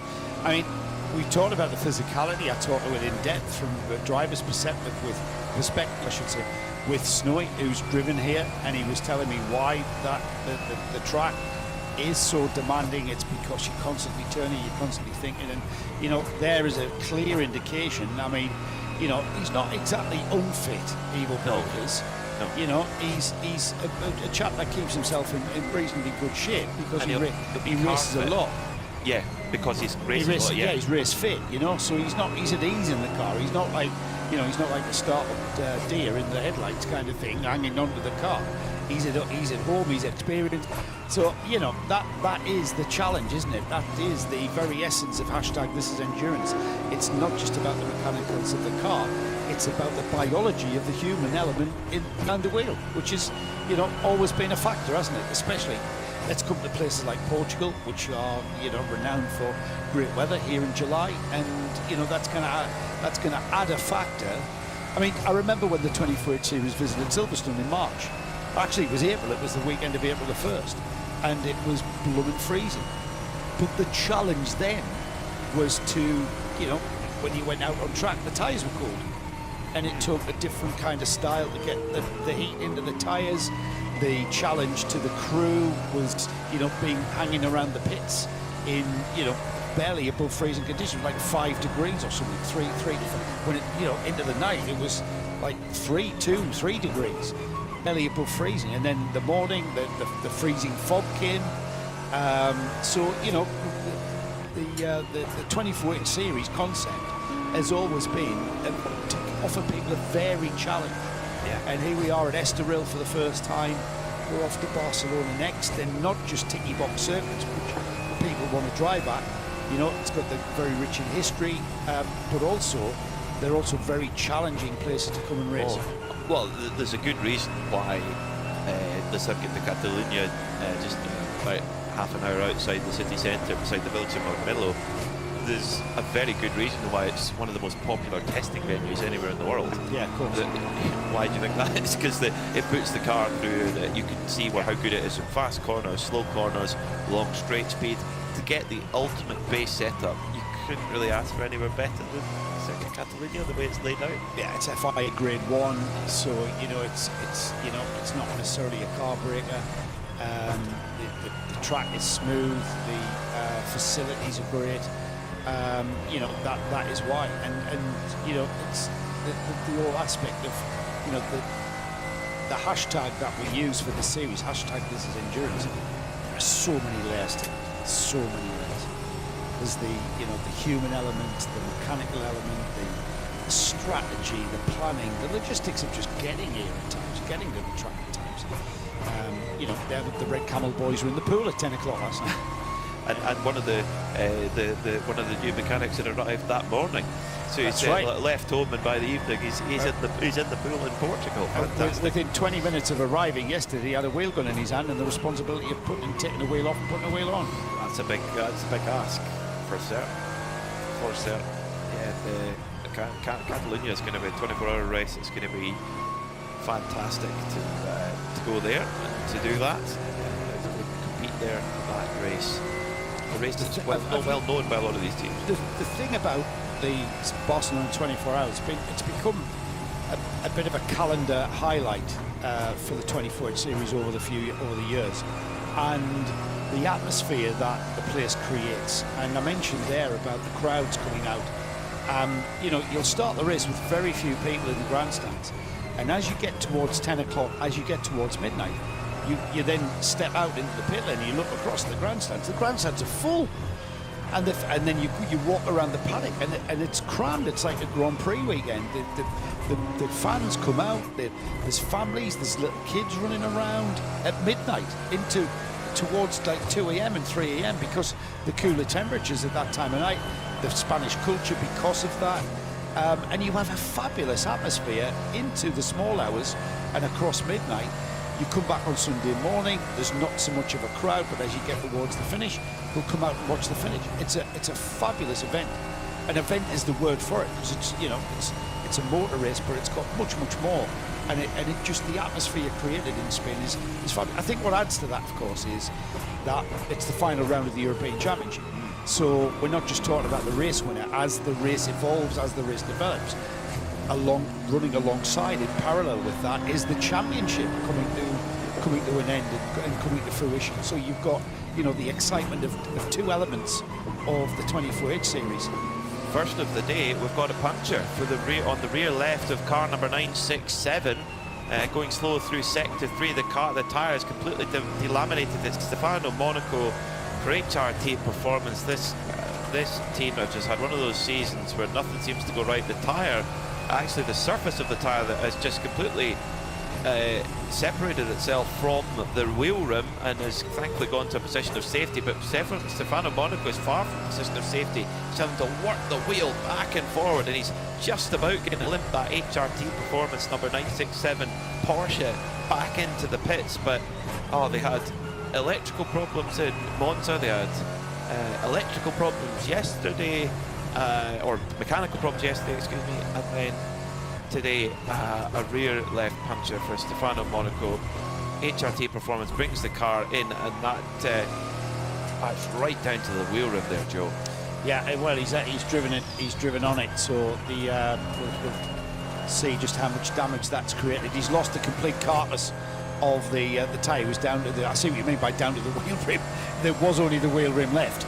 There was barely any rubber left on that car, and that's quite advantageous, really, because the carcass, instead of breaking up and starting to flail around and damaging not just bodywork but suspension components, the carcass is left again inside edges where the damage has been caused and where the puncture's been created, and that can sometimes be caused by going across the curb, and the sharper edge of the inside of the curb, on the outside of the curb as you come back onto the track, that can be what damages the tyre.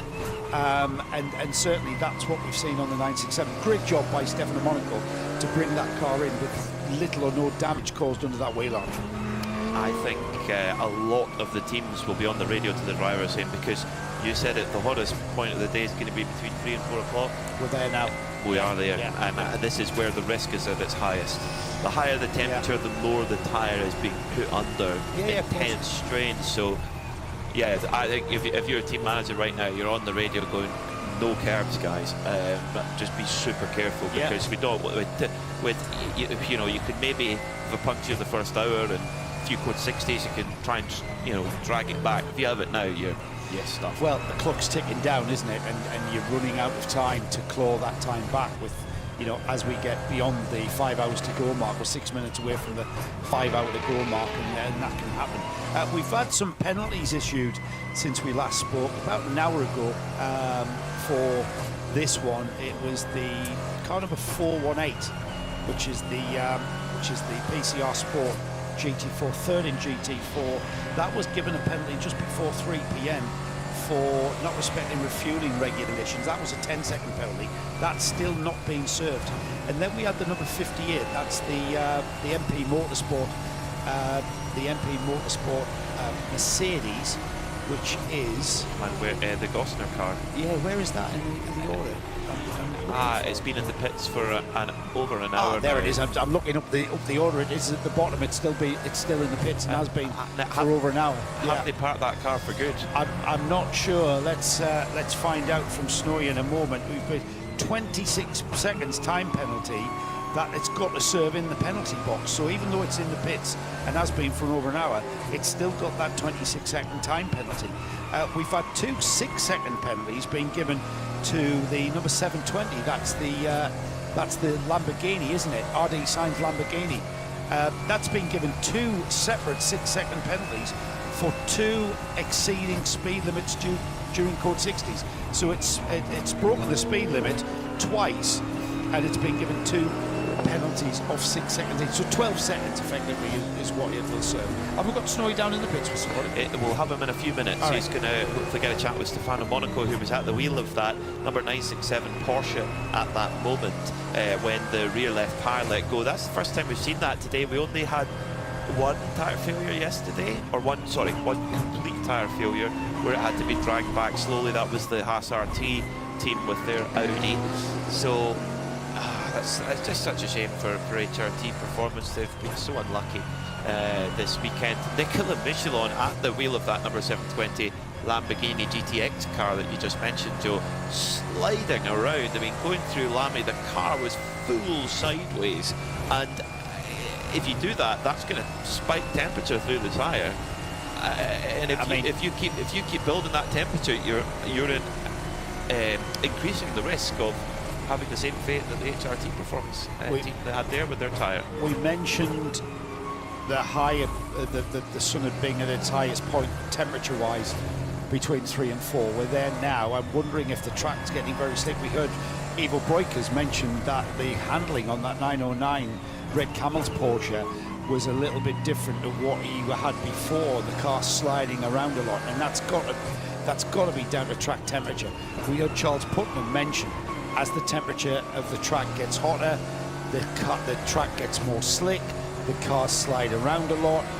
That's going to put excessive heat into the tyre, like you say, and that's going to cause problems. And those problems will just exacerbate. So the RD Sainz Lamborghini, the more that car slides around and is driven in splendid style, who's the winner of that? Nicola Michelin, isn't it? Yeah, the more that he drives that with abandon, then the more detriment he's gonna have to his tyres. It's a pity, really, because it looks cool on Yeah, our pictures.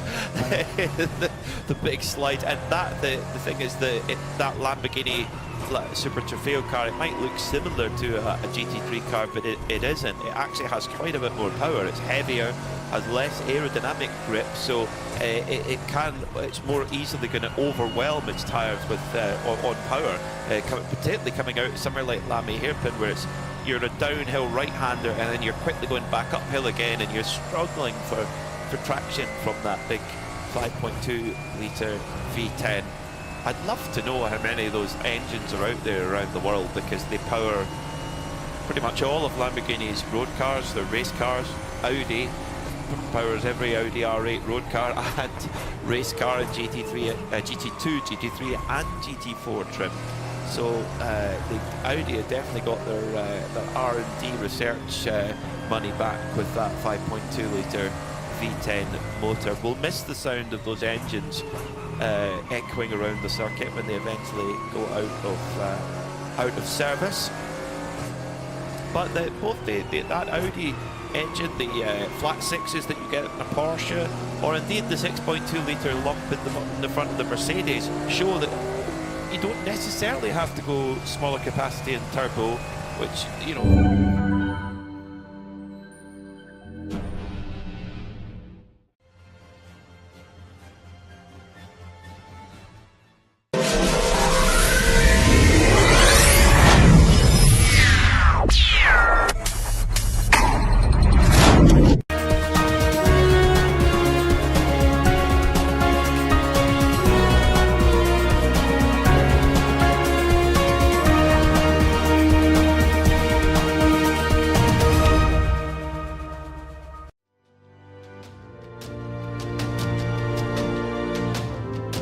Sponzorem pořadu je Build Synergy SRO.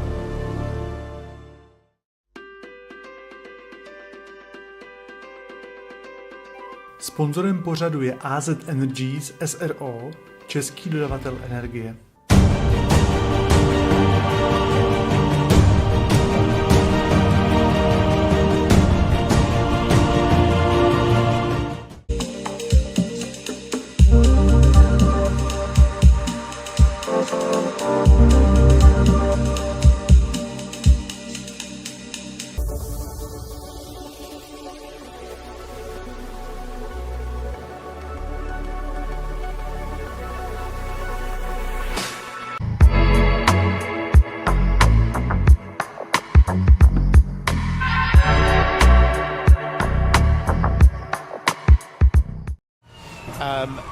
It's very, very rare, I've got to say it, it's a very rare sight now to see a Vortex spinning. Whereas before, maybe 2 or 3 years ago, I mean 2 years ago we had 3 Vortex come to Mugello and they raced 3, there was 3 entries. There's going to be 2 of those cars at Barcelona for the 24 hours, each with 4 drivers in it. And they're a very, honed car now. And just I mean, the Chevy V8 engine's got lots of grunt, lots of bottom end torque, etc. It's just it must be a phenomenal car to experience. There's only one way to find it, Joe. Yeah, I'm talking my way into a test drive. You are. You're doing everything you can. Peter, I'm doing everything I can. I'm really, and I'm. Bring your helmet to every race. The thing I don't actually. I actually don't. It's probably a good idea. I'd borrow one if I was offered. Yeah, I mean, I'm not just saying that. I'm being sincere when I say it. That car is, the people who put it together are, round of applause every weekend that we see that car out. Totally agree. And great to see two of them going to be at Barcelona. That's brilliant, and that's the ultimate test, isn't it? A 24-hour continuous race. That's right through the night. There's no intervention rate. No intervention rate. No, straight through. Proper 24 hours. Yeah. Well, the Wochenspiegel car, they've just been. We're running out of superlatives of the job they've done with their Rinaldi run Ferrari 296 GT3. Now, Wochenspiegel, for those who might not be aware of what that is, it's actually a newspaper that's owned by the Weiss family, And I was pondering earlier, Joe, how many column inches is this performance going to get in the Wochenspiegel on Monday? I don't know, but Paul Truswell, who used to be a resident in Germany, okay, I didn't know that. He was familiar with that newspaper, and I'm trying to think back. I'm going to message him, right? Okay. Because it's either, he said, it's a German Daily Mirror or a German Daily Mail. Or a German, I'm going to find out what Tabloid. sort of comparison. Yeah, it's a. No, I'm not. That's why I'm going to message him. Okay. So I'm going to find out. But yes, he was familiar with that newspaper when he was a resident in Germany. They always do a special edition for the Nürburgring 24 Hour, which they often compete in. Now, of course, they won the Pro-Am class in SP9 this year, but I think their performance, if it hasn't been planned in already, their performance this weekend, regardless of what happens in the next 4 hours 56 minutes, it deserves a back page spread in the or an inside page spread in the Wochenspiegel on Monday. And of course they do have the ability to have that editorial control should they wish. Well, exactly. Got to be more interested in the football news anyway. 4 hours and 56 minutes to go in this race. Car number 1, Sheriff Sport Audi, Elia Earhart. He is getting his time's worth here. He has really been front loaded in this race, but now as we go into the second half of the race, they've put him back in the car again.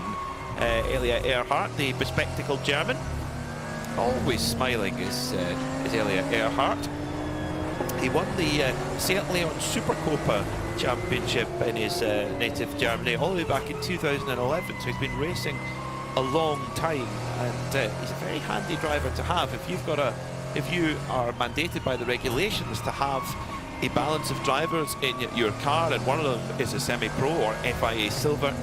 He's one of the best to have in your car, and at the moment he's handling that Audi R8 GT3 LMS perfectly with Sheriff Sport PHX, that black and yellow machine.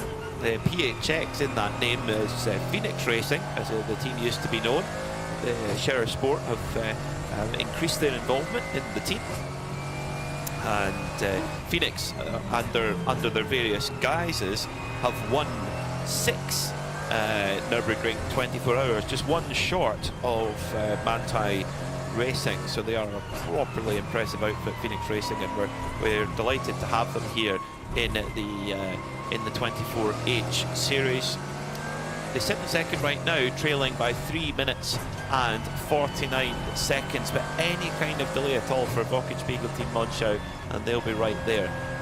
CP Racing sitting third right now, Charles Espenlaub. Oh, he's deep into a stint at 1 hour and 40 minutes. Now, the CP Racing's plan was to do single 1 hour stints in this race, and that has changed. That code 60 appears to have compromised that plan a little bit. Charles Espenlaub has been in that car 1 hour and 40 minutes. That's going to be really, really tough for anybody. We've heard some reports about the heat building up in the pedal box of that car, and some of the drivers struggling with blistering on their feet. So hopefully, well, Charles, you wouldn't know from his pace, he's lapping around the 1 minute 40 mark right now. So doing a top job with the CP Racing Mercedes. Now, Peter Snowden is down in the pits, and hopefully we'll be able to get a chat with him at the moment. Snowy, down in the HRT garage, you got anything for us? Yes, indeed. I've got Stefano Monaco here. My English is very good. Can you speak Italian?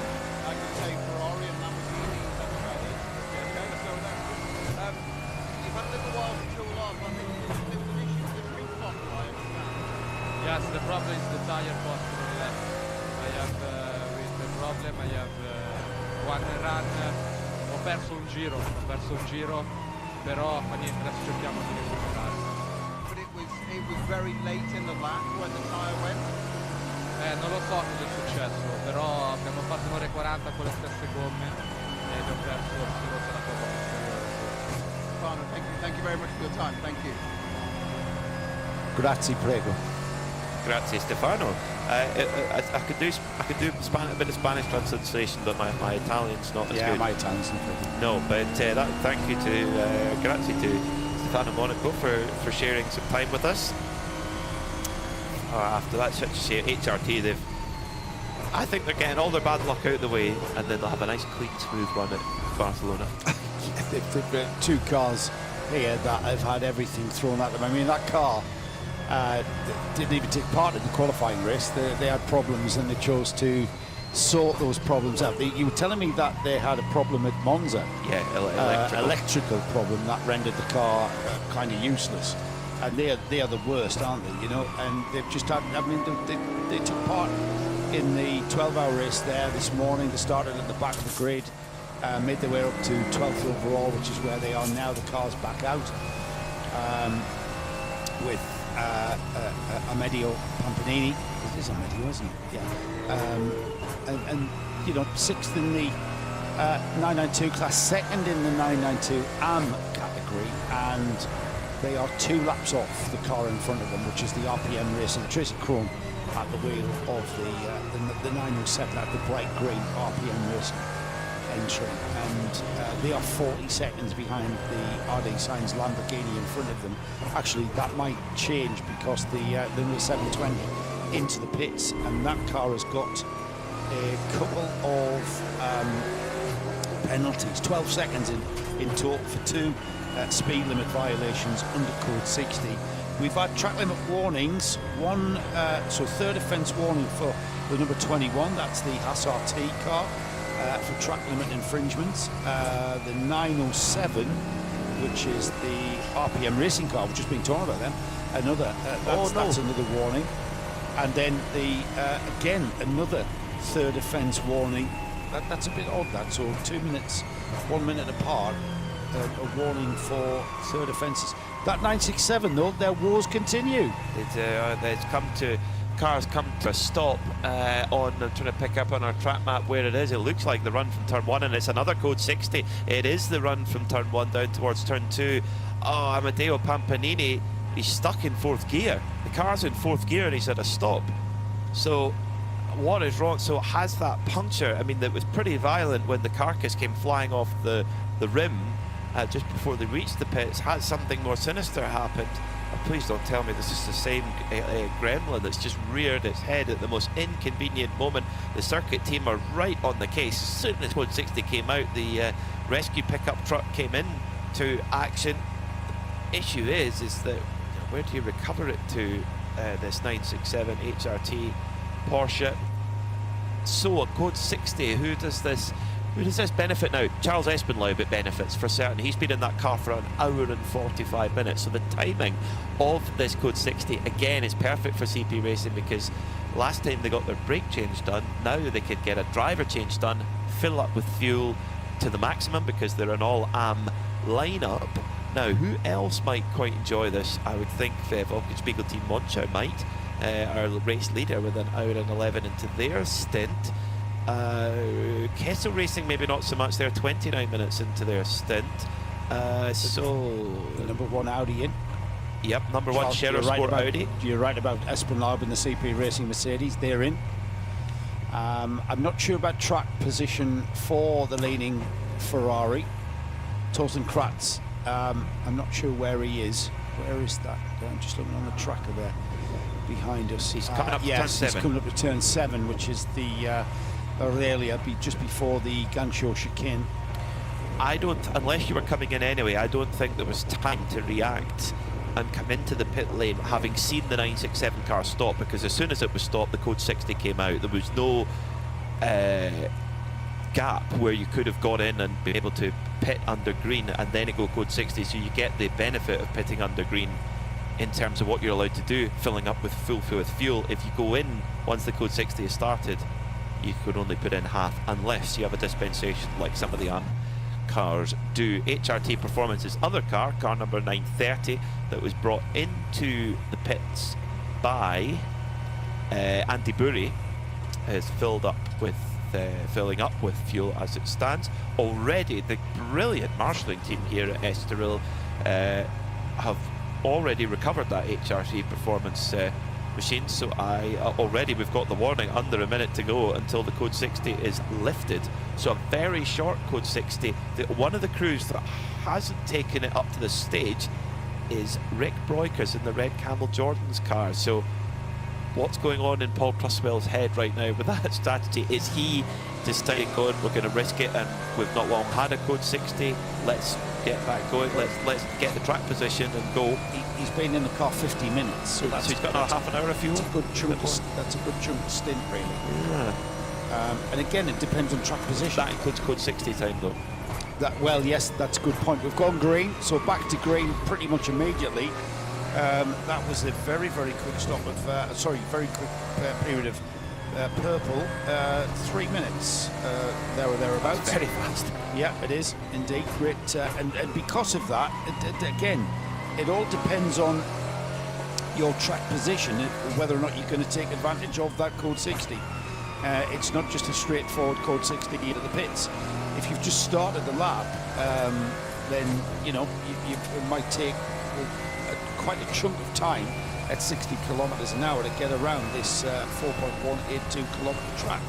So it might be by the time you get round to come into the pits, you might only be a couple of minutes away from going green again, and that's, I think, a consideration that certainly the Red Camels team has taken. Rick Broikers should, next time by, take the lead in 992 and go ahead of the Billy Motorsports car. So there is that determination there, almost the trust in the brilliance of the Estroril Martian team to recover a Porsche 992 in 3 minutes flat is impressive, very impressive. But the Code 60 going on to off. In fact, it was recovered in probably a minute and a half, but because the teams need a 60-second warning before go back to green again. So, strategy, excellent. Papi Casimo in the Billy Motorsport by Ebby Motors car, they did come in under that Code 60. Who's got it right? Sergio Nicolai has got on board that Billy Motorsport machine. Papi Cosimo, the driver who's not had many big opportunities over the last few years, he's had sporadic opportunities. His pace was very, very much on par with Rick Broikers. That's a heck of a benchmark to say you were up against. Yeah, absolutely. A two-time Daytona 24-hour winner and a Sebring 12 hours winner. Yeah, I mean, that when no disrespect to Ivo, Fabian Dance and his brother Luke, when you've got Rick Broikers in that Red Camel's car, you are optimising the run. You are, no question, optimising the run. So yeah, if you can hang on to his rear wing, then you're doing something right. They weren't together on track, but what I was watching the lap times closely, and I thought, wow, that's so impressive there. So Thorsten Kratz leads then. WTM by Rinaldi Racing did not take that opportunity to go in under Code 60. Sherisport PHX did, so the gap goes up even more for Wochenspiegel Team Monschau, but they will owe us a stop back again. Might they get another opportunity if another Code 60 appears? Of course, we've seen we've seen some mechanical gremlins, but are we going to see in the next 4 hours and 44 minutes, Joe, a little bit more of driver error as the fatigue sets in, tyre wear, all these kinds of things, but particularly driver fatigue? You would think in theory we might see more driver mistakes and therefore more Code 60s in the next 4 hours. Well, with a 3-lap advantage, you've got the luxury of deciding, and not the luxury of deciding and not having that necessity. No, that's right. You can reach another get free. When it's not, you want that, but you know, for the reason my file, I don't go around.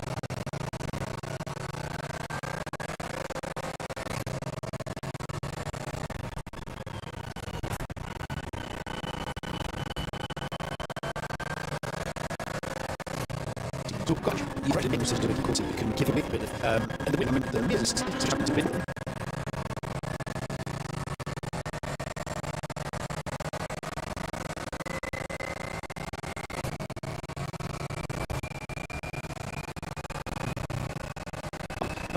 Live left 200 fast. Go on to the lead of 240. Yeah, but it was Edwardsman. Back 140. That's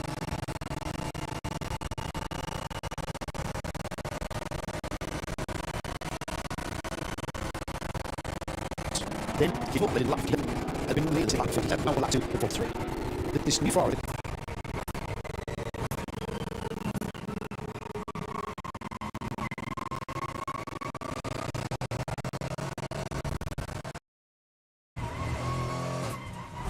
This new we talk about the front track, the horizon and the Ferrari.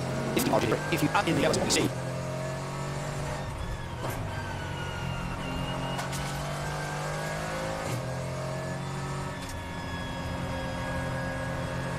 In the track T, off, the lights, then back, go fast. You pretty much try to keep fast, live, weak.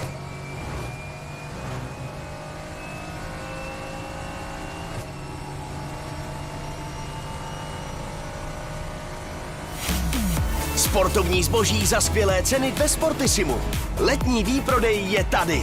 Na prodejnách a na Sportissimo.cz teď seženete výprodejovou sport... If you add in the others, what we see in the track T, off, the lights, then back, go fast. You pretty much try to keep fast, live, weakness, your power. Okay, and then also the top of the one, reach the car, and in all lines. And needs to be the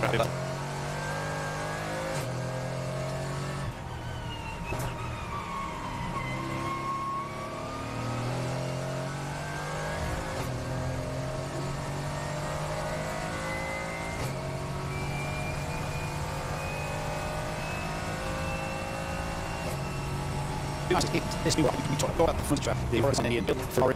If you add in the others, what we see in the track T, off, the lights, then back, go fast. You pretty much try to keep fast, live, weakness, your power. Okay, and then also the top of the one, reach the car, and in all lines. And it needs to be the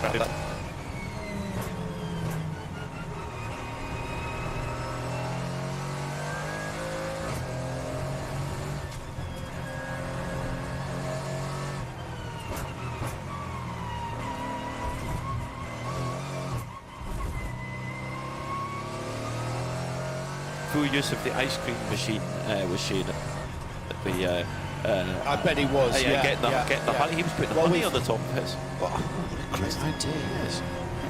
We've seen, certainly in this series, where we had a race, 24 hours of Paul Ricard one year. The teams were issued on arrival with an inflatable paddling pool, which they filled with water, and it was a safety.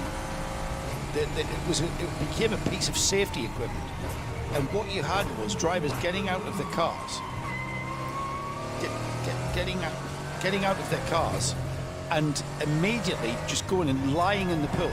And our good friend J.M. Lippman, who has been a big part of this series, and hasn't been racing, he's still trying to move to Barcelona, he was telling us that, and he's a bit sweaty as J.M. And he does suffer from the heat. I've seen him crawl out of a car at all fours in the heat. This was extreme heat, and he told us that, you know, the requirement, the necessity to get in that pool and just take away that, it's like dunking a piece of hot iron when it's glowing red into water and dissipating that heat from the body. It's not quite the temperatures we had in places like, we've had a very hot Portimao before, we've had a very hot Paul Ricard where it was in the mid to high 30s. Imola was very, very hot as well. It's not quite those temperatures, but it's still hot enough to have drivers really, really have to manage their health and their welfare during these racing stints. It's a phenomenal challenge. It is a phenomenal challenge, Joe. Well, Joe Bradley's going to go jump into his own paddling pool that we've erected for him. He doesn't know this; it's a surprise. Going outside in the pits. They do that at one of my favourite races of the year on two wheels is the Suzuka 8 Hour, which is held at the end of July in Japanese summer, and it is mighty hot and humid there, and they use the paddling pools, fill them with cold water, even ice water. Very good for getting this best way to get the core body temperature down, and that was really what it's all about, that core body temperatures. We were told earlier by Shane Lewis and the CP Racing crew that they have an option where they can have the fan towards them, or the vent more accurately. The vent is either towards the body or the feet, and they always go for body to get that core temperature down, and just have to suffer the effect on the feet. Well, we have Nick Damon climbing into the Global Broadcast Centre alongside me, Peter Mackay. Nick, you're all I'm fine. ready to go? Joe's got the line of swing for some reason. Yeah, why not? I'm fine. Yeah, I may have been unfaithful to the 24-hour series and watch another series just doing its qualifying. So I just watched that, and now I've come in to help as I'm in a break. And yeah, it is warm out there. It's not super hot, but I think as was discussed actually by Snowy when he was on earlier talking about we've heard from other drivers, in fact.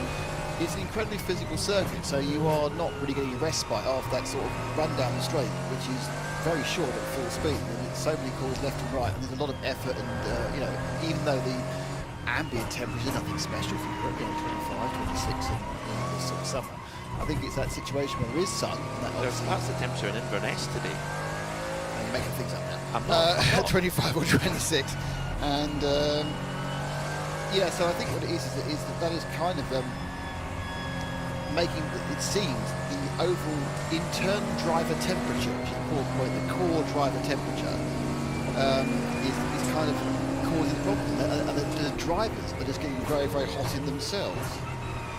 Well, it was from our pictures, the Evo Broikers lounged out the back of the Red Camel's garage trying to cool off as best as possible. So WTM Rinaldi Racing, they continue to forward at the front with Sierra Sport PHX in second, CP Racing in third. 992 is the battle to watch though right now, with Rick Broikers into the lead and Red Camel Jordans. They decided to pass up the opportunity to go under code 60. In return, they've got the lead in the class.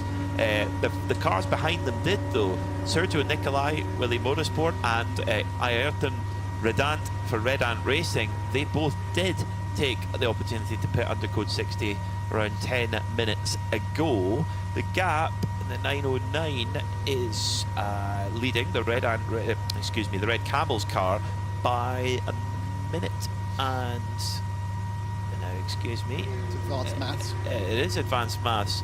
I read that as 19 seconds actually. Sorry, yes, 21 seconds. 21 seconds ago.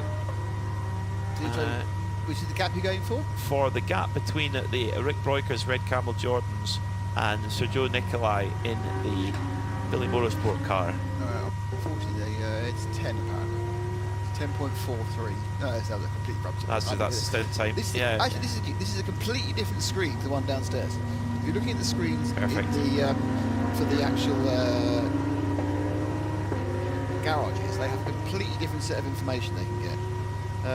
So the difference is... Okay, no, it's a minute and 24. Yeah, it is a minute 24. So Red Camels are in a good spot here, a minute and 24 ahead of the Willie Motors car, with Red Ant Racing a minute and 19 seconds behind them. But of course, the Red Camel Jordans crew do owe a pit stop. They'll need to come in about 20 minutes time, thereabouts, depending how much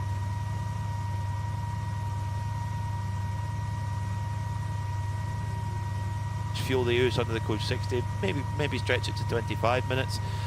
Then they will have to come in, and that will then hand the lead back the way to Billy Motorsport as things stand. So 992 hangs in the balance with 4 hours and 34 minutes to go. We'll be approaching the final third of the race, and that's when the back timing, Nick, to the end of the race, I mean, I'm sure that's already started, but it becomes really much more into focus. Yeah, absolutely. That's what they'll be looking to do. They'll be back timing.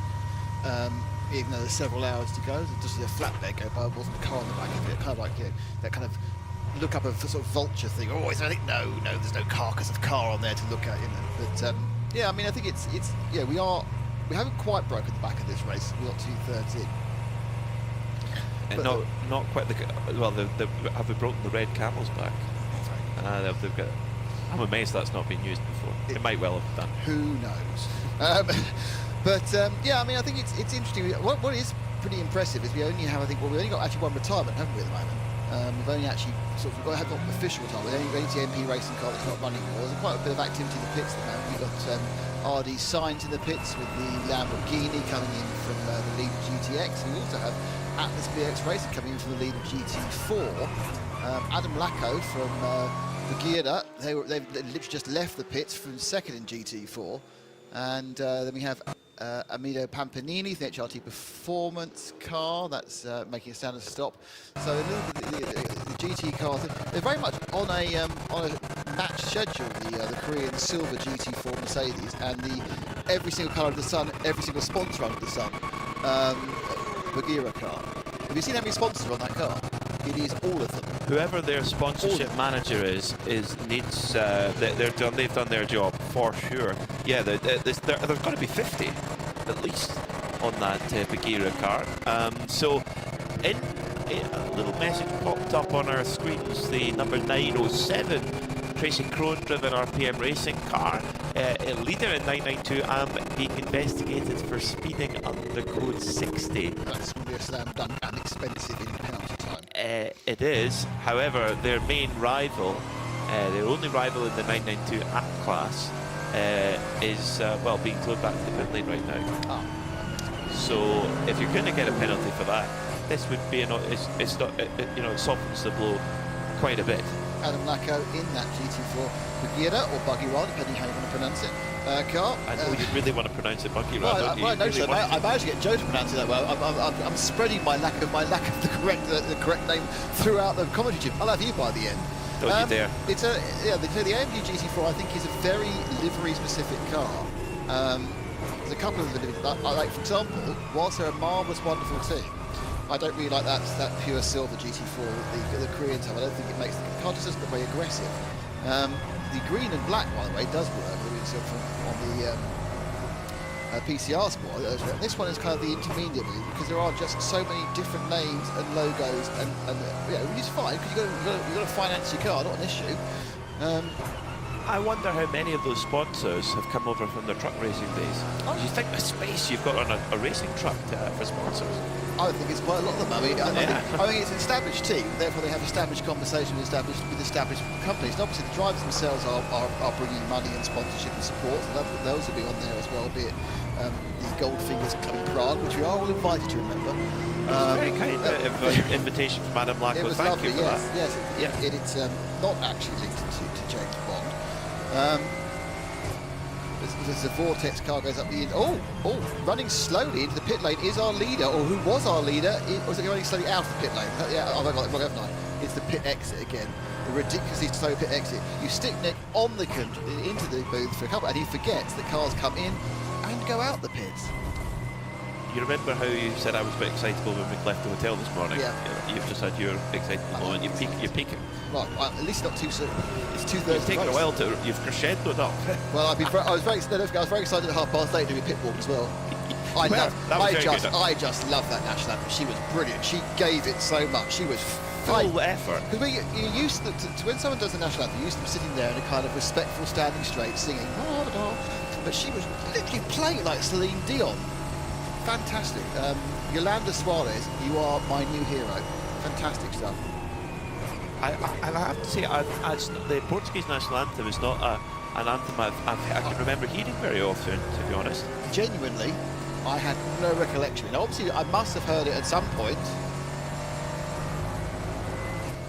Now we've got Peter Snowden down in the pit lane, keeping an eye on things. Snowy, what's the story down in the pit lane?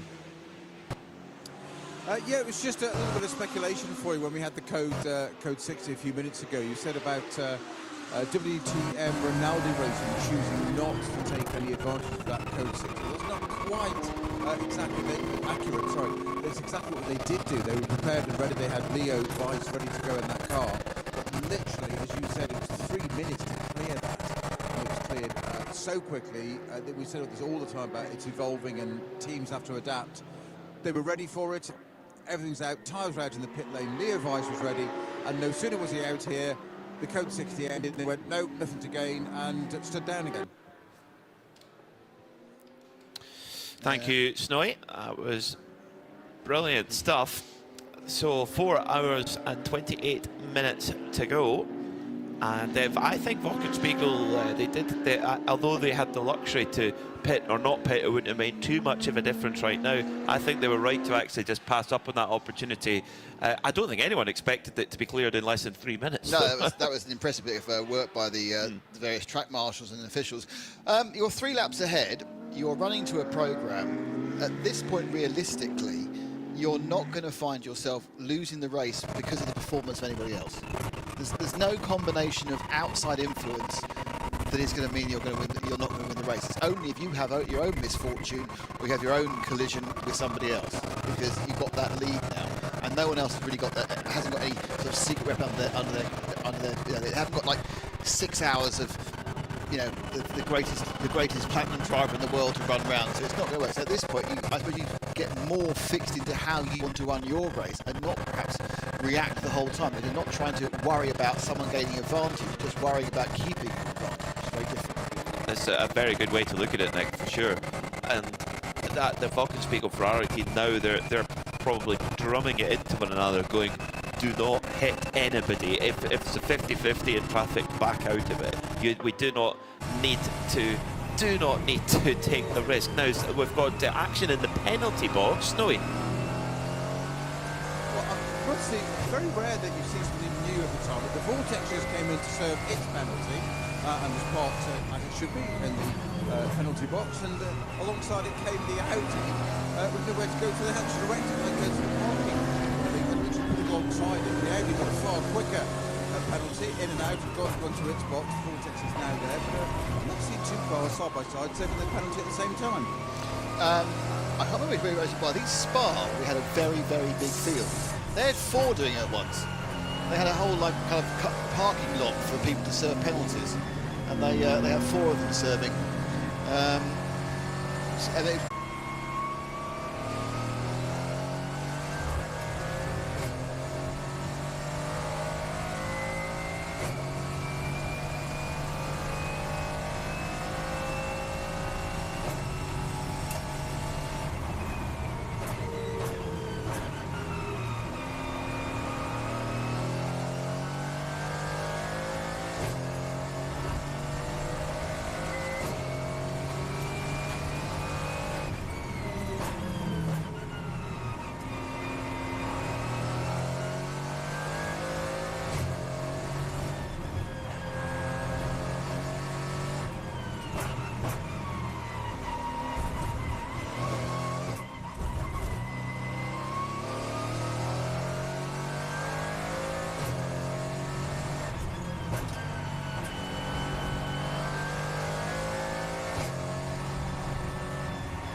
certainly been impressive. Did you have any 296s in Monza? These are the first time I've seen the 296s in preventing action. Of course, we weren't in Monza, you guys were. the Kessel car was the sole Ferrari making the Creventic 24/8 Series debut, the Kessel Ferrari 296 GT3. So like many series do, with a brand new car which is an unknown quantity, they go a little bit on the conservative side with the balance of performance, because you've got a lot of different vehicles. You know, you've got a front engine 6.2 litre Mercedes that you've got to balance with a mid-engine turbocharged Ferrari.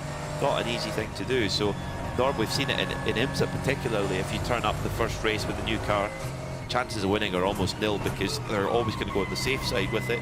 And it seems that, you know, with what we saw between Monza and here, the Ferrari getting a little bit extra turbo boost along the entire rev range, throughout the rev range. And the car that's leading right now, the Wochenspiegel Team Monza car that wasn't in Monza, it's an AM-class car, and therefore it gets even more boost and runs lighter. Yeah, I mean, as you say, it's interesting. Normally, the bot is quite conservative. You have to ask with the Porsche team who turned up at Daytona and was sitting there thinking, oh, why are we bothering? And they managed to get one good performance by a perfect run from Fat, I think, in the end. That's one of the best runs in Faf's career, to finish on the lead lap somehow. But to be honest, as a long-standing Creventica, it's nice to see some Ferraris back in the field, because Ferrari's been very, very sporadic over the last 4 or 5 seasons. I mean, the Creventica has always been a bit of a home with the Mercedes, but be it the SLS and now the AMG, the home of the Audis. But of course, we had a very, very strong Ferrari team for the first 4 or 5 years in Scuderia Praha, who Matteo Maracelli and a couple of the Yuri Priziak, and named to escape the very, very, very lovely young lad who got as far as GP2 at CBC. His name was Joseph Crowell. Yes, Crowell. They were dominating. They won most. Basically, they kind of win. They were a win or bin team. Especially Maracelli. They sound great. Maracelli had the propensity to not be quite the most. He was the fastest of professional drivers, not always the most keep it on the island of them. But Scuderia Praha did win a lot of races in those earlier years of Creventic racing, but they've kind of certainly not seen them since the pandemic. It may well be that the various they may be a different class, or maybe that they, everyone's finances changed after 2020. But Joseph Crowell was a great guy, and I think he's still around. As he did a lot of driver coaching now as well. I think he was doing some driver coaching in Formula 4 last time I saw him. But yeah, so actually, if you look at the total number of wins by manufacturer, obviously it's very heavily biased towards Audis and Mercs, and Porsche, sorry, with the fabulous performance of Herbert. But yeah, those Ferraris are there, and they're virtually all wins by Scuderia Praha.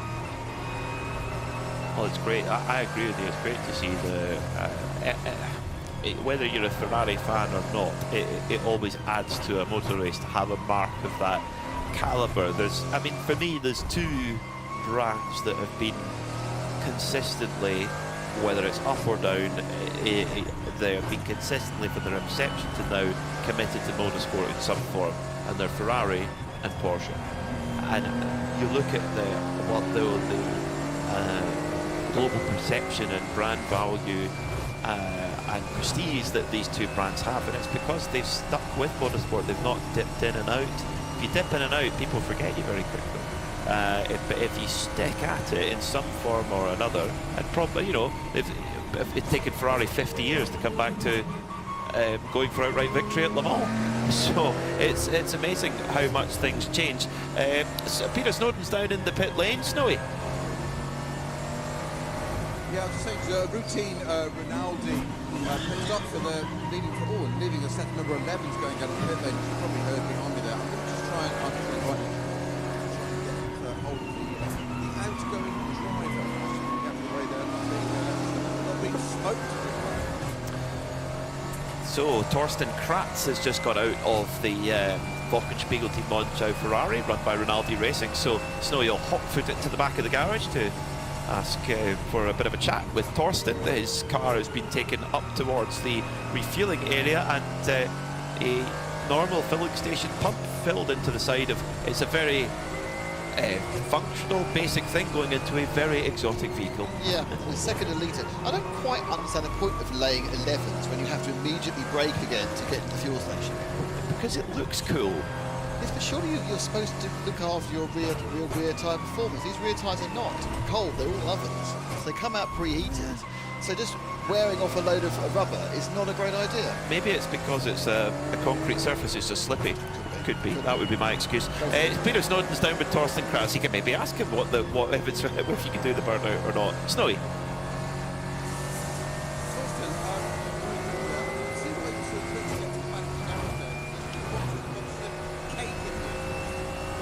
What do you mean?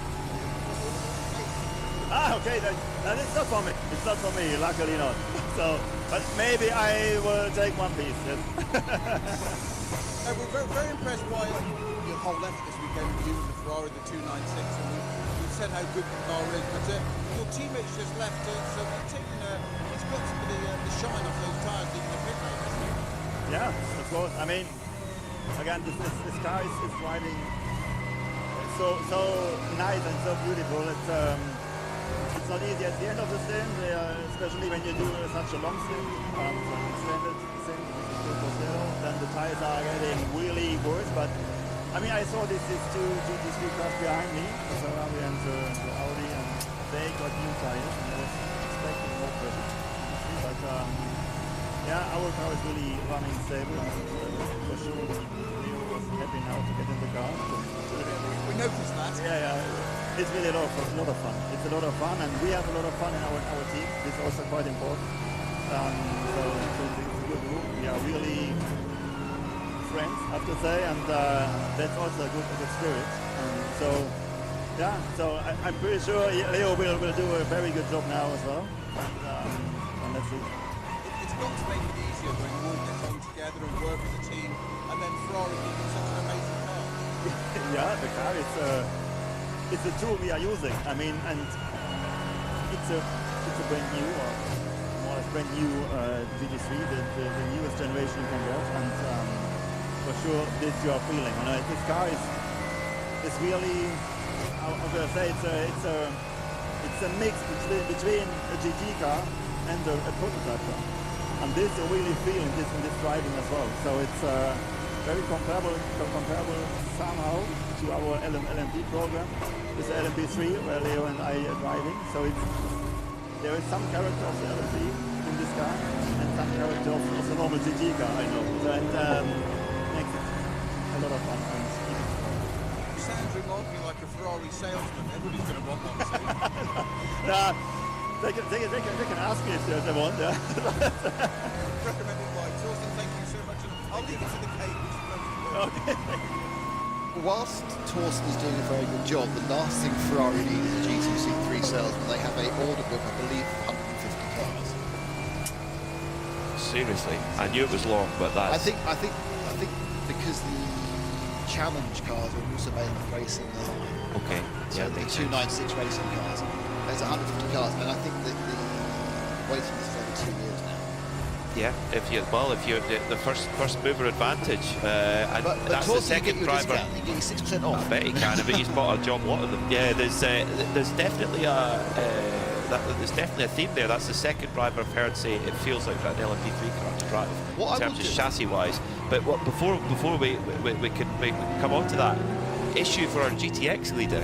Car number 720, Polius Paskevesius, the RD Science crew, they've been in the pits for 21 minutes. Yeah, absolutely, and they're no longer the GTX leader. Vortex have Vortex led into has the just lead of gone GTX. past. Yes, you need to get out of that garage, Snowy, the 720 garage, the RD Science, the dark Lamborghini. Now, this is final point I was going to say, we keep talking about how the new Ferrari is like a prototype. What I will do is in my next stint in the pits, I will give you a little show and tell of some elements which one particular element which shows you why it's so much like a prototype and not so much like a converted road car. I like it. I like it. Now, I did notice while I was grabbing some lunch, looking on our broadcast that goes out on the 24H series YouTube, as well as you can have it on audio as well on the Radio Show Limited network of channels. But looking at some of the chats saying that, is it a Ferrari design? Is it an Orca design? It's very much a Ferrari design. Orca build the car. or help with the assembly and help with certain parts, but the actual development design is Ferrari's drivers and Ferrari's intel. That's what worth going through. But I would say collaboration would be maybe the best general one-word term to describe the whole thing. And whatever way you do it, they've nailed it. When I do my show and tell, you'll see why it's been built by Orica and not being built by Ferrari. It's not being built in Maranello because it is not a car you build on a production line like Porsche do. It's a prototype. And that's fine. Obviously, everything is within the rules, and it's obviously based on concepts within the road car and everything else. But it's not the same thing as where that kind of. Not really. That's what it's true of the GT3s. I know it is true of the 992 Cup cars, where they are just another option on the line, aren't they? Yeah. I don't know about the GT3s. I think they're bespoke, aren't they? Correct. The Porsche 992 Cup car is built on the same normal road car line that the GT3 road car comes from, and the 992 GT3 road car shells basically get sent down to Flacht and are built into race cars. The 992 GT3R is from round up at Flacht nearby Sac, and of course no RSRs being built anymore. And will we ever see the RSR moniker return? We might not. BUGGYRA, problem. BUGGYRA going slow. Wheels come off. That's a hub failure. The front left. That's a hub failure. That's not that. If you look at it, it's got none of the 5 nuts are there. And Adam Lacko is going through the moment in Sector 3, so he's not far from the end, but he's going a wee bit too quick, I would say, for a little bit too quick on, basically he's grinding along on the brake disc. That's way too fast. I don't know what else he can do. Just go slower. Well, no, you're still going to cover the same distance, aren't you, scraping it?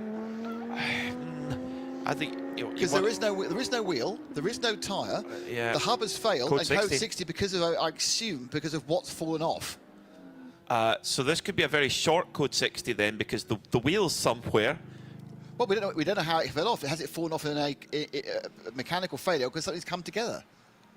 Good question. Some cars are taking their moment. Kessel Racing have come into the pit lane with their Ferrari. RD signs are already in. So yeah, Kessel Racing are the only car that was running as normal that have taken this opportunity under Code 60 then to come in. But I really think it's going to be a short Code 60 intervention here, Nick. And it does depend, though. Is there another car sitting in the gravel that there's had a contact with? They didn't look like there was much other damage. It almost just looked like the wheels just sheared off. There's no yellow flag, so you would assume it is a wheel that has sheared. There it is, proudly sitting in the. Don't forget, this is not a central. This has got 5 nut studs. It's not like, I haven't done up the central stud. It's fallen off. A road car. It's 5 nuts, so it has been a complete wheel hub failure. I think Peter's going to help us and tell us what's happened. Peter. So it's Snowy. Yeah, I'm just down with the RD Signs Lamborghini, and Paulus Pascovicis is sitting in that car waiting patiently to go out whilst they're working on the bike. Both rear wheels are off, and I've just had a quick chat with the team principal, and basically it's engine mounts have failed. That's what they're doing, working away frivolously under the back of this gorgeous Lamborghini. There are other Italian brands in this race as well, which are also gorgeous. Engine mounts, I've not heard that before. I assume it means that there's the engine is wobbling a bit too much. The good news is that Snowy can now walk up to the BUGGYRA pit and look at Adam Lacko's broken wheel. And probably destroy brake discs as well. Yeah, well, no, that whole thing's coming off. The whole lot's going to need replaced. Now, this means then that Jose Nunez, PCR Sport, how many laps behind it? Do you know, PCR Sport are only 18 laps behind. Now, I think only 18 laps behind. 35 minutes? 34 minutes? Yep.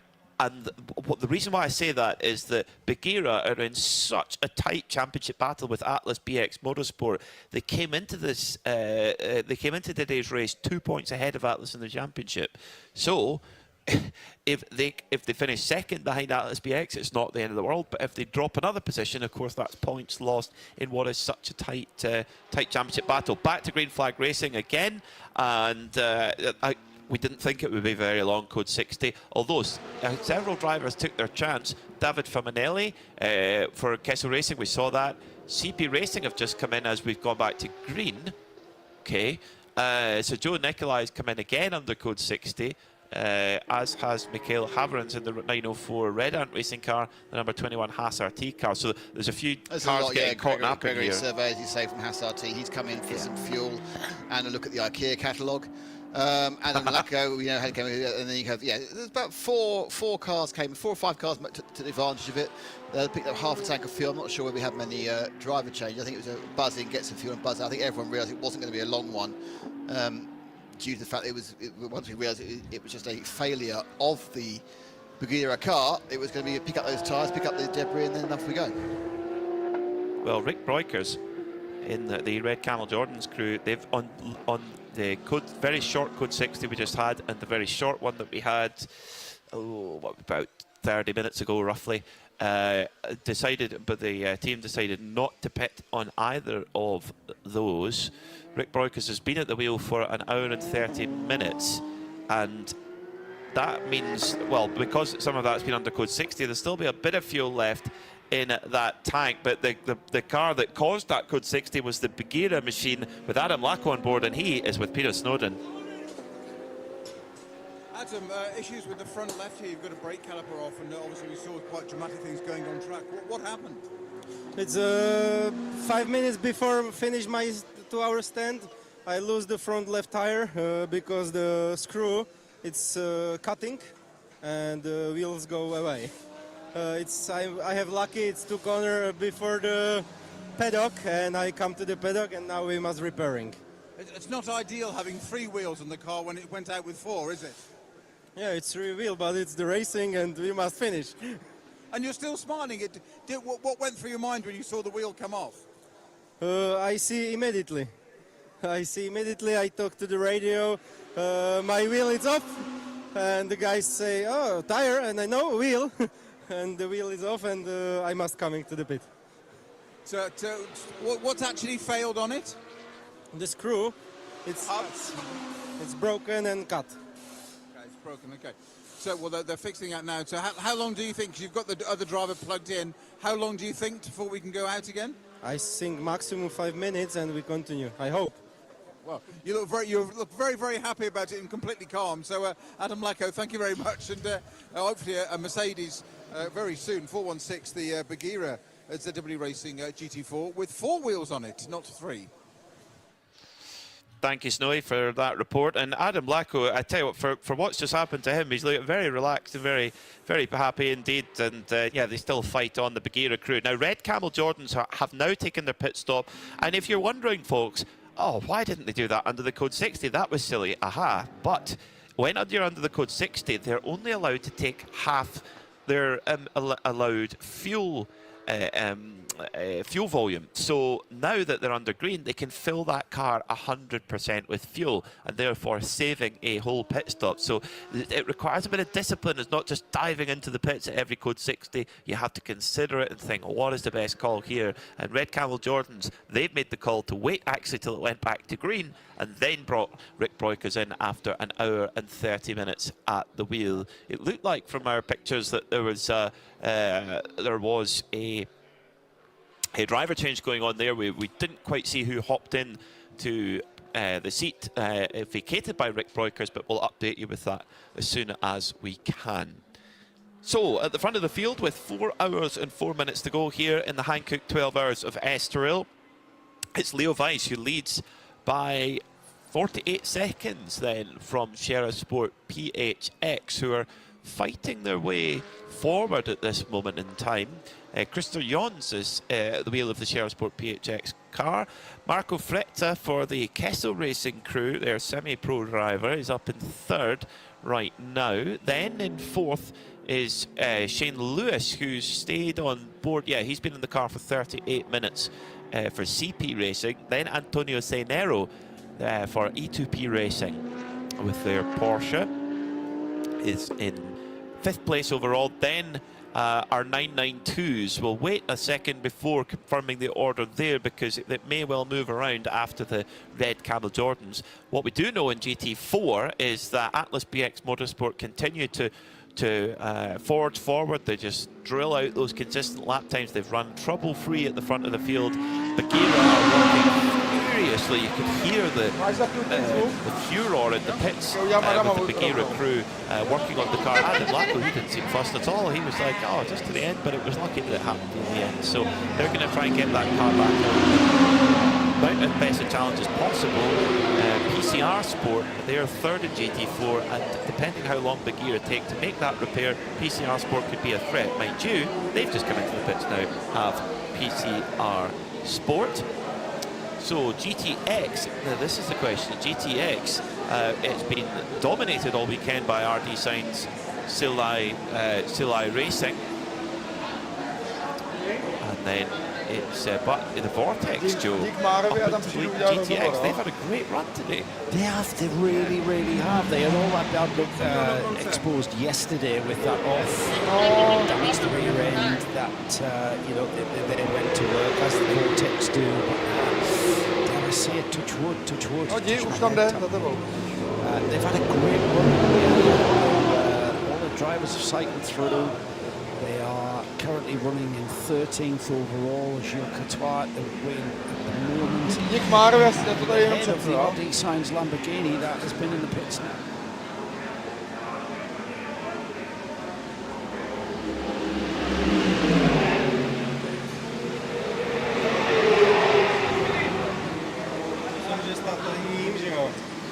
Adame, dramatická výměna, co se stalo? No, úplně plánovaná výměna to nebyla. V 7. zatáčce bez varování, když jsem začal brzdit, tak jenom rána a viděl jsem, jak odpochodovalo moje levé přední kolo. No, ty si původně hlásil, že si píchnul, asi ne? Ne, já jsem říkal kolo v... Jo? Kolo v parteček. Takže úkol byl jasně to víc to aspoň sem, aby byla šance to spravit, takže kluci to spraví a budeme pokračovat. Jak je to možné, že se takhle ulítne kolo? Das ist Motorsport. Zkus mi to popsat, vždycky jsem si jak to opisuješ. Co se stalo teda? Vlastně jak je náboj, co drží vlastně disk, tak asi, ještě jsem to neviděl, tak všechny šrouby najednou se vlastně ucvakly, takže ten disk nemá na čem držet a v ten moment se to urve a odcestuje. Jsou velké škody na autě, to jsem viděl, že si docela velkou část okruhu trošku lítaly jiskřičky z tebe. Já jsem jako nadskakoval, abych byl lehčí, ale nepomohlo to. Přední splitter, teďkom se neřeší co jaké škody, ale řeší se jenom, aby se to rozchodilo, aby jsme dojeli. Dobrý, díky.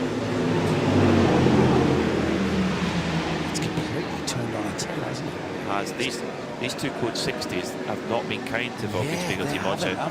And we were saying, and we've been proven wrong, not this weekend, we were saying, oh, they can relax, they're fine. Yeah. All of a sudden, it doesn't look so. And it also, it's worth bearing in mind, Sherisport PHX, they've got Pierre Caffer sitting, who's got plenty of drive time left if they want to use it. They've still got their big guns to play in. I mean, when I said we can relax, what the terminology I would use is let's not be perturbed rather than relax. You can never relax totally, you know what I mean? You can't sit back and put your feet up. But yeah, you can cease to be perturbed and just, continue plugging away, doing what you're doing and consolidating and strengthening any kind of lead you've got. Well, that's turned on its head. It's now down to 48 seconds. And like you say, Pierre Caffer has yet to be taken out of the box and put in that number one. So we're going to see some strong driving from the number one, and the other teams in the 22. Leo Weiss at the moment. They've got Jochen Krumbach and they've got Torsten Kratz to come yet. So still very much to play for. So as we're past the 8-hour mark here and into the final third of the Hankook 12 Hours of Monza. The 992 battle rages on. But let's have a run through the whole field and see where all your favourite drivers and teams sit after 8 hours of racing here in Estroril.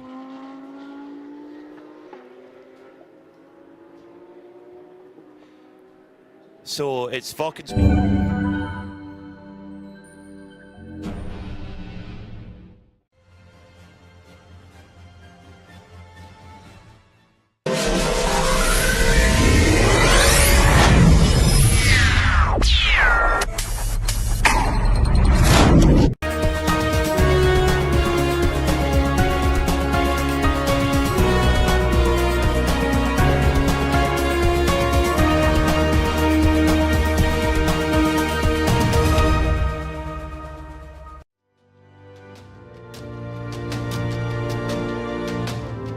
Sponzorem pořadu je Build Synergy SRO.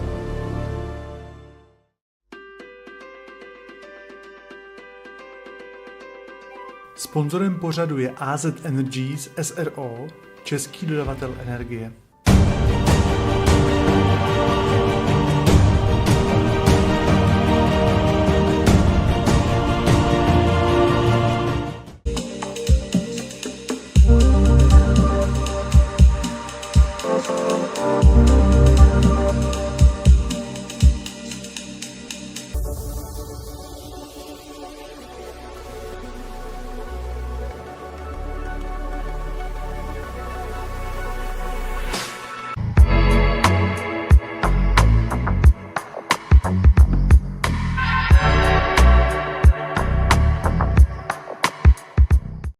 They lead the way by 48 seconds from Sheriff Sport PHX. Then it's Kessel Racing Ferrari, who sit in third with Marco Fressa at the wheel. Fourth is CP Racing, who plug away as always with Shane Lewis on board their Mercedes AMG GT3. And E2P Racing with the Porsche, young Antonio Cenero for that Spanish squad. He's in fifth.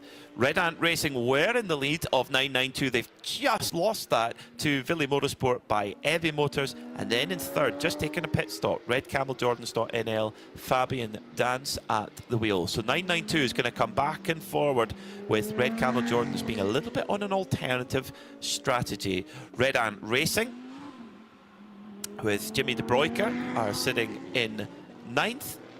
Then it's RPM Racing, who are in 10th at the moment and leading in 992 AM. Haas RT sit in 11th overall. They're climbing up after that earlier wheel hub issue. Atlas BX Motorsport are 12th overall and leader in GT4. And your GTX leader, it's the Vortex. Car 701 is the number 720 Lamborghini, had been in the pits, but is back out again. BUGGYRA ZM Racing in the pits making repairs. They've been pushed into the garage and trying to make repairs to the front left of that car after losing a wheel halfway around the lap. RD Signs are now back running again with their Lamborghini Huracan Super Trofeo. They are, as things stand, completed 238 laps to the Vortex's 245, so they're 7 laps behind. They do have a pace advantage over Vortex. It's not over in GTX. HRT Performance, they are currently in the pits getting repairs after grinding to a halt out on circuit. HRT Performance car 930. They've had quite a few problems today. They're in 17th. PCR Sport are in the pits and have been now for 7 minutes. So something's not right at that Mercedes. And sadly, MP Racing looks like their day is done. Some technical issues taking them out of the race. What a pity for Thomas Manuela, Coronel Gosner, and David Gosner, alongside their co-driver Fabrizio Crestani. Well, Joe Bradley, it's 3 hours and 54 minutes to go, and you just kind of feel like somebody's just throwing a little bit of a firecracker into their face. It was always going to happen, my friend. You know, we kind of sort of go into a bit of a malaise where the cars are just sort of ticking off laps and going round and round, and then all of a sudden, you know, the heat of the day is kind of at its height. It's beginning to cool off, if anything. Now there's a breeze beginning to develop, so track temperature's going to come down. But these cars have been worked very hard this week, not just today. They've done practice sessions, they've done a qualifying session, and they've done, more significantly, they've done a 6-hour qualifying race yesterday. And yes, they've been serviced, unlike the split races that we do, but there's going to be some components coming to the end of their life cycle, really, on these cars, and it's there by the grace of whichever God you believe in. It goes some of us, and you know, it's going to be one of those situations when we get down to this last, you know, we're inside the last 4 hours. The attrition can start creeping up, and you can't, as you get towards the last 2 hours, the last 1 hour, even the last 15 minutes. Le Mans 2016, the Toyota rolling to a halt on the penultimate lap. Has there ever been a more dramatic piece of endurance racing sport that you've ever seen in your life? Let's go down to Nick's. I think he's got some good news. Yeah, superb work. Whilst we were working away, going through a set of graphics listing the cars in their running order, huge amount of work by the 416 BUGGYRA team. They've put a complete new front left corner in. That includes a new disc, a new caliper, new pads, a new hub, and they've replaced that all on the GT4 machine, and it's just rejoined after not that long in the pits. What, about 15 minutes, 16 minutes, and they're just getting some fuel. So they're very chuffed with themselves, and well done. But it's a long way to make up, though. Thank you, Nick. Great news for the 416. I did see that we have a change of driver there. Adam Lacko showing in the car when it came in for Italia College. Yes, Alia back at the wheel of that car now. Then what's the gap to that? How many laps has that car lost? So 10 laps. 10 laps in 4 hours in that GT4 battle.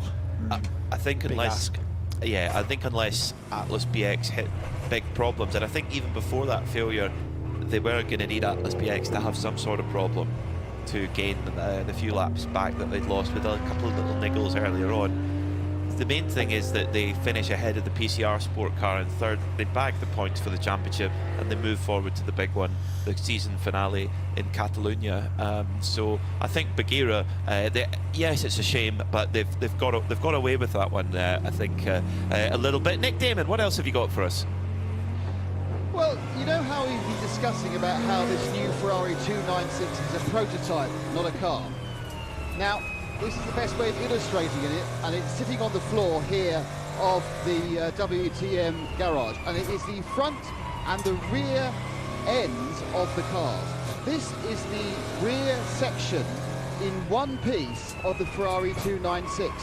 It comes with the whole of the back end, it comes with the rear splitter, it comes with the wing, it even comes with the exhaust pipes and the under tray. That's one piece. You pull it off.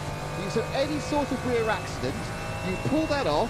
It's only, I think it's on about 6 clips. It's not even clipped at the bottom. It's actually tongue and grooved effectively into the bottom of the car itself. So a few clips, just like a prototype, just like you remember the Audis, you'd be able to change their gearbox in 2 minutes. It comes off in one movement. The new one comes on. It's all carbon fibre. Think about the other GT3 cars. They have wings, they have rear decks, they have top decks, they have side bits. You know how often we've seen elements get clipped off left and the right. This has been designed as a prototype, a single unit, and it's the same with the front. The whole of the front is one single unit. Again, this is quite heavy, I lifted it earlier, and this one is actually painted up for a different team. But all the ducts, the lights, you literally just unclip. It's got a few of these clips at the bottom here. You take off the whole front, so anything that's damaged is gone. You haven't got to wander around trying to work out how to get the splitter linking in with the wire and the guards or the diode planes. You then just reconnect the lights on the right electrical connector and you put it in. So provided the mounts aren't broken, this whole front and the whole rear can be changed in a matter of seconds, rather than the amount of time it takes to take this kind of non-incidental contact damage you get all the time in endurance racing. And it's this thinking. Obviously, this is expensive thinking. These are expensive units. But when it comes to race, the one thing is more expensive than money is time. And this saves you time, makes it simple, and this is total prototype thinking in GT3. And this is what we will see from all the other manufacturers. Large single block carbon fibre units in and out really easily, so you can do all these changes to the most commonly damaged components instantaneously. That is why this car is just a prototype. Thank you, Nick. That was very good insight there. That kind of concept of that modular thinking of the rear end. I mean, that's where you're going to get damaged, isn't it? The front and rear ends, bodywork damage, either damaged by other drivers or your driver. Now that reminds me very much of the way that Audi went to work on their prototype program with the R8, and they got to the point where from the clutch plate of the engine back over, so gearbox, rear end, it came off in one modular piece, and it got to the point where if they had to replace a gearbox, they could do it. And I saw this with my very eyes. 4 minutes. 4 minutes to change a gearbox. Now consider what that is on a 992 Cup car, where we've seen that twice. And I thought that was outstanding to change the gearbox on a 992 Cup car in 45 minutes. Phenomenal. We've changed a mini challenge clutch and gearbox in 45 minutes. But to change a gearbox that would render the car sort of out of contention, out of the race in just 4 minutes was phenomenal. Phenomenal thing. It was really just unbolting that rear modular section that came with the rear floor, very similar to the rear end of that Ferrari, where the floor was attached, the everything attached, exhausts, braking systems, dry brake systems that you didn't have to bleed brakes, and that brought in a regulation change. And the ACO changed the regulations because basically to design something like that, the cost went through the roof. And that was putting manufacturers off for going to Le Mans. Now, if we see that happening in GT3 racing, which is for, remember, GT3 is aimed at the Pro-Am scene. Primarily, you could argue. It's aimed at the businessman driver, the AM driver, who has gotten to a stage in life where he can afford to go motor racing, and GT3 is a pretty high level of motor racing at big events like the Nürburgring 24 Hours, like the 24H series. If cars are going to be costing, I mean, now I dread to think how much the rear end of that Ferrari 296 is to buy, and then the front end also. So if you basically damage the front end, like a wing or something, you then unbolt it with what look like two T-bars. Off it comes, on goes the other bit. While that bit's on, the new bit's on, you're repairing the old bit, I would like to think, if it's repairing. That's the sort of thing that can price a formula, a formula like we saw in prototype racing, like we might be about to see, because other manufacturers will look at that and look at that Ferrari 296 concept and think, well, to compete with that car, we're going to have to match that. And we're not just going to have to match it performance-wise, we're going to have to match it with the way that it's engineered and the thinking behind the engineering. Because to compete with it over these longer races where you will endure and face adversity like damage, etc. If you've got another type of car that when you have to change the rear end, it'll take you, 15 minutes in, which is pretty quick. If you can change that in a matter of seconds, you're never going to compete with that. So the only way to compete with that is to spend the money in the design concept. And I dread to think that we've lifted the bar with this car to the point where we might be just, potentially on the horizon of pricing these cars at beyond the average Pro-Am racer. Quite possibly. And certainly putting off other manufacturers to compete at GT3 level. Quite possibly. Well, it's open to debate, Peter. Well, I'd agree with a lot of what you're saying there. And although the other thing I would say, that technology that Nick very eloquently explained for us, that piece of equipment won Ferrari the Nürburgring 24 Hours. No question about it. They had a puncture after 5 hours where they were leading. Luckily it happened later on around the Nordschleife, but it still lost about a minute getting the car back. But they didn't lose any more in the pits because they simply replaced the wheel, ripped that back session off, put the new one on, and they were off and going again within their minimum pit stop time. So, and if you take it back to that, if you play devil's advocate a little bit, for the owner who's already in for a huge bill to compete in a 24-hour race, if you lose your chance of a win because you don't have that part. I mean, we saw at Daytona a couple of years ago the WeatherTech, privately entered WeatherTech Porsche RSR getting slammed by a pro-class BMW, and it took 13 laps to get the car back going again, and there wasn't much damage, and that's because the rear wasn't serviceable enough. And you spent all that money, and they just ran round 13 laps off the pace. And they were 13 laps down when they came out of the pits after that repair, and they finished 13 laps down.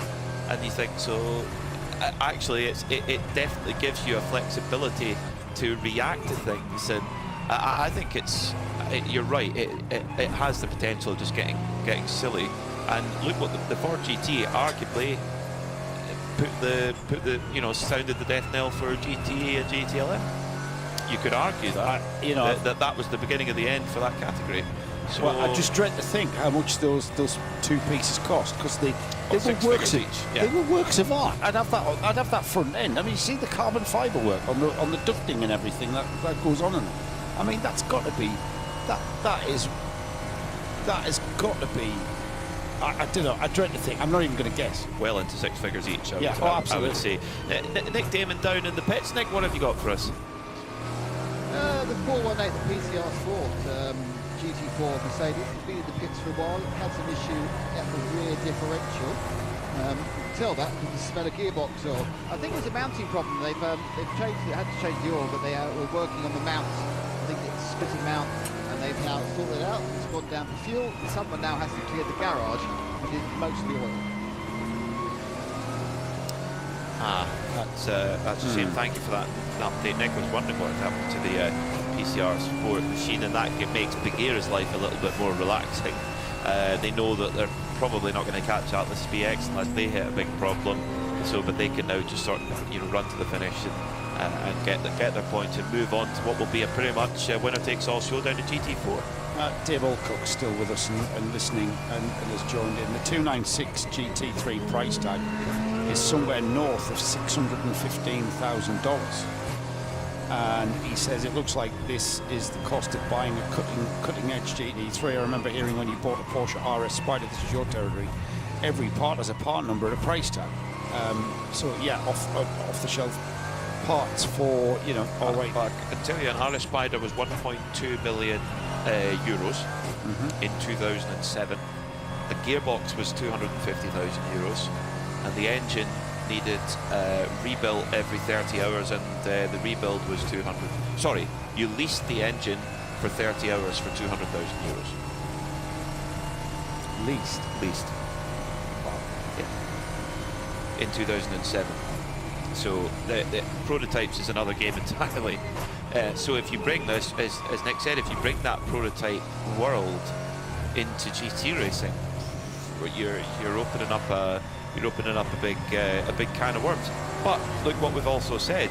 There's Nick has intelligence that there's a waiting list for 150 cars, 2-year waiting list. Wow! So they're building one or two of these a week and going out to happy customers all around the world.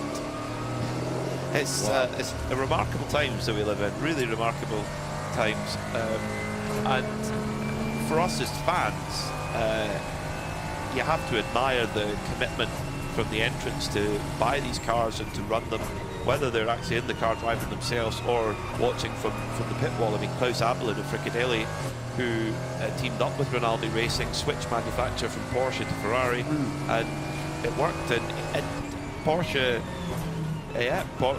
Porsche let Fricadelli slip out. Didn't you see that underneath the Fricadelli sticker though was Rinaldi Racing? They ran the car. So they got the Rinaldi Ferrari experts to actually run the car for Fricadelli. And Rinaldi run an LMP3 car in Michelin Long Cup for Fricadelli as well. And funnily enough, the Spiegel team have an LMP3 car run for them by Rinaldi. So it's been a great year for Rinaldi, and they're the ones that really bring that know-how, that connection, even how far you are up the list. There is a pecking order. It's like anything. If you go to buy a Rolex watch or a Porsche GT3 road car or whatever it is, there's a pecking order, and who you know and what you know and who you are. They're going to look after their regular customers, aren't they? Rinaldi are a long-standing Ferrari team. Yeah, I mean, long-standing. And you're buying into that. You're buying into that experience and expertise with that brand, with the way that the cars are put together, and the knowledge, the systems on that car, because there'll be.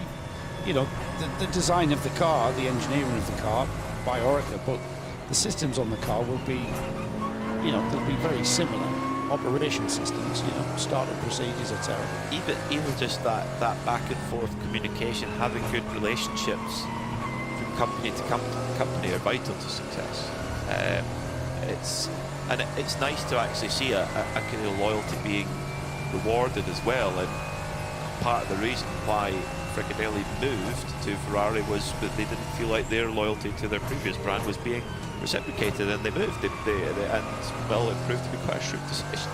The car's going to be sitting in the Ferrari Museum in a couple of weeks' time. Just looking at the timing screens, Pete, normal service has been resumed with the leading number 22 Ferrari now regaining that 2-lap advantage after the pit stop for the number 1 Shearer Sport car. The Audi now has Pierre Caffer at the wheel of the car. Now the thing is, when we flip-flop, when the Ferrari pits, the Audi will catch up. Now the last time that happened, it was just around the 47, 46 seconds. And the thing is, with lap times being very, very similar. I mean, last time by, there was only 1/10 in favour of the Audi of Shearer Sport, Pierre Caffer. 138.5, 138.6 for the leading Ferrari. Now, the Ferrari's just gone through. Leo Weiss still at the wheel. He's been at the wheel of that car now for just coming up to 30 minutes. But 139 dead for Leonard Weiss, and we'll see what lap times we've got Pierre Caffer putting in. Now, regaining that 48 seconds, if he can get beyond that 48 seconds, he gains a lap back at the pit stop phase. And if we start back timing towards the end of this race, and time is running out to do that and regain and bridge the gap, but with 3.5 hours, about 3.5 hours remaining, if the checkered flag comes out when we need pit stops for the Ferrari, it's going to go back in favour of the Audi, purely down to pit stops. And that's what my little brain's not able to work out the back timing and talk about this at the same time. I'm on that thread with you, yeah. And if we run right to the end of the race, you can calculate it, but the one thing that nobody can predict is, are we going to have any code 60s? If so, how many? And C, when? We just don't know the answer to any of those questions. Will there be code 60s? How many? And when will they appear? So it's really going to depend on that. I would think that the relaxation levels in the Glockenspiegel, they're not relaxing. No, I was going to say, if they ever were high, those relaxation levels have reduced quite significantly, because Shearer Sport PHX have just snuck their way up. Those two code 60s were relatively kind to them, I would say. Kessel Racing, they're up into third again with Marco Fritza at the wheel. Shane Lewis for CP Racing is in fourth, with E2P Racing Antonio Cenero in fifth. Pablo BUGGYRA was warming up in the garage, doing a little bit of tennis ball bouncing and catching to get the reactions and get yourself up and ready to go, because if you've sort of been lounging around trying to relax, your brain is sort of slowed down, so it's like a muscle, you have to warm it up. Antonio Cenero has been going in the car for an hour and 11 minutes, so within the next 10 minutes he'll be. The Vortex continues to plod round in the at the front of the GTX field. The 701, Gilles Courtois, he was the driver, remember, that had that off yesterday. He was fine, he had a brake failure going into the parabolic interior, wasn't it, after that very, very fast stretch. When I went for my little toilet break there, I did take in some spectating. And back at the paddock, you've got them coming through the kink and heading, which is slightly downhill towards the parabolic interior. And they are carrying lots of speed, and it's not until the 100-metre board where any of the cars are choosing to brake. So at the point that Gilles Courtois went into that corner yesterday and scared himself silly when he went to the brakes and there was nothing there. And he did well to manage to turn the car and going backwards. But they got rid of all their adversity yesterday. 3.5 hours to go for them, and currently leading GTX. So, you know, hopefully that car will stay together, hold together. But you can say that about every car out there. We've said that, haven't we? We've said that. The pace of the RD Sainz car, they are about 6 to 7 seconds a lap quicker than the Vortex. They've got 7 laps deficit, so 7 laps deficit, what's that, about 9? No, a bit more than that, about 10 Oh, his head's going to explode, everybody. It's self-combusted there. Yeah, 10-11 minutes, roughly, behind. So, yeah, 3 hours and 33 minutes to go. 7 seconds difference in lap time. It's not going to be that every single time. Yeah, exactly. But it's certainly better to have that advantage than not. Last time by it was just 5 seconds, so like you said, not going to happen every time. But RD Sainz definitely are the quicker car in GTX, but this is endurance racing. It's one lap paces, only one tool in the box. Paulius Paskavicius at the wheel of the 720 RD Sainz. They're together on the timing screen now, no cars in between, and we can just watch that gap come down 7 seconds. We'll keep an eye on the track position as the Lamborghini comes around on that bright orange vortex, and we'll see if we can capture that car and lapping itself. And as we go through the next 3.5 hours or so, we'll keep monitoring the progress of the Lamborghini, catching the vortex for the difference between the top step of the podium and the second step of the podium, which is all important. And I'll be doing the podium later, and we've got a full podium trophy presentation with champagne and national anthems. Yesterday we had a podium after the 6-hour qualifying race, but it wasn't a podium for the Hankook 12 hours, of course. It was a podium for the 6-hour qualifying race where people got awarded medals,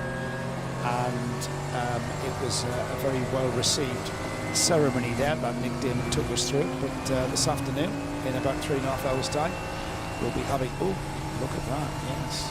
I digress here slightly, listeners and viewers. We've got the team manager from CP Racing making his way to race control, which we are just, and there it is. Exceeding speed limit during code 60, a 20-second penalty has just been issued to the 85. What's that going to do? Where's the 85? Currently 4th, and currently 1 minute and 6 seconds ahead of the E2P Racing. And that's a real gap. They're on a very similar strategy. Very similar. They've been busy. They've been busy, my friend. And here's a significant one. So the 907, which is the RPM Racing Porsche, they've been given 42 seconds penalty, not served yet, exceeding speed limit during code 60. The 701, Vortex. That's the Vortex. That's been given 20 seconds for speed limit during code 60. The number 90, the E2P Racing, has been given 20 seconds, so that's going to equal things out. And then we've got the 909. The 909 is the Red Camels car, currently in, where is the Red Camels car? Third, but those third at 992, but Billy Motorsport and Red Ant are due a pit stop. Right, okay. That 20-second in a battle as close as that is sore. Yeah, that's sore. 20 seconds. And then there's the 85. So the 85 and the 90, they're in contention. They're kind of battling just over, what I said, over a minute. There's a minute between them now, and that's a real gap because they're on the same strategy. So and the penalties cancel each other out effectively. Yeah, they do. Yeah. They cancel any sort of excitement that they're trying to create there. So we'll move on. But the 701, that's going to lose 20 seconds in the blink of an eye due to being static in the penalty box during its next pit stop, and it's going to lose out to the Lamborghini, and which is gaining fast, isn't it, as we've said. It is. That GTX, it's like not tortoise and hare's not right. It's just like the great comeback is on for RD Sainz after the engine mounts went. You would think that the fact that that's not taking them out the race completely, big 5.2 litre V10 coming loose is not what you want. That can do all kinds of damage if that went wrong. So great work from the Lithuanian squad from CLI to get their Lamborghini back on track with, yes, a delay, but less than what you would expect. You say that a lot about endurance racing crews. You think, oh, this is going to be forever, this is going to be ages, and then all of a sudden the car appears. Like, how did you do that? That's right, yeah.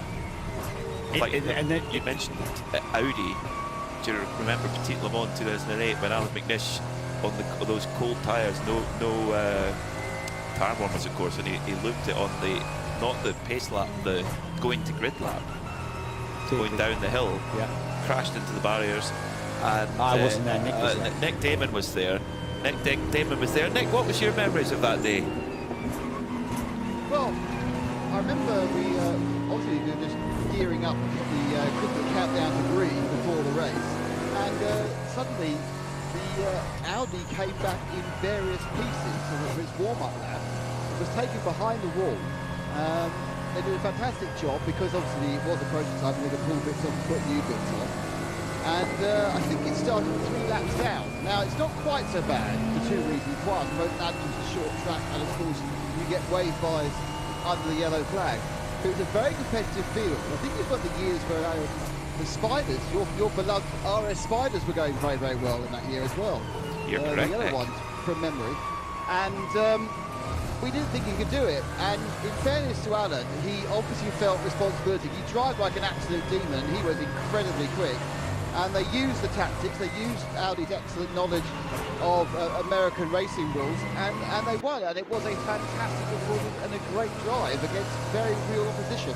But obviously, they had caused that, or he had caused that by shooting himself in the foot on the warm-up lap at turn 3. Thanks, Nick. That's a great memory. And that was running down Nick's drinking partner, Christian Kleiner, as well. You know what? At that last you hour. know what's the most startling thing about that little report from Nick is that he can remember in detail something that happened in 2008, and yet you ask him what he did yesterday in the 6-hour qualifying race, and he can't remember a thing. No. And he was right about the RS Spiders running strong. It was in such a tight battle with Acura, and Penske brought a third car to basically try and smash Acura into submission, and Scott Sharp did it for them by crashing coming out of turn 10A and B. Got out of the car, moved more than 10 yards away, DQ. I do remember that. Yeah. And I felt for David Bradman because he was the best driver in the championship that year. Yeah, he was actually, you know, they should have won that championship, Highcroft with their Acura. But that was when Elio Castroneves drove for, because he was a Penske IndyCar driver, and he was parachuted in to help. But he'd been in court the day before because that was when his tax case was come up, which of course he was later acquitted of. Penske took him to court in the jet, Penske jet, and brought back in. He'd never driven the car at Road Atlanta before. He tested it at Visac, got in, and he was brilliant, and they won the race. It's quite a story, and it's interesting speaking to Elio now. Someone should write a book about all that. It would be a good idea, whoever's it's all in the book. to coin our wonderful colleague. When's the book available then? That's the golden question. It's written, it's ready to go, but it will hopefully within the next 12 months. It's a long process. And where can we buy that? Is that what's being deliberated? Yeah, nothing more to say at the moment now.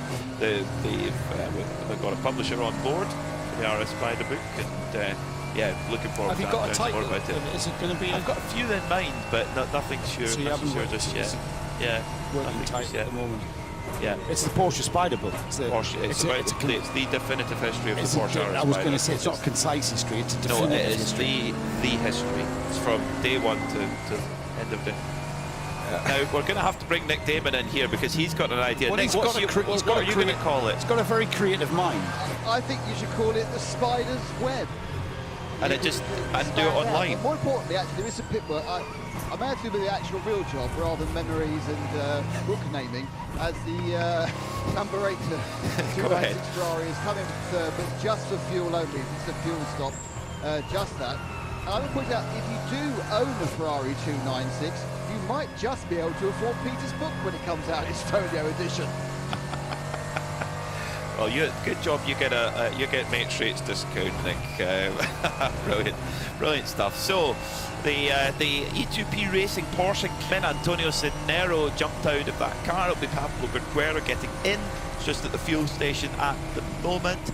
So Shane Lewis is the ever frugal Shane Lewis has kept the stint going in the booming V8 Mercedes, the rumbling V8 Mercedes, and an hour and 18 minutes into the stint. Yes, there has been a little bit of code 60 in there, so it's not as big a fuel burn, but I would say within the next 5 minutes we'll see Shane Lewis coming into the pits. Now, who will he hand over to is the question. Charles Espenlaub Shane took it over from Charles Espenlaub, so I would suspect it will be either Joe Foster or Charles Putman. So we'll find that out shortly in that red, white and blue Mercedes. The red and blue E2P Porsche hits the track once more, the number 90 car. It's been great to have E2P in the 24/8 series this year, and We hope they're here for many, many races and years to come. They're a great squad, Spanish squad, with young Antonio Cenero. He's from Madrid, the capital city, and it's Pablo BUGGYRA D2 Scott on board that machine with 3 hours and 22 minutes to go.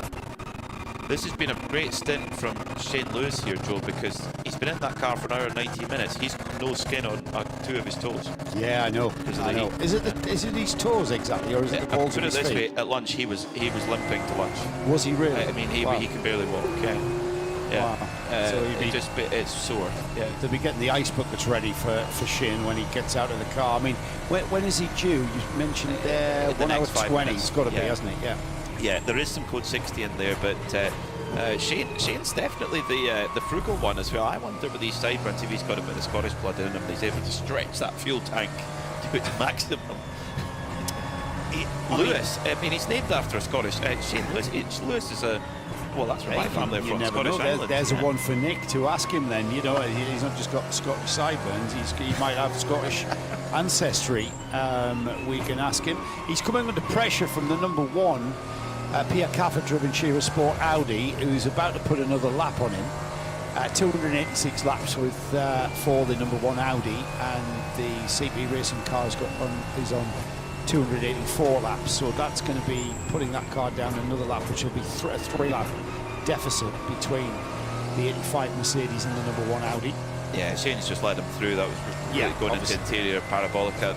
Again, it's not their fight, but CP Racing's very disciplined approach to their racing has made them a formidable force in the AM class, but also in the overall, while some of the GT3 Pro cars have hit various issues, some of their making, some have not of their making throughout the season. CP Racing have just been there. Every time you look up at the timing screen in the top 5, it's CP Racing, Mercedes AMG. Remember that this team knows how to win championships. Oh yeah. In this series, they know how to win these races overall. They are very, very wily foxes, very experienced drivers. Wily silver foxes. Wily silver foxes, yes. They really are. They've got a lot of experience, and they've certainly got a lot of experience in this class. Yeah, with this, and you've got to think how many miles they've done in that AMG, because they raced at the Nürburgring for many years. They've won their class at the Nürburgring 24 hours a few years ago. A good tweet coming in from @Limited Running Ian McCarthy says there's still a lot of 488s racing this year. Interestingly, I haven't seen as many, but of course in other, depends on which championship, you'll see the cars don't just get parked up, they do get sold on to other teams. So the 488s, there are some still running, so it's not considered an essential upgrade or price hike. Or did I miss a regs or production related reason? Seems like the latest Audis, M4s and Lamborghinis took over a lot more quickly. I actually think the top Ferrari teams have all gone for the 296. That's an interesting observation there. Thank you for riding in, Ian. Down to Nick Damon in the pit lane. Ayrton Redon is, I think, skulking away from the 903. I think his brother's getting in, just from my helmet recognition, which obviously is not to the levels of Shea Adam, but I am trying to get better with the 19 cars here, which is Yannick Redon is getting in. Quite a lot of examination of the front left tyre. I'm not quite sure whether they're on the cusp of thinking about whether they're going to need to do a brake pad change. But they are, they're having this is not a standard stop, it's a longer stop. So they are, nope, they've decided it's okay. They did have the spreaders. You can see whether they've actually done it or not. It's slightly way away. They may have done pads, which is, it is quite on the cusp if these cars will last 12 hours instead of brakes. They're going round now at the right-hand side, so absolutely this 903 Redon car is doing brake pads. It's just pads only. They come out. You can see the steaming old pads sitting in the tin tray, and they're just kind of putting them out now. This is a surprise. I thought they would have managed to get through without stopping. This is unnecessary time, and something if they'd known was a problem, you thought they would have tried to do during that Code 60 a few minutes ago, but there it goes. And they're all clapping each other, but I wonder if the other Porsches will need to do a brake change, or whether that's just a waste of a minute and a half that won't affect the other team. Thank you, Nick. That's a great observation, and that's a great talking point. In this 992 battle, it's so close between Billy Motorsport, Red Ant Racing and Red Camel Jordans that if you can get away without doing a brake change, keyword if you can get away with without doing a brake change, then fantastic. But we've seen, you know, I remember the Bathurst 12-hour 4 or 5 years ago when Matt Campbell pulled off an incredible overtaking move at the elbow because Jake Dennis, remember, was in the V12 Aston and his brakes were just down to the metal. They were gone, and he was a sitting duck, and that was on the last lap. Now that's an extreme example, but we'll see. It's going to be one to watch. Nick's got more for us down in the pits. Nick? Well, I actually want to lean on Joe's team manager's experience here. I've had a look at the pads that have come off, and the problem they've got is they've worn unevenly. Now, I didn't see whether the inside or the outside has worn more, but effectively one of the pads has twice the thickness as the other, and with no problem lasting the whole time. But it's one of them that's caused an issue. Now, I'd have thought that with a floating disc system, they would wear evenly, but is that my naivety, Joe? Yes. Or should they? And this is indicative of an issue. No. You always have a leading pad that goes in first, that will grip first. Depends on the caliper. What sort of caliper is it? We've still got Nick. No, we've lost him. We'll come back to him. We'll come back. So explain that one for us, Joe. It's a Brembo caliper we're now heating as well. Tell us about that, How many pots? How many pot caliper is it, Nick? We'll come back to Nick down. Are they equal on either side of the disc? I will find out. I will go on a caliper. You always have a lead. There always seems to be a leading pad that will wear quicker than its brother or sister on the other side of the disc. What sort of car are we talking about? Porsche, the Red Ant car. Oh yeah, that's not really a problem. They had to do a brake change. Yeah, that's not really a problem, Nick. That's quite common. It's a problem where it wears out so much you've got to change it. Well, I mean, that's hard to see just how much the difference. I mean, if you've got one of the pads that is absolutely brand spanking new and the other pad that's worn out, that would be an issue. But if you've got, say, you know, a third of the pad material on one and a completely worn out other, then that's not a problem. That's about what it was. Yeah, that's not a problem. You had about twice the thickness on one side of the other, or maybe more than that, but one was poured right down with its initial chunks. As I say, that it was 15 mil to begin with, it was down to about 3, and the other one was about 8 or 9. Yeah, that's not a problem. That's not an issue. That's quite common. Thanks, Nick. There we go. Did that clear? You're still naive, though, in so many ways. Not necessarily about brake discs. So Nick Damon, he's going to get that. I think it'll be interesting to find out whether, if they'll tell us, if Red Camel Jordans or if Willie Motorsport are planning on doing one. They tend not to tell you. They'll be polite. I mean, Nick's got a lovely way about him. He's got a beautiful rapport with everyone down there in the pit lane, so they might do. But they'll tend to. I wouldn't tell you. No, neither would I if I was a team manager. Because, I mean, people are listening down the pit lane, aren't they? So I wouldn't tell you. Us as journalists, though, we have to ask the questions. Yeah, You just never know. Yeah. You strike lucky sometimes. We're trying to build tension and drama here, aren't we, going into the final 3 hours? We don't need to, it's there. I think the 992s, it's a real marginal one because Monza is probably the hardest circuit on brakes on the calendar that we go to in the 24H series. And for them, you know, at Monza, everybody was doing it before the intervention brake. So after 6.5 hours, everybody was changing brakes. The only people who didn't were the Atlas BX Motorsport squad, who said, no, we don't need one. And then about an hour into the second half of the race, out came the tools, and there was a quick brake change done. So CP Racing were the first in GT3 to do it. Oh, he's asked. And he asked, or he's going to ask. Is asked. So, Nick, what's the info then? Well, you ask the question of another member of another team who's a well-known strategist to all of us, and you ask the question, are you surprised that Red Ant had to change their brake pads? And the answer was no. From someone running an identical car. Yeah. And did you ask Nick that whether or not they're gonna change theirs, and when? They are monitoring the situation. Yeah. It's marginal. I mean, if you can get 10 hours, I mean, it's a big ask on brakes here at Estroril. So if you can get 10 hours, then you can really you don't need to bother changing discs until after the second hour of a 12-hour race. So at any time during that, you can change those discs. If you can stretch those discs and pads during and you find that you wear it will get you to 12 right on the cusp of 12 hours, you're never going to take that chance. If you can do 15 hours on a set of pads or 13 or 14 hours, then you're going to just, unless you get something that's really odd happening with your braking system, then it's not really a factor.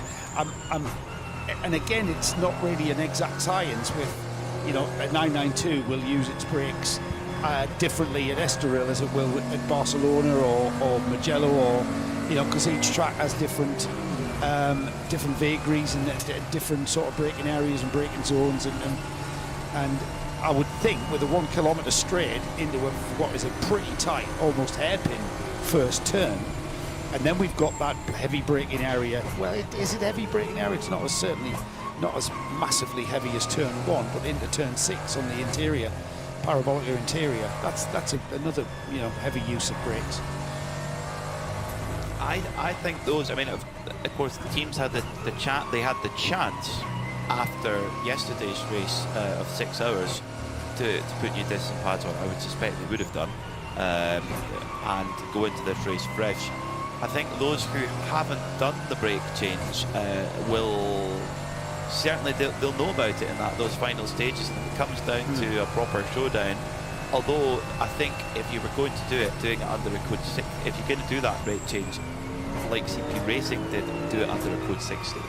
Don't do it under green. I know that's in an ideal world, but if you're doing it under green is a big risk, and maybe might not give the appropriate reward. 3 hours and 10 minutes to go, so we're approaching the final quarter of this 12 hours of Estoril, the Hankook 12 hours of Estoril. The leading GTX car, the Vortex, has come in for a pit stop. Meanwhile, the RD Sainz car is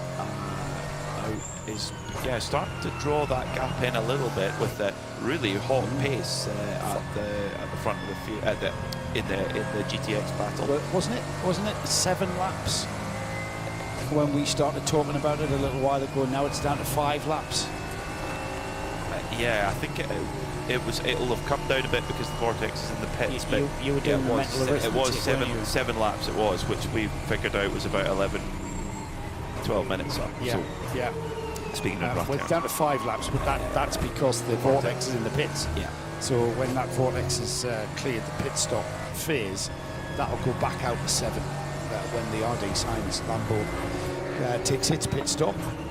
So the RD Sainz crew, they've got a little bit's got to go in their favour, but the one weapon they have, which they've just got to keep using, is just that pace advantage. They're 5 to 6 seconds a lap quicker, which is not insignificant, which means once every 25 laps or so, you'll get your lap back.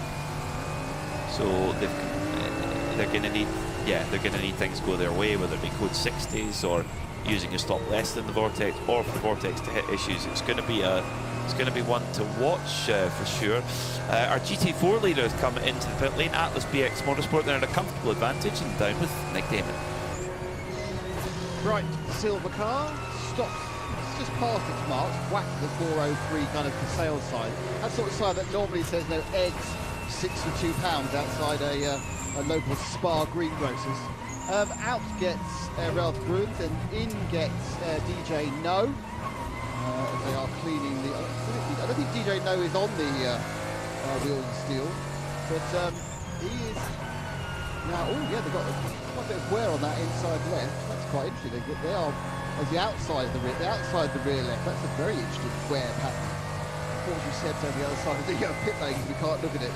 With basically it's blistered on the outside of that rear left. Taking a long time, of course, because they've got to do all the 5 nuts on every single wheel. So rather than just doing 4 bolts, you've got to do 20 off and 20 on. But those will be the drivers happily ensconced in the car long before they were going to release it. Just having a quick shifty at the front. They are making sure with a bit of tape they've got a clean air intake, and they just get the final tyre on, which is the front left, release away, and off they go. Very, very clean and efficient pit stop there from the Atlas BX Motorsport team, isn't it? There's a lot of moving parts as well in that, with, like as Nick said, the 5 lug nuts on on the car. But with a bit of closer tyre study, Nick, what do you see on there?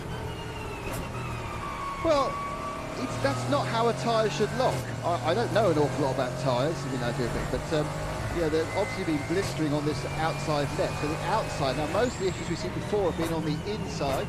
These are the wear indicators. You can see there's still plenty of reusable tread left on this tyre, but this is effectively like splitting away from the sidewall, which kind of makes you think it's effectively, to me, that's blistering and overheat. But of course, we have a team manager who can give his expertise on what he thinks is wrong with that tyre. Well, Joe, what's wrong with the tyre? You need well, it's blistering on the outside edge, but that's a rear tyre, yes? Yes, it is. Yeah, that might be, spinning the wheels or something. I mean, the GT4 has the power to do that. It's just, leaning on that edge. It's just, once again, left front tyre takes a pounding here at Estroril. And, that's the left rear. Yeah, that's the left rear. That's the tyre that takes the most abuse here. And round that final turn at the parabolic Ayrton Senna, that tyre is going to take the brunt of the work in that Mercedes. So outside edge, the car's leaning onto that outside edge. Pretty good camber setting on the rear of that Merc, that's it. It's using all of the tyre, using the outside edge. You usually have the tyre leaning in and giving it a bit of camber, and so that when it is cornering, the tyre will lean outwardly and flatten itself on the track surface. It's really sort of using its tyres. Well, it might be a pressure issue, but I'm sure the Hankook guys will be looking at that. They'll be advising, the team will have addressed that issue. The problem is, of course, it's not like a computer game where you can choose to take the data from that tyre. You won't be able to address the issue until that car comes back in the pits and you put the next set of tyres on, if that makes sense. Because you've had that new set ready, and you've worked on the data from the previous set that's come off with regards to pressures. It's getting cooler out there. The sun beginning to drop from the sky, so to speak. 3 hours to go. It's going to continue to do so until we go to full dark. I don't think we're going to finish in full dark. I think we're going to. It's still going to be quite a bit of light. Sunset cruise. Yeah, I mean, not so much a cruise as such. Not so much a cruise. Definitely not a cruise, no, that's for sure.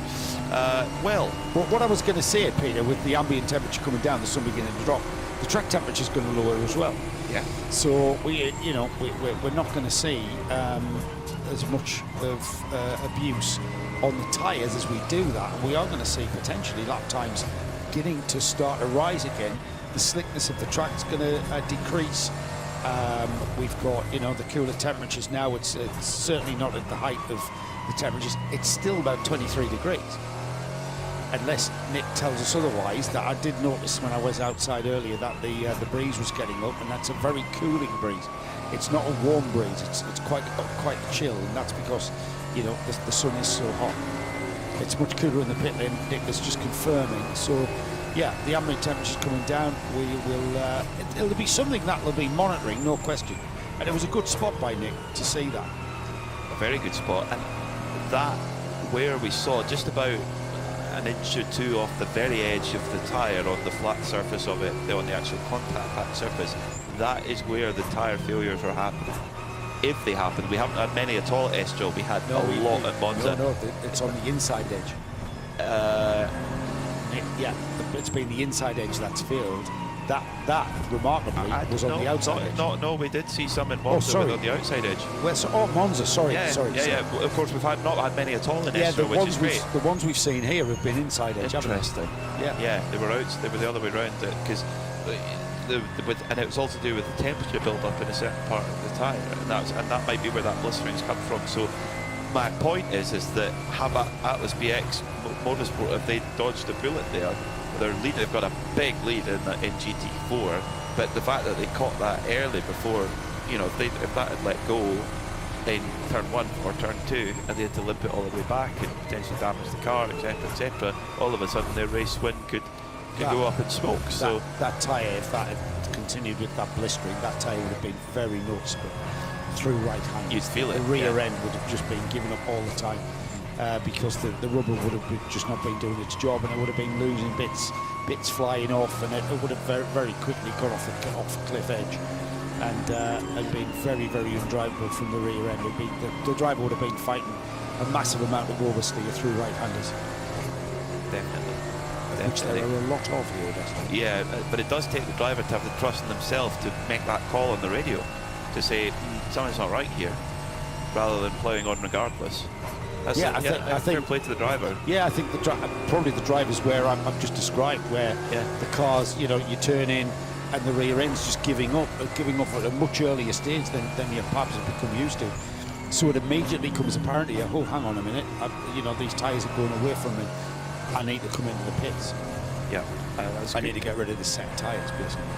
And that, making those calls under pressure when you're leading a race, that's what gets you to that's what avoids these disasters. That's not luck. That's what I'm trying to say is that that is, having that experience and having that wherewithal to say, okay, we're coming in and we're gonna change tyres, and they do have that luxury to be able to take them back. They've got an 8-lap lead from BUGGYRA racing at the moment. In GTX, now that after the Vortex has just had a pit stop, RD Sainz will need to have one pretty soon. The gap is 3 laps. Could well open back up again after RD Sainz Lamborghini pit once more. Yeah, I was going to say that 8-lap lead. If you do encounter a puncture, that 8-lap lead can disappear as you limp back to the pit. So yeah, 10 laps. 10 minutes. Sorry. Yeah. Yep, the leader is in the pit lane with Nick Damon. And there's going to be a full service. Then Weiss literally leapt out, switched out of the cockpit of the 296. In has got Jürgen Krumbach. Looks like Georg Weiss is not going to run again unless they're a long, long way ahead. Full service going on. Tyres are already done, and they're just so fast on the tyres, these guys, that they have to still carry on belting up. And a very enthusiastic getaway. Not quite sure that's needed, but as you know. And they go all the way up to 60 miles an hour as fast as possible, just to brake really hard and go for fuel stop. So very, very quick stop. Looked very good. And I'll see if I can find. Yeah, they have disappeared over the back. Thank you, Nick. I'll leave that for you to chase Leo down. I think why he leapt out of the car and ran away is because he knew he was going to have Nick Damon with a microphone standing there. He's hot-footed his way away. He's been in that car so long, he probably needs a toilet. That is a very good point. That is exactly what it will be. Yeah, very impressive from Leo Weiss. And his pace has kept Pierre Caffer from making any inroad at all into that advantage on the road. So we'll see what it is when the Volkswagen Ferrari comes out, the leading car comes out of the pit lane, and see how it measures up with the Sheriff Sport PHX Audi driven by Pierre Caffer. In 992, our leader should be in any moment now. Sergio Nicolai has been at the wheel for 1 hour and 44 minutes, so whether there's fuel or not, he'll need to come in the next 15 minutes for his pit stop. But down to the pits with our race leader. Leo, another stint. How is that one? Temperature changing? Harder, easier? Yeah, I felt like it was a bit hotter now, was a bit more struggling with the grip, but still managing to get some pretty good lap times. Was yeah, pretty lonely. I felt like was the only car on track. Are you going as fast as you can? Are you driving for a specific lap time? No, we're driving as fast as we can, as always. We try to manage the tire as good as possible, but yeah, it's full throttle. A couple of hours to go, 3 hours to go. Does this mean on rotation you'll be the guys to take the car home? I hope so. It looks pretty good for us. Yeah, let's hope the race stays like this and we bring back. Great stuff, thank you. Thank you. Oh, Peter, he said it looks pretty good for us. It does look pretty good for them. Yeah. But we've still got 3 hours. Still got 3 hours. Got to keep pushing, and I know they are. I mean, you know, it's been the class of the field. You know, I've mentioned this before. The stats are they took the lead. Well, they took the lead from the start. They handed over the lead just for the first pit stops. Then they took the lead back at lap 57, and they've led from then on in to lap 302. So, you know, it has been. You can say that's a pretty dominant run, can't you? From that Ferrari. Now we're getting reports that the Atlas BX Mercedes is back into the pits. Let's head down to Nick. That car back in with you, Nick. It is, and they're having a really good look at the rear tyres. They obviously got slightly spooked by that wear pattern we saw on the rear left. Now I'm wondering whether these new tyres, they've decided to put them on and they're a different pressure, because obviously that's all they can do. They can't change the camber. Unless they take the, well, they could have, but it's not that easy. But they are just putting a different tyre on both sides of the rear. So the rear left has been done. Is that a brake change? I suspect it has been repressured. And now on the right as well. So just a pair of rear tyres. Are they going to also do the front? This is a big set. Because these were new tyres on a second ago. So they've only done a couple of laps. This is brand new again. And they may have decided to repressure. Yeah, they're repressuring all. Well, they're putting new tyres on. So the assumption is they decide to repressure all of them. The BUGGYRA team looking to see what's going on, wondering if they can get back some of their 13 laps.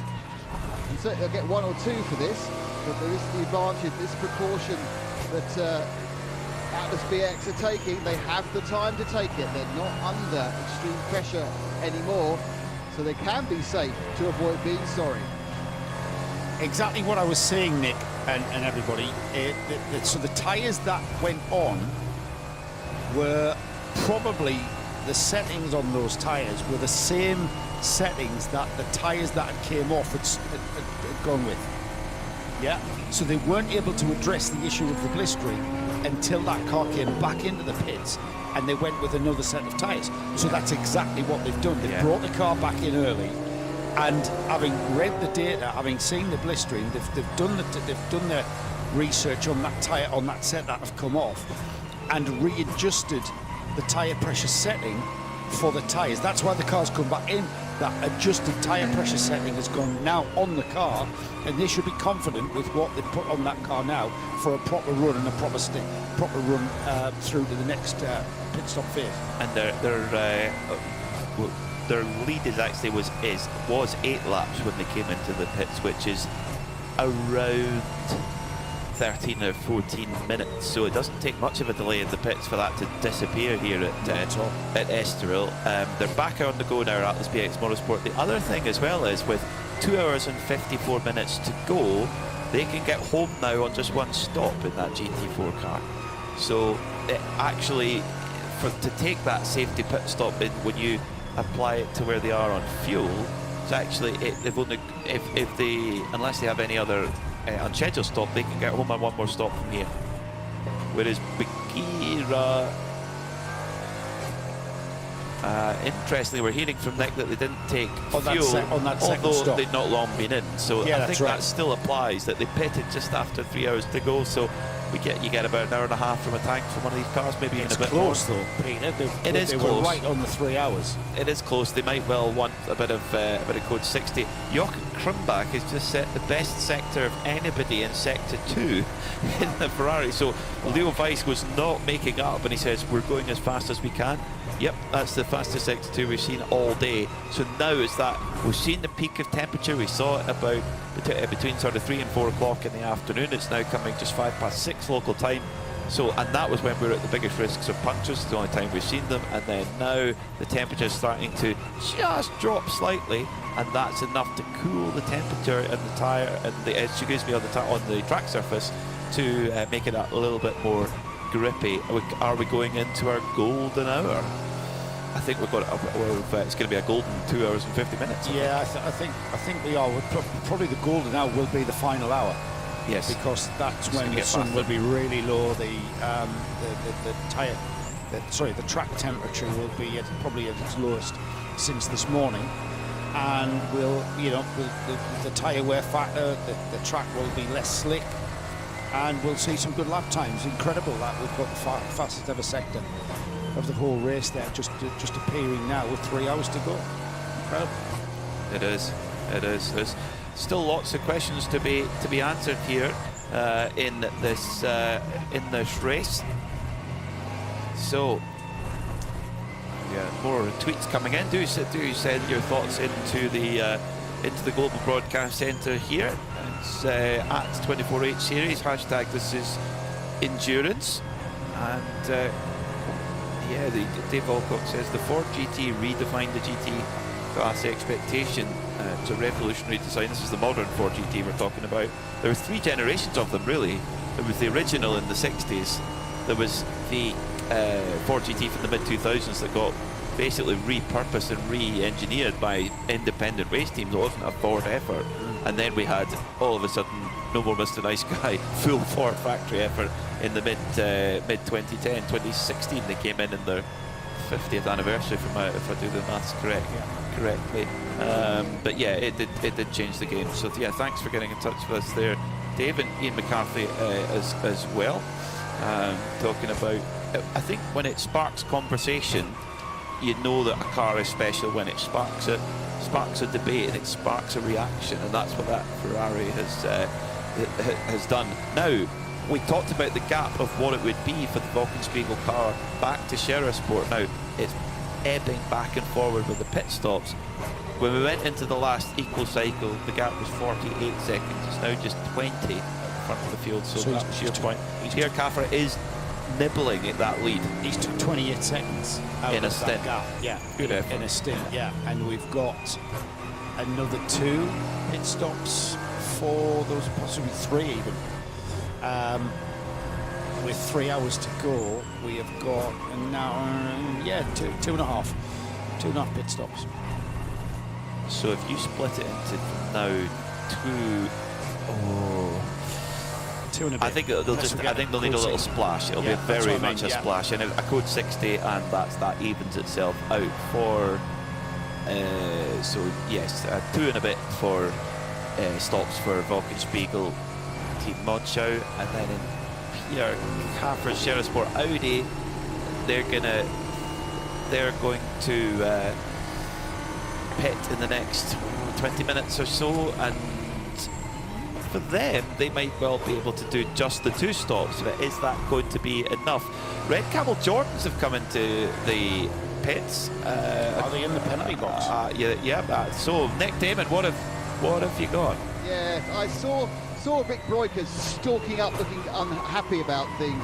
I thought he was going to see you, next door to you, to get another penalty. He's actually going up there to measure the penalty. It's 20 seconds the 909 Red Camel Jordan machine has, Fabien Dant, and of course it counts down on the screen, on those clever 3-letter screens. You get a mixture of the name, the position of the car, and it will count down the penalties. The 20-second one, they're waiting for that to roll out, and then they will trundle down the pit lane, and they will trundle. No, this is trundling, and the question is, what will happen? Well, I think point 1 is that Luke Breukers will get in with his bright blue helmet. Rick's obviously up in the penalty area, and I think that Evo's very tired with their terminology.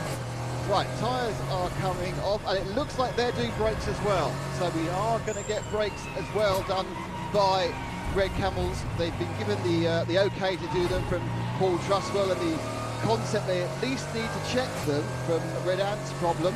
They are waiting race with the spreaders, and on that front left, and they've gone for it. So it's going to be a battle of the brake changes now.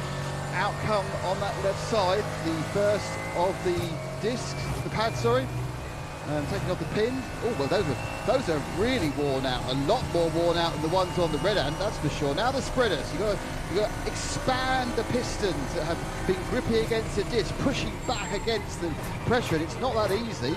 Now, I always remember when you do it at home, you take the cap off the brake fluid reservoir. Well, they're having a real problem re-expanding those pistons on the right-hand side, and this is taking a long time. On the left-hand side, how are they doing? They are also having issues with the spreading. So, interestingly, this is not going as well as it has done for Red Ant, because they're having problems getting those Brembo calipers to give up their pressure of the pistons. So the system has got airlocked wherever it is, but they can't push back that hydraulic fluid that's been doing the job of stopping the car. And they've now just about, massive wrist strength from the mechanic on the left-hand side, and he's managed to squeeze that back. The right-hand side, it's still not there. The pistons are fully out on the right-hand side. The extra effort of the mechanics are not doing anything. They're going to have to find a way of doing this. And by the way of law, there's two of them trying to squeeze it.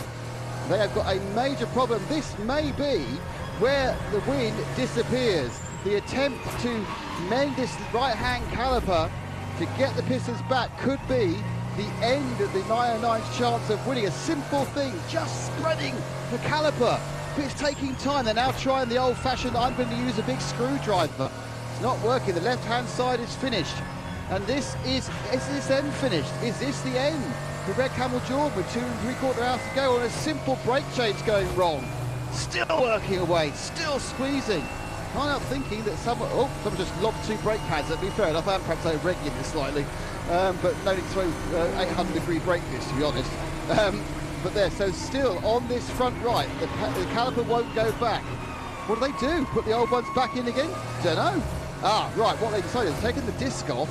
Now they're going to have to replace the whole caliper. I don't think it's got a dry brake system, so they probably won't be able to do it. Now they're going to chance to perhaps put a vice on it without the disc on it. They're going to squeeze it that way. They are trying, and they've got 2 of them in. Just getting the 3rd one in. That's it, all 6. It's a 6-pot system, by the way, I can tell you now. Joe, they are just, I think, getting the 6th of those 6 pots in. Now in goes the brake disc, goes back in position again. It's a floating disc, so it just sits on some pins. It goes in, gets a bit of course, remember, all this is made way more difficult because everything is at least 600 degrees centigrade. You can't get anywhere near touching it. It'll set fire to you in a second. You'll be straight down away and E. Right, the 2 pads are almost in. Yes, it's in. So the best thing now they need to get the retaining pins. The retaining pin is in. The wheel is back on again. The man with the nut has screwed it. Go, gets loose. It comes up. Oh, that's down and away. And that is a brake change. That, Peter, is exactly what we've been talking about, sitting on the edge of potential. And the thing about this kind of racing is that, we take it for granted that the cars pull in, they change the driver, they put wheels and tyres on, they go back out. And it's things like, stubborn wheel nuts. And in this case, for the 909, who, by the way, it took a 20... Let's head back down to Nick. That pad is absolutely worn through to the metal. So they left that as long as they could. I don't think they'll have damaged the disc because that part of the pad was still there, but the other part is disintegrated. But basically, they couldn't have done another lap on those pads. So they had to change them. So they actually had more wear. That's why, Nick, they had a problem squeezing the calipers back. That's why, because the calipers would have been popped right out. They'll have been very, very hot. They'll have expanded. So when you try to push them back, they've basically come out too far because they've come out too far. So you really, that hasn't helped the job whatsoever. What I was going to say is the 909 took a penalty of 20 seconds there when it came in for that stop. That's showing us served. The 909 is showing another 10-second for a track limit infringement, 6th offence, and it's saying served as well. So that car actually sat for 30 seconds in the penalty box before we went into that drama of the brake change. Has that had something to do with it? As the heat Yeah, it could be. Yes, yes. So it sat there with it's sat hot there, brakes that heat were soaked, knackered. the hot brakes, the caliper is right out, the pistons in the calipers have come way out because, you know, there isn't any pad material. Yeah. So they're out, as, you know, further than the perhaps would be ideally, and that doesn't help because the piston would then be expanding, so expanding and becoming tight in its housing back into the caliper. So when you've got to squeeze it back in, it won't budge. And did they change the caliper there? Did they take the caliper off? Because they took the disc off. They had to take the caliper off. Well, with the disc. And it is very interestingly, Ayrton. So we're hearing that the same caliper went on. Ayrton Redant from Redant Racing, of course, big rival of Red Camel Jordan's, was watching everything that was going on there. And when those pads came out, he was really studying them. Shera Sport PHX in from second position, driver change going out. Pierre Caffer getting out. And driver going in is who, Nick? Do you know? I think it's Elliot Earhart. Mainly because I can see both Michael and Krista in the pits. So Elliot Earhart has gone in, and they got away. It was a good stop. Their stops are good. It has to be said that having watched all the stops by a long way, the best pit team for stops is Haas RT. They always are down and away as soon as the last tyre's put on, and they've done the driver job. Haas, Nick, did you say Haas RT or Shearer? Shera Sport. Haas RT are the best. All right. Okay. Of all of these, I just watched the Shearer one. But I was saying, despite having an Audi, their stops are good, but not as good as Haas RTs. And certainly, Glockenspiegels aren't as quick, but they don't need to be because they have the pace on the road. They get a good post-mortem on the tyres going on now. They can take their time, can't they? On the 22 Ferrari, they can take their time. They don't need to rush things with such a margin. Now that's gone back out to. That might change next time by. So Pierre Caffer did about an hour there, didn't he? Yeah, he did a full run. Did a full hour. So it's the deficit is back out to 1 lap. That might change back to 2 laps, I think, next time by. So it's ebbing and flowing, isn't it? And we're back timing now, 2 hours 40 minutes. And unless the Shearer Sport Audi can pull something out with maybe a code 60 might help them getting towards that final pit stop and closing that gap ever more, because I don't think they're going to do it on just track performance. No, they're going to need. Even though they're going to need intervention, whether that be strategy or something else.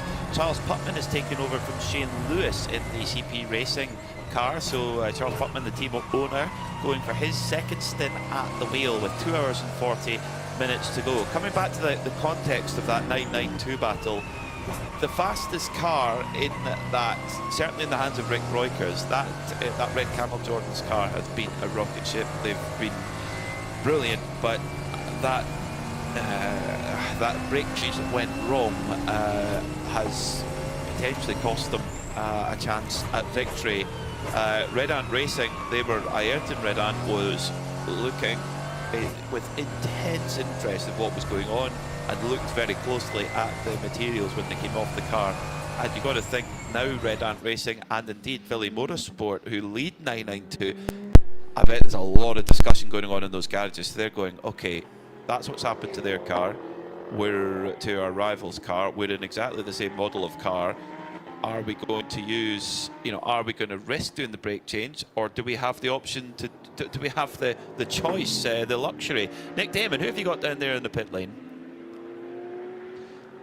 Down with Pierre Caffer, straight out of the Shearer Sport car. Pierre, that was a great run. Can you catch the Ferrari on pace, or do you need some luck? I think the boys around of Rinaldi Racing, they are quite fast, and they have a really solid pace, so we try to set them under pressure a bit. We will see it's still a long way to go, and it's quite exhausting here in Estroril, especially with the heat. But today I had a lot of fun in the car, I have to say. A man like you must have driven at Estroril many times. Is it one of your favourite circuits? Yeah, I like Estroril because it's an old-fashioned racetrack, and it's quite unique with the chicane and with fast corners, slow corners, technical part. So it's not so easy to drive here in Estroril. It's quite nice. Temperatures now finally dropping on the track. Is that making it an easier job for the tyres? We're not going to see the problems we've been seeing earlier? Yeah, honestly, we don't know really why we had some tire punctures. I know Hancock is doing a very good job, and we try everything regarding our setup to fine-tune during our test sessions, beginning of the week, all the issues which we know what could happen. So unfortunately, yesterday in the race it catched us. We don't know why, and we are fingers crossed.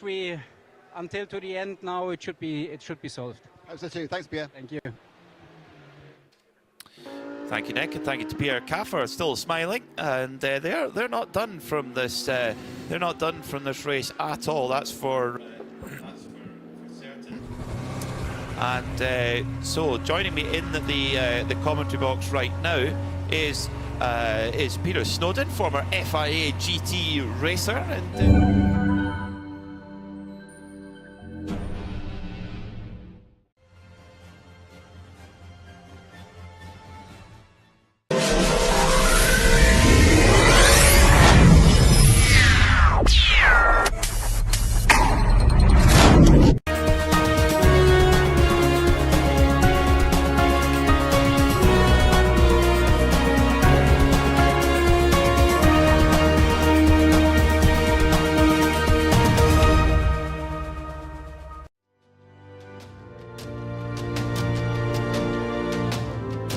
Sponzorem pořadu je Build Synergy SRO.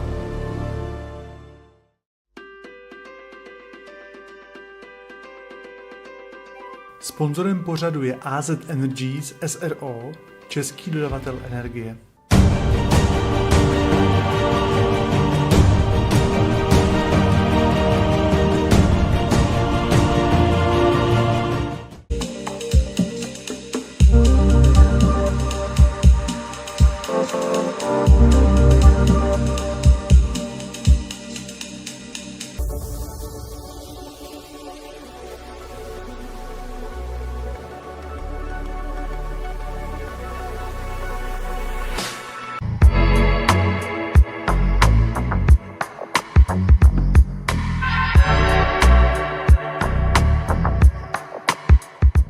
Same product as everybody, but I remember many years ago, 40 years ago, when Aston Martin produced the Group C car, the Nimrod, if you remember, and there was a works version of it, was Pace Petroleum supported Victor Gauntlet, and then Viscount Down, not accountant, bought one and ran it privately with Richard Williams, one of the leading eminent Aston Martin specialists, and there was a whole programme about it on the BBC, and they took delivery of this car. And what was the very first thing they did with it? They ripped it apart. Completely disassembled it. And they were interviewed as part of this, and they said, well, you've just bought a perfectly good racing car, what have you done? And it was so polite and so diplomatic, and he just said, well, it's been very carefully engineered, and there's a lot of thought gone into it. He said, but we all have different ways of doing things. So they just wanted to do it their way. And it was beautifully put of, we may not agree, and that's cries across the board. People do. Yeah, you get a 992 Porsche where you started with this, you look at it and go, I wonder what we can do. Where's the rule book, and how big a bus can we drive through the rule book? Well, with the thing with the 992, you're pretty prescriptive of what you can and can't do. But down in the pit lane, fresh out of the CP Racing Mercedes, is Shane Lewis, who's down with Nick Damon. Peter Mack up in the commentary booth has described you as fresh out of the Mercedes. Are you feeling fresh, Shane? I'm feeling as fresh as a double stitch you can do in this Portugal heat, yeah. So no then?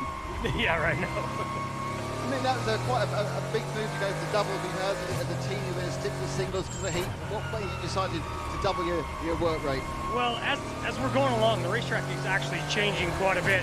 Some of the debris that's going offline, the tight chicane that's here, there's a lot of rubber that's there. There's just a lot of different things about the racetrack, and once you're out there and you're kind of getting that rhythm, sometimes it's better just to keep the guy in that knows what he's doing, where he's going, and so I was all up for the double. And is it getting, it's obviously nicely cooler now in the pit lane. Is it cooler in the car as well at this point? Well, one of the reasons that Charlie and I swapped, he was going to go in next, and I just said, yeah, let's. It was actually Charles' recommendation. He got out of the car and said it's really, really hot out here. How about we swap, wait for the sun to come down a little bit. So it's not quite as nice as it is in pit lane right now, but give it another hour, it's going to be gorgeous. And the car, it's run faultlessly, but no offense, it just lacks a bit of pace, isn't it? Yeah, we love the Mercedes. It's doing great. It's a really super good car. We just don't seem to have the fight to them for a pace right now. I mean, we knew the Ferrari that's into the class, that's a whole other deal. But everybody's, you know, they're driving really super well. I think we're driving well, but we just don't have the pace against the BOP-wise. Great, thanks, Shane. Thank you very much. Well, that's thank you very much to Shane Lewis for sparing some time with us. He's always smiling, always laughing.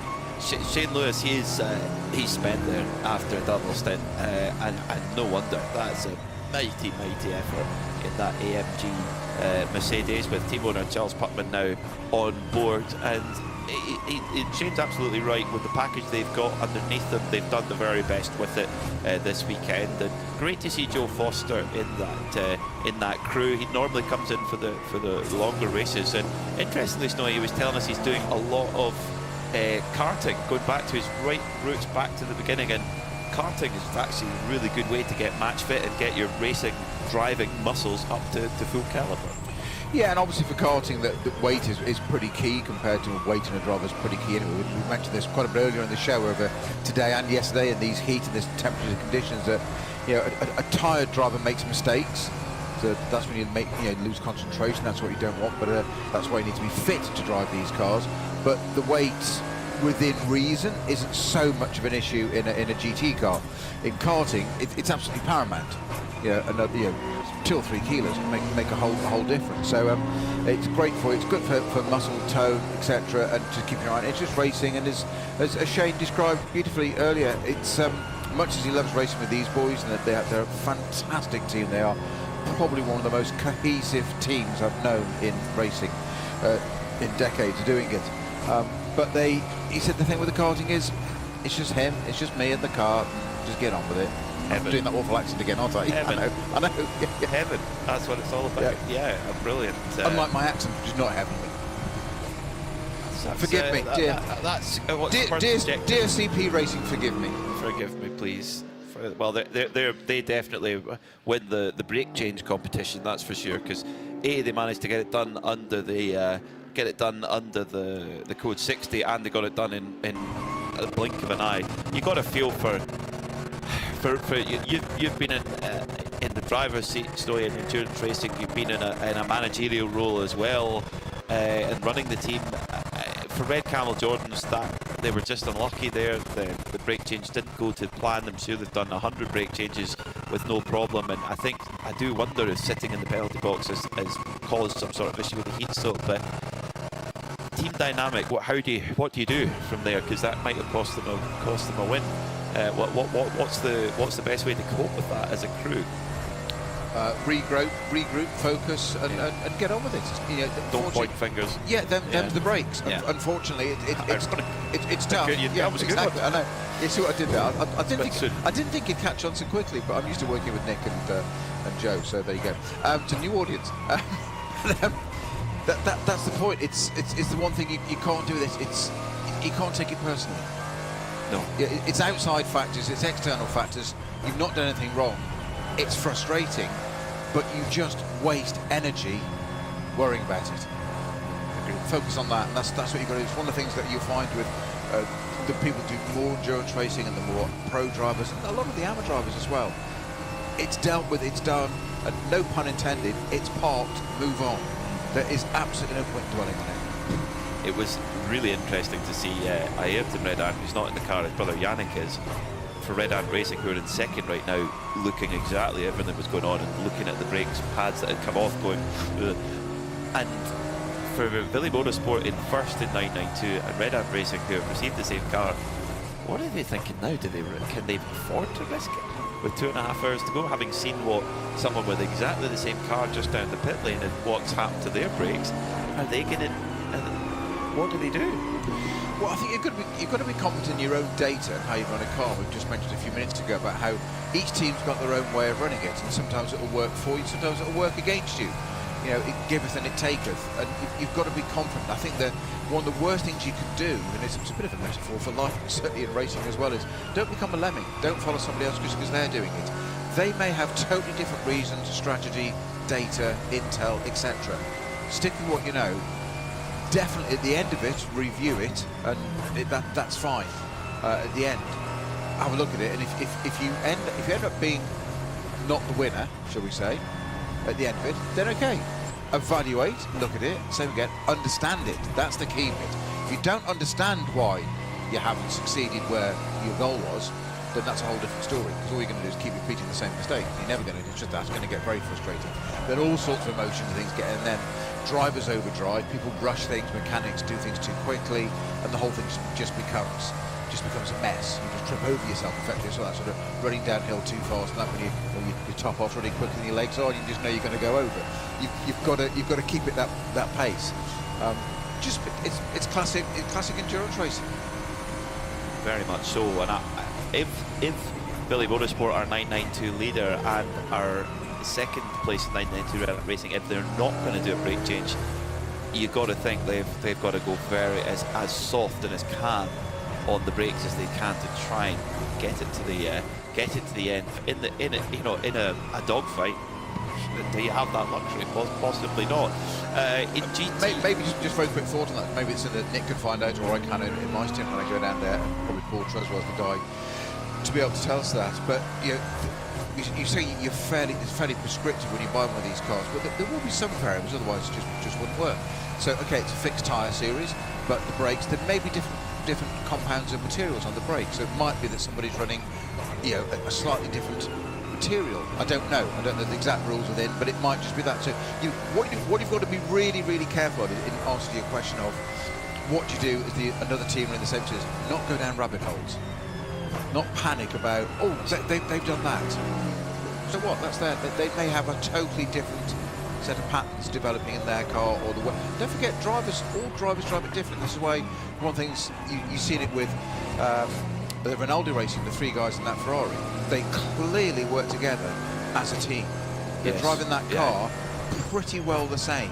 We see it with CP Racing. They're a very cohesive team. They work together. They all know each other's strengths and weaknesses, and they work. And the real teams don't take advantage of that. They pick up the weaker bit and work with it. Somebody else does things on the other side, and it's ebb and flow. So you get that nice constant. You don't get peaks on your graph. You just get a nice constant. It's endurance racing. It's 12 hours of punishment on a GT3 car. Joe described earlier about braking, to the layman, if you like, so why the drivers have to be fit. Imagine doing an emergency stop on the road, and that's what you do every time. From 5, 6, 7 times a lap for 12 hours. Every 1 minute 40, roughly, whatever it is, roughly. You're doing that. How many times it is? Somebody will come in and tell us. I know, but you're doing that every lap for 12 hours. Yeah. No wonder the car's tired at the end of it, and it needs brakes. No wonder the drivers are somewhat fatigued. They will be. Well, we've seen a few drivers who come out and they look absolutely spent, and who can blame them? So the number 720 RD Sainz Lamborghini Huracan Super Trofeo, Nicola Michelin on board right now. An engine mount issue took the RD Sainz Lamborghini into the pits for around half an hour. They lost their GTX lead. Both I understand. They said they're engine mounts, and I said, and they said no. As in, what how many has it got? Well, probably at least 2, if not 3 or 4. But there we go. We're going to find out. But it won't be one. So yeah, I mean, you would think if any more braking, the engine is loose in the engine bay. But you talk about vibrations. Again, we're talking about those emergency stops on the braking and retardation and G-forces on the driver of the car and etc. These engines aren't road engines. No. They've got an operating window of revs, and they're working on that all the time. They've got the pit limiter, that's a bit of respite from it goes out, and bang, it's back on again. It's within that 2,500, 3,000 revs, depending what it is. Mercedes probably got something like, probably revs about 200 to 300 revs by the sound of it, like exactly for clarity. But it's a big V8. The Lamborghinis, you said, you spotted them earlier, or a high rev. Totally, just a gorgeous engine in that. It's a but big engine. they're working really hard. Yeah. 10 cylinders working away, thump, thump, thump, all the way through. It's when you think of all the moving components in an engine, it shouldn't work. It's just utterly illogical. An internal combustion engine, all those bits have to work just to get it. Then you've got to put it into gear. You get all those bits working, and then you've got to stop it. Boggling the mind. Into the pits comes our 992 AM leader, Philip Hamprecht, for RPM Racing. That's the Krone car, the bright green with light blue accents on the car. They're in a pretty comfortable position in their class right now, with their nearest rival sat in at the pits. Nick Damon, speaking of pits, he's down there now. Oh, I preemptively turned my microphone. I'm about to give you the interview with the man who's not driving, but has driven before. He's actually walking out towards me, looking even older than me. It's Fabrizio Broggi from William Motorsport B. Fabrizio, first of all, how are you recovering from that accident a few weeks ago? Well, I had surgery 3 weeks ago. I'm standing up, so it's already a fantastic thing. The surgeon guaranteed me that for Barcelona I'll be back. Oh, fantastic. So you, a couple of months you'll be driving. The thing is, though, the team's doing really quite well without you. Actually, they're doing even better. Well, not really. I left the two best ones for Monza and they came out 6th. So, but right now they're actually making up for what they lost there. It's an interesting track here at Estroril. Your team's been working really well. We've seen problems for the other Porsches. Is it hard to keep the car running well the whole time? Absolutely. We had 2 days we did a fantastic work in preparing the car for the race. Once we began the 6-hour race, we discovered we had problems, but we managed to overcome most of them for today's race. So today's has been running marvelously. They've done a fantastic job. Now, we've seen brake problems for both the Red and the Red Camels. Have you sorted your brakes out? Have you done the pad change, or do you not need to do one? Hopefully we won't need to do one. We have been working on that fact with the brake balance. That was the part of the strategy before, in moving it forward and backwards in order to do brake saving. Fabrizio, if you do win today, you need to go on the podium. There is a big stair. To get up there is not that easy for me right now. That's a good excuse, but get the team to carry you. Well, I'll make it up though. If we win, I'll make the effort. Fantastic. Thank you. Thanks a lot. Thank you, Nick. That really does warm the heart to see Fabrizio Broggi up and okay. I'm so pleased. I'm so pleased, and even more pleased to hear that his surgeon says you'll be back for Barcelona. It was a nasty crash coming out of Ascari at Monza. You're going really quick in a 992 Cup car and hit a tyre barrier that it was old tyres, so it was a lot more firm than it might have maybe should have been. And Fabrizio, though, that is a spirit of a team owner, a team, a spirit behind that crew.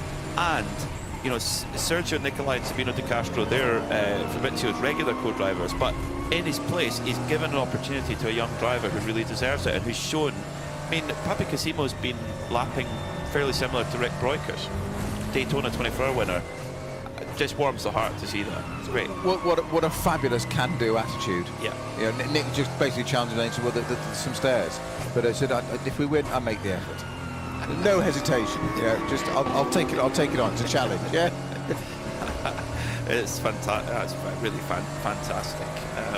And the car is in the lead at the moment, and it is the Red Hand Racing car in second is going to need to come into the pits a lot earlier there. So the leading Willie Motorsport by Emmy Motors car 20 minutes into its stint.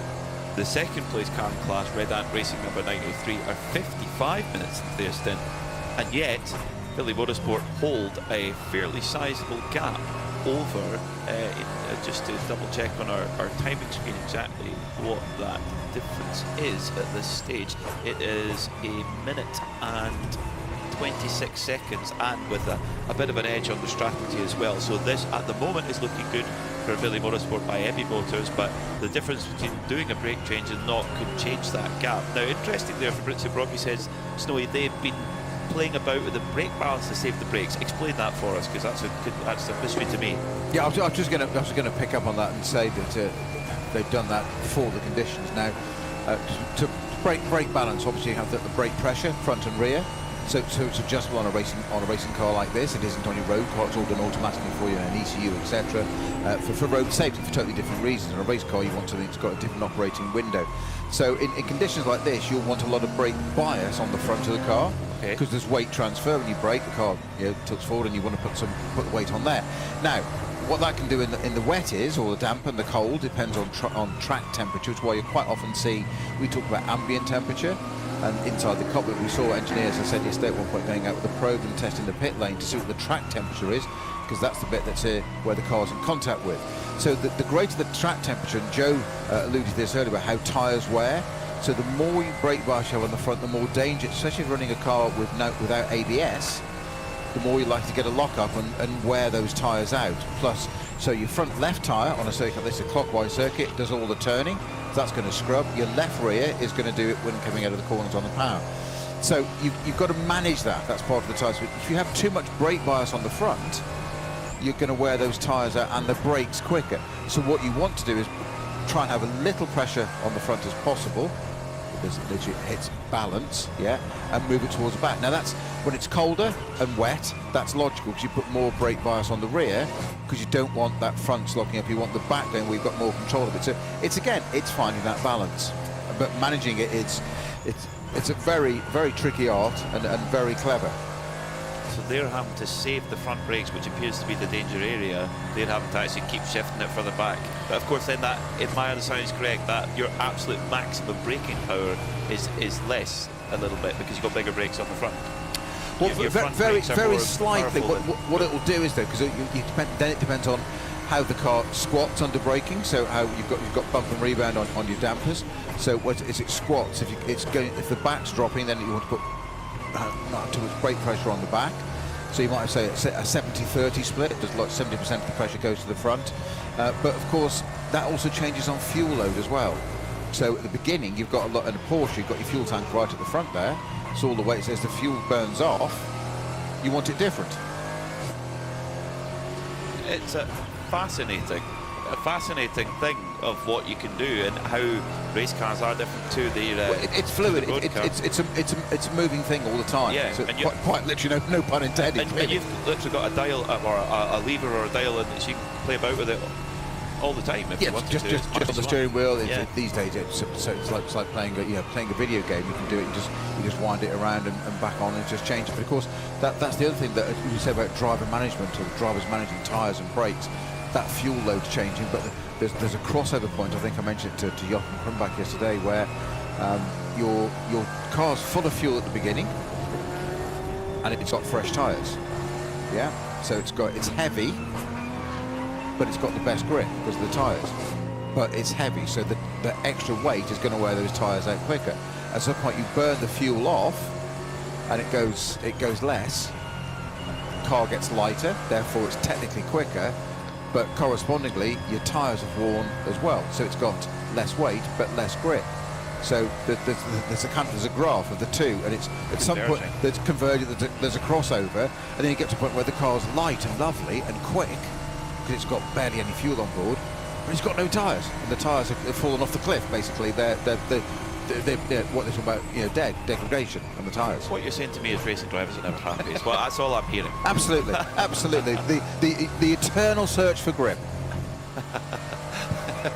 Jochen Krumbach, I can think he's probably, and the whole Wochenspiegel Team Monza Rinaldi Racing crew. I'm going to step out for just a moment here in the Global Broadcast Centre and hand over to Joe Bradley, who's going to carry on with Peter Snowden. 2 hours and 14 minutes to go. Your leader in overall in GT3 is Jochen Krumbach for Wochenspiegel Team Monza by Rinaldi. Then it's Willy Motorsport in 992. GTX is led by the Vortex V8, and GT4 led by Atlas BX Motorsport. So I'll be stepping out, Joe Bradley stepping in to join Peter Snowden. Well, thank you, Peter, and off to get some well-earned sustenance. The cake looked very good. I chose the fruit option because I'm a highly toned athlete, so that was obviously didn't need me to explain that one.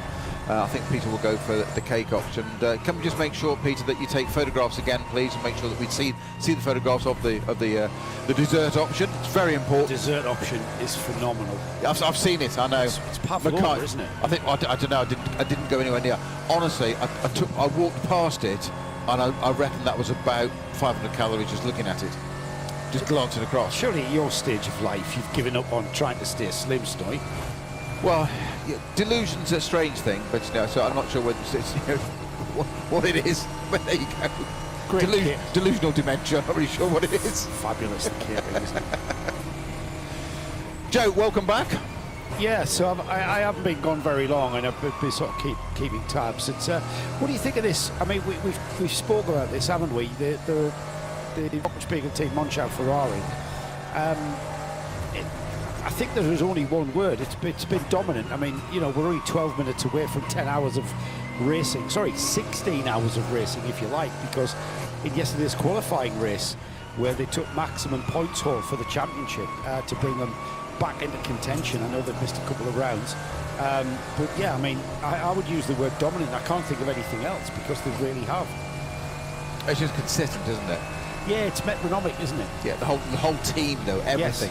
Yes. Yeah. You know, I don't want to go and curse it, the dreaded curse of the commentator. But as you say, they've just been consistent.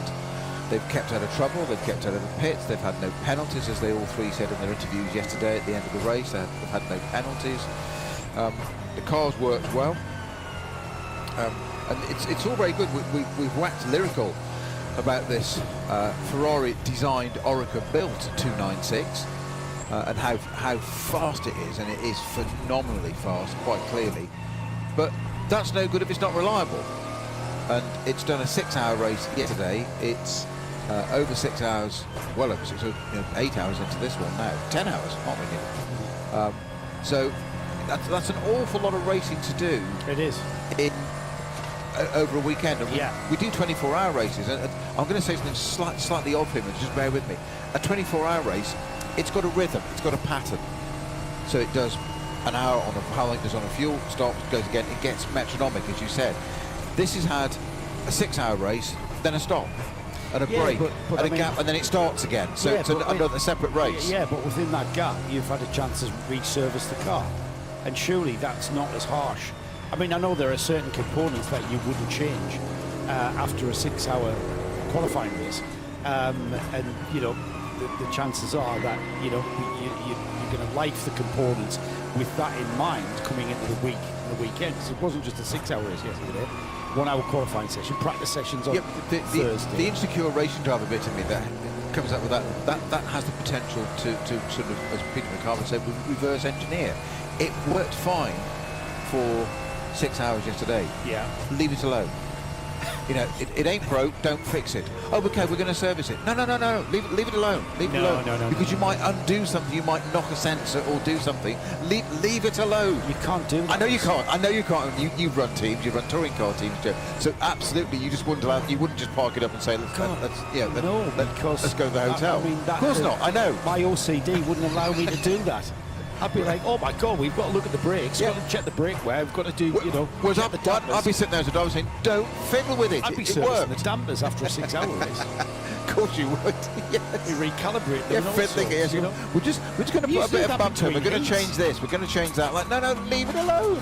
Well, we used to do that between heats, and the heats were only about 25 laps.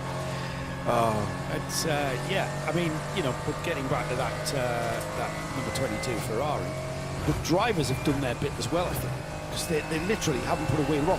Now, is that because they don't need to push towards putting a wheel wrong because the car is so good, the car is so, we've talked about the performance edge, the bar that has been lifted with this 296 Ferrari.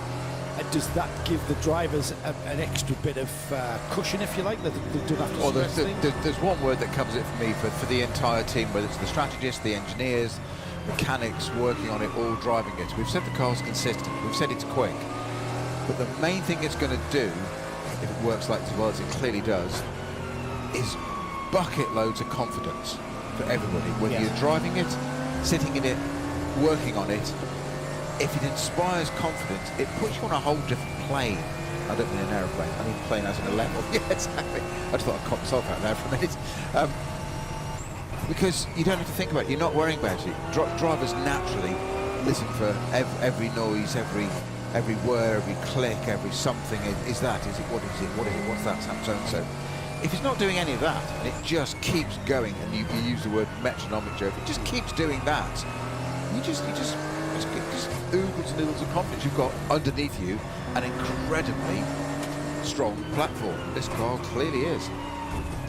Very, very much so, and it's not just a strong platform with regards to reliability, which has proven to be the case, but it's also a strong platform performance-wise. And you know, they've upped the bar performance-wise, not just the way that they've built it, not just the way that they've designed it, not just the way that I think that's the perfect synergy of Ferrari and Oreca, and that's why it works so well together. Yeah. Ferrari designed a very, very quick race car, and Oreca have built a very quick and reliable race car to that design. So it's just perfect harmony, isn't it? Yeah. Yes. I mean, the planets have aligned when you brought two entities like Ferrari, who've commissioned Oreca to design and build the 296 for GT3 racing, and you know, Oreca have gone about the job the way that they do. I mean, they've been the chassis to the go-to chassis for performance and everything else in LMP2 and the LMP2 class for some years now, and they've done that in the past, haven't they? They've been, you know, they know how to, you know, Hugh de Chaunac and his operation know the amount of experience that Mr. de Chaunac has. Whenever I've spoken to Hugh de Chaunac, or whenever I interview Mr. de Chaunac, it is always I refer to him as Mr. de Chaunac.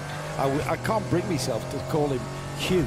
Yes. It's like it's too disrespectful. It seems so disrespectful. Yes. And I've known him for getting on 20 plus years in a big freaking paddocks where he's been around. And it's kind of like what I call the Pescarola effect, isn't it? You can call him Henri Pescarola, but you probably wouldn't call him Rola. Apologies. You probably just wouldn't call him Henri. No, I wouldn't. You need to do the two, or it's like Mr. Fittipaldi, or get rid of the wreck. Exactly. Mr. Fittipaldi, oh please call me Emerson. I couldn't possibly. Exactly. I actually said that. I couldn't possibly. You go back 20 years ago when I was doing FIA GT with the GT1 cars, and you know, just the turn of that into the noughties there. What was the car to have after you had the Lister Storm? What was the one that won all the time? The Viper.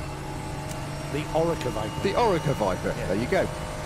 Yeah, we met, I think, Peter, Mr. Mackay, who again I can't possibly call Peter. Mr. Mackay referred to the Oreca Viper in GT racing and things like the American Le Mans Series, where they were very successful, winning big races. I mean, they won. Didn't they win the Daytona 24 Hours? I think they did. Yes. Yeah. But again, on exactly the same philosophy of building cars to sell customer cars. Yeah. We are literally 5 minutes away from the 2 hours to go mark. We'll be having our regular update. It'll be the final update going towards the finish.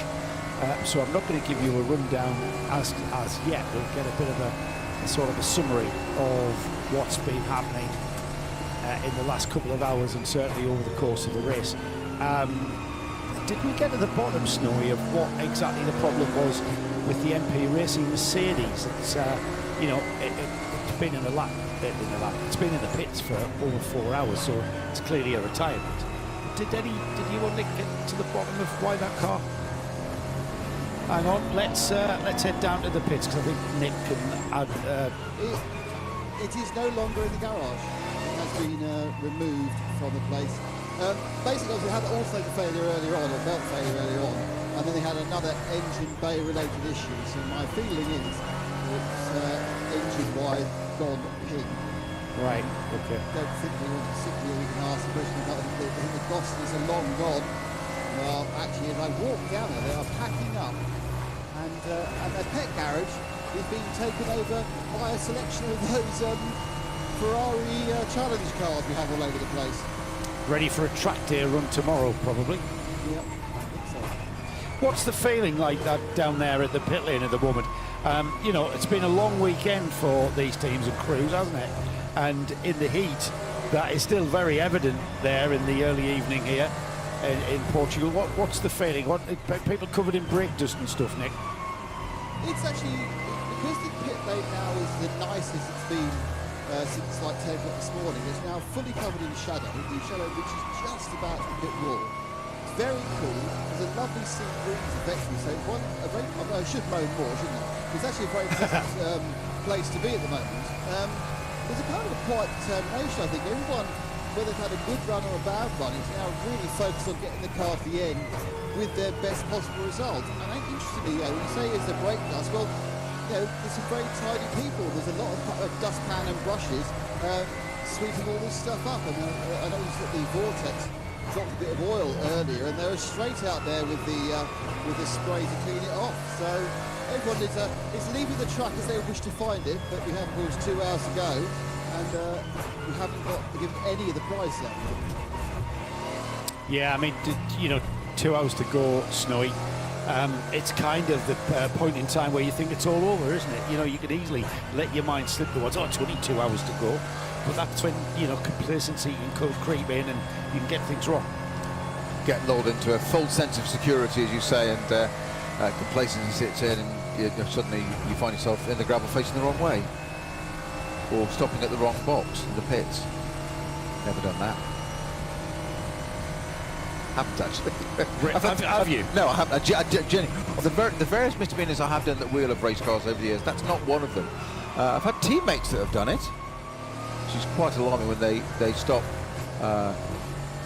either too far away, either end. But the best one, I would say, that I'll remain nameless, but a circuit where there are 2 pits, and in the UK, and went to the wrong pit. Just leave it at that. Oh, you went to the wrong pit lane. Not me. Not me. No. Yeah. No. So obviously you're talking about Silverstone. Owner's prerogative. So watching it on the big screen, going, well, he's pitted in the pit window. He's just pitted in the wrong pit. Yes, but did you pull out of what? Did you start the race in front of one set of pits, and then you were using to service the other set of pits? No. So you started the national pits. And pitted at the Brit and pitted at the wing. At the wing. It did. Who did that then? David Reed. There you go. Name checked. Last year, Silverstone Classic. Love you, David. Stop him having wine with his lunch, mate. It's his car. He can do whatever he wants. Yeah, that's true. Just don't get the pit stop. It's added to the entertainment. That is excellent. That is truly excellent. Forgive me, David. Joe dragged it out of me. It's his police background, his training. yeah, kicking and screaming. Let's quickly go to Nick before we go to the top of the hour. Go on, Nick. It's just the gossip. Who, me? The E2P pit is about to happen. The Porsche is going to come to my feet. I think it's scored overall in 5th at the moment in GT3 and in the race. Skids to a halt. Getting into the car is Antonio Senera. Getting out is Pablo BUGGYRA. And they are just completing that. And this will be my last report of the race, because I am hanging up my pit helmet and passing the baton for the rest of the event to young Snowy. Hopefully he'll find the right pit lane to meet me in. I cannot promise you that, Nick. So coming up to the top of the hour, this is the Hankook 12 hours of Estroril, and we'll be going through our rundown any moment.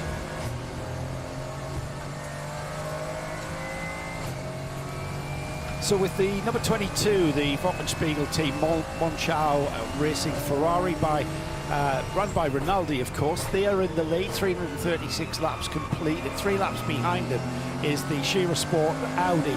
It's Elia Earhart at the wheel of that. Within 3rd place, the number 8 Ferrari, this time in the form of the Kessel Racing entry. They are on 330 laps, so a further 3 laps behind the 2nd place car. In 4th place, a minute and 22 behind in 4th place, Charles Putman at the wheel of the 85 CP Racing Mercedes, currently in 4th place. 5th place, the E2P Racing, having just come into the pits there, Pablo BUGGYRA will hand over the car to his teammates. And then in 6th position, we've got the first of the 992 class runners. This one is the 955 numbered Philly Motorsports by AB Motors Porsche. Sabino De Castro at the wheel of that. 2nd place, about a minute and 25 behind, is Yannick Redont in the Red Ant Racing Porsche. Luc Breukers is in the Red Camel Racing Porsche in third place. He's about 2 laps off the 2 class leaders ahead of him.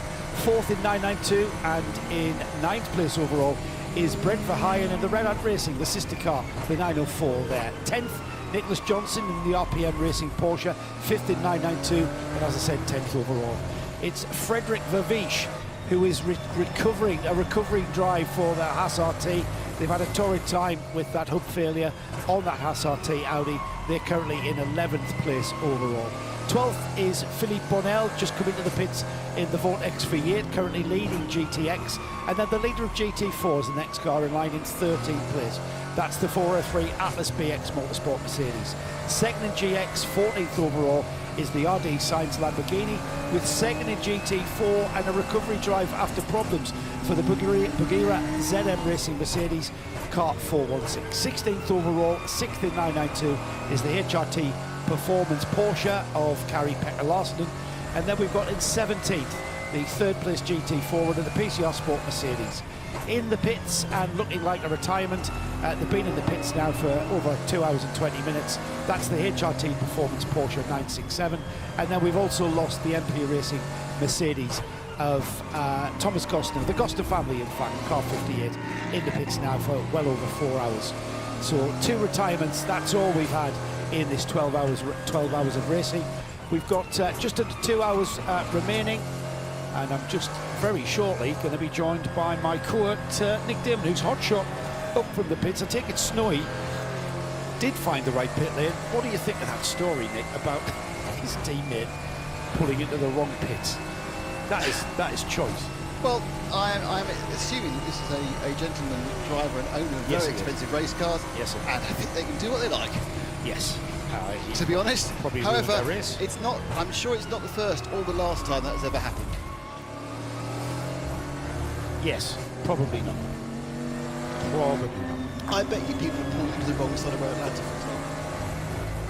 There's pits on both sides of the track. Yeah, but I mean, if you're running out of the, but if you're running in both, say it's an event and you're running one car out of one pit, like the pilot sport, one car out of the other pit, it must make mistakes, isn't it?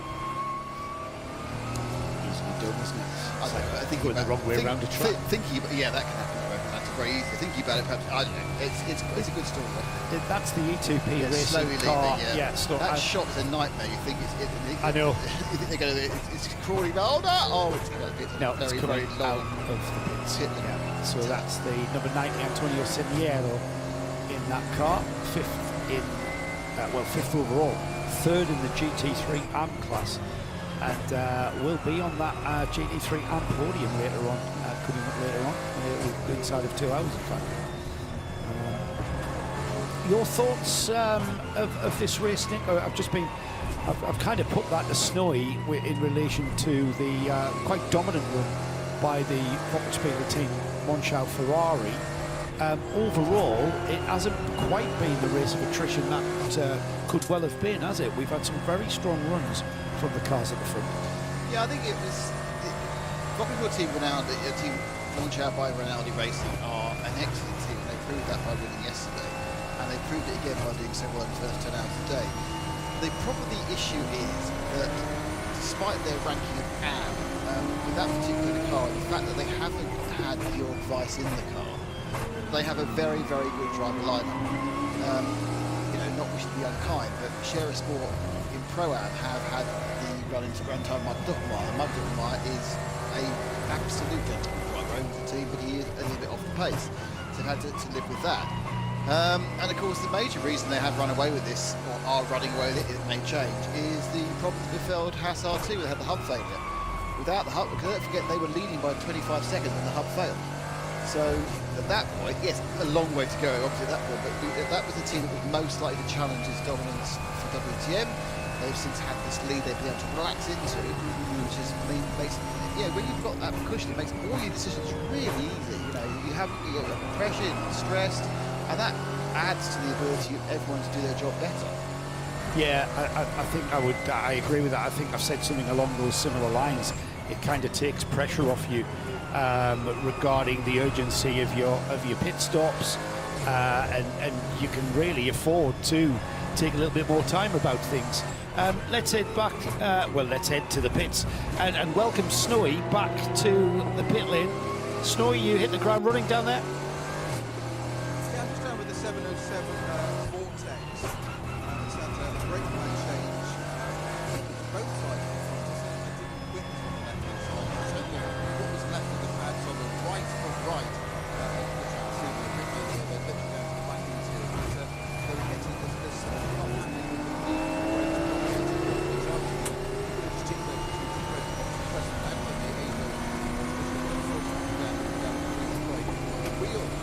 front wheel back on, but still not right. They've then got a recon through the spokes on the wheel at the same time. And the span under the knee and got the tube and the medium brakes with the wheel on, which I've never ever seen before. And of course they've got a mechanic leading into the cockpit and it looks slightly incongruous, but he knows he's driving the car. He is actually leading in and pressing the brake.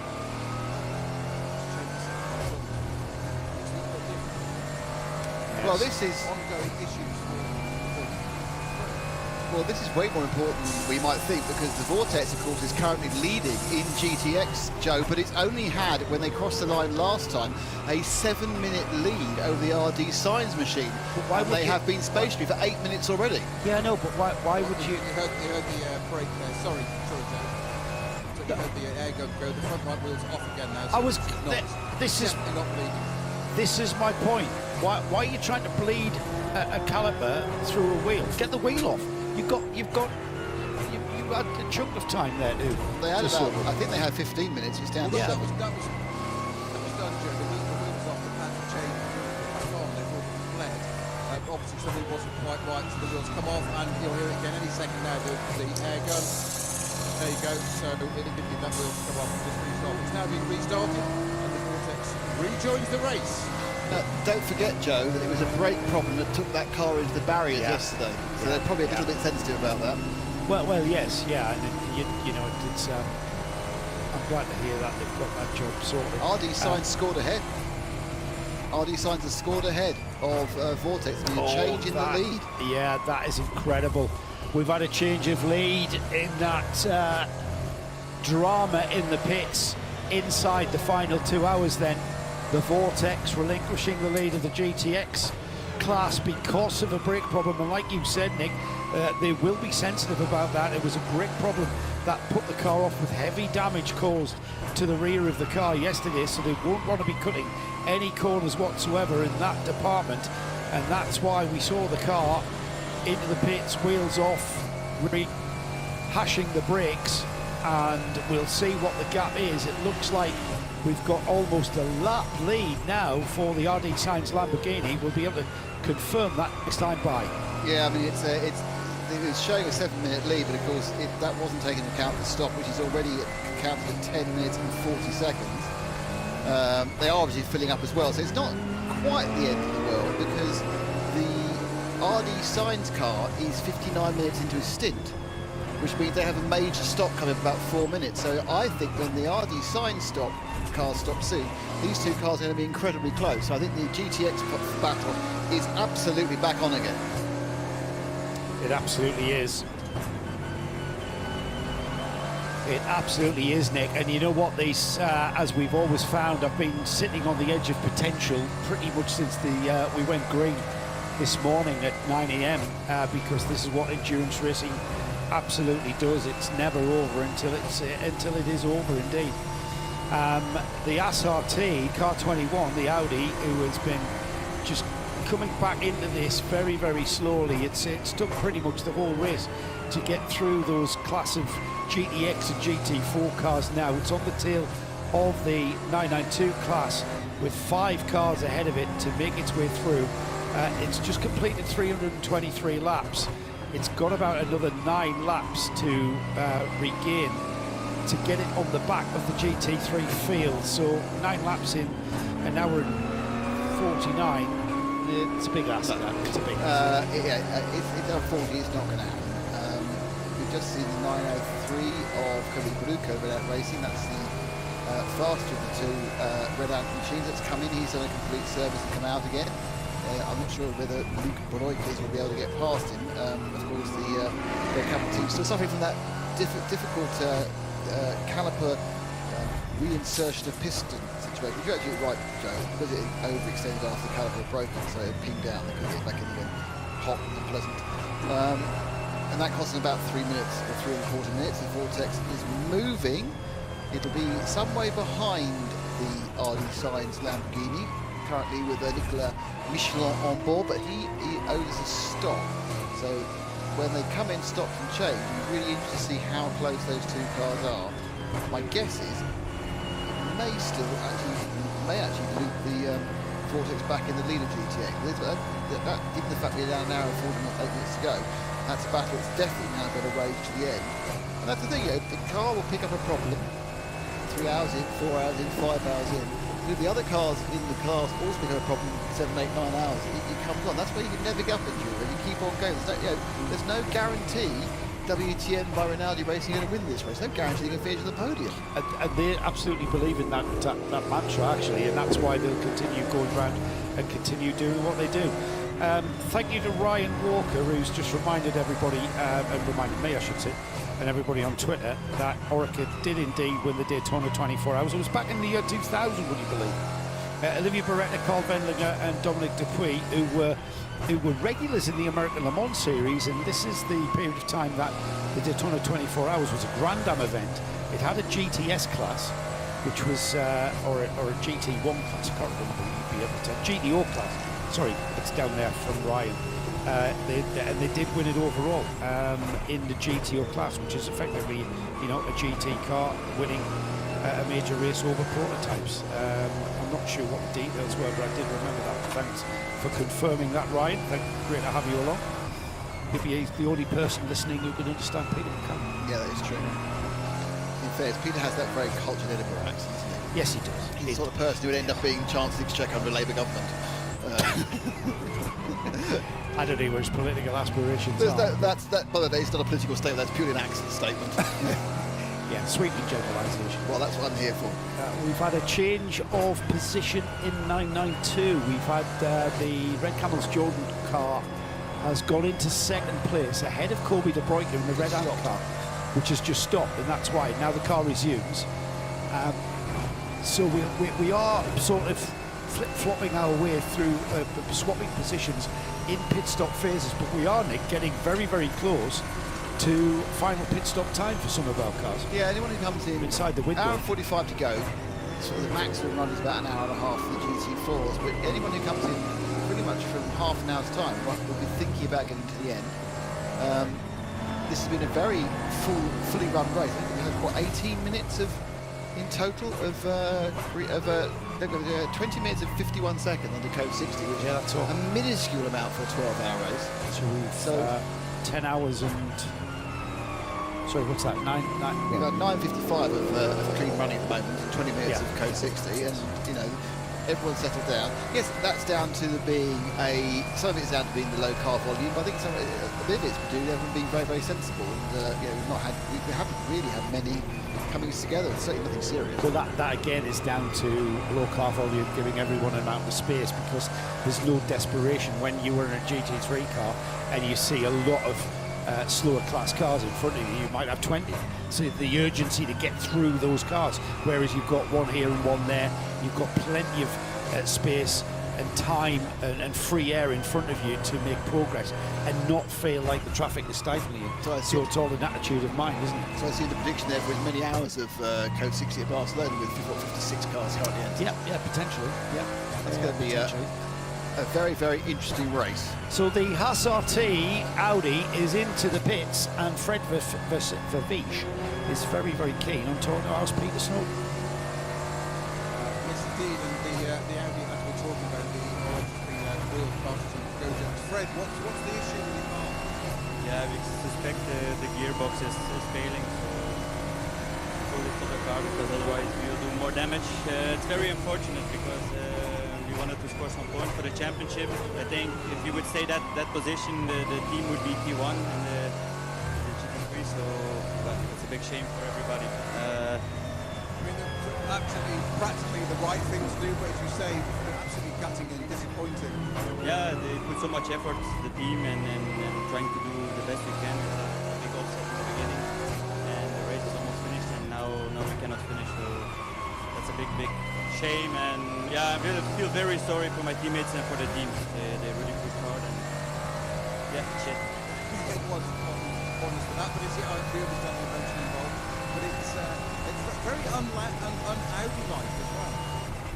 Yeah, I agree. We just had a 24 hours of Spa. We had no issue whatsoever. So that's why you've always had at Spa already. Sorry? You've always had at Spa already. Yeah, exactly. Yeah. Fred, sorry to hear that for you, but there's no chance of you coming back in. That's it. It's done after the race, isn't it? Yeah. It's, if you have to change gearbox, too much work, and it's, yeah, this will be it for us. So. Fred, time for an early bath and a cool down. Thank you very much for your time. Appreciate it.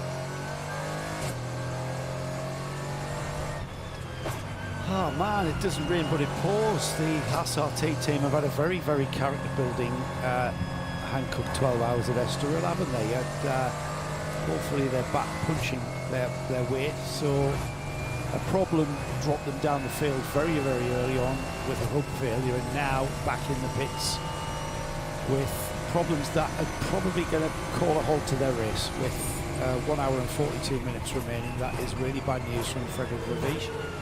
And we hope to see Krista Donkel in the Haas RT team back with Sandrine Haas, the team principal, hopefully back for Barcelona, and a chance for a very strong run-in for the championship. Got the championship very much in their sights, and will be pushing as ever to get a great finish at the Circuit de Catalunya.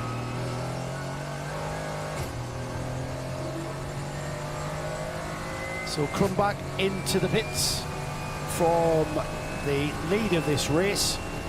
This is the 12 hours of Estroril that you are listening to. We're coming up to an hour and 40 minutes remaining in the race.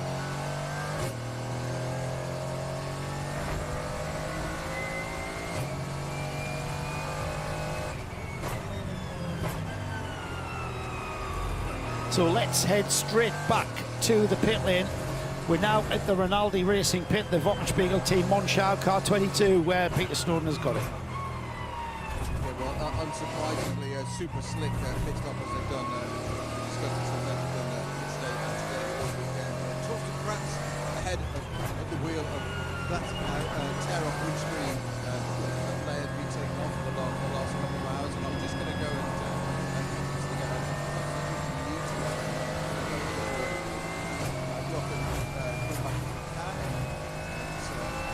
ice cream time again, Jakob. You done? No, I swear. I will take cream, yeah. You can have the ice cream, you just can't take your overalls off. The race hasn't finished, right? So I don't know. How long? 2 hours or what? 2 hours. Okay. Yeah, 2 hours is still half of what we drive on the normal place, right? So it's just, describe this car as being, and your team as being, just being like clockwork. Yeah, this weekend is really amazing. So as I told you before, we struggled a little bit at the beginning with some issues, but from both it's so great, and effort and all drivers, no mistake, we have to say, still no penalties, no tire failure.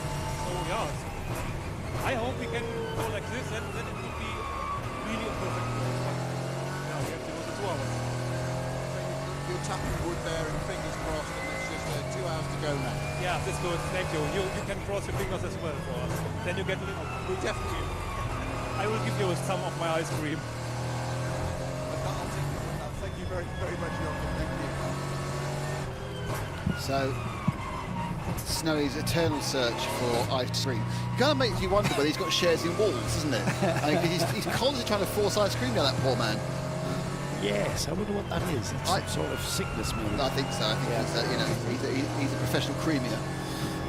Yes, maybe it's solid stint from Jochen Krumbach once again, though. Yeah, I mean, and that's been part of one of the many layers and elements to that strong run that has got that car in the lead, hasn't it? None of the drivers And again, you know, we mentioned the pressure is off. Oh, CB Racing team manager up to see the stewards, see if we've got any kind of indication that the 85 we've been issued. Well, that was at 5:30. That was almost 2 hours ago. Issued exceeding speed limit during code 60 penalty ages ago. Class leaders at the moment then, GT3, the Wochenspiegel team Monschau entry. The number 955 is leading 902. I'd like to point out, if you are able to see the TV screen, actually it's actually wrong. The GT4 leader is not brilliant well. GT4, that is BX Motorsport at 403, so that's slightly on the screen. But it is currently WTM, and the leader in Porsche is Bruno Sport. The leader in GT4 is at this BX Motorsport, and the leader in GTX is RD Sainz. But the RD Sainz team is in the pits as the leader leaves the pits. So the Wochenspiegel team by Ronaldo, that's coming out of the pit. So the big battle is for GTX. Nicolas Michelin in the RD Sainz Lamborghini in the pits. He didn't have a massive lead over Lionel Amerouche in the Vortex V8. And my feeling is that when he comes out having filled up, whilst he'll have a few minutes of advantage, something in the region of 11 minutes more fuel, I think Michelin will be behind. It's quite exciting. Very, very exciting, Nick. The GT4 battle is not over, even though we've got now a 6-lap gap, haven't we? Now, interestingly, the 720, the Michelin RD Sainz, they just had to serve a 20-second penalty in this pit stop, which was not serving a penalty within 2 hours. Oh, they waited too long. They got an additional penalty for not serving the penalty. You have the 2 hours. You hang on, desperately waiting for code 60. Don't forget. Have a look at the penalty screen, and you'll just confirm me the time that the 85, the CB Racing Mercedes, was given that penalty. That is showing not served. 17:24, so 19:24. That's 2 hours. They've got a minute to serve it. They have, yes. And so they'll get. And what happens in the case of them not serving the penalty? Is the penalty doubled? No, they get 20 seconds more, apparently. Oh, 20 seconds. Okay, so it is doubled. Yeah, but that's well, yes, conveniently the 20-second penalty. Yeah. Yes, interesting. They may be wanting to argue that because it was a speed limit during a code 60 infringement that cost the SRT team 42 seconds yesterday, wasn't it? They argued and they fell. Yeah, they thought they had data that would defend that infringement.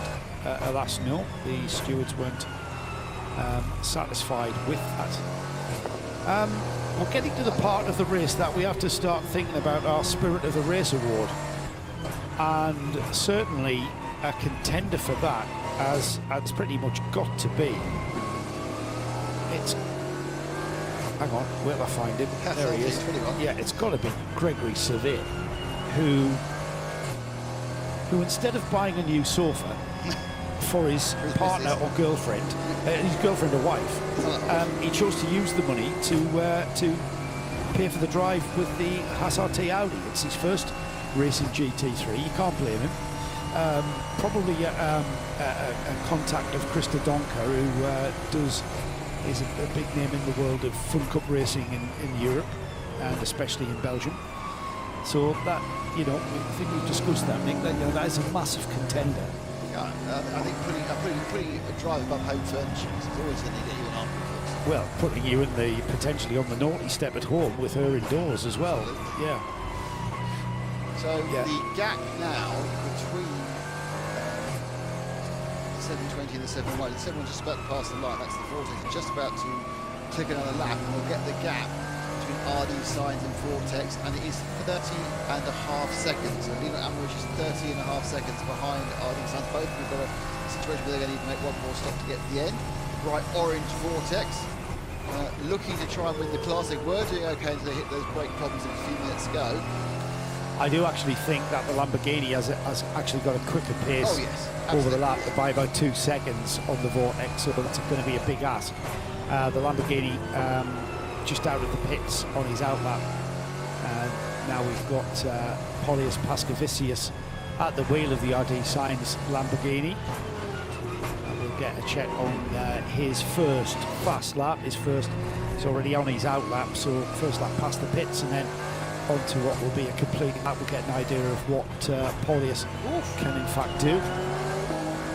Very, very close a moment there between the Vortex and our leader, the Ferrari, right by each other, and I'm sure it wasn't as close as it looked.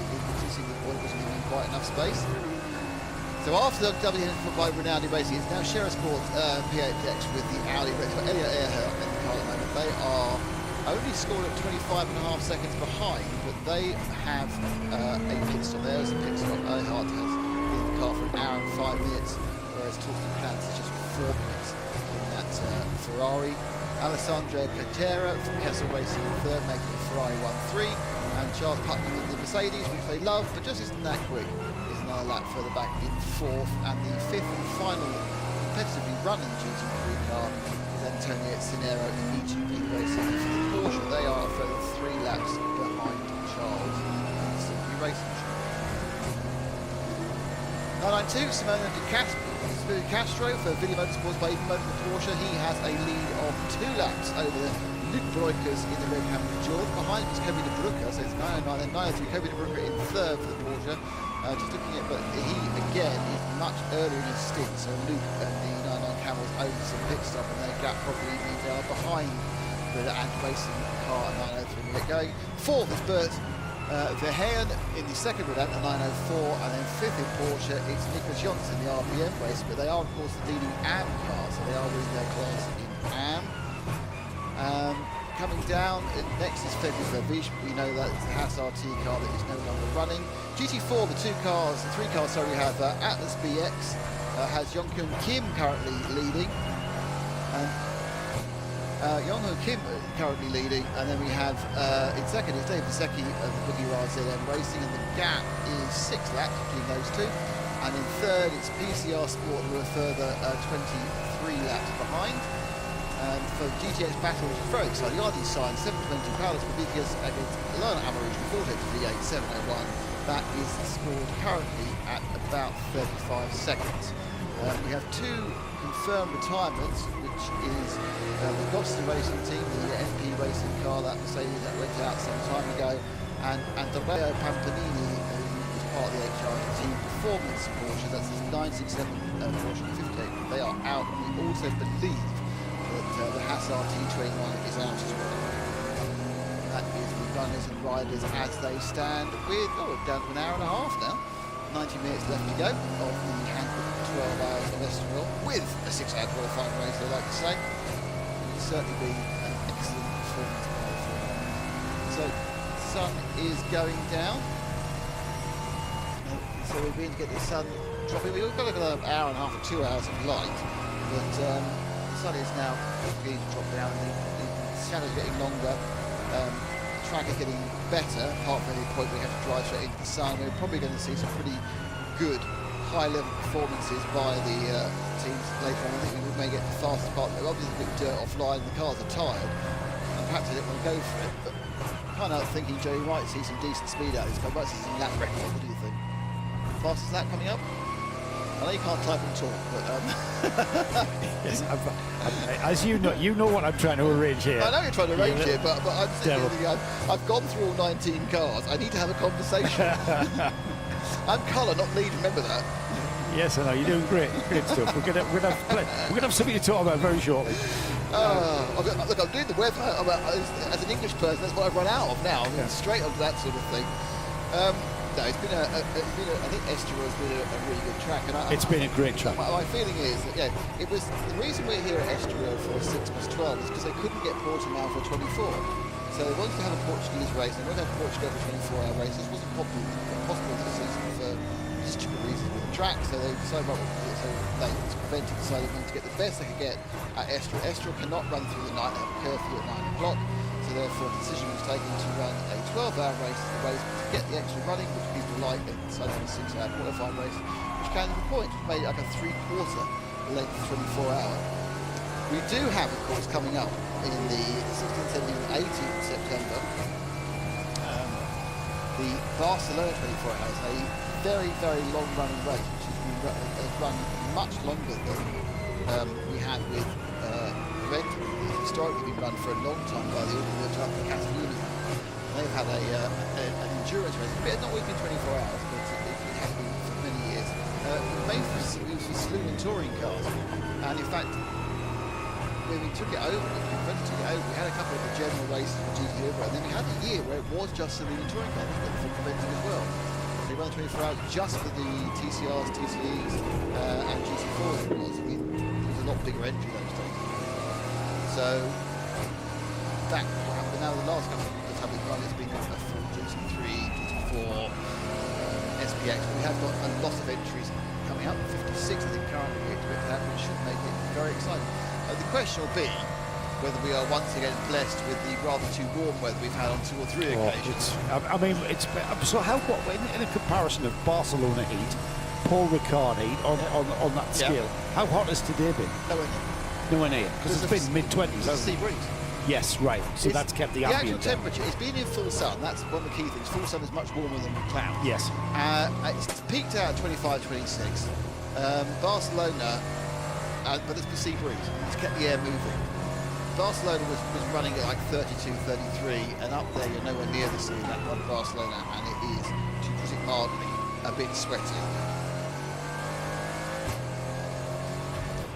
Yeah, so the breeze kept the humidity down, whereas Barcelona can be so humid. I mean, you see it's very uncomfortable for the drivers. Yeah, we would. I know you mentioned earlier about the paddling pool at the back, but it is another hot day. I do expect that the preventing team will have to go down to whatever the Spanish equivalent toys are.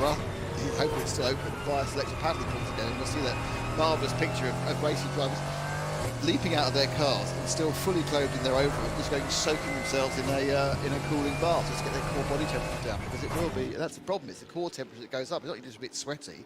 You've actually heated your entire system, which obviously, if that carries on for a large amount of time, that's actually quite dangerous. So it's important to manage the temperature. And I think the chances of double sinting in these cars is less and less. We've got a yellow flag at turn 4. No indication of who that is at the moment. Everyone is still seems to be moving around. It's the Vortex. It's the Vortex that stopped. Oh, no. Oh, dear, oh, dear. Luckily, incredible. Zero damage for the Vortex, thankfully. This is just a pull to the side, so at least it won't be a major problem. But luckily, we have a man to deal with major problems, and that's Peter Mackay, who I shall vacate the position so he can talk us through the rescue situation for the Vortex. But my guess is that doesn't get going again, and we have gone code 60. We haven't had much code 60, but now that we have, that means we are going to see perhaps Peter Mackay, the chances of people taking their final pit stops.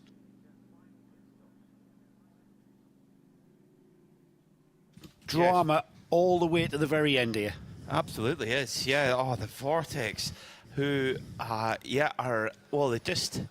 they lost the lead. They just lost the GTX lead in unfortunate circumstances. And now it's gotten rolling again, so that is some good news. I mean, it's going to be classified in second place in the GTX class. So it's, we are going to see it. And the chances of it catching the Lamborghini were very slim. So I'm sort of building on the drama here, and there's perhaps no reason to.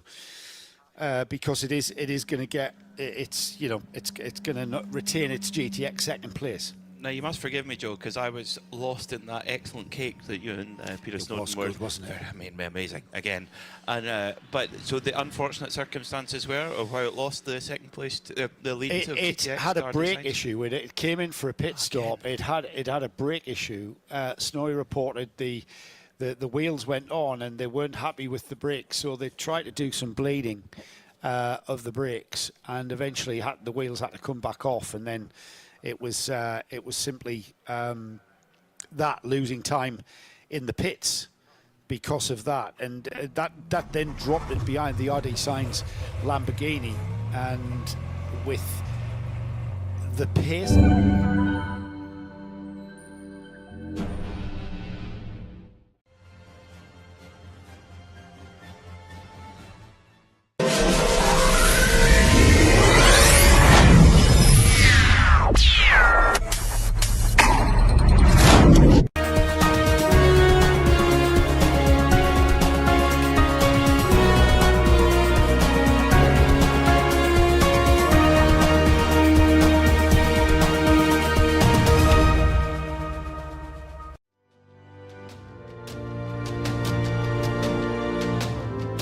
Sponzorem pořadu je Build Synergy SRO.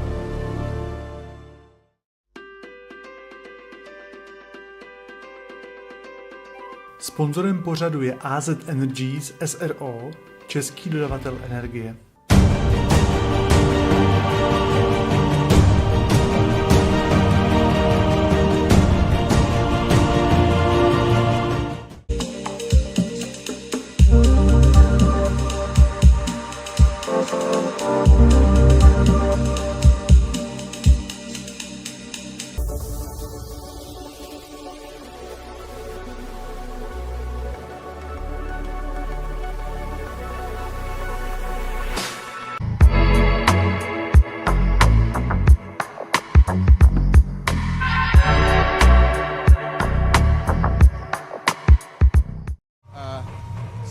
Charlie Putnam just waving his car out from behind. The race leader comes in behind us, but just before the CP Racing Mercedes came into its pit box, it just served a very penalty, which I'm not fully up to speed on as to what that was for.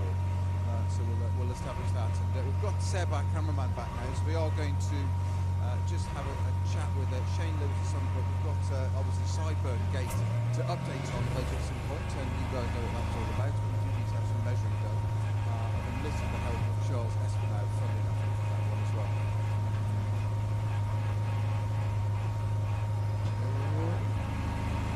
Confident for myself.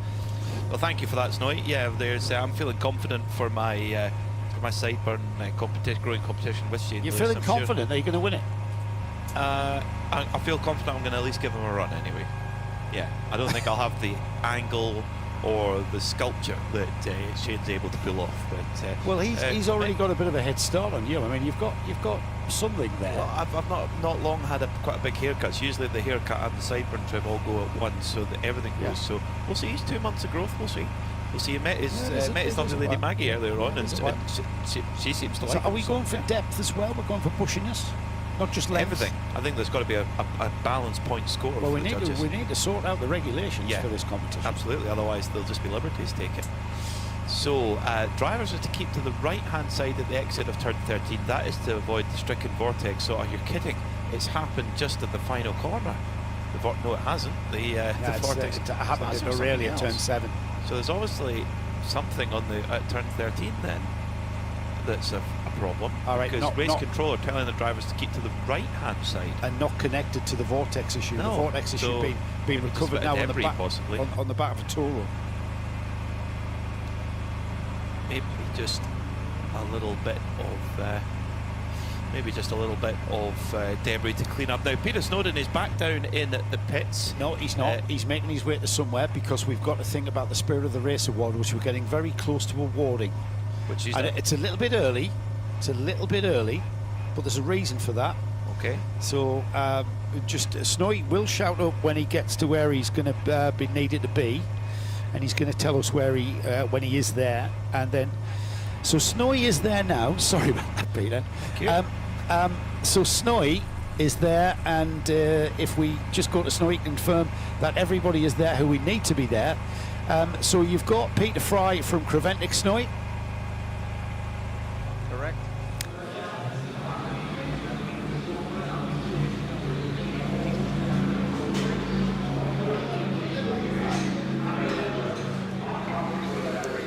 Dave, tak další stint, předpokládám asi poslední. Je za tebou. No, že do minuty skončí. Okay. Dave, další stint, předpokládám poslední dneska za tebou. Co mi k tomu řekneš? Tak mě se asi jelo podstatně líp než odpoledne, už bylo trošičku chladnější, takže ten grip byl jakoby příjemnější, bylo to kratší, teďka jsme ty stinty zkrátili, takže za mě paráda. Vím, že jsi něco hlásil do vysílačky, nějaký trouble, je všechno v pohodě? S autem je všechno v pohodě, samozřejmě jeli jsme na hranu, aby jsme netankovali zbytečně moc brzo, takže párkrát mi v tom cuklo, v podstatě to vypadalo, jak kdyby jakoby už se třeba začal odlévat benzín, takže patklo 60, takže to v podstatě byla jakoby jasná výměna a jasný dotankování. ideálně to vyšlo, nicméně ta ztráta způsobená tím ulítnutým kolem na první místo už je docela velká, že jo? Tak samozřejmě, hele, furt jako se závodí, jo. Je to dlouhý závod, může se stát komukoliv, cokoliv, takže ani my nemáme druhý místo jasný, ani oni nemají první místo jasný. Budeme bojovat do poslední chvíli a rozhodne se v cíli. Díky, Dave.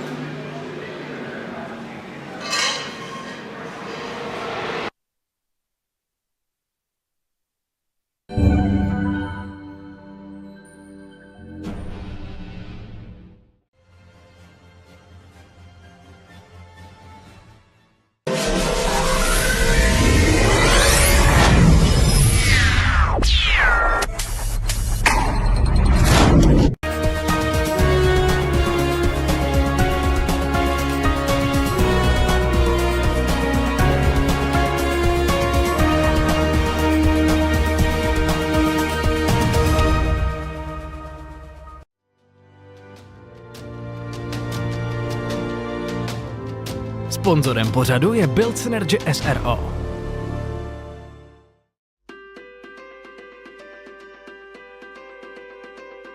Sponzorem pořadu je AZ Energies SRO, český dodavatel energie.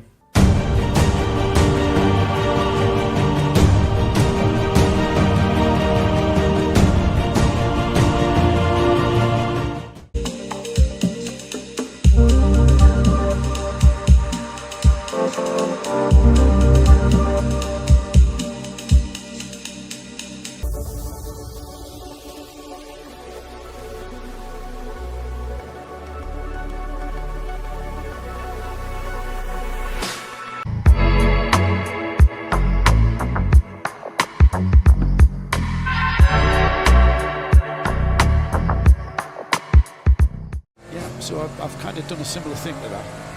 We're had a crazy wife as well. There's a lot to unpick there. An hour and 16 minutes to go. It's quite an opposite situation down at CP Racing because the car, it's a very German car, but it's painted in American colours, the white, blue and red. The car continues to live in Europe while its drivers and owner go back and forth from the US. And but not just the drivers come out, they all bring their wives and partners with them, and so it's very much well, it's a great adventure and a great holiday, etc. So it's kind of it's the opposite of CP Racing, whereas drivers at Hazard here making sacrifices. We're not selling a sofa, just not buying one and spending the money on motor racing instead. I absolutely completely see his point. He's been offered an opportunity there with Haas RT. Sandrine Haas there has offered him an opportunity to go racing a GT3 car for the very first time at Estroril in Portugal. And he's gone, I've got the money there. We're going to buy a sofa with it. You know, but you can buy a sofa any time. They're not going anywhere. So we're going to go racing. Why would you buy a new one when you could get a second hand? Oh, nowadays, I'm not kidding. Go to your local auction house and get one there. Oh dear. Very funny.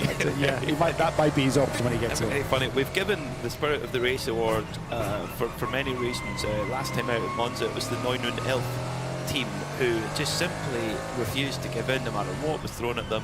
They just kept going, and they had to actually drive a part in overnight, fit it in the middle of the night, and they didn't actually know if it was going to be the part that was going to make the difference.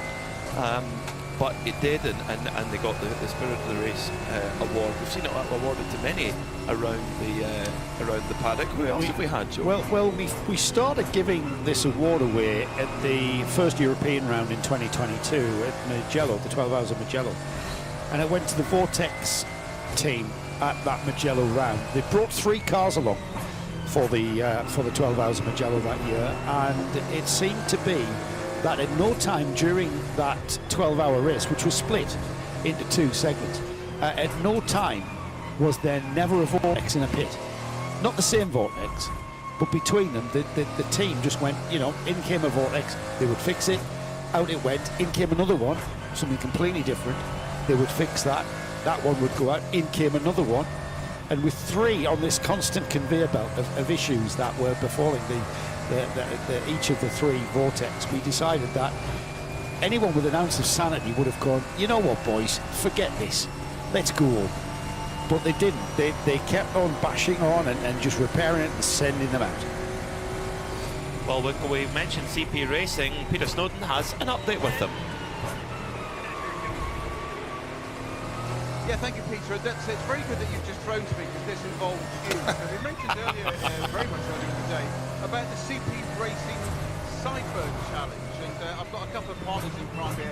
We need Shane Lewis for this movement, as you can imagine. Anything from CP Racing is a bit of humour. We have Charles Estroril. We've got the micrometer out. Maybe I'll put it right there, but we're going to measure it here. Get a proper measure from these. That's there. 9 centimeters, we'll call that 9. And then the bottom. Should have worn my glasses. Call it 4.5. Now, in the interest of balance, the fourth is obviously going to do the other side, so you don't have an average. It's a bit longer, isn't it, you can see?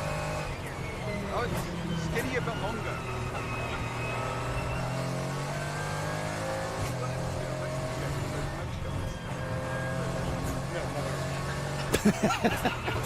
Okay. Now, just when you thought it was completely safe, Liam, don't go pulling them out, that's not fair, John. Right, now, Shane, before we did this, very kind of you gave me a little update here, the chance you want to go back to tonight, ready for Barcelona. So yeah, so Peter was talking about, well, he's already got to start. How about, I need a haircut badly, so this next week, all of them completely gone, I'll start from scratch. Oh, that's interesting. Wow, big talk. Well, my hair is really not growing. I don't need many haircuts. I'll give him a head start. I'll spot him, no problem. Well, in which case, you need to go to the commentary box and make sure it is measured as well before the end of the race. So we've got a date, we've got a reference otherwise. I'll leave you to it, guys. Peter, they're on their way up. Thank you. That's very sporting of Shane Lewis to give me a head start, because let's be honest, I've got no growth in the top of my head anymore. So, fantastic stuff from CP Racing. Brilliant. So I measured that 9 centimeters deep. That's some depth. That's length. Yes, length by width. And that was across. Depth is how bushy they are. That's out the way. Yes, yeah, so it's actually yes. 3-dimensional measurement. Yeah, absolutely. I've got that written down in my trusty notes where I've got Shane Lewis. I won't say his age, actually, that's not fair. He's American. He's a multiple 24/8 series champion. He's raced in IMSA supercars in the early 90s. He's won the 12 hours of Kuwait. He's won the 24 hours of Portimao. And he also has 9 centimeter deep sideburns. That's what I now. Yeah. So there it goes. It's down in record. I don't think yours are as long as that. I could show you some photographs we of have what to they're use, capable of. I need the regs need to be written up where it's not depth that we're talking about. That's length. Depth is the thickness, the bushiness. So it's length and width. Are we going to have to get like a coefficient like they had in the European Rally Championship in the 80s about the different, the depth has a certain amount of coefficient, the length, the width? I can see these regulations going to about 400 pages. Now, remember, Vulcan Horse Motorsport had a sponsor, Alpecin Anti-Balding Shampoo. That's right. I reckon if I wash my sideburns every day with Alpecin, they'll grow faster. It's like the Tour de France, mate. How you finish the stage and with what additives you use to finish the stage isn't the issue. It's going to be the It's David like Miller how you get there, mate. sideburn. We're not going to write into the regulations that it's got to be au natural and what condition. I mean, this contest could be sponsored by any kind of shampoo. The Pantene Pro V Challenge. Or regenerative. Yeah, we could be. We men of could the be. We'll have to have the responsible adult look into this because this is a commercial opportunity here. Sponsored by Alpecin. We could have Shane Lewis sponsored by someone else. Pantene Pro V against Alpecin. This could turn into science. In the same way, the Le Mans 24 Hours in 1923 started as an exercise in sporting endurance and turned into being a scientific experimentation for the automobile industry on lubricants, on materials, but also on road surfaces as well. And we're taking the game on. This could be spoken about in 100 years, has been in the 100th year anniversary of the Sideburn Challenge. This could be something big because that's how it all started. It was like two blokes said, "Hey, I'll race you to the corner of the street." Well, Estroril, Ayrton Senna's first Formula One win, Gary McCoy's first MotoGP win, and the birthplace of the Sideburn Challenge. Wow. It was a contest between America and Scotland. It was an arm across the Atlantic in competition and respect. Or a And sideburn that's across. very generous of A Shane. hairy burn across the ocean. Exactly. That's very sporting of Shane to No, actually I give me a tell head you start. what, He's confident. Shane Lewis clearly has a business meeting midweek that he doesn't told me want to he look. did have something really yes, important. absolutely. That he doesn't want to look like a raggy mess going into that meeting. But or you're not a whatever he's racing got. driver in here, son. An hour and 8 minutes to go. Thank you for staying with us on the Radio Show Limited network of channels and the 24H Series YouTube stream. Wochenspiegel team Monschau, they've been imperious. They are absolutely imperious all weekend long in our 6-hour race yesterday and in this 12-hour race today as we race into the sunset here in the beautiful Portuguese house, Portuguese coast. The beautiful Portuguese house is where Red Camel Jordans are staying, with the pool. And then racing into the sunset, beautiful. The weather outside is just perfect now. It's not too hot, not too cold, ideal. Sheriff Sport once again proving their credentials. They're up there in second place, about 4 minutes off the lead right now. And then in third, it's the number 8 Kessel Racing Ferrari, who sit a lot behind Sheriff Sport PHX at the moment. Joel Foster for CP Racing is in fourth with Antonio Cenero for E2P Racing. Everybody may have realised while we were that distraction of first the Spirit of the Race Award to Gregory Sevier for outstanding spirit of going racing, and then the birth of the Sideburn Challenge. The race had gone back to green. The race had gone back to green because we got that just before we went into the Spirit of the Race. Did we? All right, I'll give you that. Well, we're about 7 minutes away from the final hour of this Hankook 12 Hours of Estroril, and I can tell you that everyone has served penalties which have been issued. So there are no outstanding penalties at this moment in time. So, well, that's good. No controversy. We don't want penalties hanging around like a bad smell. No, we don't like want bad controversy smells at all, or penalties. So the Wochenspiegel and the slightly chrome paint job which Wochenspiegel normally run on their cars, it's just glinting beautifully in the early evening or mid-evening now. Sunshine here in Portugal. It's just coming up 6 minutes to 8 in the evening, and our first visit to Estroril here in this championship. I really hope we come back, Joe. I can say that I love it here. Well, hang about there, because I've just recently had a tweet from a chap that's been with us pretty much this whole race, Dave Alcott, who was with us throughout the 6-hour qualifying race yesterday. He tweeted in about 17 minutes ago, "I don't know which circuit I prefer. Portimao races brilliantly with GT cars, but I've thoroughly enjoyed the great racing Estroril has given us this weekend.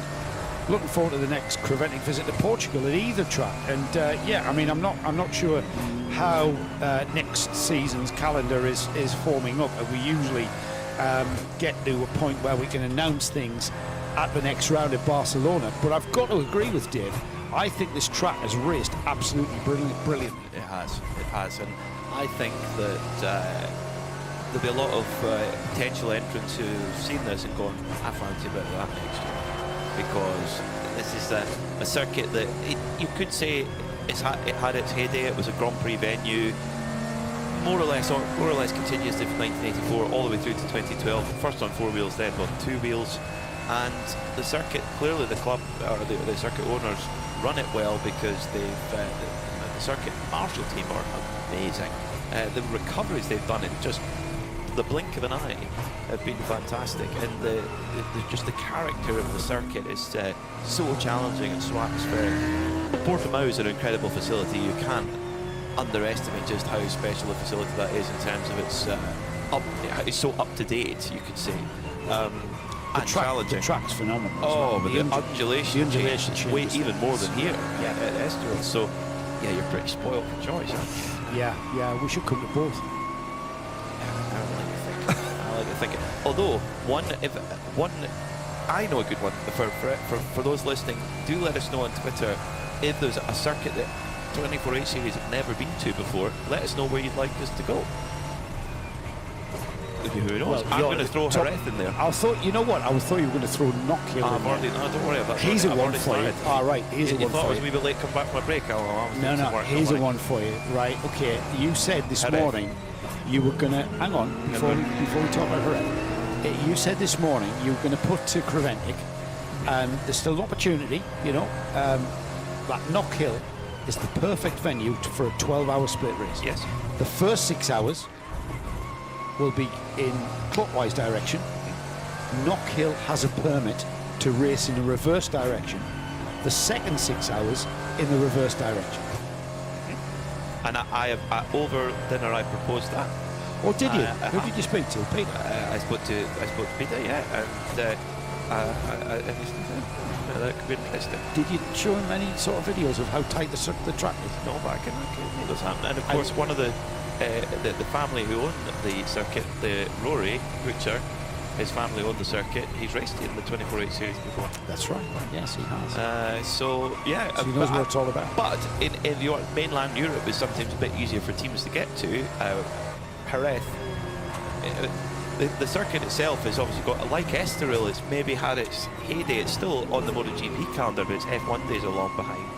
But the town and the hotels nearby and the food, the restaurants, it's a wonderful place. Sherry wine, make a couple of days before. It's a track that has a very, very varied selection of corners and challenges as well. It does. Some very, very fast stuff. Very fast stuff. And also some very slow turns. Turn 1, for instance, that's quite challenging.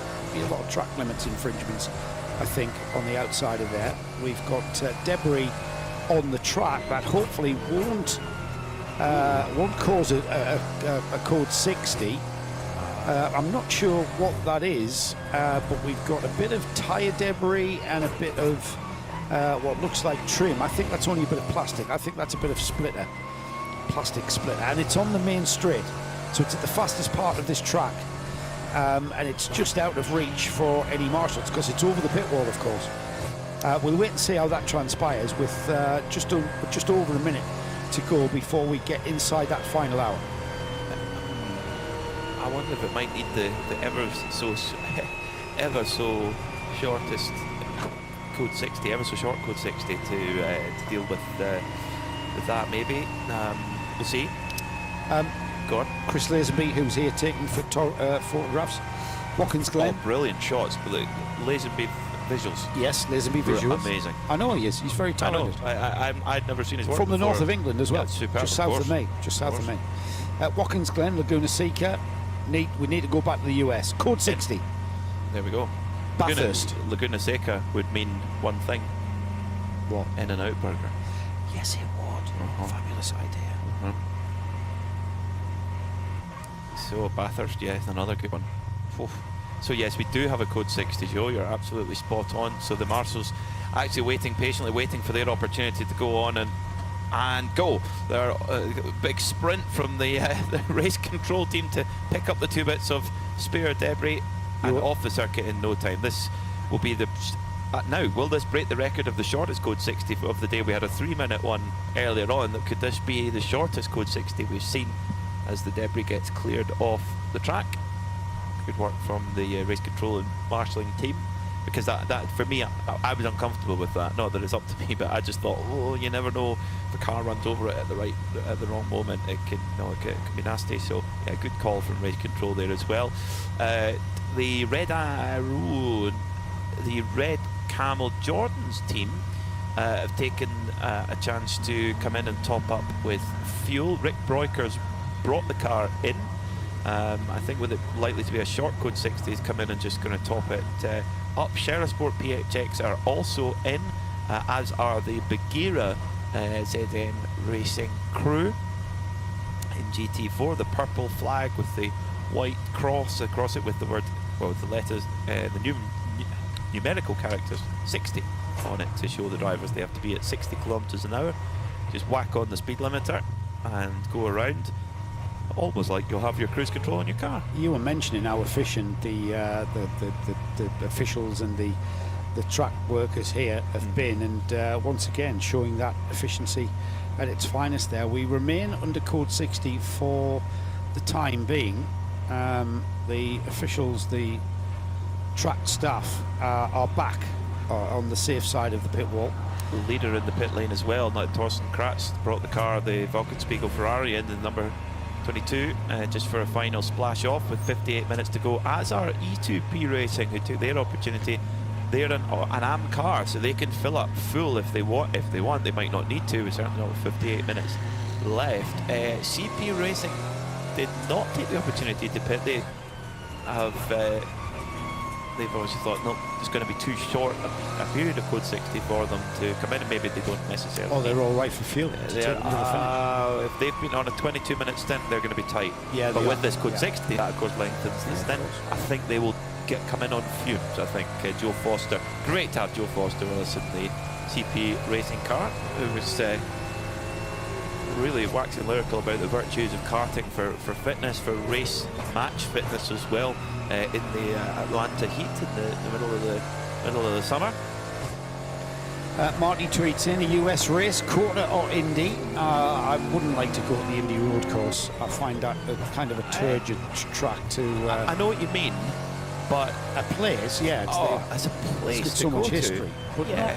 It hasn't got a great history of road racing. It's got a great history of the Indy 500. No, I know, but you look at Daytona, okay, the road course there has very good history with the 24-hour race for so many years, but it's not like a Laguna Seca, which is an uphill, down-dale, huge, amazing challenge. But sometimes a race can be made by just the sheer atmosphere and the I don't know. There's take a lot to create an atmosphere in that in Mustang. Just to be at Indianapolis.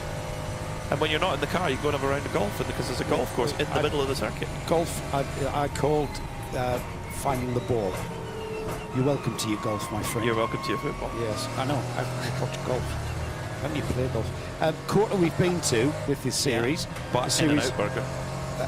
Yes, in and out burger. We've also been to Sebring, of course. I've just got to mention there the way that would be the 903 Kobe De Bruyker. He's either got his tyres completely ruined and are going off, or he is showboating, or he is absolutely on it. And the reason that he's absolutely showboating is because he's chasing down Rick Broikers in the red Camel car. He's trying to make up that ground of what is a second. Blue flag fly because he's got the number one Christy Johns in the number one Audi right behind him. But we've got a flat-out race, Peter, now to the flag, 55 minutes to go, and we are racing for honours in the 992 class. Rick Broikers there leading. Second place, the 903, the 903, Kobe De Bruyker chasing him down. And look at the way these two drivers, two of the best drivers in this class, absolutely going at it now. Brilliant stuff, and Rick Broikers, I tell you what, trust Red Camel Jordans to have their hot shoe in the car when it really matters.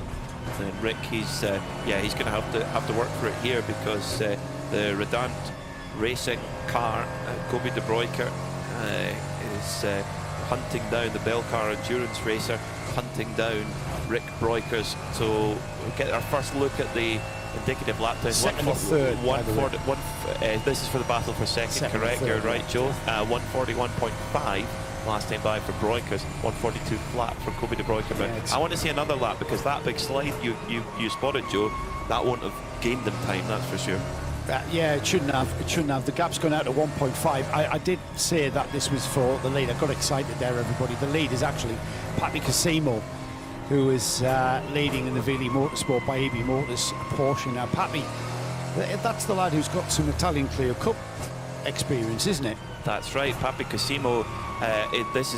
This is an amazing opportunity for Papi, because he is going to take this Willie Motorsport by AB Motors car to the finish line. It looks like they've got enough fuel on board. He's been on board for 27 minutes, 54 to go. Should be just about okay, especially with that little code 60 there. But Papi's had very much sporadic racing opportunity over the last year or two. He raced in Italian TCR 5 years ago, and then a big break, and for him, this is a great opportunity, and it really does warm the heart what Fabrizio Brocchi's done. He's not been able to drive, he's had to go and take surgery and for his back. He'll be back in Catalunya, he says, and to give Papi this opportunity is wonderful. Rick Breukers has been delayed. They were side by side through the Gancho chicane with the #1 Audi that was overtaking them and lapping them, the faster GT3 car. That's allowed Kobe de Bruyker right onto the tail of the Red Camels car now as they continue around this track, coming out of the final turn and down across the line. Rick Breukers is in second, Kobe de Bruyker is in third. A flash across the line now, heading down to that heavy braking area for turn 1. Both cars absolutely on the edge there. Same sort of braking reference point there, and it's still Breukers from de Bruyker. Very similar teams. Yes, the Benelux challenge. De Bruyker was, for the Red Ant racing car, was 0.8 of a second faster last time by than Rick Breukers in the Red Camel Jordan's car in second. A lot of that came down to the traffic because Breukers was 2 seconds slower this time by than the lap before, swearing at a clear run. So now we'll get a bit more of an impression with a clear lap run through who has got the pace here, but it's a stunning battle here in 992, like it was at Monza, really the battle to watch. And actually for the leading Billy Motors crew, the Billy Motorsport by Heavy Motors crew, they'll be delighted to see the guys in second and third place battling between one another, saying, you guys just keep doing that, that's going to make our job a little easier, although there is quite a gap. Yeah, they've got 3 laps, so I'm not really sure they're even They won't be interested. disappointed to see this. No. I mean, like I say, I don't think they'll even be interested in this. They've done their job. They're leading the class. Once again, Kobe de Bruyker getting a big power slide coming out of the second part of the Gancho chicane. They're into the S's then, coming towards the end of the lap, and it's quite an evocative time with the lightning here at Estroril. The sun's going down. We've got different shades of lightning. Chris Lesby will be loving this from behind the lens. Another lap completed then. And across the line, what is the gap? It was 0.4 of a second. Might as well call that half a second. What is it this time? It's half a second now. It was 0.6, wasn't it? So de Bruyker, we don't really need a stopwatch though, do we, Peter? We can see what the gap is every time they come by. Yeah, last time by Rick Breukers was just under 1/10 of a second quicker, but yeah, like you say, Joe, it's very, very small differences at the moment. So great run from Kobe de Bruyker, who, it must be said, does not have the experience level that Rick Breukers has. He certainly hasn't got by any stretch. He certainly hasn't got the win record at the top level. And Rick now looking relatively comfortable, I've got to say, controlling the pace there. And de Bruyker has dropped back from underneath, what was very much underneath the rear wing of that Red Camels car. The 909 is the car that is in that second place. De Bruyker chasing him down as we continue on. Len will monitor that gap as they come through another time. I'm not sure who that is that we're on board with. Was that Rick Breukers that we were on board with on the screen for a second? Through the Gancho chicane then, turning right uphill, steeply uphill, then through the S's. It's a sweeping right into a tighter left that leads into that ever never-ending turn 13. The parabolic Senna is where the car's in now, and if anything, Peter, that gap has gone out. It was a half a second across the line last time by. Let's see what it is this time. Just waiting for, and it's 1.5. He's pulled a second on him. And that's not Kobe de Bruyker's tardiness by any way. That is a rapid lap from Rick Breukers, 140.9. That's only 0.6 of that car's best set by him earlier on.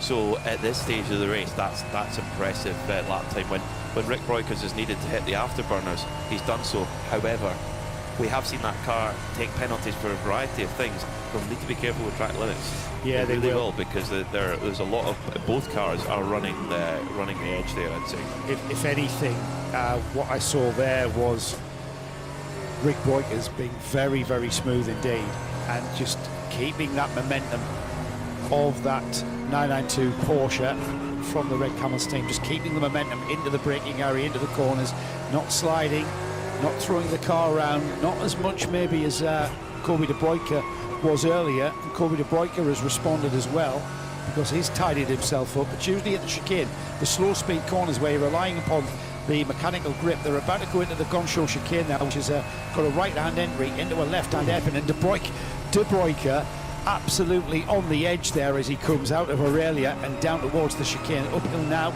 throws the car in, gets the power on hard, and the traction control there fighting for grip on that number 903. Into the final turn again then. 1.5 seconds was the gap last time by. 48 minutes on the clock. We are getting ever closer to that checkered flag, and the gap is, as they cross the line, just waiting for them to click by. There's Bruyker's 2.3. He's took almost another second out of him. So Rick Bruyker has this in control, I think. For now, yeah, for now, Rick Bruyker does have this in control, but Kobe De Bruyker is doing all that he can to keep the pressure on and to make Rick Bruyker's push and go again right beyond track limits. So the stewards will be watching. They've got to be careful with that. Penalty came in for car number 418, the PCR sport car, exceeding the refueling amount that's been issued, has not been served yet. So they will need to serve that before the end of the race. So the 992 battle has definitely been the one to watch today. If all cars have had their opportunity at the front of the field. The Red Camel Jordans, you know, they're 4 minutes behind the lead. That's probably around what they lost with that brake change that went wrong. It's thereabout, yeah, I don't know for exactly for sure, but it's around that mark, maybe more. Yeah, you're probably right, Peter. Yeah, you are. That braking issue with the caliper. Maybe that, you know, maybe I'm not going to issue any sort of critique there, but no, you know, in hindsight, is a wonderful thing. It's the only thing I'd sell my soul for. You know, the brake wear was excessive. It was down to the metal on one of the pads, and whether that caused the pistons in the calipers to be unable to be retracted back into the caliper, and the fact that they then sat static, heat build up, they sat static in the penalty box, then they rolled onto their pit apron, they couldn't get the pistons in the calipers back into place, and that just caused, they had to change the caliper, they had to bring a new caliper out. And you know, that just it took about 4 minutes, didn't it? Yeah. So you could easily do the maths, and that is about 3 laps. And it will be interesting to try and find out from the team if what they might not know, but what the story is with you know, was it that sitting in the penalty box for 30 seconds that just caused that heat build up? But now, when it comes down to it, yes, the win appears to be gone at this point, but for now, they've got a car with brilliant brakes on it now, fresh brakes, yes, compared to what's on the Red Ant car, which must be getting down to the metal now. Likewise, the Billy Motorsport by Ebi Moto's car is going to have very little left. They did say that they had been managing the brakes, trying to push the balance back a little bit to try and save the front brakes. Snowy explained that beautifully of what you can do in the car to shift that balance around. So it's this will be tense for those who haven't done the brake change for these last 45 minutes to try and will these cars to the finish. And these are the unique emotions that only endurance racing gives you. So this is why the entrants are here for that experience. Pit call now for the number 907 RPM racing car, Tracy Kronbrock car in. They got a comfortable lead over their near rival in 992 AM, that number 967 HRT performance car, which has been in the pits for a significant amount of time, several hours. So for RPM racing, they simply just got to get the car to the flag now, and they'll be the winner in their class. So in GT3, Wolkenspiegel Team Monschau by Rinaldi Racing are in a really strong position, as they have been all weekend. Pole position in both races, doing a top job in their Ferrari 296 GT3. Shera Sport PHX, they sit in second in their Audi, with Christer Jons on board that car, after taking over from Eli Earhart and Pierre Caffer. Michael Doppelmayr, of course, in that car earlier on. David Formanelli, the hot shoe in the Kessel Racing Ferrari, sits in third at this point, and 2 podiums from 2 races in Estroril. I think, Joe, I think Kessel Racing will be pleased with that result. They get it. Yeah, I think so. And 2 GT3 Pro wins, it must be said. Yeah, I think so. Podium position, overall podium position. The leading 992 car, the Billy Motorsports car, Papi Casimo. I was going to tell you that lad there, Papi Casimo, he's raced in the Italian Clio Cup, and yesterday I mentioned how the team I worked for won a round of the Italian Clio Cup from we ran in the British Championship, the UK Championship. We came across, it was a 6 hours of a Spa race, and they had a support race for the Italian Clio Cup Championship. So I said to our Clio drivers, how do we fancy racing at Spa? And 2 of them took it on board, Alan Taylor and a lad called Mickey Doyle, who was a Scottish lad from up near Glasgow. He absolutely bossed it and won the race. And then we were disqualified. And I told the story about how they got the mechanics to hide the trophy. They didn't get the trophy back. But I didn't tell you why we got disqualified. So the Italian team protested us because the regulations, the letter of the regulations said that the engine and gearbox had to have a Renault Sport Italia seal. Our car had a Renault Sport UK seal. So by the letter of the Renault Clio Italia regulations, our car didn't comply. Even though the organisers had said, yes, you're quite okay with bringing your UK cars and racing with exactly the same cars, no difference whatsoever. So on a technicality, on a bureaucratic technicality, they took the win off us. I mean, we messed with their championship by winning the round at Spa. And yes, I came out to the steward's office having been told there's nothing we can do, it's in black and white, you haven't got the right seal, you know, we can see your engine and gearbox are sealed as per the regulations, but because it's not the letter of the law, we have to disqualify you. And I absolutely just applauded the Italian team manager, because that was utter brilliance. Utter brilliance. Did you applaud him at the time? Yes, I came out and I applauded in his face. With clenched fists? No. I just thought it was brilliant. My little Glaswegian driver, Mickey Doyle, who was about 20 at the time, he wanted to... I had to calm him down a bit. And I explained to him that they'll never ever take the memory or the photographs of us up on the podium, Mickey taking the win with the Scottish Saltire flag, still got them there, and me with the big team's trophy. It was about the size of the UEFA Cup. It was massive. It took some hiding in the truck, I tell you. It's a brilliant story, but I hope Papi Casimo, no, he was a child when we did that. That was in 2007. A long time ago. Yeah, well, he's going to get Papi Casimo with 40 minutes to go. What an opportunity, not just to be in this car with the Billy Motorsport team by Epi Motors, but to take the car to the finish at Estroril with the sun coming down. I'm sure he's grinning from ear to ear right now. And for Fabrizio Broggi, the real force behind the team, this has got to be making that. I know he'll still be a bit sore after his surgery on his back. I bet this is the best possible painkiller to see his car out. I would like to think he's listening and watching. So good luck, Fabrizio. Hopefully we'll see him out there again in Catalonia. Hopefully he'll be out in Barcelona. What was it exactly? I know you mentioned it earlier. A back injury. I don't know the specifics, but it was. I'm really pleased to see Fabrizio on the mend and due to be. And his surgeon said you'll be back. So if the surgeon says then hopefully it'll be okay. And I'm just so glad to see him all right. It was a big thing. Fabrizio Broggi was the recipient of the Spirit of the Race Award at the Mugello 12 Hours this year because he chose to spend his honeymoon racing at Mugello. He'd been married that week. He'd been married at Mugello. And so he was given the Spirit of the Race, because to say to his then wife, who was there and received the trophy with him, whose wife said, yeah, of course it's all right to spend our honeymoon in Tuscany. Sorry, Mugello. Great place. Yes. Do you think they tagged on a little bit of time before or after? I would like to think so. I really hope so. We could get stuck into the local beers. Certainly the Spirit of the Race, wasn't it? Oh, wow. Sorry, the Spirit of Racing. there's a theme here. Is poor in any in any race series, you've got a commitment from entrants. That word commitment can be used in so many different ways, but it can be a financial, it can be a physical thing.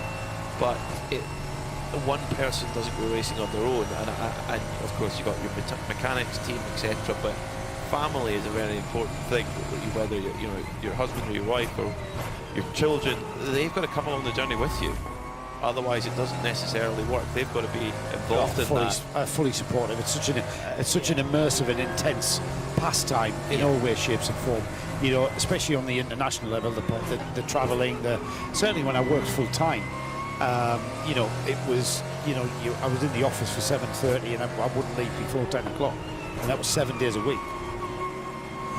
And it's just something you do. It's not, you know, there's always something to do. We were running 3 touring cars, 5 Clios and 4 Minis. So there was always something to do. And there was always, you know, and just the commitment that it takes is just a phenomenal thing. It's a passion. It's something you've got to be passionate about, whatever level it is, whether you're racing a kart, whether you're racing a Formula 1 car. It's a massive, massive passion that you've got to have. You won't last 2 minutes if you haven't got that passion. No. It's like, and I've always said it's like a drug. You know, it's like, you know, if I was sometimes I wish I had been tried. I'd be on a methadone program now and be off it, you know. But here I am, still travelling and putting time and effort into this passion that I have, which is motor racing. Yeah, it does. It just once it grabs you. I remember hearing, you know, the circuit we were last at in the Great Series Monza. And I was doing some reading about it. I saw a great quote from Mario Andretti, who of course used to live from Italy, of course, before going over to the United States. And him and his brother Aldo, when they were kids, they went to the 1955 Italian Grand Prix in Monza for the first time. And Mario Andretti's quote was, "I saw those racing cars," and he says, "From then on, the die was cast," i.e. there was no turn back. From that point, he's been just infatuated with racing ever since. He still is. I have no idea how old Mario Andretti is now, but he's still doing passenger laps in the IndyCar. He's going to race it. It's just the family team. They're just getting more and more involved in every aspect, every corner of the motorsport world, with his son Michael, his grandson Marco, and I really hope that we're going to see with Michael Andretti's pair up with Wayne Taylor Racing. I really hope that we're going to see Marco Andretti back in an accurate prototype, because that is something that a modern audience needs to see. Yeah, I agree. He's I'd like that to type of car at Le Mans as well. Oh wow, what a story that would be. Yeah. Yes, I think so. I'd like to think that was where they were heading with it.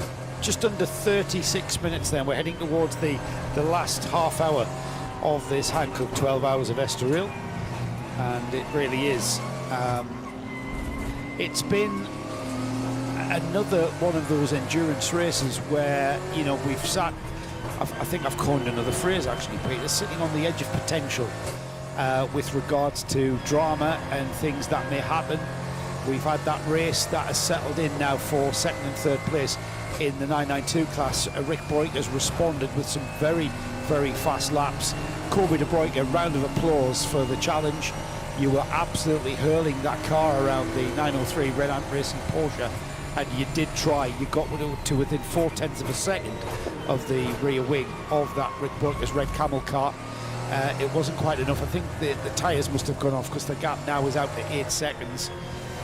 In that battle, it was a Porsche Cup battle, really, wasn't it? It was wheel away, it was nose to tail. Great effort.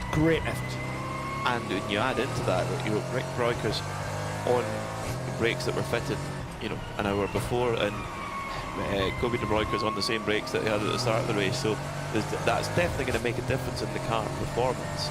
It might not be pivotal, but it's certainly something when you're coming down into that heavy downhill braking zone into turn one, you're going to know about it. Well, a brake's a brake. A brake doesn't really sort of go away from you the more it gets worn, until you've got no brakes left, until you've got no wear material.